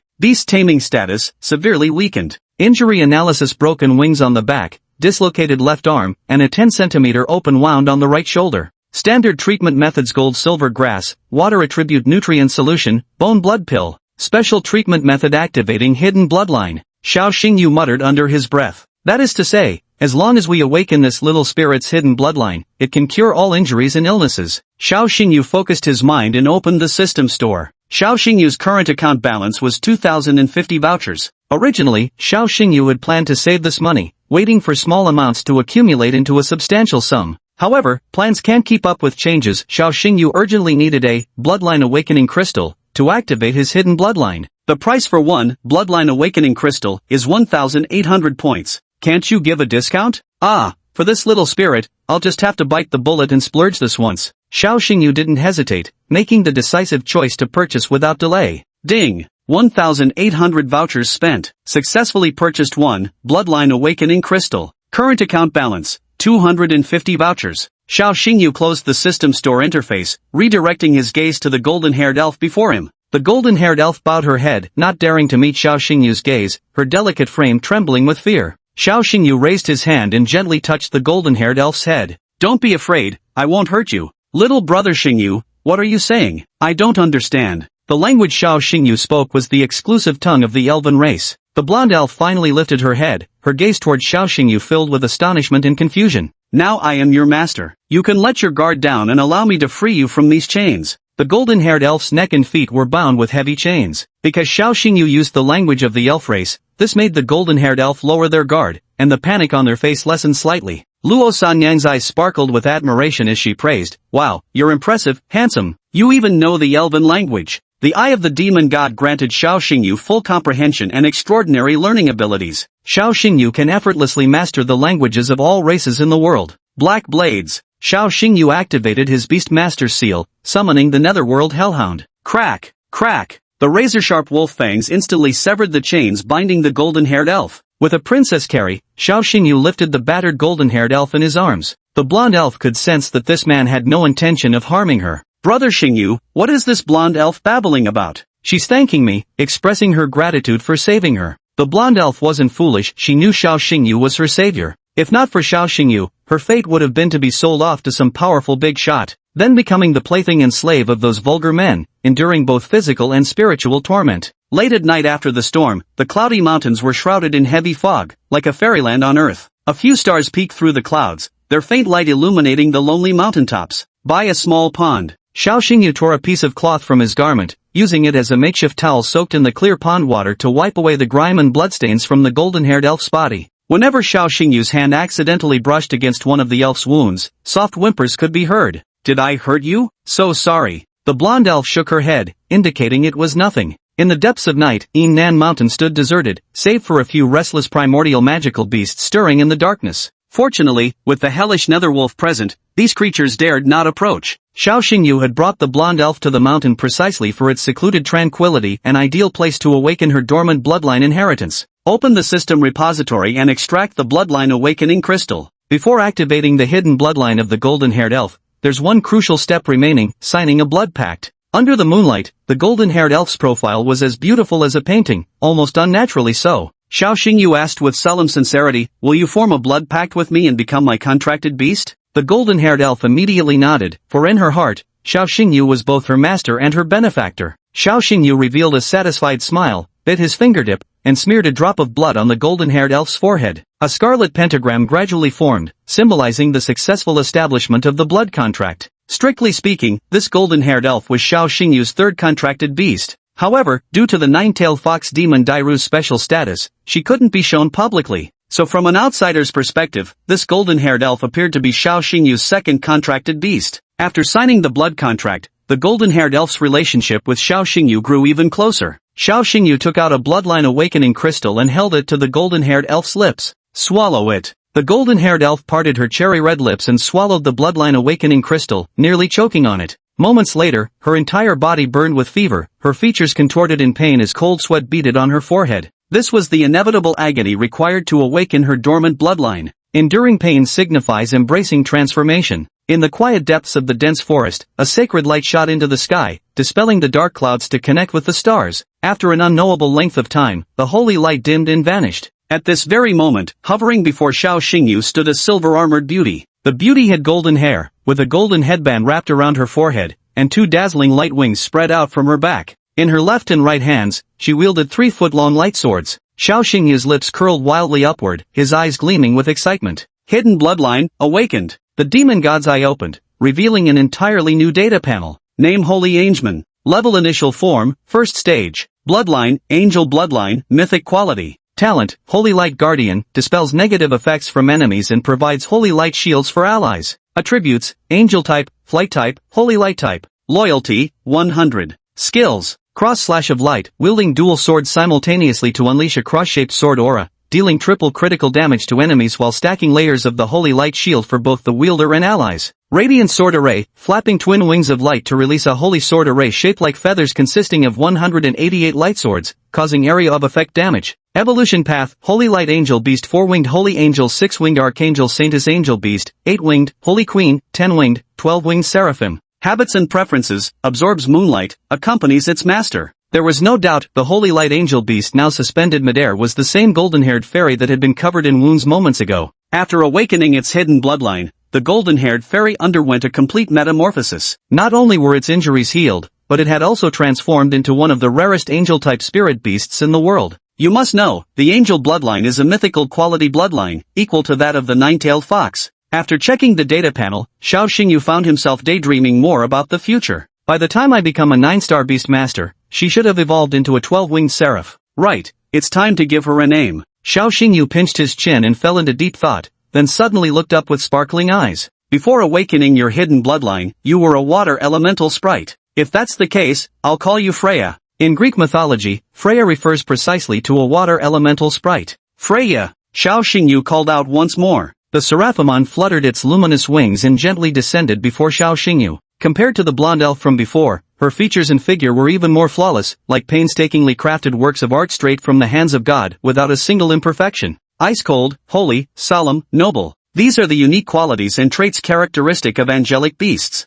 Even though angelic beasts are so noble, the Holy Light Angel Beast showed not an ounce of arrogance before Xiao Xingyu. She knelt on one knee, sheathed her twin light swords, and placed a clenched fist over her chest. This is the highest form of etiquette in angelic culture. Freya, from now on we'll be fighting side by side. Xiao Xingyu raised his hand and gently pinched the cheeks of the Holy Light Angel Beast. The Holy Light Angel Beast showed no resistance, allowing Xiao Xingyu to pinch her cheeks and pat her head. Though her demeanor remained aloof and solemn, her eyes shimmered with boundless tenderness. After awakening her hidden lineage, the angel maintained her noble bearing before others, but she would always remember, she would forever remain that little water spirit saved by Xiao Xingyu. At times, the emotional bond between a beast master and their tamed beast far surpasses the coldness of a blood contract. Awoo! The Hellstalker wolf howled at the sky, demonic energy surging through the forest. The Holy Light Angel Beast radiated pure, sacred light. Beside Xiao Xingyu stood angelic might to his left, and demonic power to his right. At this moment, Xiao Xingyu hadn't yet realized that the gears of fate had begun to turn quietly. The throne of the demon god sovereign was beckoning to him. Chapter 50, a lowly in one hand, a mature beauty in the other, the pinnacle of life. In the dead of night, family apartments. Yi Shimeng leaned against the balcony railing, resting her chin in her hands as she gazed down below. Ruoshua Jie, it's so late already, why hasn't Gij come back yet? The autumn night brought a sudden drop in temperature. Xiao Ruoshua reheated the meal again and again, but her younger brother still hadn't returned. I've called Xiaoyu several times, but his phone has been off, probably out of battery. Yi Shimeng suddenly shouted, I see big brother. Downstairs, beneath the dim streetlight, stood a tall and upright young man. Yi Shimeng clearly saw Xiao Xingyu walk through the gates of the residential compound. Big brother. Yi Shimeng stood on the balcony, calling out. Hearing her, Xiao Xingyu looked up and smiled. No matter how late he came home, someone was always waiting patiently with delicious food ready, hot bathwater prepared, and a steaming cup of tea for the deep autumn night. This is the cozy home that everyone yearns for. Before long, Xiao Xingyu pushed open the door. Yi Shimeng rushed over like a little rabbit and threw herself into Xiao Xingyu's arms. Big brother, you're finally back. Meng has been waiting for you for so long. My tummy's about to collapse from hunger. Xiao Xingyu carefully sensed the curves of the beauty in his arms and couldn't help but mutter a complaint. Meng, even if you starved for 10 days to half a month, your chest would probably still be bigger than that of an average adult woman. Yi Shimeng appeared to be a twin-tailed Lolita, but in reality, her figure was quite impressive, a classic case of a childlike face with an ample bosom. Xiao Ruoshua brushed aside her silvery long hair, her lips curling into a kindly ant-like smile. It's good to have you back. The food's gone cold, let me heat it up. Xiao Ruoshua turned and walked into the kitchen, always silently contributing to the household without complaint. Meng, look what tasty treat I brought for you. Xiao Xingyu opened his backpack and pulled out a greased paper bag. Yi Shimeng's curiosity got the better of her as she opened the greaseproof paper bag, and her eyes immediately sparkled with delight, her face lighting up with joy. Candied hawthorns. Xiao Xingyu reached out and gently patted Yi Shimeng's twin ponytails. Your brother always keeps his word. Said I'd bring you candied hawthorns, and here they are, no empty promises. On the way home from school in the afternoon, Xiao Xingyu called his family and promised to bring candied hawthorns home. Even when Xiao Xingyu was overwhelmed with joy and excitement upon contracting the sacred light angel beast, he didn't forget this seemingly insignificant promise. Thank you, big brother, he. Yi Shimeng grabbed a stick of candied hawthorn and started devouring it wildly. Her cheeks, already full of collagen, puffed up even more, making her look as adorable as a hamster preparing for winter. Big brother, you should have some too. Open wide, Munchie, here comes the food There's one left, save it for Sister Ruoxue. In just a few days, Yi Shimeng completely assimilated into this family. Xiao Xingyu originally regarded Yi Shimeng as a high-quality evolution material ATM. After all, this lowly came from the Yi family and had a lot of treasures on her. But now Xiao Xingyu had already embraced this girl as his little sister in his heart, and decided to simply pamper her like his own. Xiao Ruoxue reheated the dishes and brought them back to the table. The family of three chatted while enjoying their meal. Xiao Xingyu's humor occasionally made the two beauties burst into pig-like laughter. The night was deep and silent, with sparse stars beneath the bright moon. On the sofa, Yi Shimeng lay fast asleep in Xiao Xingyu's embrace. Her long lashes fluttered slightly, and her delicate pink toes peeked out into the cool air. Xiaoyu, carry Meng Meng back to bed, it's too cold in the living room. Xiao Xingyu lifted Yi Shimeng and carried her into the master bedroom. The bed in the master bedroom was more spacious, where Xiao Ruoxue usually slept together with Yi Shimeng. Xiao Xingyu slept alone in the guest bedroom. After tucking Yi Shimeng in, Xiao Xingyu turned to leave, bidding his sister goodnight before going. Returning to the secondary bedroom, Xiao Xingyu felt no hint of drowsiness. Instead, he picked up a book titled Holy Light Attribute Battle Skills and began studying it carefully. His phone buzzed with a notification. Xiao Xingyu glanced at it and saw the latest trending news flash across his screen. Breaking! Bounty increased. Bounty for the Beast Emperor's nine-tailed fox demon Delu increased to 4 billion. Xiao Xingyu smiled, initiating communication through soul power. Lulu, your bounty has risen from 3 billion to 4 billion. It seems our Dragon Empire's Empress will spare no expense to capture you. The Beast Tamer's sigil activated, and a figure with an enchanting physique and peerless beauty appeared in the guest bedroom. Dailu sat directly on the bed, her snow-white legs crossed one over the other, her delicate pink toes slightly raised. Master, are you scared? Planning to turn me in and claim the 4 billion bounty? Xiao Xingyu let out a self-deprecating bitter laugh. Me, turn you in? Hilarious. Between us, there's a blood covenant. Do you really think I could walk away unscathed if I betrayed you? Given the Dragon Queen's temperament, she'd probably slaughter me along with them. Although Xiao Xingyu had never met the Dragon Queen in person, he'd heard tales of this formidable ruler's methods. Anyone who could rise to rule a nation must inevitably possess ruthless cunning. Through the long night, man and fox companion passed the hours in conversation. What are your plans next? To take the 2-star Beast Master examination. With Blade Fong having just completed Breakthrough Evolution, plus you contracting the Holy Light Angel Beast, passing the 2-star Beast Master exam shouldn't be difficult. Delu, being a nine-tailed fox, one of the Imperial Beast-type supernatural creatures, though arrogant and looking down on others, genuinely acknowledged Xiao Xingyu's strength and talent from the bottom of her heart. The night was cold and windy. Xiao Xingyu had forgotten to close the window. A gust of damp wind rushed into the bedroom, making Dai Lu frown slightly. Xiao Xingyu asked with concern, has the dragon power within you flared up again? Dai Lu shook her head. No problem. After taking the cold heaven snow lotus you provided, the dragon's power is mostly suppressed now. The heavenly snow lotus isn't omnipotent, it can only temporarily suppress the restless surges of the dragon's power. Xiao Xingyu analyzed, to completely cure you and remove the dragon energy within your body, we still need 2 rare treasures of heaven and earth. It is also the heart of a phoenix. The other is the dragon vine flower. Both these heavenly treasures are priceless and unavailable in any Beastmaster's shop. The phoenix heart is a treasure formed from the fusion of a pure-blooded phoenix's essence, blood and spirit. Such treasures can only be found in the Imperial Palace. In other words, this treasure is in the hands of Long Country's Empress, Shangguanlan. Taking the treasure from Shangguanlan is harder than ascending to heaven. In comparison, dragon vine flowers are relatively easier to obtain, they grow in Dragon Valley, though harvesting them remains challenging. Lulu, hold on a little longer. I'll find a way to heal you as soon as possible. Why are you so nice to me? I told you, you're my spirit beast, my family. Xiao Xingyu, you. What's wrong? And nothing. Dailu hesitated to speak, warmth blossoming in her chest. She didn't know how to express her gratitude to Xiao Xingyu, so she could only bury these feelings deep in her heart. As drowsiness overtook him, Xiao Xingyu opened the beast taming sigil and recalled Dailu. Just as Xiao Xingyu lay down, another violent rainstorm erupted outside the window. This rain was frenzied. Wind blades carrying freezing gusts shattered the guest bedroom window completely. Rainwater poured in through the broken window, soaking the bed. Hearing the sound of shattering glass, Xiao Ruoxue hurried over to check. Xiaoyu, what happened? Drenched and disheveled, Xiao Xingyu offered an awkward smile. Sis, the wind's too strong, the window shattered. Seeing Xiao Xingyu drenched like a drowned rat was proof enough of how terrifying this rainstorm was. The Longyin City Meteorological Bureau issued a red alert for heavy rain overnight. Sis, I'm an adult now, I can handle it myself. You little rascal, I've taken care of you since you were a kid. What's there to be shy about? Xiao Ruoxue held a towel, personally wiping the water droplets from Xiao Xingyu's body. Her delicate hands occasionally brushed against his chest and abdominal muscles, and even other areas. Normally so bold and unreserved, Xiao Xingyu was feeling somewhat embarrassed at this moment. Looks like this heavy rain isn't going to let up anytime soon. Your guest bedroom has turned into a waterfall cave. It's completely uninhabitable now. Xiao Ruoxue thought for a moment, then made a decision, taking Xiao Xingyu's hand. Xiaoyu, you'll sleep in the master bedroom tonight too.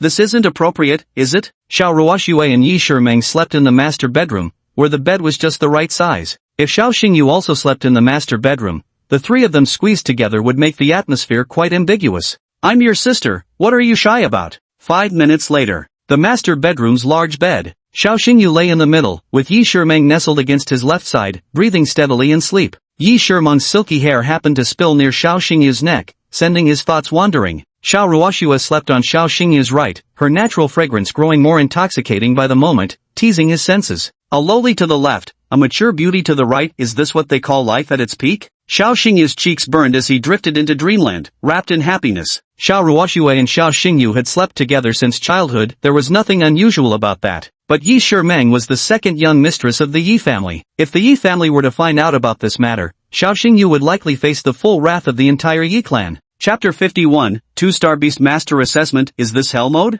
The next day dawned. Blue Dragon Academy. In classroom 3 of year 1, students were having their self-study period. Wu Shengyu clutched a copy of the Self-Cultivation of Beast Masters, so drowsy that a puddle of drool soaked through the pages. Song, who was making eyes at the girl at the next table, secretly passing notes like confetti in the air. The classroom's discipline was so chaotic precisely because their homeroom teacher Chun Chinian wasn't present. At this very moment, in the office, Chun Chinian held his goji berry teacup, taking delicate sips. Xiao Xingyu stood before Chun Chinian. After finishing his goji berry tea, Chun Chinian set down the teacup and studied the most outstanding student from class 3 standing before him. Xiao Xingyu, are you sure you want to take the 2-Star Beast Master exam today? Xiao Xingyu nodded earnestly. Yeah, the Supernova competition is getting closer. Passing the 2-Star Beast Master assessment as soon as possible will allow early registration. There are 3 conditions to participate in the Supernova competition. First, a recommendation from the Academy head. Second, passing the 2-Star Beast Master assessment. Third, contract with 2 or more beast companions. Now, Xiao Xingyu has already fulfilled the first and third conditions, only the second remains. Since you've made your decision, I'll inform the dean and arrange for you to take the 2-Star Beast Tamer assessment at 3 o'clock this afternoon. Xiao Xingyu couldn't suppress his curiosity. By the way, Director Chen, who among this year's freshmen have passed the 2-Star Beast Master assessment so far? The siblings from the Morong family both passed the 2-Star Beast Master assessment 3 days ago. The Supernova tournament is a competition among the 4 major academies. Each academy can only send 3 freshmen as representatives. From the looks of it, Morong Xinxin and Morong Yangshua have already secured 2 of the spots. The remaining final spot is evidently reserved for Xiao Xingyu. Classmate Xiao Xingyu, everything is ready, all we need is the east wind. As long as you pass the 2-Star Beast Master examination, it will automatically count as your registration for the Supernova tournament. Xiao Xingyu responded calmly yet firmly. As Director Chen, rest assured, I won't disappoint your expectations. Oh, by the way, the dean said that if you can defeat the contestants from White Tiger Academy in this competition, he'll generously reward you out of his own pocket. Xiao Xingyu couldn't help but feel excited about the prospect. Su Ruyan was the dean of the Azure Dragon Academy. With a wealthy background and a collection of precious treasures, the rewards she would give Xiao Xingyu were bound to be remarkable. May I ask, why is the dean so determined to have me defeat the contestants from the White Tiger Academy? Foolish boy, don't you get it? Who overshadowed Yi Shuangning in last year's Supernova tournament? Xiao Xingyu slapped his thigh as sudden understanding dawned on him. Director Chen, I understand now. In last year's Supernova competition, Yi Shuangning represented the Azure Dragon Academy and won 2nd place. The champion was Li Mucheng, from the White Tiger Academy. Our Dean Su here, he holds grudges and returns every slight tenfold. According to her, the team battle may be lost, but the White Tiger must die. As long as you can defeat the White Tiger Academy's contender, even if we don't win the championship in the end, the Dean will be overjoyed and reward you handsomely. Chen Chinian spoke in hushed tones, growing increasingly furtive. After ensuring no one was eavesdropping, Chen Chinian leaned in close to Xiao Xingyu's ear and whispered secretly, "Let me tell you a secret. Baihu Academy's principal Zhu Qingyu and our principal Su are sworn rivals. These two can't stand each other." Xiao Xingyu sighed with a bitter smile. Looks like this supernova competition won't be about friendship first, competition second, it's more like a grudge match. 2:50 p.m. A helicopter flew over Longyin City before descending at the entrance of a canyon in the suburbs. The cabin door opened, and Xiao Xingyu stepped out, wearing the specialized uniform for Beastmaster qualification exams. Due to the rain the previous night, the canyon was filled with muddy ground and overgrown vegetation. Some trees had grown so tall their canopies already brushed against the clouds. At this moment, Xiao Xingyu's earphones transmitted Su Ruyan's voice. Student Xiao Xingyu, you have arrived at the entrance of Blood Mist Canyon. The 2-star Beastmaster assessment is about to begin. Please make your final preparations. Blood Mist Canyon was the largest and most desolate canyon on the outskirts of Longyin City. This canyon is the examination site for 2-star Beastmasters. Xiao Xingyu had just observed the shape of Blood Mist Canyon from above while riding the helicopter.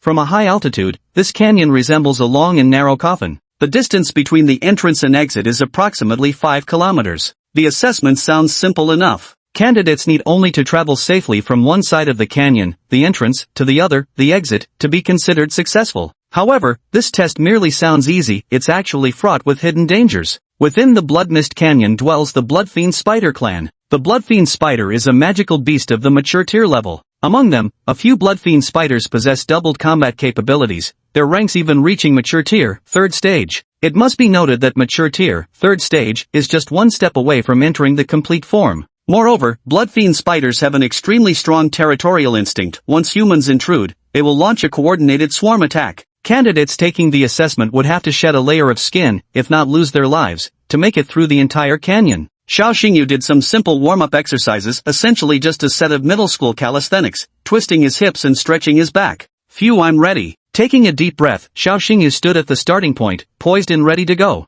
The voice of Chen Xinian came through the Bluetooth earpiece. Xiao Xingyu, the Blood Demon Valley is teeming with magical beasts. If the situation becomes overwhelming, don't push yourself, send a distress signal immediately. A signal pistol was strapped to Xiao Xingyu's waist. This is a protective measure established by the Azure Dragon Academy for examinees. The 2-star assessment isn't unreasonably difficult, but accidents can easily occur for newly enrolled students. When examinees encounter dangers beyond their capability, they can fire a signal flare into the sky to summon assistance from staff. Of course, once they choose to request staff assistance, it will be counted as failing the assessment. I got it, Director Chen. Having finished explaining all the exam precautions, Chen Xinian didn't waste more words. The 2-star Beastmaster examination officially begins now. The massive gate behind Xiao Xingyu slowly closed shut. The canyon was straightforward, a direct path without twists and turns. Passing through the canyon and reaching the other gate at its end would earn one the qualification certificate for a 2-star Beastmaster. Several drones hovered above the canyon, conducting multi-angle tracking and filming. Azure Dragon Academy. The meeting room.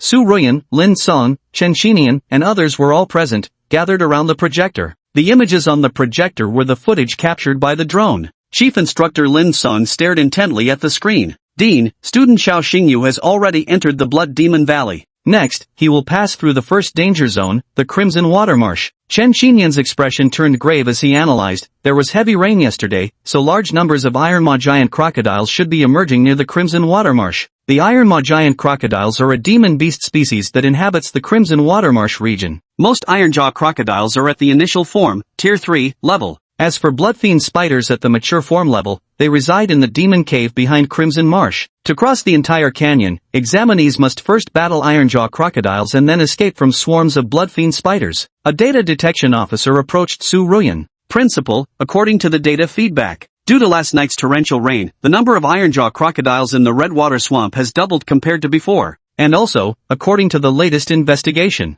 in the depths of the Demon Cave, a Bloodfiend Spider evolved into a fully matured magical beast, the Abyssalite Spider. Chen Xinian valued talent like his own life, deeply concerned about Xiao Xingyu's safety. Dean, due to last night's storm, the examination difficulty has increased drastically. To be frank, the difficulty now approaches the standard of a 3-star Beastmaster qualification test. I propose we suspend Xiao Xingyu's examination and reschedule it for another day. Su Ruyan smiled faintly, interlacing her fingers, her intense gaze fixed on the screen as she locked onto Xiao Xingyu's retreating figure. Old Chen, honestly, I'm quite curious, what exactly is this kid's limit? Dean, what do you mean by that? Proceed with the assessment. Chapter 52 Holy Light Angel Soar's First Battle, Bloodline Domination. Blood Mist Canyon. Walking onward, Xiao Xingyu suddenly came upon a blood-red swamp. With only one path through the canyon, crossing this crimson water marsh was the sole way to pass the trial. Gurgle gurgle. Thick bubbles kept rising from the viscous swamp. A group of crocodile heads surfaced from the water. Splash! One crocodile burst through the water and crawled onto the shore. The crocodile's size was no less than that of an armored vehicle, its body covered in thick, barbed scales. Most strikingly, the crocodile's mouth was made of metal, gleaming coldly under the sunlight. Xiao Xingyu's pupils gradually turned red as he activated the demon god's eye. A data panel materialized before his eyes. Name Iron Mouth Giant Crocodile. Level Initial Form, 3rd Tier. Bloodline Elite Quality. Talent Superior Bite Force, Lethal Venom. Attribute Poison Type. Skills. Death Roll Clamp onto vital areas of enemies while violently rotating the body. Venom Spray spews crimson venom from deep within the throat, inflicting burn, slow, and defense reduction debuffs. Splash splash. Catching the scent of human flesh, one after another iron-beaked giant crocodiles burst through the water's surface. Xiao Xingyu quickly surveyed his surroundings. He was surrounded by over 20 of these iron-beaked behemoths. Each massive crocodile advanced in a low crawl, closing in on Xiao Xingyu with unmistakably predatory intent, their bloodthirsty nature fully exposed in those ruthless, gleaming eyes. Azure Dragon Academy. The conference room. The college's top leadership were all staring at the projection screen. The close-up shot was so clear that even every single hair on Xiao Xingyu's face could be seen. Academic Director Lin Song analyzed, these iron-mouthed giant crocodiles are all beginner-level magical beasts. As long as student Xiao Xingyu summons the Hell Netherwolf,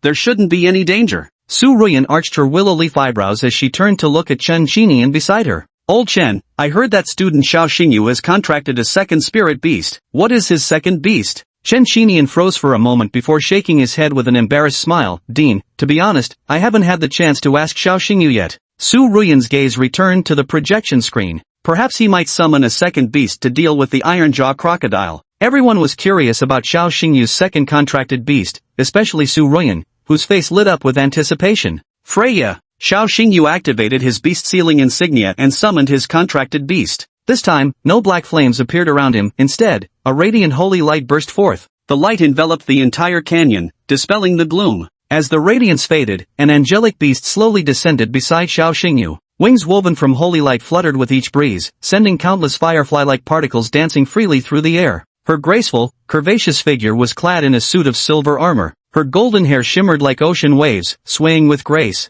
Her smooth, snow-white forehead was adorned with a metallic headband, glittering as brilliantly as a crown. Conference room. The entire room was stunned. Lin Song's eyes widened until they were perfectly round, and his speech became stuttered and halting. This is an angel-type beast? Modern technology had advanced to incredible heights, and the most sophisticated beast detection equipment could quickly identify the basic information of any beast. On the projection screen, the fundamental data of the Holy Light Angel beast flashed into view. Name Holy Angeman. Level Initial Form, 1st Stage. Bloodline, Angel Bloodline, Mythic Quality. Talent, Holy Light Guardian, dispels negative effects from enemies and provides Holy Light shields for allies. Attributes, Angel Type, Flight Type, Holy Light Type. These were the basic stats of the Holy Light Angel beast, astonishing enough to make everyone in the meeting room drop their jaws. As for advanced data like the Holy Light Angel beast's loyalty rating and hidden evolution paths, no beast detection device could uncover them. Only Xiao Xingyu's demon god eye could perceive such advanced data. Dean, this Xiao Xingyu is really a freak. He actually contracted a mythical bloodline beast. This doesn't make sense. There hasn't been an angel-type beast in our Longyin city for many years. Where did this kid get his hands on such a beast? Rumor has it Xiao Xingyu went to a beast shop yesterday and bought a water elemental sprite. The Azure Dragon Academy, with its vast influence, could easily monitor Xiao Xingyu's every move. At this moment, the expression on Su Ruyan's face was quite intriguing. Old Chen, do you think the Holy Light Angel beast might be that water elemental sprite? Chen Qinian shook his head insistently. That shouldn't be possible. Water element fairies come from inferior bloodlines. Only vulgar nobles would purchase them, keeping them around as servant pets. But the Sacred Light Angel beast has pure angelic lineage. Su Ruyan smiled faintly and reminded, Old Chen, don't forget, the hellish Netherwolf originally started as an inferior-blooded Galehound. Chen Qinian was dazed for a moment, squinting his eyes as he let out a long sigh. Indeed, the things we consider impossible always seem to turn possible when it comes to this kid. Su Ruyan pursed her crimson lips, her eyes brimming with admiration and approval. Xiao Xingyu is the most extraordinary uncut jade our Azure Dragon Academy has ever discovered since its founding. Compared to other students, he's more like a genuine beast tamer. Su Ruyan gave the highest praise.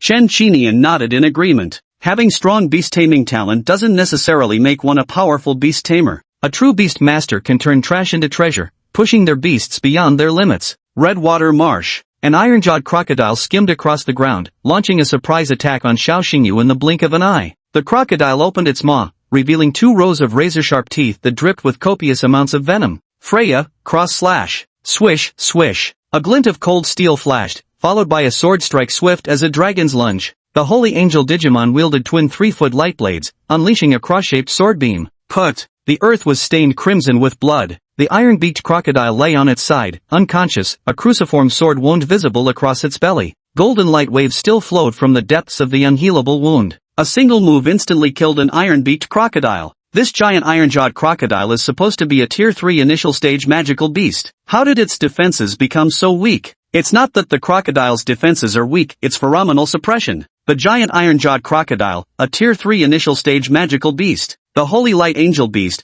a Tier 1 initial stage tamed beast. Although they were 2 ranks apart, when faced with absolute bloodline suppression, such a level difference was utterly negligible. The steel-beaked giant crocodile possessed an elite-grade bloodline quality, placing it just below the epic tier. Above the epic tier comes the legendary, followed by the mythical. The Holy Light Angel beast's bloodline was pure angelic lineage, a mythical grade bloodline. The difference in their bloodline was like the gap between mere mortals and gods. Whoosh, whoosh, whoosh. Sword energy split the air as sacred light radiated magnificently. Following Xiao Xingyu's command, the Holy Light Angel beast unleashed successive cross-slashes. Miserable wails continued incessantly, and the thick scent of blood spread to every corner of the canyon. The iron-beaked giant crocodiles in the scarlet water swamp were numerous. During the battle, the Holy Light Angel beast inevitably got splashed with venom but remained completely unaffected. Chen Xinian stared intently at the projection screen, unable to hold back a sigh of admiration. Truly worthy of being an angelic-type beast, the mythical quality of its bloodline lives up to its reputation. The venom of the iron-jaw crocodile can inflict multiple debilitating effects on enemies, including burning, poisoning, confusion, and slowing. But the sacred light shield innate to the Holy Light Angel beast can dispel all negative effects, even breaking enemy-imposed controls. This ability to cleanse negative effects also applies to allies, making it an irreplaceable asset in team battles. In the conference room, several school leaders reacted with surprise and began discussing animatedly. Holy Light Angel beast, its future potential is limitless. From now on, this angel-type beast should be Xiao Xingyu's greatest trump card. Indeed, compared to this, even the Hell Netherwolf pales in comparison. Not at all, everyone's forgotten that the Hellhound is actually a 4-element Beastmaster's creature, and its awakened demonic powers. Su Ruyan suddenly thought of something. Demons and angels. Su Ruyan whispered, Old Chen, do you remember who the last person was to cultivate both demonic and angelic beasts simultaneously? Memories flooded his heart. In Chen Xinian's mind emerged a grandiose and magnificent palace. On the throne of the palace sat a handsome yet cold man, holding a book titled The Demon God's Scripture. To the man's left stood the angel Michael, while to his right stood the demon Savitar. Of course I remember, that guy was the man who changed the world's landscape. Su Ruyan's vermilion lips parted slightly.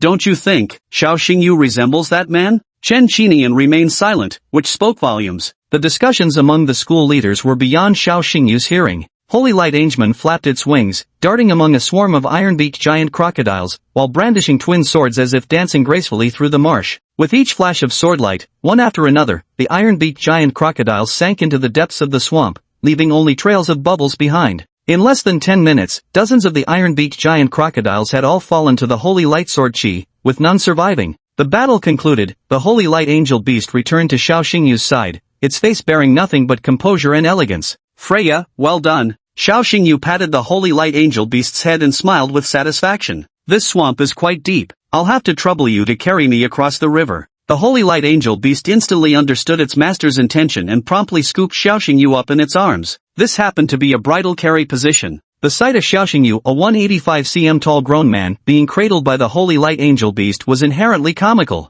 Flapping its wings, the Holy Light Angel beast carried Xiao Xingyu across the crimson water swamp. Reaching the opposite shore of the Crimson Marsh meant the journey was half complete. In the conference room, Su Ruyan glanced at the projection screen, then looked down at her watch. Xiao Xingyu's crossing speed through the Crimson Marsh set a historical record. That kid will probably become the examinee with the shortest completion time for the 2-star assessment. For other examinees, the Iron-Mod crocodile is quite troublesome, as the venom they release can inflict various negative effects on Beastmasters. The Holy Light Shield of the Angel Beast can cleanse all negative statuses, making it a natural counter to magical beasts like the Iron-Mod crocodile. Chen Xinian felt a bit worried. Dean, next, student Xiao Xingyu will pass by the Demon Cave. Are you worried? Yes, after all, in the demon cave, there's a blood fiend spider that's already evolved to its complete form. To single-handedly kill a complete form magical beast, a beast tamer must be at least 3-star tier. This is a 2-star assessment, but the difficulty is practically reaching 3-star level. Yet Xiao Xingyu remained unaware that he was about to face a trial of hellish difficulty. Chapter 53, Crisis Strikes, Encounter with the Cavernous Gaze Spider. Deep within the canyon. Despite it being daytime, the gorge was filled with grotesque vegetation that blotted out the sky, casting the surroundings in a gloomy and oppressive gloom. Always being carried in a princess hold by the holy light angel beast during flights would tarnish the image of a prodigy beastmaster like Xiao Xingyu,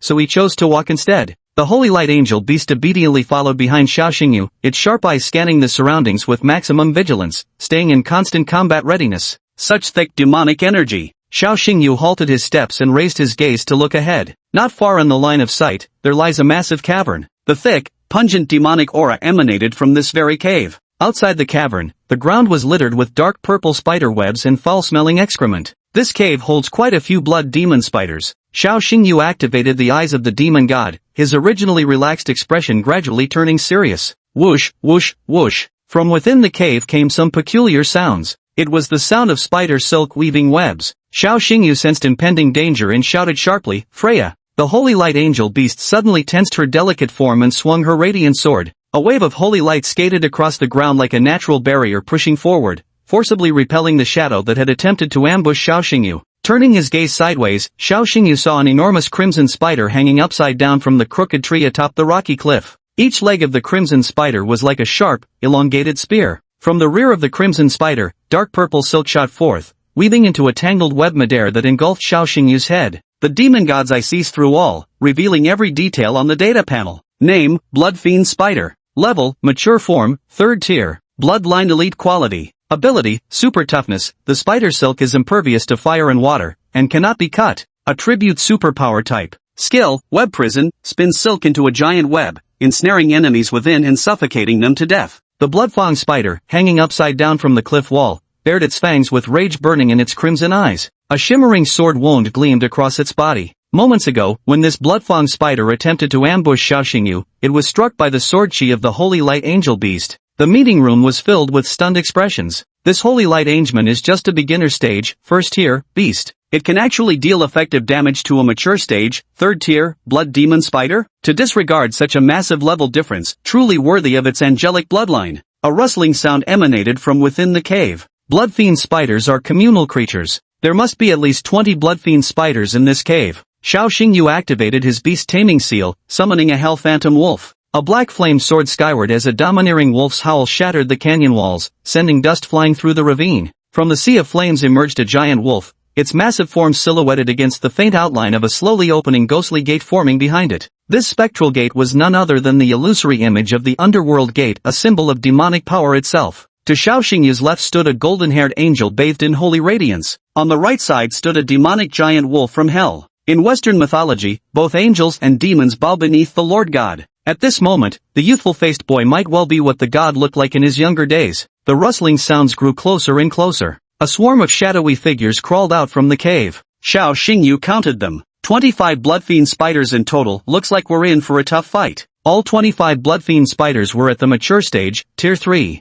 From the Bluetooth headset, Chun Xinyan's voice came through. Attention, student Xiao Xingyu. The condition for passing the evaluation is to traverse the canyon, not to slay magical beasts. Don't get caught up in battles, seize any chance to break free from these creatures. Reaching the destination swiftly is the true objective. Here's a friendly reminder from your homeroom teacher. All candidates who have participated in the 2-star Beast Master examination in previous years have gone through this same process. Prolonged combat will only deplete your spiritual energy, making it easy to fall into trouble and fail the assessment. Only by knowing how to assess the situation and employ diversionary tactics can you successfully navigate through the canyon and complete the examination. Clearly, the purpose of the 2-star assessment was to teach examinees how to escape amidst numerous magical beasts. Xiao Xingyu grinned widely. Black Fong, go, Awu. The Hell Shadow Wolf leapt high into the air, its razor-sharp silent claws wreathed in waves of fire mercilessly tearing through the blood-fiend spider's carapace. In the conference room, Chen Xinian rubbed his forehead with a bitter smile. This kid never plays by the rules.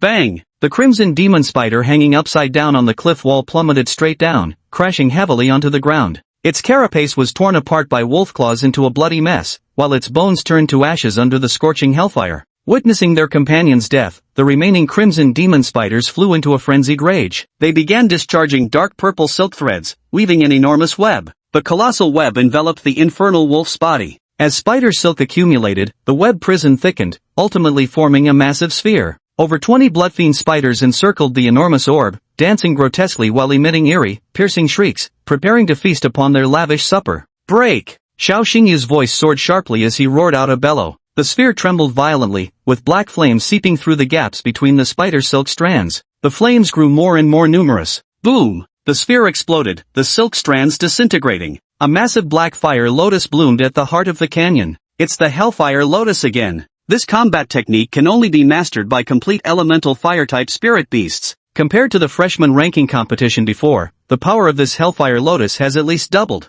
Back then, on the arena of the freshman ranking competition, the Hellstorm Wolf unleashed a single strike of Hellfire Lotus, instantly annihilating Wang Yan's battle beast, the six-clawed Cloudren Panther. At that time, the Hellfire Lotus was already breathtaking enough. Now, the Hellstorm Wolf has broken through and evolved, ascending to become the Netherworld Hellwolf. This single Hellfire Lotus, infused with demonic power, was wreathed in crimson black mist. The seemingly soft red mist was actually sharper than blades, frantically slicing through the blood demon spider's flesh. The Hellfire Lotus gradually dissipated. On the scorched earth lay the smoking corpses of blood demon spiders. The carcasses were charred on the outside yet tender inside, perfectly medium rare, packed with protein. All that's missing is some chili pepper and cumin to make the neighborhood kids drool with envy. Is that all? No challenge whatsoever. Xiao Xingyu shrugged, his face etched with lingering dissatisfaction. Instantly annihilating over 24 fully mature battle beasts, the Hell Netherwolf's power left all the leadership of Azure Dragon Academy utterly stunned. This Hell Netherwolf is absolutely outrageous.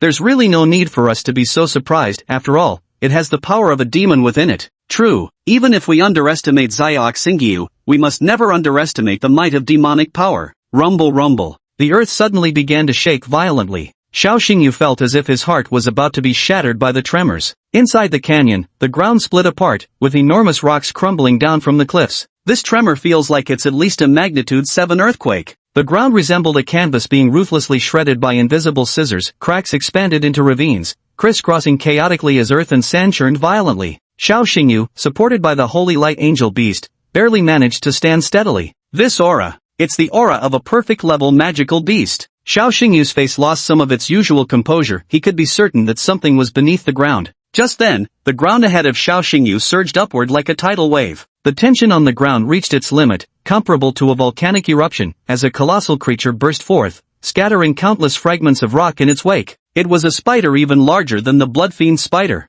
Holy shit, what an ugly face, blah. Xiao Xingyu's stomach churned violently. This spider bears a human-like face. The most terrifying form of a demonic beast isn't its ferocious distortion, but when it possesses human facial features. Indeed, this is a fully evolved tiered demonic beast. The demon god's eye instantly saw through its data panel. Name Cavern Demon Eye Spider, formerly, Blood Demon Spider. Level Perfect Form, First Stage. Bloodline Elite Quality. Talent 1 Super Resilience. Spider Silk is impervious to water and fire, and immune to slashing attacks. Talent 2 Digging. Attribute Psychic Type. Xiao Xingyu showed a puzzled expression. Director Chen, can you hear me? I can hear you. This is supposed to be a 2-star Beast Tamer qualification exam, so why am I encountering a fully evolved demon beast? Chen Shinian had no choice but to answer truthfully. Classmate Xiao Xingyu, this was completely unexpected. After yesterday's rainstorm, one of the blood demon spiders completed its evolution and advanced to a burrow demonite spider. If you can't handle it, you can choose to fire a flare for rescue. Of course, this won't count as a failed assessment, just an accident. You can retake it another day. Hearing this, Xiao Xingyu wasn't pleased. Retake another day? That'd be such a waste of time. Since any day is as good as another, today I, Xiao Xingyu, will absolutely pass the 2-star assessment. If gods block my way, I'll slay gods. If Buddhas stand in my path, I'll cut down Buddhas. Chen Shinian couldn't decide whether to laugh or cry. You brat are more stubborn than a donkey from the production brigade. Before them stood the fully evolved magical beast, the Lurking Eye Spider, whose level far surpassed that of the Hell Shadow Wolf and the Holy Light Angel Beast. Xiao Xingyu kept a cool head. Blackblade, Freya, the enemy this time is formidable. You two must join forces. This marked the first collaboration between the Hell Shadow Wolf and the Holy Light Angel Beast. Angels and demons were natural enemies, inherently incompatible. But Xiao Xingyu was a genius beastmaster. Under his command, even angels and demons working together could produce extraordinary sparks. Ayo. The infernal netherwolf unleashed its hellish howl, spewing a pillar of fire from its maw. The holy seraph swung its radiant sword, the blade's light merging with the flames as both struck the cavernous-eyed spider. For a moment, wind and sand filled the air, chaotic currents surged, and waves of fiery ripples violently clashed. As the dust settled, Xiao Xingyu's expression darkened. Both royal beasts unleashed their signature attacks simultaneously, yet the abyssal eye spider emerged completely unscathed. Before the abyssal eye spider, a dark purple web condensed into existence.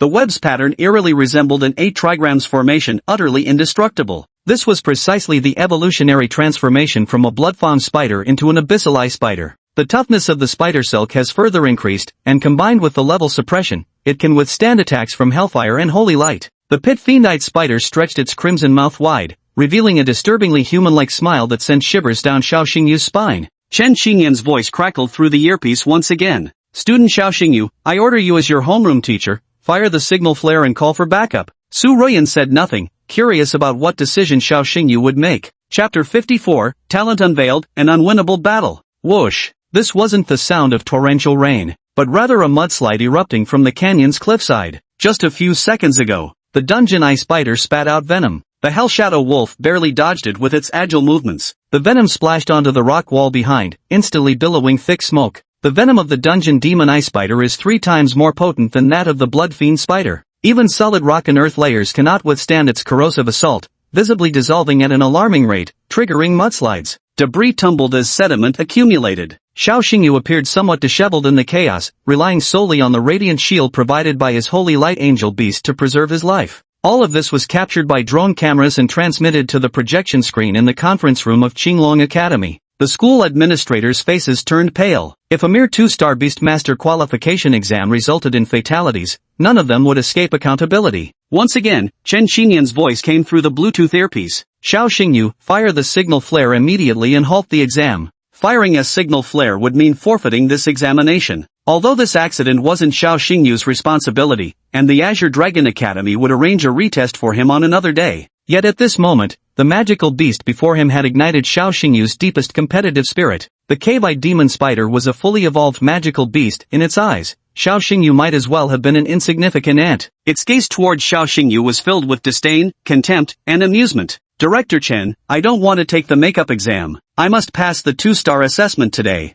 You little brat. Black Edge, go." Awu. The hellish shadow wolf transformed into a streak of darkness, diving underground and skimming swiftly along the surface. Thud. The wolf's shadow leaped out from the ground, appearing behind the cave-dwelling demon eye spider. This was an ambush. Dark-attributed beastmasters excel most at launching sneak attacks in battle. The Hell Netherwolf possesses 4 attributes, one of which is the dark attribute. Whoosh! Its wolf claws, blazing with hellfire, slashed through the air. With a sharp tearing sound, they ripped through the carapace on the back of the cave demon eye spider. The cave demon eye spider winced in pain but remained largely unaffected, its wounds healing rapidly. This is the manifestation of the level gap. The Hell Netherwolf's desperate strike could hardly deal any significant damage to the abyssal eye spider. Xiao Xingyu activated the demon god's eye and could see the health bar floating above the abyssal eye spider's head. At this moment, the abyssal eye spider's health bar was almost full, having only lost a sliver of health, completely negligible. Seeing that the human before it showed no fear and even dared to resist,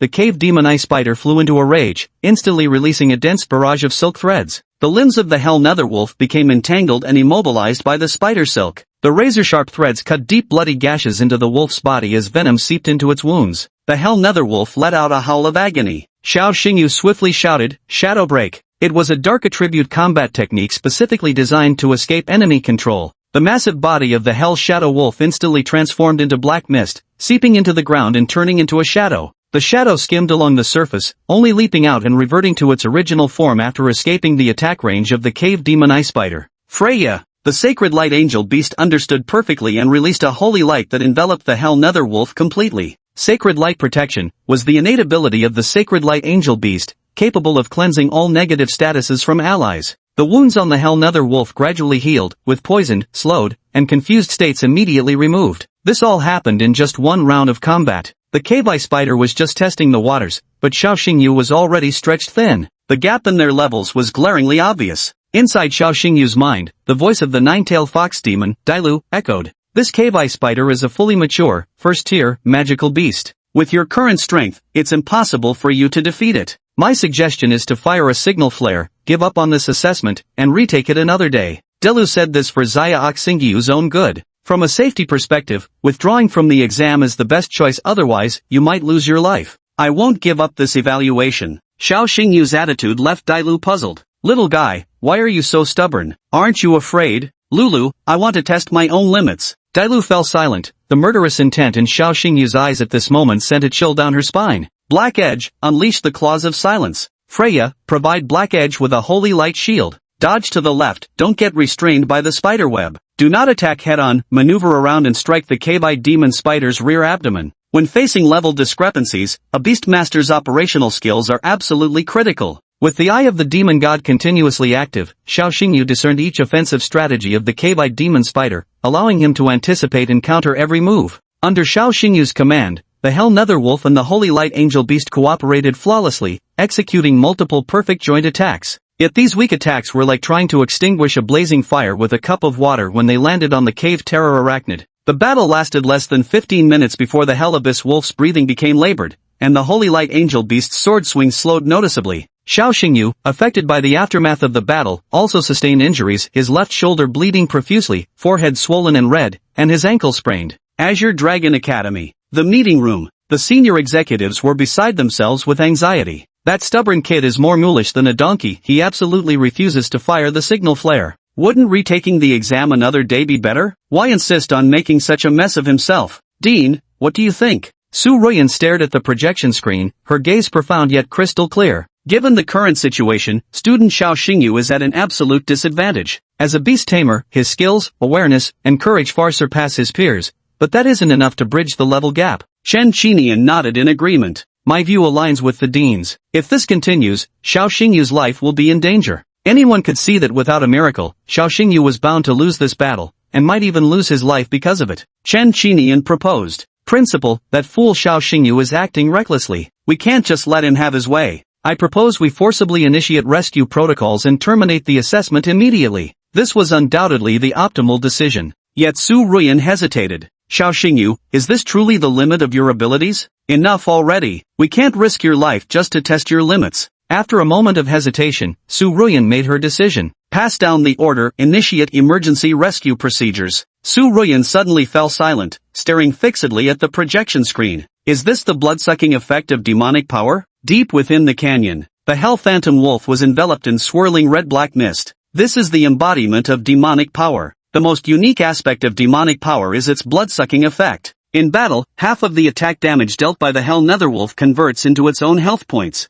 Xiao Xingyu flashed a wicked smile. Stinky spider, I've found a way to deal with you. Chapter 55 Defying Heaven. Exhausting a fully grown magical beast to death? 1 minute ago, the depths of the canyon lay in complete disarray. The cliff walls crumbled and collapsed under the corrosive venom. Xiao Xingyu stood at the center of the dust-choked battlefield, the eyes of the demon god remaining active. Seems neither Heifeng nor Freya's attacks are strong enough. Even with their combined battle arts, they only managed to shave off a sliver of the cave demon ice spider's health. Wait a minute. Xiao Xingyu focused his gaze, confirming he hadn't seen wrong. Just that fleeting moment ago, the health bar above the cave demon ice spider's head had visibly dropped. The health bar is visibly dropping, but it's not due to Blackblade and Freya's attacks, rather. I see. A long-lost smile emerged on Xiao Xingyu's solemn face. Blackblade, spit at it. The Hell Shadow Wolf opened its mouth and casually spat. The spat phlegm flew forth like a bullet burning with black flames, streaking across the sky before striking the head of the cave stock-eyed spider. Physical damage caused by spitting, 0. Psychological damage caused by spitting, 100,000. The sensitive cave stock-eyed spider felt insulted and immediately flew into a rage. Whoosh whoosh whoosh. From the rear of the cave nether eye spider, copious silk strands burst forth, a tangled myriad like 10,000 arrows loosed at once. The Hell Nether Wolf shifted into shadow form, dissolving into a streak of darkness as it burrowed below ground, evading the assault of silk projectiles. In Xiao Xingyu's vision, the health bar hovering above the cave nether eye spider visibly shrank once more. Just as expected, the cave eye spider expends its vital essence when releasing spider silk. When the last strand of silk is exhausted, its health bar will hit 0, resulting in instant death. Xiao Xingyu raised his star-bright eyes, locking onto the cave eye spider before him. Stinky spider, I've found a way to deal with you. Blackblade, Freya, attack together. Under Xiao Xingyu's command, the Hell Shadow Wolf and Holy Light Angel Beast joined forces once more in battle. Just as before, due to the level disparity, the combat techniques unleashed by these two spirit beasts couldn't deal effective damage to the burrow demon ice spider. At most, they were merely scratching an itch. But the hell nether wolf was mischievous, always taunting the abyssal ice spider in ways that set its every nerve on edge. Spitting, pissing, sticking out its tongue, blah blah blah. These attacks weren't combat techniques, just petty tricks to infuriate the opponent, dripping with mockery. Driven to madness, the abyssal ice spider frenziedly spewed out spider silk. Threads of spider silk, sharp as arrows, each seemingly equipped with a tracking and targeting system, assailed the two spirit beasts from every tricky angle. The burrowing ice spider's attack power soared dramatically after its fury was unleashed. In no time, the hell netherwolf was covered in bloody gashes, baring its teeth in pain. Activate the demonic power. At Xiao Xingyu's command, the hell shadow wolf let out an earth-shaking roar, with crimson black mist swirling around its body. The demon's energy could provide the summoned beast with formidable lifesteal effects. The Holy Light Angel Beast continuously layered holy light shields over the Hell Shadow Wolf while cleansing it of negative effects like poison, confusion, and slow. In the conference room, Chun Chinian couldn't help but exclaim, "This Hell Shadow Wolf truly is an unkillable cockroach." Su Ruyan rested her chin on one hand, staring at the projection screen with a faint smile that most would easily miss. Demon's power provides the Netherwolf of Hell with a lifesteal effect to maintain stable health. Divine Light Protection continuously stacks shields and purges negative effects from the Netherwolf of Hell. Classmate Xiao Xingyu is quite clever. He's doing his best to capitalize on the strengths of these two spirit beasts. Unknowingly, the battle had lasted for a full hour. Clearly, the greatest advantage of the Hell Nether Wolf and the Holy Light Angel Beast could be summed up in two words: resilience. The life-draining effect of demonic power combined with the purifying effect of Holy Light shields created a vexing dilemma for the Pit Devil Ice Spider. An hour would be enough to simmer a good pot of soup. Yet this fierce battle still hasn't reached its conclusion. SSSSHHHTT. The razor-sharp spider silk once again slashes through the hind legs of the Hellgast wolf. The demonic force took effect, replenishing his own blood energy. The holy light shield flared up once more. The cave demon ice spider flew into a rage, spinning furiously in place while emitting squealing cries, looking every bit like a cornered madman. Xiao Xingyu smirked disdainfully. It's rattled, completely lost its cool. It was supposed to be a one-sided battle, yet it dragged on for a full hour. The cave spider I felt utterly humiliated. Its pride was shattered beyond repair. In the conference room, school administrators buzzed with heated discussions. Xiao Xingyu's actions serve absolutely no purpose at all. Even with demonic powers and holy light shields, we can only avoid losing. There's simply no way to win. Yes, as time passes, our spiritual energy will eventually run out. Dean, what's your take on this? All eyes turned to Su Ruyan. Su Ruyan lightly brushed her moth-like brows, a faint smile playing at the corners of her lips. Classmate Xiao Xingyu plans to exhaust this cave-eyed demon spider to death. Exhaust it to death? The crowd erupted in astonished murmurs. The cave demonite spider is a fully evolved magical beast. How could it possibly be exhausted by two contracted beasts lower than its tier? Dean, you witnessed it yourself. The attacks from the Hell Netherwolf and the Holy Light Archangel Beast had no effect whatsoever. Su Ruyan pointed at the projection screen. Everyone, take a closer look at the silk threads the cave demonite spider is spinning. All eyes fell upon the cave-dwelling abyssal spider. Whoosh whoosh. The abyssal spider was in a state of raging fury, wildly spewing silk, alternately weaving massive webs one moment, then coalescing countless strands into a razor-sharp drill the next. Chen Chinian sensed something amiss. The color of the spider's silk seems to have faded. The others chimed in agreement. Yes, compared to before, the spider silk's color has dulled considerably. Initially, the cave demon ice spider's silk appeared dark purple. Now the spider silk had turned a pale purple hue, and every single strand had grown thinner. Su Ruyan continued speaking. Everyone, don't forget one thing. The cave demon ice spider's silk is condensed from its own vital essence blood. Every time it releases silk, vital essence blood is consumed. In this hour, the abyssal lurker spider has wasted a great deal of silk on the hellish shadow wolf and the holy light archangel beast, while also depleting some of its own vital essence. As Su Ruyan spoke these words, it was as if a light bulb had gone off in Chen Qinyan's head. Principal, are you suggesting that Xiao Xingyu intends to wait until the abyssal lurker spider exhausts its silk reserves?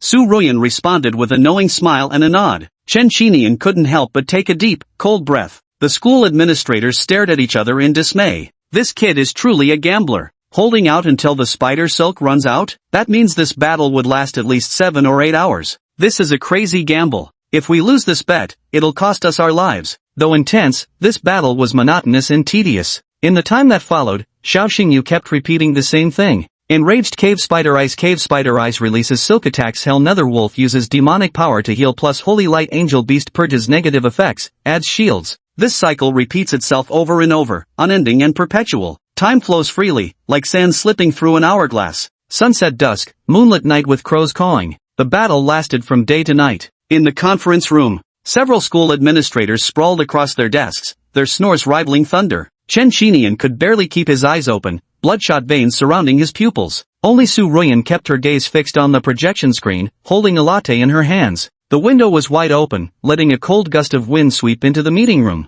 Chen Xinian shivered, startled back to full alertness. "Director, is the battle not over yet? Check your watch." Chen Xinian put his glasses back on and immediately glanced at his watch, nearly popping his eyeballs out in shock. Holy shit, it's already 11:50. It was currently 11:50 at night. The battle between Xiao Xingyu and the cave-dwelling demon ice spider had begun at 4 o'clock in the afternoon. The canyon plunged into darkness on the projection screen. Purple spider silk danced wildly across the sky. The howls of the hellish shadow wolves never ceased as holy light shields pierced the darkness. Has this battle lasted 7 hours and 50 minutes? Chen Xinian's current state of mind was beyond words. Looks like this kid won't stop until he drains the life out of that burrowing demon ice spider. Chapter 56, 2-Star Beast Tamer, Achievement Rewards Unlocked. Blood Mist Ravine. Blood stains the earth crimson. A frigid gale swept through the desolate ruins, where Xiao Xingyu's erect figure stood firm in the heart of darkness, his face obscured even by moonlight. The Hell Howler wolf panted heavily, its body riddled with wounds. The Holy Light Angel beast knelt on one knee, its armor shattered in multiple places. A pool of spring scenery peeked from her décolletage, while crimson trails from spider silk cuts marred her snow-white thighs. The battle had now persisted for 7 hours and 50 minutes. Xiao Xingyu's complexion was ashen, his lips parched, his spiritual energy teetering on the brink of exhaustion. His left scapula had been pierced clean through by spider silk, the horrifying wound exposed revolting flaps of flesh and the ghastly white gleam of splintered bone. There was no doubt that this was an extremely fierce battle. Not far from Xiao Xingyu, the cave-dwelling demon ice spider wasn't faring much better. At this moment, the spider lay slumped in the dirt, looking utterly exhausted. Every strand of silk this fully matured magical beast spat out drained its life essence. Over the course of the 7-hour-long battle, the cave specter spider's expression shifted from arrogance to self-doubt. The vampiric effect of the demonic power, combined with the purifying effect of the holy shield, pushed the Hell Shadow Wolf and Sacred Light Angel beast's damage resistance to the absolute limit. So far, the cave demon ice spider has released tens of thousands of silk threads and is now at the end of its rope. Xiao Xingyu raised his eyes, meeting the gaze of the cave demon ice spider. In the spider's gaze, aside from malice and hatred, there was also a flicker of panic. That's right, panic. As a fully evolved magical beast, it actually showed fear and panic in its eyes when facing a mere 1-star beast master. Xiao Xingyu straightened his back, disregarding the severe injury to his left shoulder, his lips curling into a harmless smile. The spider silk within you is nearly exhausted, isn't it? The cavern demon ice spider retreated slightly, appearing somewhat uneasy. The battle lasting over 7 hours had left this spider on the verge of draining its vital essence. Black Edge, Hellfire Lotus. Howl. The Hellfang wolf spewed forth another fiery lotus. The blazing flames illuminated the dark night sky. After the explosion, the cave-dwelling demon ice spider let out an angry growl. Due to the level disparity, Hellfire Lotus failed to deal a fatal blow to it. But every time the Hell Netherwolf unleashes its combat skill, it feels like a challenge to its pride, chipping away at its dignity bit by bit. This time, the cave demon ice spider completely lost its sanity, its massive body arching up violently as its abdomen convulsed wildly. Whoosh whoosh whoosh. Dense spider silk, like a torrential rain of pear blossoms, blotted out the sky above Xiao Xingyu's head. The protective beasts, driven by urgency, blocked the attack before Xiao Xingyu, Hell Nether Wolf and Holy Light Angelic Beast standing side by side. Put. The seemingly soft spider silk was in fact sharper than arrows. Each strand of silk pierced effortlessly through the bodies of the Hell Shadow Wolves. Agony coursed through their bodies, forcing the Hell Shadow Wolves to grit their teeth in pain. This attack drained the Earthburrow demonite spider completely, exhausting every last strand of silk in its body. As the dust settled, the spider's expression twisted into shock, its resentment and fury giving way to helpless resignation. Amidst the rubble, the Hell Netherwolf remained standing tall. Despite its fur matted with blood, wounds exposing bone and viscera, never once did it falter or retreat, steadfast in shielding Xiao Xingyu from harm. The demonic power activated once again, its formidable blood-sucking effect barely sustaining its health at 2%. The Holy Light Angel Beast released Guardian Radiance, dispelling all negative status effects from the Hell Shadow Wolf. The Holy Light Shield also granted the Hell Shadow Wolf a crucial lifeline. At this point, both spirit beasts had reached the limits of their endurance. Plop. This melodious sound was the cave-eyed demon spider crashing to the ground. With its last vestige of vitality gone, the cave-eyed demon spider died with eyes wide open, its 8 legs kicking skyward several times before gradually stiffening. The conference room fell into deathly silence. The school leaders rubbed their bloodshot eyes, staring at the projection screen as if struck by lightning, their hearts churning with tumultuous waves that refused to settle for a long time. Xiao Xingyu slumped to the ground, sweat and blood mingling together, soaking through his tattered clothes. Blackblade, well done. Freya, you did great as well. Xiao Xingyu's smile is that of a radiant sunlit boy. Beneath his youthful face lies a heart mature, resilient, and strong. This young man has set yet another record. Xiao Xingyu became the first examinee to successfully slay a fully evolved magical beast during the 2-star Beastmaster qualification test. This divine miracle is unprecedented and will never be replicated. Chen Xinian stood frozen for a long time, his lips trembling. That guy has created another impossible miracle. Su Ruyan smiled with rare tenderness, her shimmering eyes filled with boundless affection and gratification for Xiao Xingyu. That kid really didn't let me down. The battle came to an end. Xiao Xingyu single-handedly defeated the fully evolved magical beast, the Earth Burrow Demon Ice Spider, with a total time of 8 hours, 8 minutes, and 8 seconds. This prolonged battle left an indelible impression on the school administration. The cave horror spider wasn't defeated by brute force, it was literally exhausted to death. From the very beginning, student Xiao Xingyu remained steadfast in his strategy. His approach was simple: endure, endure, and endure some more until the spider exhausted its silk reserves. The exhaustion of silk threads within the cave demon-eyed spider signified complete depletion of its vital essence. In Xiao Xingyu's demon god eye, the health bar above the cave demon-eyed spider's head instantly dropped to zero as the final silk thread was released. When this battle first began, no one believed this youth could possibly handle the cave demon-eyed spider. Yet against all odds, he succeeded. Xiao Xingyu dragged his weak body to the corpse of the cave demon-eyed spider and picked up the monster crystal core. Ha, is that all? Only 8 hours, and you're already giving up? Even if you had a few more lives to spare, I could still fight you all day long. These bold statements seem a bit like boasting. With his spiritual energy exhausted and covered in wounds, Xiao Xingyu was at the limits of human endurance, on the verge of passing out at any moment. But before losing consciousness, he had to make it out of this canyon.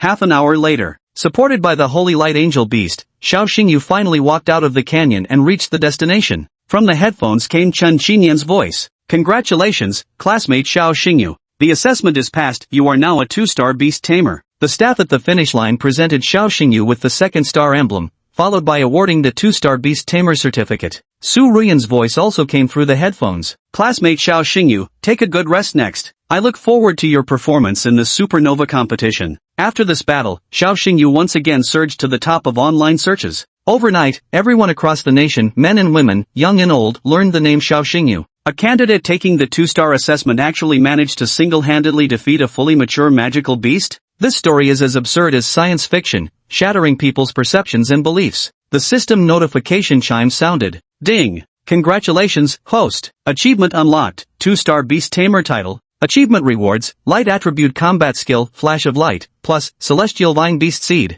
Chapter 57, Phantom God Quality, Ancient Plant Type Tamed Beast. Central Hospital. VIP Ward. When Xiao Xingyu woke up, it was still dark outside the window. How long have I been asleep? Rubbing his bleary eyes, Xiao Xingyu checked his phone and was startled by the date displayed. Holy shit, I slept for 3 whole days. Right after emerging from the Blood Mist Canyon, Xiao Xingyu fell into a coma. That sleep lasted for 3 days. Xiao Xingyu got off the bed and stretched his stiff, clumsy limbs. My arms are so sore, my back hurts too. Seems my overdrawn body hasn't fully recovered yet. 3 days ago, in the canyon's life-or-death battle against the Burrow Horror Ice Spider, Xiao Xingyu had taken a stroll through death's door. Now thick bandages wrapped around Xiao Xingyu's body, his wounds not yet fully healed. The system notification chimed. Ding! Congratulations, host. Achievement unlocked. 2-star beast tamer title. Achievement reward, light attribute combat skill, flash of light, plus, skyvine beast seed. The reward has been issued. Please check your inventory, host. Xiao Xingyu focused his thoughts and opened the system warehouse. 2 new items had appeared in the warehouse slots.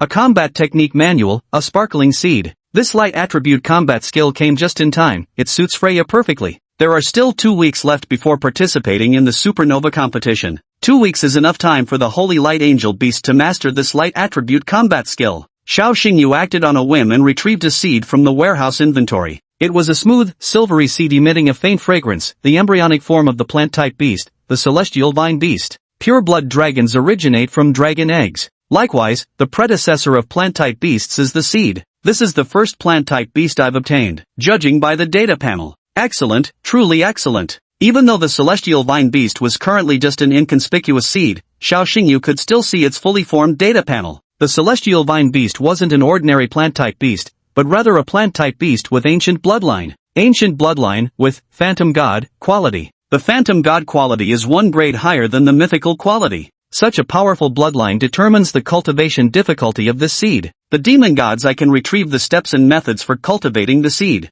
Xiao Xingyu's smile gradually faded. What? Plain water won't do, it has to be dew from maidenhair ferns and nectar from magic firefly blossoms? Regular fertilizer won't work, it must be manure from divine beast-ranked magical creatures? What an extraordinarily finicky seed. It's more high maintenance than a spoiled princess. Once the seed is successfully cultivated and fully formed, it will become a celestial vine beast, possessing the ancient bloodline of mythic grade quality. However, the cost required to cultivate it to maturity made Xiao Xingyu hesitate. Forget it. After all, it carries the ancient bloodline of mythic grade quality. I'll indulge you this time. Xiao Xingyu firmly believed one principle: high risk yields high reward, no pain, no gain. The dew from the fern grass and the nectar from the magic firefly flowers aren't available in the market at all. One must venture into dangerous monster-infested areas to gather them personally. As for the feces of a beast god-tier monster, Xiao Xingyu had no choice but to grit his teeth and attempt collecting it. It's worth noting that nine-tailed fox Dailu is currently Xiao Xingyu's greatest trump card,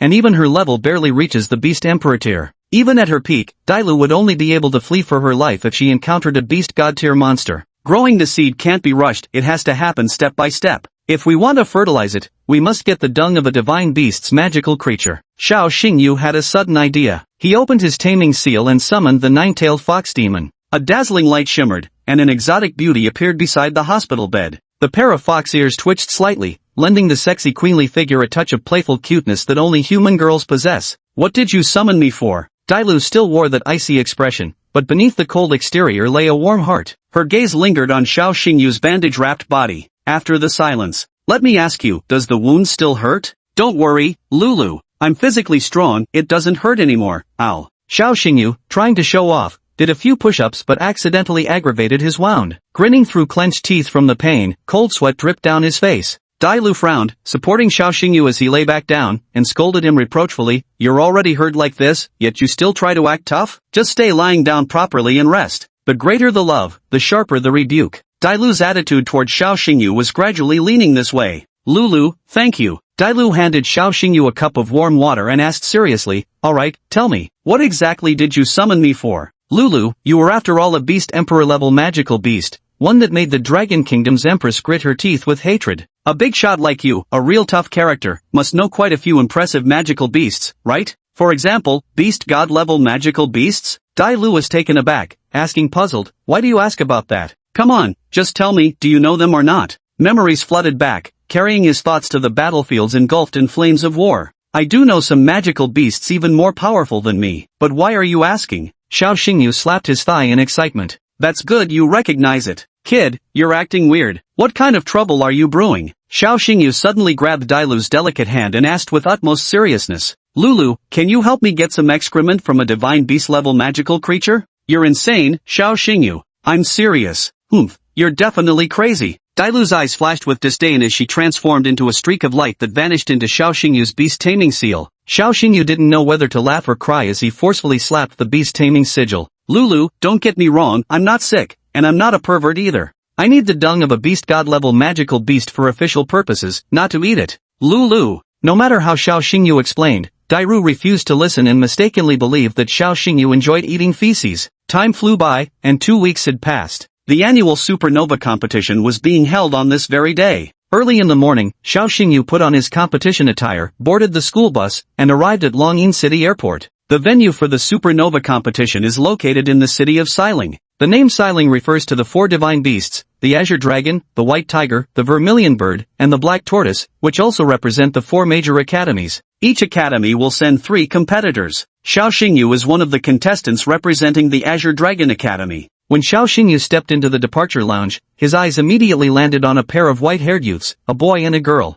The white-haired boy, Morong Yangshua. The white-haired girl, Morong Xinxin. These two, along with Xiao Xingyu himself, comprised the entire delegation representing Qinglong Academy in the competition. Oh, look who's here, the genius Xiao. Although Morong Yangshua spoke with sarcasm, it wasn't irritating. Brother Yangshua, good morning. Lu Jin, long time no see. You're even prettier now. Morong Xinxin froze for a moment, giving Xiao Xingyu a strange look. Put. Morong Yangshua, who had just taken a sip of cola, sprayed it all over the floor. What the hell did you just call my little sister? Xiao Xingyu repeated cheerfully, Little Jean. Why? Because Morong Xinshin is too long to say. I've come up with a nickname for your sister, Lu Jean, 6 gold. The name Xinshin is literally composed of 6 gold characters. This was Xiao Xingyu's reasoning for giving her this nickname. Morong Yangshua rolled up his sleeves. Hey, now don't test my temper, Xiao Xingyu. How dare you give my little sister such a tacky nickname? I swear I'll... Brother, sit down. Morong Xinshin spoke, and Morong Yangshua had no choice but to halt his tirade. He obediently took his seat, shooting Xiao Xingyu a resentful glare. Completely unfazed by Morong Yangshua's hostility, Xiao Xingyu plopped himself down right beside Morong Xinshin. Lu Jean, how have you been lately? How's the progress with your beast taming? My first tamed beast has broken through to the mature stage, 2nd tier. The second one has awakened lightning attributes. Morong Yangshua was stunned. The natural conversation between Morong Xinshin and Xiao Xingyu felt utterly unfamiliar to Morong Yangshua. Is this really my little sister? She's actually chatting with a man? And even accepted that tacky nickname 6 gold? Oh heavens, oh earth, this world's gone mad where mice serve as cats' bridesmaids. My sister's found her perfect match. I have to admit, Morong Yangshua has quite a silver tongue. He'd make a decent rapper after retirement. Chapter 58, the competition begins. Xiao Xingyu's legendary battle. The airplane takes off. The flight from Longyin City to Xiling City takes approximately 2 hours. In the cabin, Xiao Xingyu sat next to Morong Xinshin, chattering incessantly. Lu Jean, this is my first time flying first class, and it's pretty nice. Only the flight attendants are a bit disappointing, not as pretty as you. And their legs don't compare to yours. Yours are much fairer than theirs.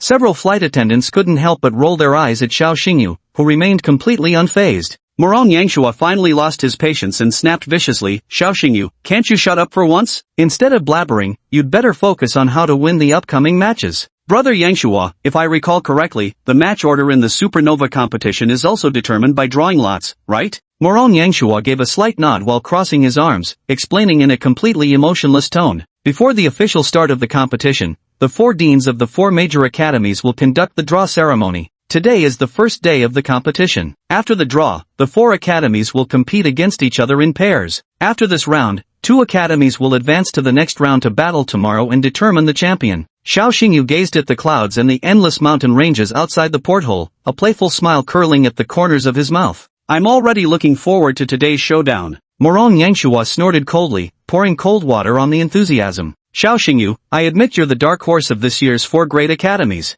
But every competitor in the Supernova tournament comes with profound background and extraordinary talent. With just your Hell Shadow Wolf, I'm afraid you can't beat those monstrous geniuses. Morong Xinshin, who had remained silent since boarding the plane, suddenly spoke up. It's fine if you lose. My brother and I will win all the matches and lead our Azure Dragon Academy to victory. Morong Yangshua's facial muscles twitched slightly. Sis, why are you always defending this kid? Always taking his side over mine. Xiao Xingyu pouted. Lu Jean, do you really look down on me that much? So sure I'd lose? Morong Xinshin said sarcastically, after all, the Supernova tournament is fair and square. Those shady old 6 tricks of yours won't work here. Xiao Xingyu rubbed his forehead with a laugh. You're really too petty, woman. Morong Xinshin indeed held grudges. She could never forget how Xiao Xingyu had snatched over 20 beast heads from her during the Yinnan Mountain trials. Yet regardless of past conflicts and grievances, this time the 3 of them were representing Azure Dragon Academy in battle, united in defending the Academy's honor. Noon, 12 o'clock. The plane landed. Xiling City.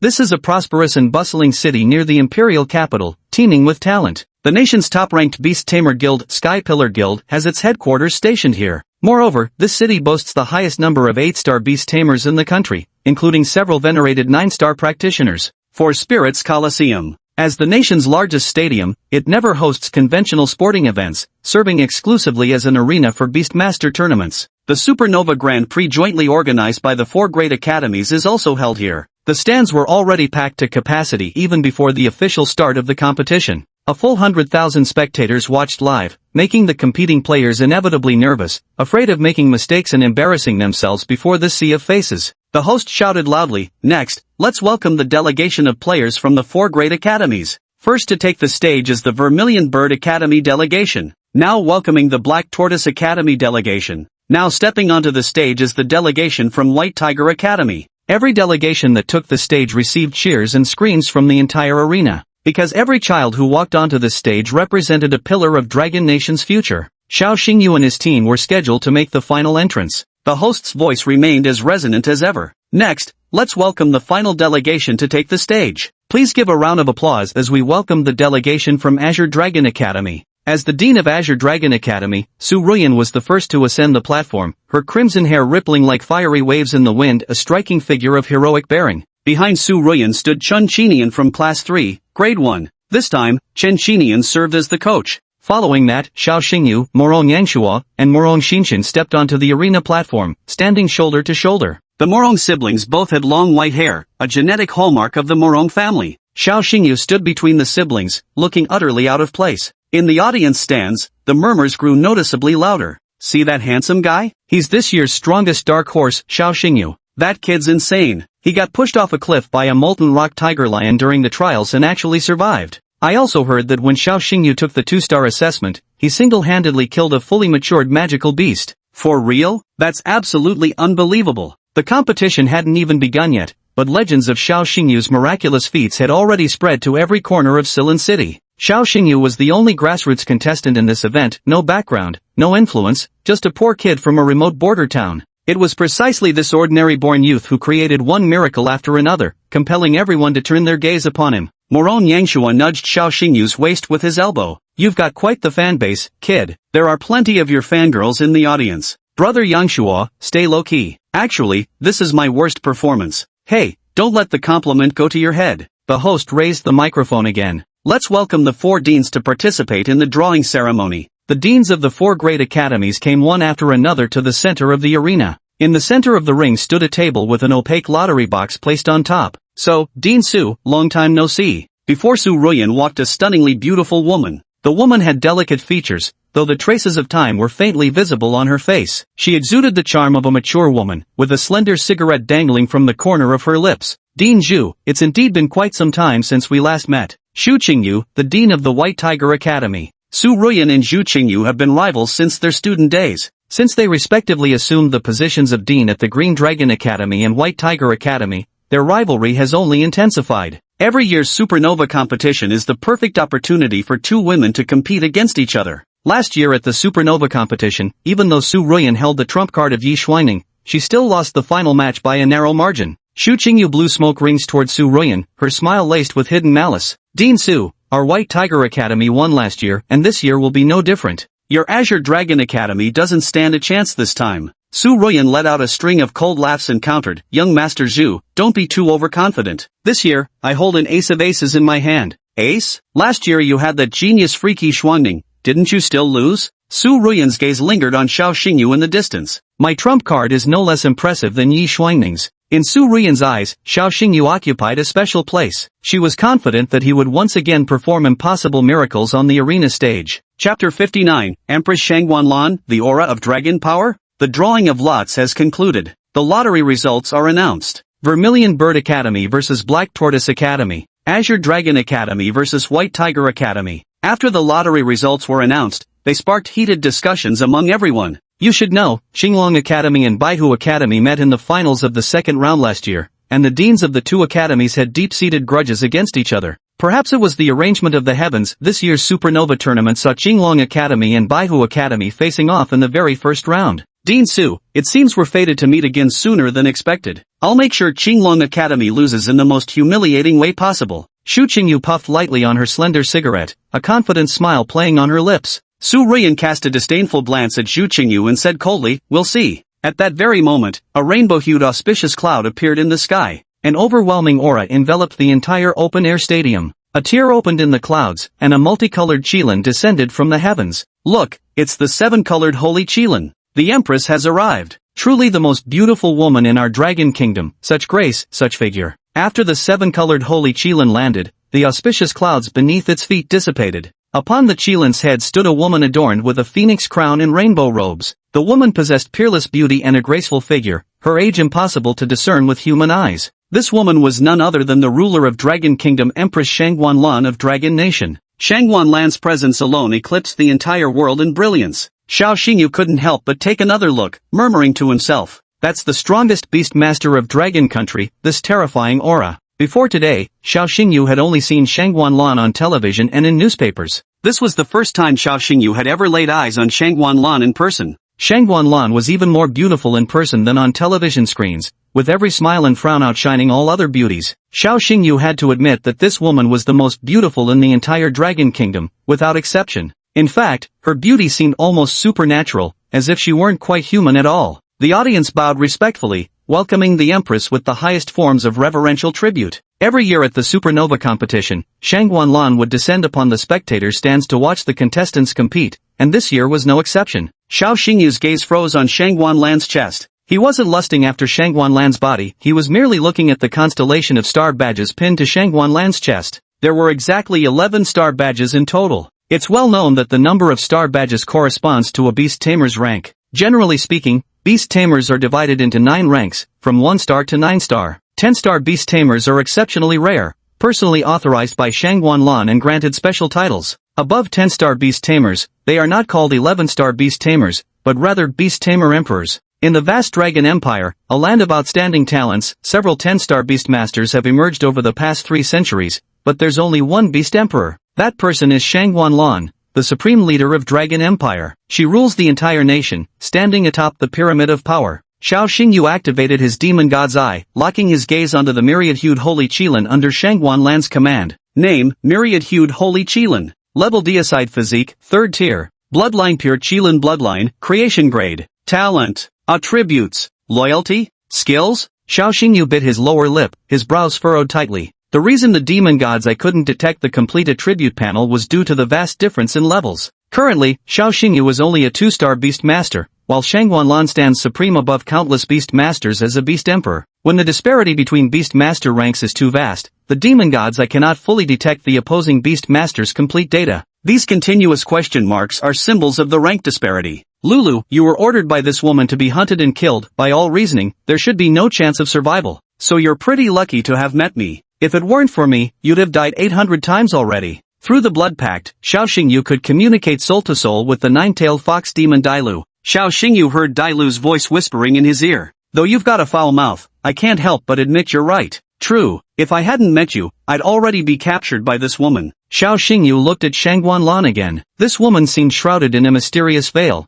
making it impossible to discern her true nature. The 7-colored sacred Kirin likely isn't Shangguan Lan's only spirit beast. Under her command, there should be even more powerful spirit beasts. Wait, something feels off. As Xiao Xingyu's thoughts wandered, he suddenly sensed something peculiar. When Xiao Xingyu unleashed his divine sense, he abruptly detected a familiar aura. This is the aura of dragon power. Xiao Xingyu's eyes widened as he sensed a trace of pure draconic energy emanating from Shangguan Lan. Lulu, does this Shangguan Lan command a pure-blooded dragon-type battle beast? Dailu hesitated before finally uttering a few words. I don't know. Since the establishment of the Beastmaster civilization, only 3 types of tamed beasts have possessed a bloodline of world-creating quality. These are the pure-blooded dragons, pure-blooded phoenixes, and pure-blooded Qilins. In terms of combat strength, dragons reign supreme, while phoenixes and Qilins are evenly matched. However, historical records indicate that the pure-blooded dragon lineage has been extinct for over a century. Xiao Xingyu was certain his perception couldn't be wrong. He had genuinely sensed the aura of dragon power emanating from Shangguan Lan. This woman carries dragon power within her. She must have forged a contract with at least one pure-blooded dragon beast. Back when Lulu was fleeing, she was holding the dragon's tear, one of the 3 sacred treasures of the dragon race. All signs indicate that the legendary dragon-slaying war that transcended eras was far more complicated than it seemed.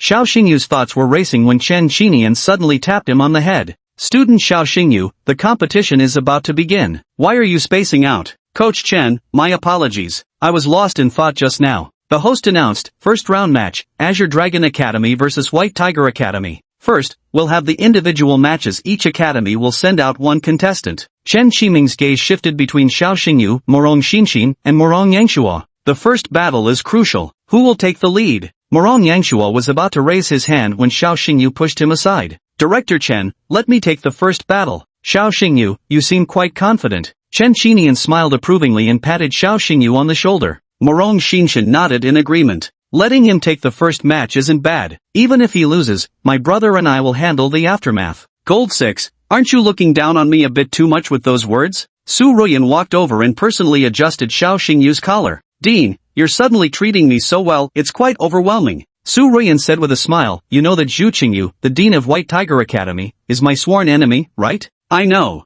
Xiao Xingyu nodded foolishly. Xiao Xingyu, if you lose this match and embarrass me in front of Zhu Qingyu, I'll Su Ruyan clenched her fists, releasing a murderous aura that enveloped Xiao Xingyu's entire body. Xiao Xingyu broke out in goosebumps. Don't worry, Dean, I will definitely win. Chapter 60, A Rocky Start, Can the Tables Turn? Over the years, the Azure Dragon Academy and the White Tiger Academy have maintained a fiercely competitive relationship. Moreover, the principals of these two academies have been sworn enemies for many years, harboring deep-seated grudges against each other. By a twist of fate in the draw, the first-round matchup of this year's Supernova tournament turned out to be Azure Dragon Academy versus White Tiger Academy. This showdown instantly became the most anticipated event, dominating all conversations and attention. Before Xiao Xingyu stepped onto the stage, Chen Qinian gave him a few words of advice. People from the White Tiger Academy are not easy to deal with. Once you're on the arena, never underestimate your opponent. Also, you must remain calm during the match and quickly identify your opponent's weaknesses.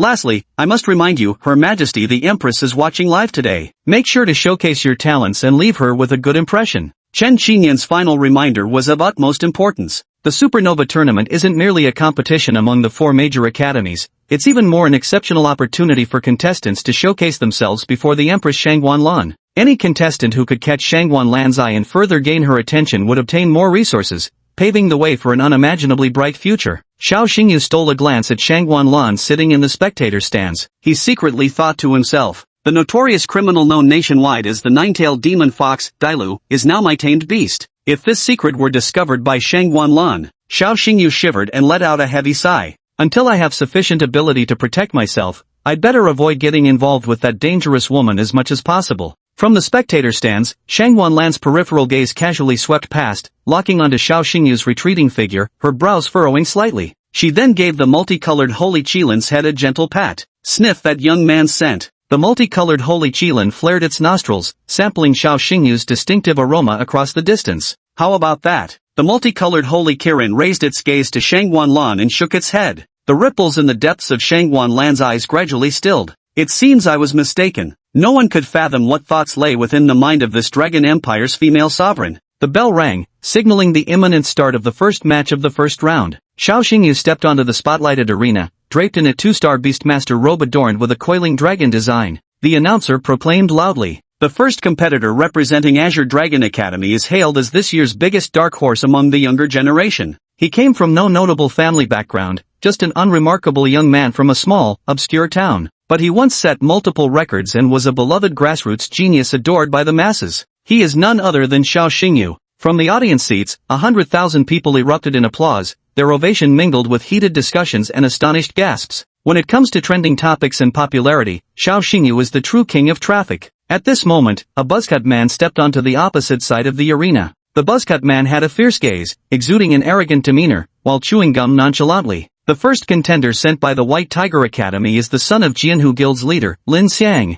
Lin Tianxi. The Sword Tiger Guild ranks among the top 20 Beastmaster guilds nationwide. Its guild leader, Lin Xiang, is an 8-star Beastmaster with formidable prestige and numerous battlefield achievements. In stark contrast, Xiao Xingyu's penniless background makes him the very definition of grassroots origins. The referee enters the arena. Both contestants, please summon your respective spirit beasts. The rules of the Supernova tournament are rather unique. The competition is divided into two battle modes. The first type is individual combat. The second type is team battle. The duel between Xiao Xingyu and Lin Tianxi was an individual combat. In individual combat, contestants can only use one contracted beast. Only in team battles can multiple spirit beasts be summoned at once. Xiao Xingyu activated his spirit beast emblem, and a black fireball appeared in the arena. From within the flames emerged the netherworld Hellwolf, standing like a hill beside Xiao Xingyu. Seeing this, a sly grin flashed across Lin Tianxi's lips. Just as the dean predicted, this kid actually summoned a hellish shadow wolf to fight. Lin Tianxi also activated his beast taming seal, the summoning array flashing with radiant light. In an instant, dust swirled across the arena as an enormous serpent erupted from the ground. The giant serpent's body was covered in crimson scales, its gaping maw revealing venomous fangs sharp as blades, while its forked tongue dripped with viscous poison. The situation's bad, our attributes are countered. Preparation area of Morong Yangshua's face drastically changed color. Morong Xinshin was normally silent and reticent, but when it involved Xiao Xingyu, her words multiplied. Director Chen, can you let me switch spots with Xiao Xingyu? I'll handle Lin Tianxi. Chen Xinian shook his head helplessly. According to the rules, once a contestant steps onto the stage, they cannot be replaced. Morong Yangshua smashed his fist against the railing, seething with indignation. Damn it! White Tiger Academy has completely outmaneuvered us this round. The host sighed with emotion. The sand-buried Crimson Python summoned by Lin Tianxi completely counters the hellish Netherwolf summoned by Xiao Xingyu in terms of attributes. This battle hasn't even begun, yet Xiao Xingyu is already at a disadvantage.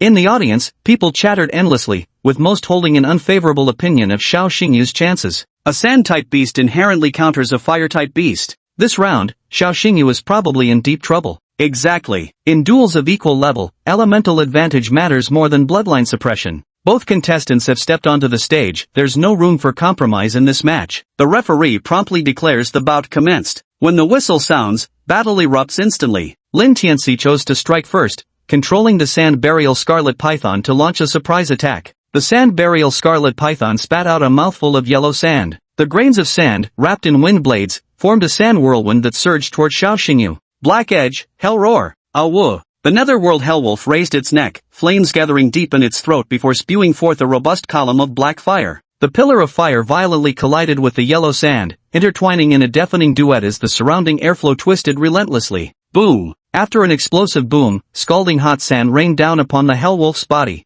At the wounds, fur had fallen off, and several bloody blisters had even formed. The hellish dire wolf bared its fangs with a menacing growl, yet didn't dare make any reckless moves. The preparation area was the zone closest to the fighting ring. The Morong siblings and Chen Qinian could clearly see every detail of what had transpired during the first round. Morong Yangshua let out a long sigh. Alas, this is the nature of attribute counters, it has nothing to do with the Beastmaster's awareness, skill, or determination. Morong Xinxin turned her gaze towards Chen Qinian. Chen Qinian was serving as the coach for the Azure Dragon Academy delegation this time, responsible for strategizing for the three competitors. Coach Chen, does Xiao Xingyu still have a chance to win this match? Chen Qinian's brows furrowed into a deep crease as he analyzed the situation carefully. The melting point of sand is 1713 degrees Celsius. To melt sand into glass, temperatures must reach at least 2000 degrees Celsius. Clearly, the hellfire released by the Netherwolf currently falls far short of this standard. So, when facing type disadvantages, even Beastmasters are powerless. The battle on the arena continues. The Hellshadow Wolf continuously unleashed hellfire, pillars of flame surging skyward like erupting volcanic magma. Regrettably, the fire's temperature proved insufficient to melt the sand, leaving the Sand Burial Crimson Python completely unharmed. From the very beginning of this battle, Xiao Xingyu was at an absolute disadvantage. Morong Xinxin raised an eyebrow somewhat unexpectedly, his voice tinged with melancholy. Director Chen, from the way you're speaking, does this mean Xiao Xingyu is definitely going to lose? Chen Qinian suddenly shook his head. I was merely stating the facts. Objectively speaking, Xiao Xingyu truly wouldn't stand a chance against type disadvantages. But don't forget, he's Xiao Xingyu, he always manages to pull off miracles that seem impossible, doesn't he? Chen Qinian's words drew the Morong siblings' thoughts back to the past. Encountering the molten lava tigre in the dark southern mountains, plummeting off a cliff on a stormy night, facing the cave-dwelling arachnidi during the 2-star assessment.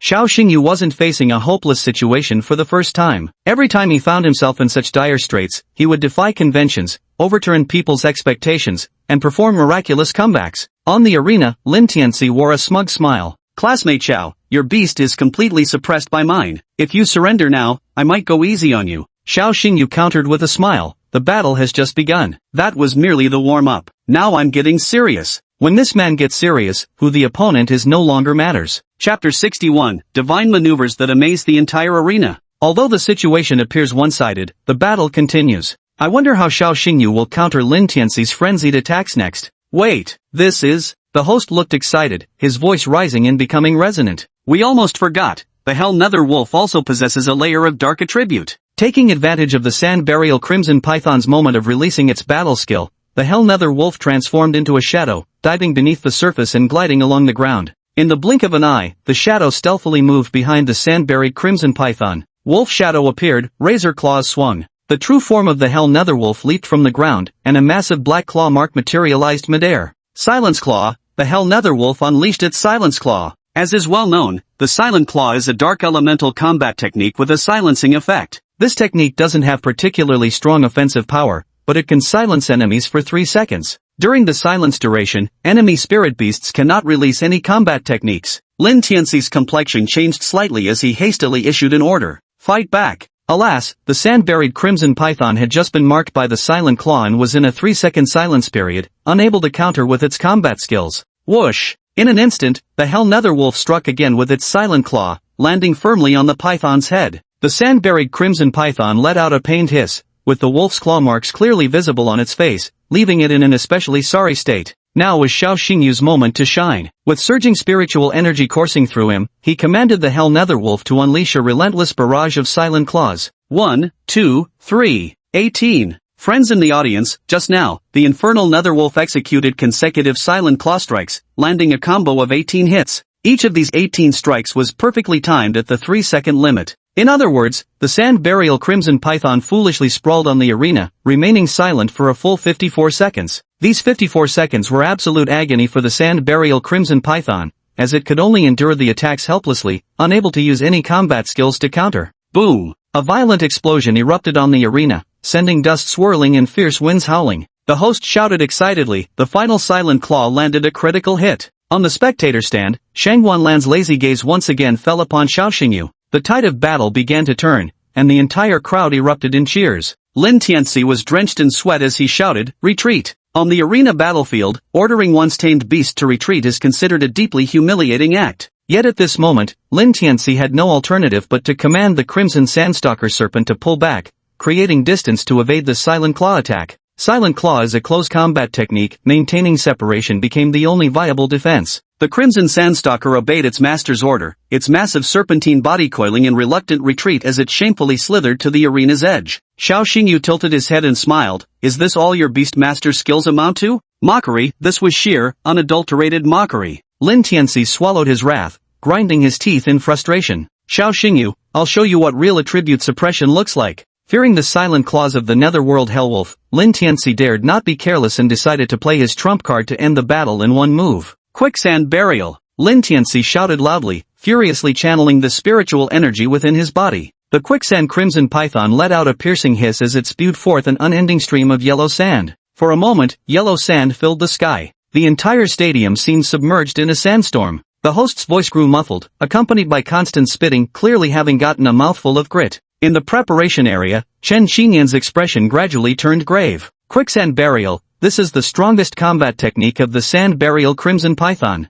Morong Xinqin analyzed rationally, now the arena has turned into a quicksand vortex, the Hell Netherwolf has no chance to get close to the Sand Burial Crimson Python. The Silent Claw is useless now. Morong Yangshua pursed his lips and murmured to himself, "Xiao Xingyu, are you really going to lose?" At this very moment, the vast arena seemed to have transformed into a desert quicksand vortex. A powerful suction force at the vortex's core continuously draws in surrounding matter. The Hell Phantom Wolf's limbs sank into the quicksand. The shifting sands moved swiftly, dragging the wolf's body helplessly toward the vortex's center. Awu! With a final howl of resignation, the Hell Phantom Wolf collapsed into the quicksand and rolled into the swirling abyss. Under the watchful eyes of the crowd, the Netherworld Wolf's body gradually sank, leaving only its head exposed above ground. The host breathed rapidly, his face showing concern. One has to admit, this battle seems to be nearing its end. Although Silent Claw had miraculous effects, it ultimately proved fleeting as morning dew. In the face of absolute attribute suppression, any efforts by a Beastmaster are futile.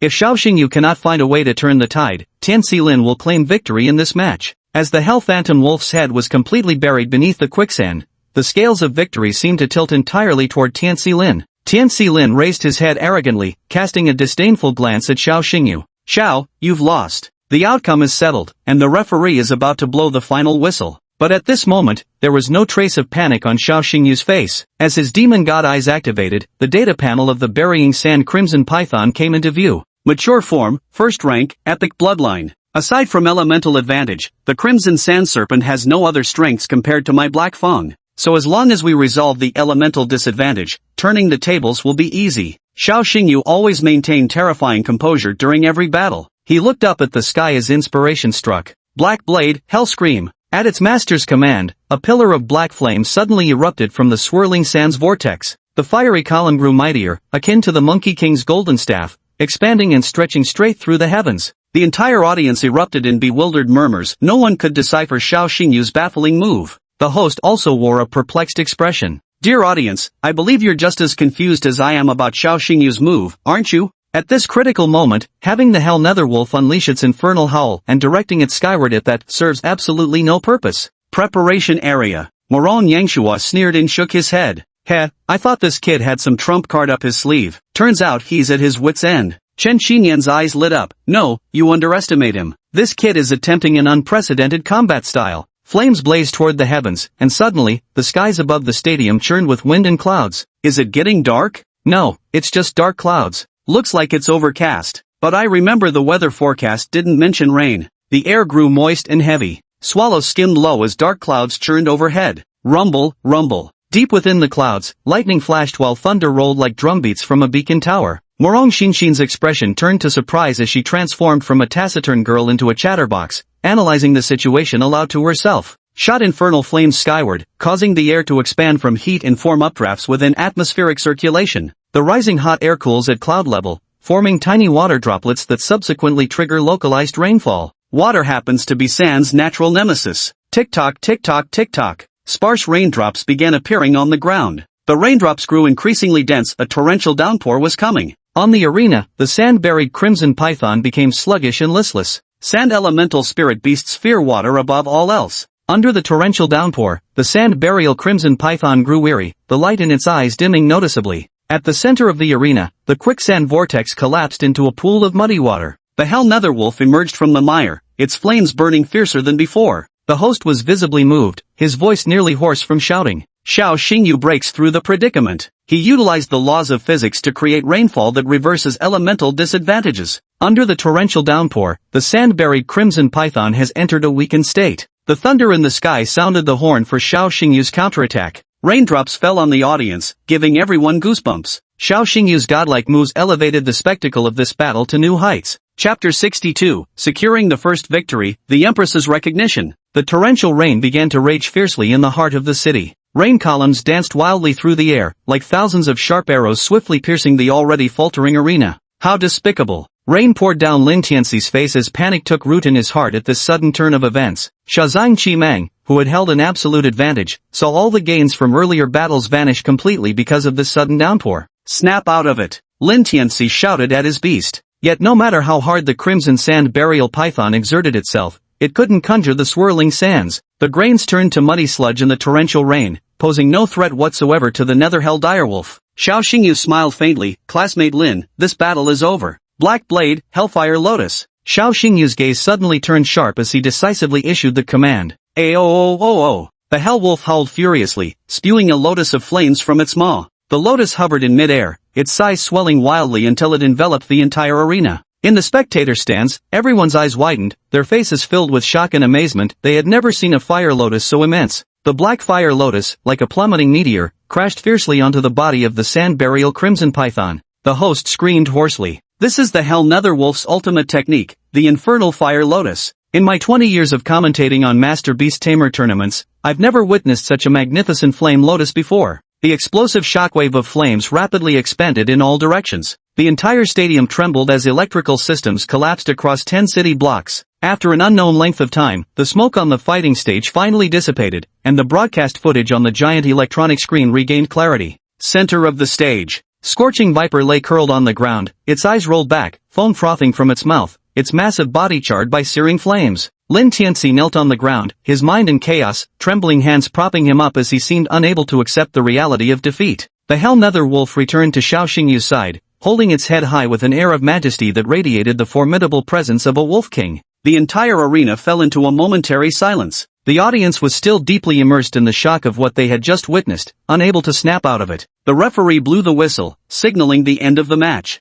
The winner of this match is Xiao Xingyu from Azure Dragon Academy. The audience's applause and cheers shattered the previous silence. Xiao Xingyu's legendary performance crowned him as the center of attention. That kid is seriously impressive, actually managing to turn the tides against the wind. If it were me, I'd never be able to break through an elemental counter, a sure lose situation like that. To think of using artificial rain to reverse elemental counters, damn, what a genius. Xiao Xingyu didn't just become legendary in one battle because his strength was acknowledged, his combat IQ played a huge part too. A beast master always faces various disadvantages in battle. Especially in this duel, Xiao Xingyu started at a disadvantage, encountering a type disadvantage. If it were any other person his age, they would have panicked long ago, unable to hold out for more than a few rounds before suffering defeat. But Xiao Xingyu never panicked. He calmly analyzed the situation and created an opportunity to turn the tables. Preparation zone, Chen Qinian revealed a comforting smile. Morong Yangshua let out a long sigh, remarking with admiration, Director Chen, this Xiao Xingyu from your class, he's got something special.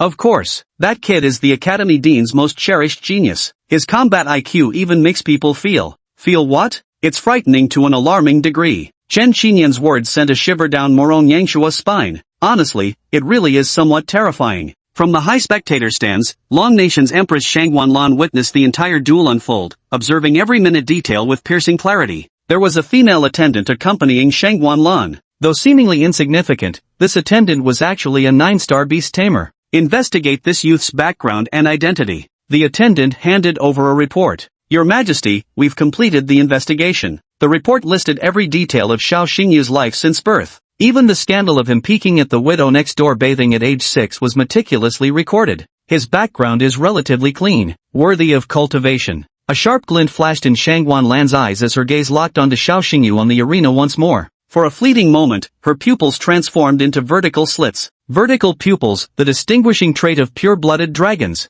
Among all the summoned beasts and magical creatures in existence, only pure-blooded dragons possess vertical pupils. The first match concluded with Xiao Xingyu earning a point for the Azure Dragon Academy. After leaving the arena, Lin Tianxi returned to Zhu Qingyu's side, hanging his head low without daring to look up. Headmaster, I'm sorry for letting you down. As the headmaster of the White Tiger Academy, Zhu Qingyu restrained his anger to preserve dignity, maintaining as calm a tone as possible. It's alright, you didn't lose unfairly. That Xiao Xingyu is a real tough customer. Zhu Qingyu glanced sideways at Xiao Xingyu, suspicion rising in her heart. Never thought that woman Su Ruyan would be so lucky to actually get such a monstrous genius on her side. If only it were possible. Bamboo Qingyu's eyes sparkled, her red lips curling into a smile as wicked thoughts of poaching stirred in her mind. It wasn't entirely Bamboo Qingyu's fault for entertaining such thoughts. After all, facing a monstrous genius like Xiao Xingyu, any dean of a beast-taming academy would inevitably feel tempted to claim him for their own. Dean. Su Ruyan approached Xiao Xingyu, her usual icy demeanor melting into an uncharacteristically gentle smile.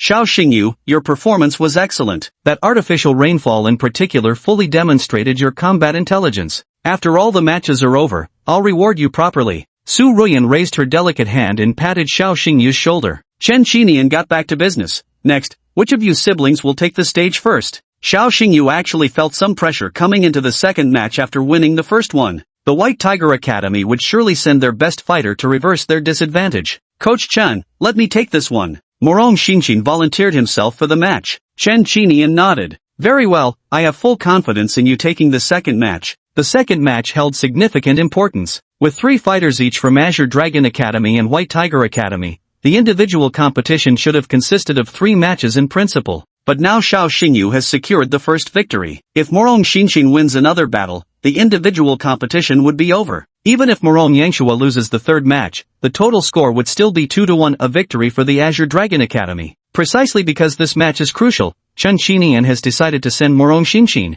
When it comes to talent, Morong Xinxin is truly the cream of the crop among this year's freshmen at Azure Dragon Academy. 6 gold, go for it, you're gonna win. I'll be quietly supporting you all the way. Morong Xinxin froze for a moment. Although Xiao Xingyu was cheering her on, she couldn't shake off a strange feeling about it. Xiao Xingyu, you pervert. How dare you make dirty jokes about my little sister? Brother Yangshua, don't choke me, cough cough cough. I have to say, the phrase I'll silently support you from behind is indeed prone to misinterpretation. Chapter 63, the battle approaches, yet Xiao Xingyu exits? The second individual battle between Azure Dragon Academy and White Tiger Academy is about to begin. After the staff restored the damaged arena, the host once again announced enthusiastically. Now stepping onto the arena is the prodigious young maiden from the Azure Dragon Academy, Morong Xinxin. Morong Xinxin's entrance sent the entire crowd into a frenzy. Is that silver-haired beauty really General Morong's youngest daughter? Absolutely. Just look at her poise and those piercing eyes. She's inherited General Morong's commanding aura perfectly.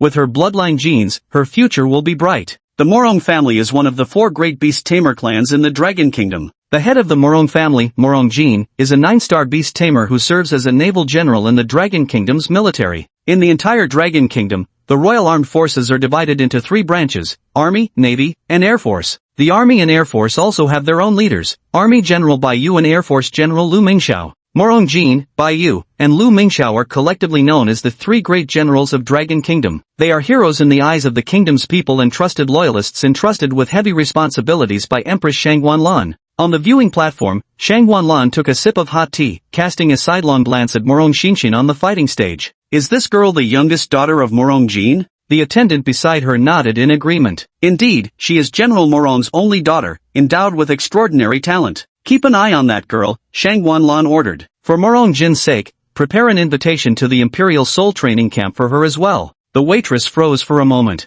Your Majesty, did you just say, also? The word also indicates that the invitation Shang Wanlan wanted to send to Morong Xinshin was actually the second one. As for who received the first one, the maid was completely puzzled. The first invitation goes to that young man. Shang Wanlan pointed towards Xiao Xingyu in the preparation area. At this moment, Xiao Xingyu was fooling around with Morong Yangshua, acting completely unserious. The maid was astonished, because Xiao Xingyu was the first ordinary youth in history to receive an invitation to the Imperial Soul Training Camp. The Imperial Soul Training Camp was a brutal training program personally instructed by the Empress Shang Wanlan. Only the most outstanding talents among the younger generation could participate in this training camp. Xiao Xingyu had no idea yet that he had caught the attention of the supreme ruler of the Dragon Empire. Yangshua, buddy, the competition's about to start, quit messing around, alright? Listen here, punk, don't you dare get any funny ideas about my sister, or I'll... Morong Yangshua's threat was drowned out mid-sentence by the host's booming announcement. The White Tiger Academy has sent out this year's strongest genius, Zhou Yi. A lean-figured man stepped onto the arena.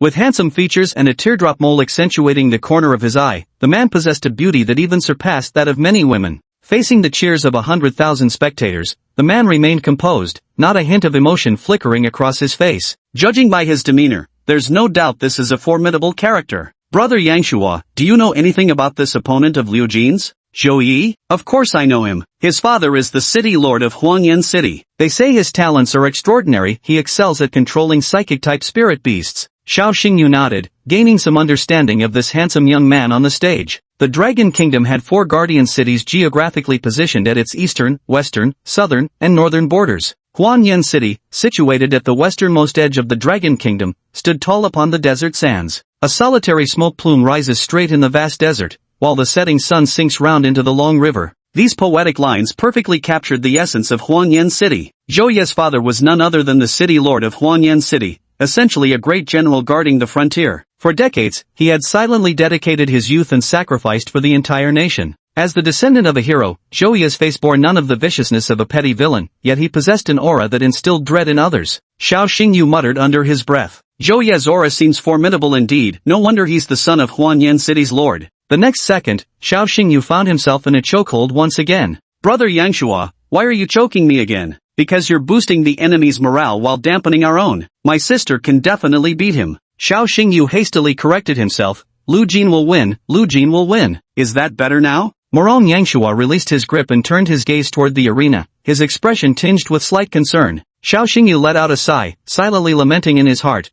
This so-called big brother claims to trust his sister, yet clearly, deep down, he's unsure. This showdown was one between equals. Zhou Yi was the strongest seeded contestant of White Tiger Academy's current batch, the ace in Zhu Qingyu's hand. Morong Xinshin was the most talented individual in Qinglong Academy's current cohort, having just claimed victory in the freshman ranking tournament. Xiao Xingyu was halted in the quarterfinals due to injury. Both contestants came from powerful family backgrounds, with negligible differences in their talent levels. Therefore, this battle was likely to reach a fever pitch, making it difficult to determine a winner anytime soon. Both contestants, please summon your contracted beasts. The referee shouted loudly. A gust of wind blew by. At that very moment, Xiao Xingyu heard the voice of the nine-tailed fox demon in his ear. I think I smell the scent of phoenix tail grass. Lulu, are you serious? Xiao Xingyu was instantly thrilled. The dew from maidenhair ferns is one of the essential nutrients for cultivating the seeds of heavenly soul vine beasts. In the market, maidenhair ferns are simply impossible to purchase. The areas where maidenhair ferns grow are located in extremely dangerous regions such as the western glacial fields.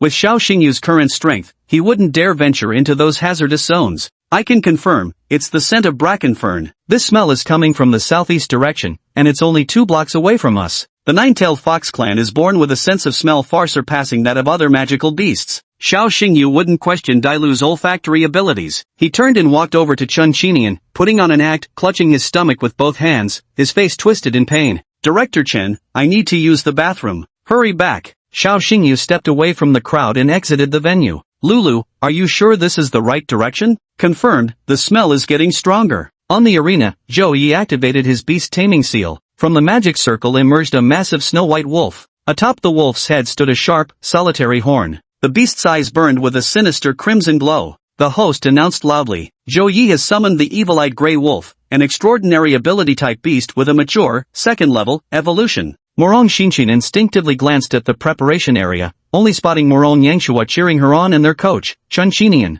Xiao Xingyu's figure was nowhere to be found. Morong Xinshin frowned. Where did that guy go? At that moment, the host reminded him. Student Morong, the competition is about to begin. Please summon your beast. Xiao Xingyu's sudden departure sent a ripple through Morong Xinshin's state of mind. With the competition imminent, Morong Xinshin cast aside distracting thoughts and activated the beast taming sigil. A massive male eagle circled high in the air. Every feather on the eagle's body gleamed like frigid ice crystals. The moment this royal beast appeared, the surrounding temperature plummeted, and the ground was instantly covered in a layer of frost. Morong Xinshin has summoned the Snowplume Demon Hunter, her first royal beast. The bone-winged bat beast she used during the Mountain South trial was actually her second royal beast. This Snowplume Demon Hunter is Morong Xinshin's true first royal beast, and currently the most powerful one under her command. The confrontation is imminent, thick with the smell of gunpowder. Chapter 64, The War Rhino Monarch, Befriending an 8-Star Beast Tamer. Silan City. Yuting Street. This street is the city's liveliest market, with nearly every shop along its length being either beast-taming stores or beast-taming hospitals. Right now, the street is packed with a cheering crowd celebrating as if welcoming the return of some important figure.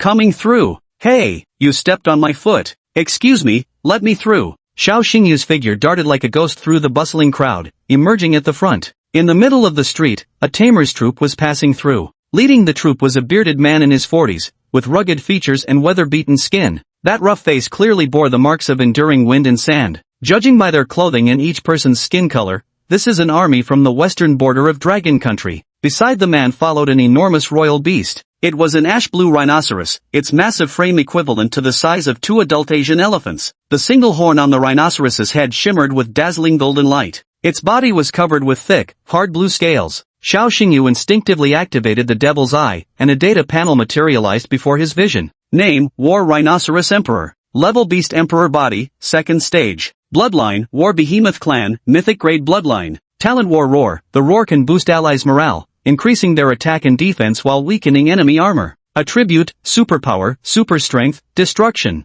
Loyalty, 150. Normally, the maximum loyalty of a tamed beast is 100. However, if the tamed beast and its master fight side by side for an extended period, facing life and death crises repeatedly, their loyalty can exceed 100, growing deeper as their bond strengthens. Tisk. After examining the data panel, Xiao Xingyu couldn't help but take a deep breath. That big brute is actually a Beast Emperor level magical beast. No wonder its aura is as powerful as yours, Lulu. In Xiao Xingyu's mind, the voice of the nine-tailed fox, Dailu, echoed. That War Rhinoceros Emperor belongs to the War Behemoth tribe, a race that revels in battle. They once had some unresolved issues with our nine-tailed fox lineage. Dailu didn't elaborate further about their past grievances or enmities. In short, all spirit beasts were originally wild beasts that were tamed by beast masters before becoming spirit beasts, to be controlled and commanded by beast masters. Xiao Xingyu shifted his gaze from the War Rhino Emperor to the bearded man. Embedded on the bearded man's chest was an 8-star emblem, the mark of an 8-star beast master. An 8-star beast master guarding the western border would either be a lieutenant general of the army, or...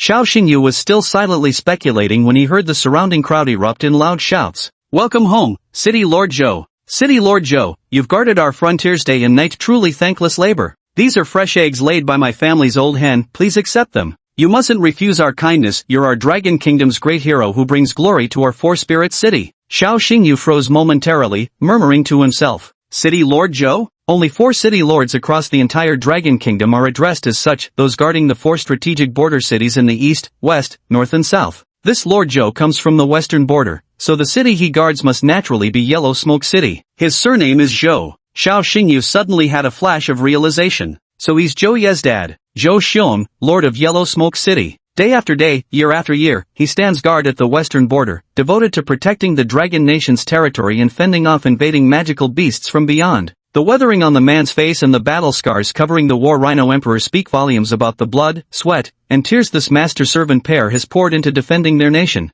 The scent of phoenix tail grass, it's coming from his backpack. Xiao Xingyu's mind echoed with the voice of Dai Lu once again. Phoenix tail grass grows in the Ligu Glacier, where a multitude of magical beasts are entrenched. Ligu Glacier is merely a dozen kilometers away from Huangyan City on the western border. No wonder Zhou Xiong managed to procure phoenix tail grass. Everything became clear. Dai Lu gave a warning. With your current strength, you're simply not capable of venturing into the Ligu Glacier teeming with high-level magical beasts. If you want to obtain Phoenix Tail Grass in a short time, this is the only chance. Xiao Xingyu smiled bitterly. Lulu, you make it sound so easy. Zhou Xiong and I are neither relatives nor acquaintances, there's no connection whatsoever. Do you expect me to steal it? Aren't you full of clever ideas, kid? Figure it out yourself. I'm a bit sleepy now. Going to bed. Lulu. Xiao Xingyu's beast-taming sigil dimmed in his hand, the glow fading as if Dai Lulu had turned off her microphone. Amidst the crowd, Xiao Xingyu cheered along with everyone, celebrating Zhou Xiong's return. At the same time, Xiao Xingyu was brainstorming how to obtain the Phoenix Tail Grass from Zhou Xiong.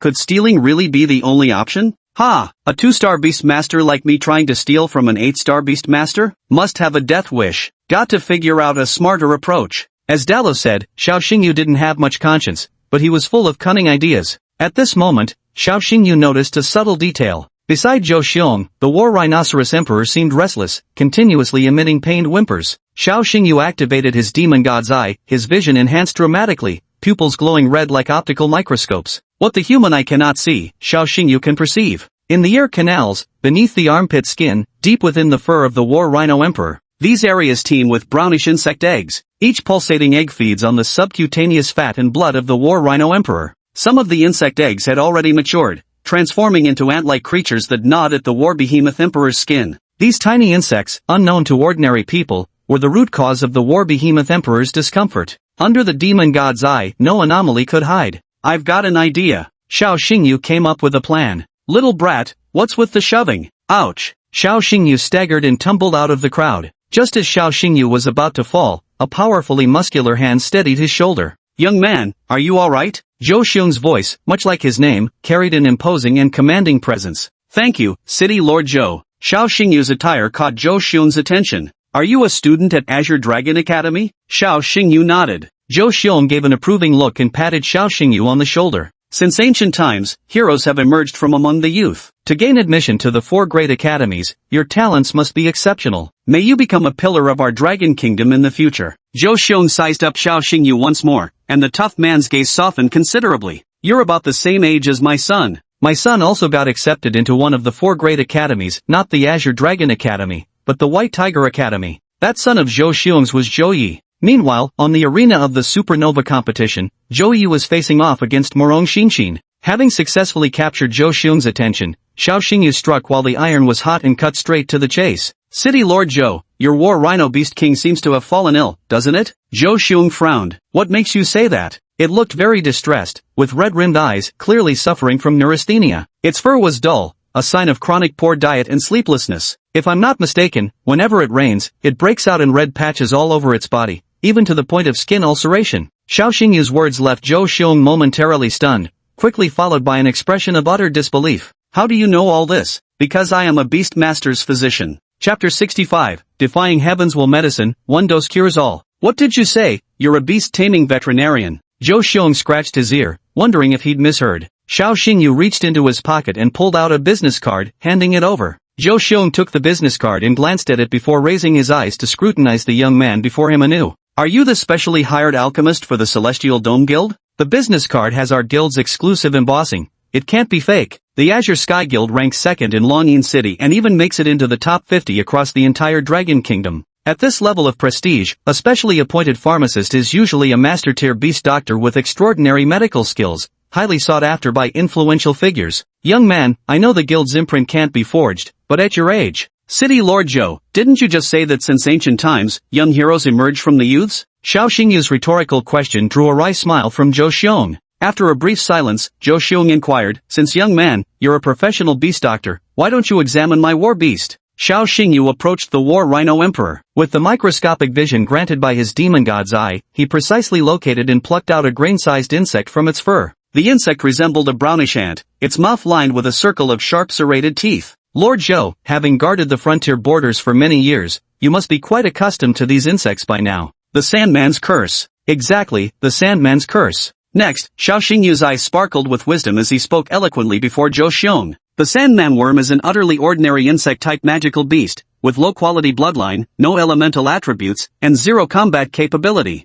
Due to its inherent characteristics, Sandman worms typically appear in arid desert regions. The western border city of Dragon Kingdom you're garrisoning, Yellow Smoke City, is built precisely upon such desert terrain. Zhou Xiong narrowed his eyes. You've been to Yellow Smoke City? I haven't been there. Then why do you know so much about it? Because the beast taint disease caused by Sandman worms falls within my scope of treatment. Under Zhou Xiong's slightly suspicious gaze, Xiao Xingyu continued, the Sandman parasite prefers to nest in the fur of large spirit beasts. This type of magical beast is non-venomous and won't prove fatal to spirit beasts. But they reproduce eggs frantically and feed on the subcutaneous fat and blood of spirit beasts. Over time, this leads to severe skin diseases in the beasts, causing them to ache and itch all over. The unbearable itching triggers symptoms like emotional agitation, nervous exhaustion, loss of appetite, and chronic insomnia. Though Zhou Xiong remained silent, the expression on his face made it clear that Xiao Xingyu's words had hit the mark. After a moment of contemplation, Zhou Xiong asked, young man, do you have a way to treat it?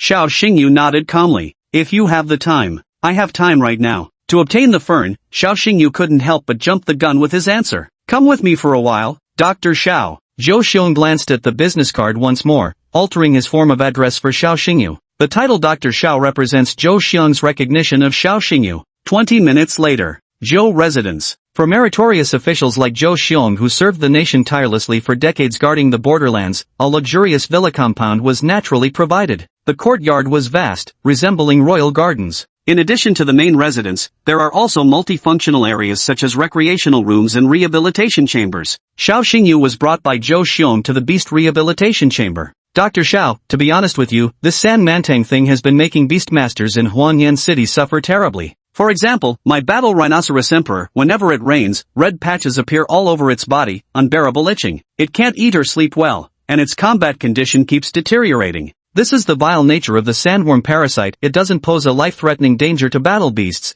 but day after day it torments them, even inducing psychological disorders that gradually degrade their combat performance. Zhou Xiong paced back and forth with his hands clasped behind his back, sighing heavily. Over these years, I've hired many renowned battle beast physicians, but none could completely eradicate the sandworm parasite from War Rhinoceros Emperor. Huangyan City has over 1,000 beastmasters stationed here, and nearly all their battle beasts suffer from the torment of sandworm parasites. Xiao Xingyu said confidently, Mayor Zhou, there's no need to worry. With me here, I will eradicate the sand mite parasite from the War Rhino Emperor. Dr. Xiao, then I'll leave it to you. Zhou Xiong didn't view Xiao Xingyu with prejudiced eyes just because of his young age, but instead chose to trust this youth. After all, being able to diagnose the War Rhino Emperor's condition in such a short time was something no ordinary person could accomplish. City Lord Zhou, I need some medicinal herbs. Just tell me what you need. My household has every kind of herb available. Great households like the Zhou family maintained private medicinal storerooms that rivaled the best beast-taming apothecaries in the city. Xiao Xingyu approached the medicine cabinet and began selecting ingredients while murmuring incantations under his breath. 15 grams of silver petal, 20 grams of Indian sandalwood, 25 grams of Poria cocos. After preparing the basic prescription, Xiao Xingyu took a small jar from his pocket.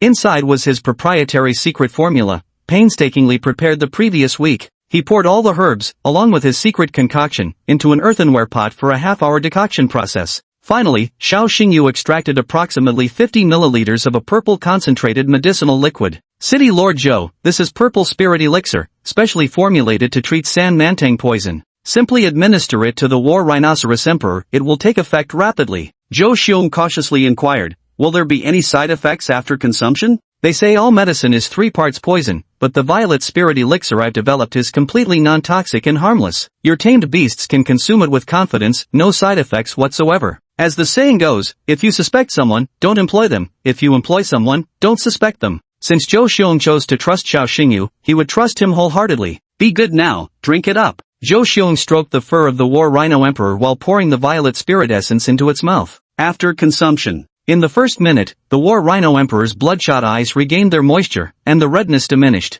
In the second minute, the War Rhino Emperor's fur, which had been brittle and dry, restored its luster. In the third minute, the War Rhino Emperor lay peacefully on the ground, drifting into slumber. Zhou Xiong was deeply moved. This fellow hasn't slept so soundly in a long time. Just as the War Rhino Emperor began snoring, enormous quantities of sand mantangs and their eggs fell out from within its fur. The medicine took effect, and the results were immediate. In less than 5 minutes, the last Sandman scorpion on the War Rhino Emperor fell off, turning into a pool of blood. This medicine is truly miraculous. Zhou Xiong applauded in admiration. Dr. Xiao, in the future, I know exactly what City Lord Zhou is worried about. Xiao Xingyu thumped his chest in assurance. Rest assured, all the summon parasites and their eggs on the War Rhino Emperor have been completely eradicated, and the medicinal effects of Zi-Ling essence will remain forever in the War Rhinoceros Emperor's body, giving its skin a peculiar scent. This scent isn't pungent and is harmless to humans. At the same time, it repels the sandworm parasites, preventing them from inhabiting it. That is to say,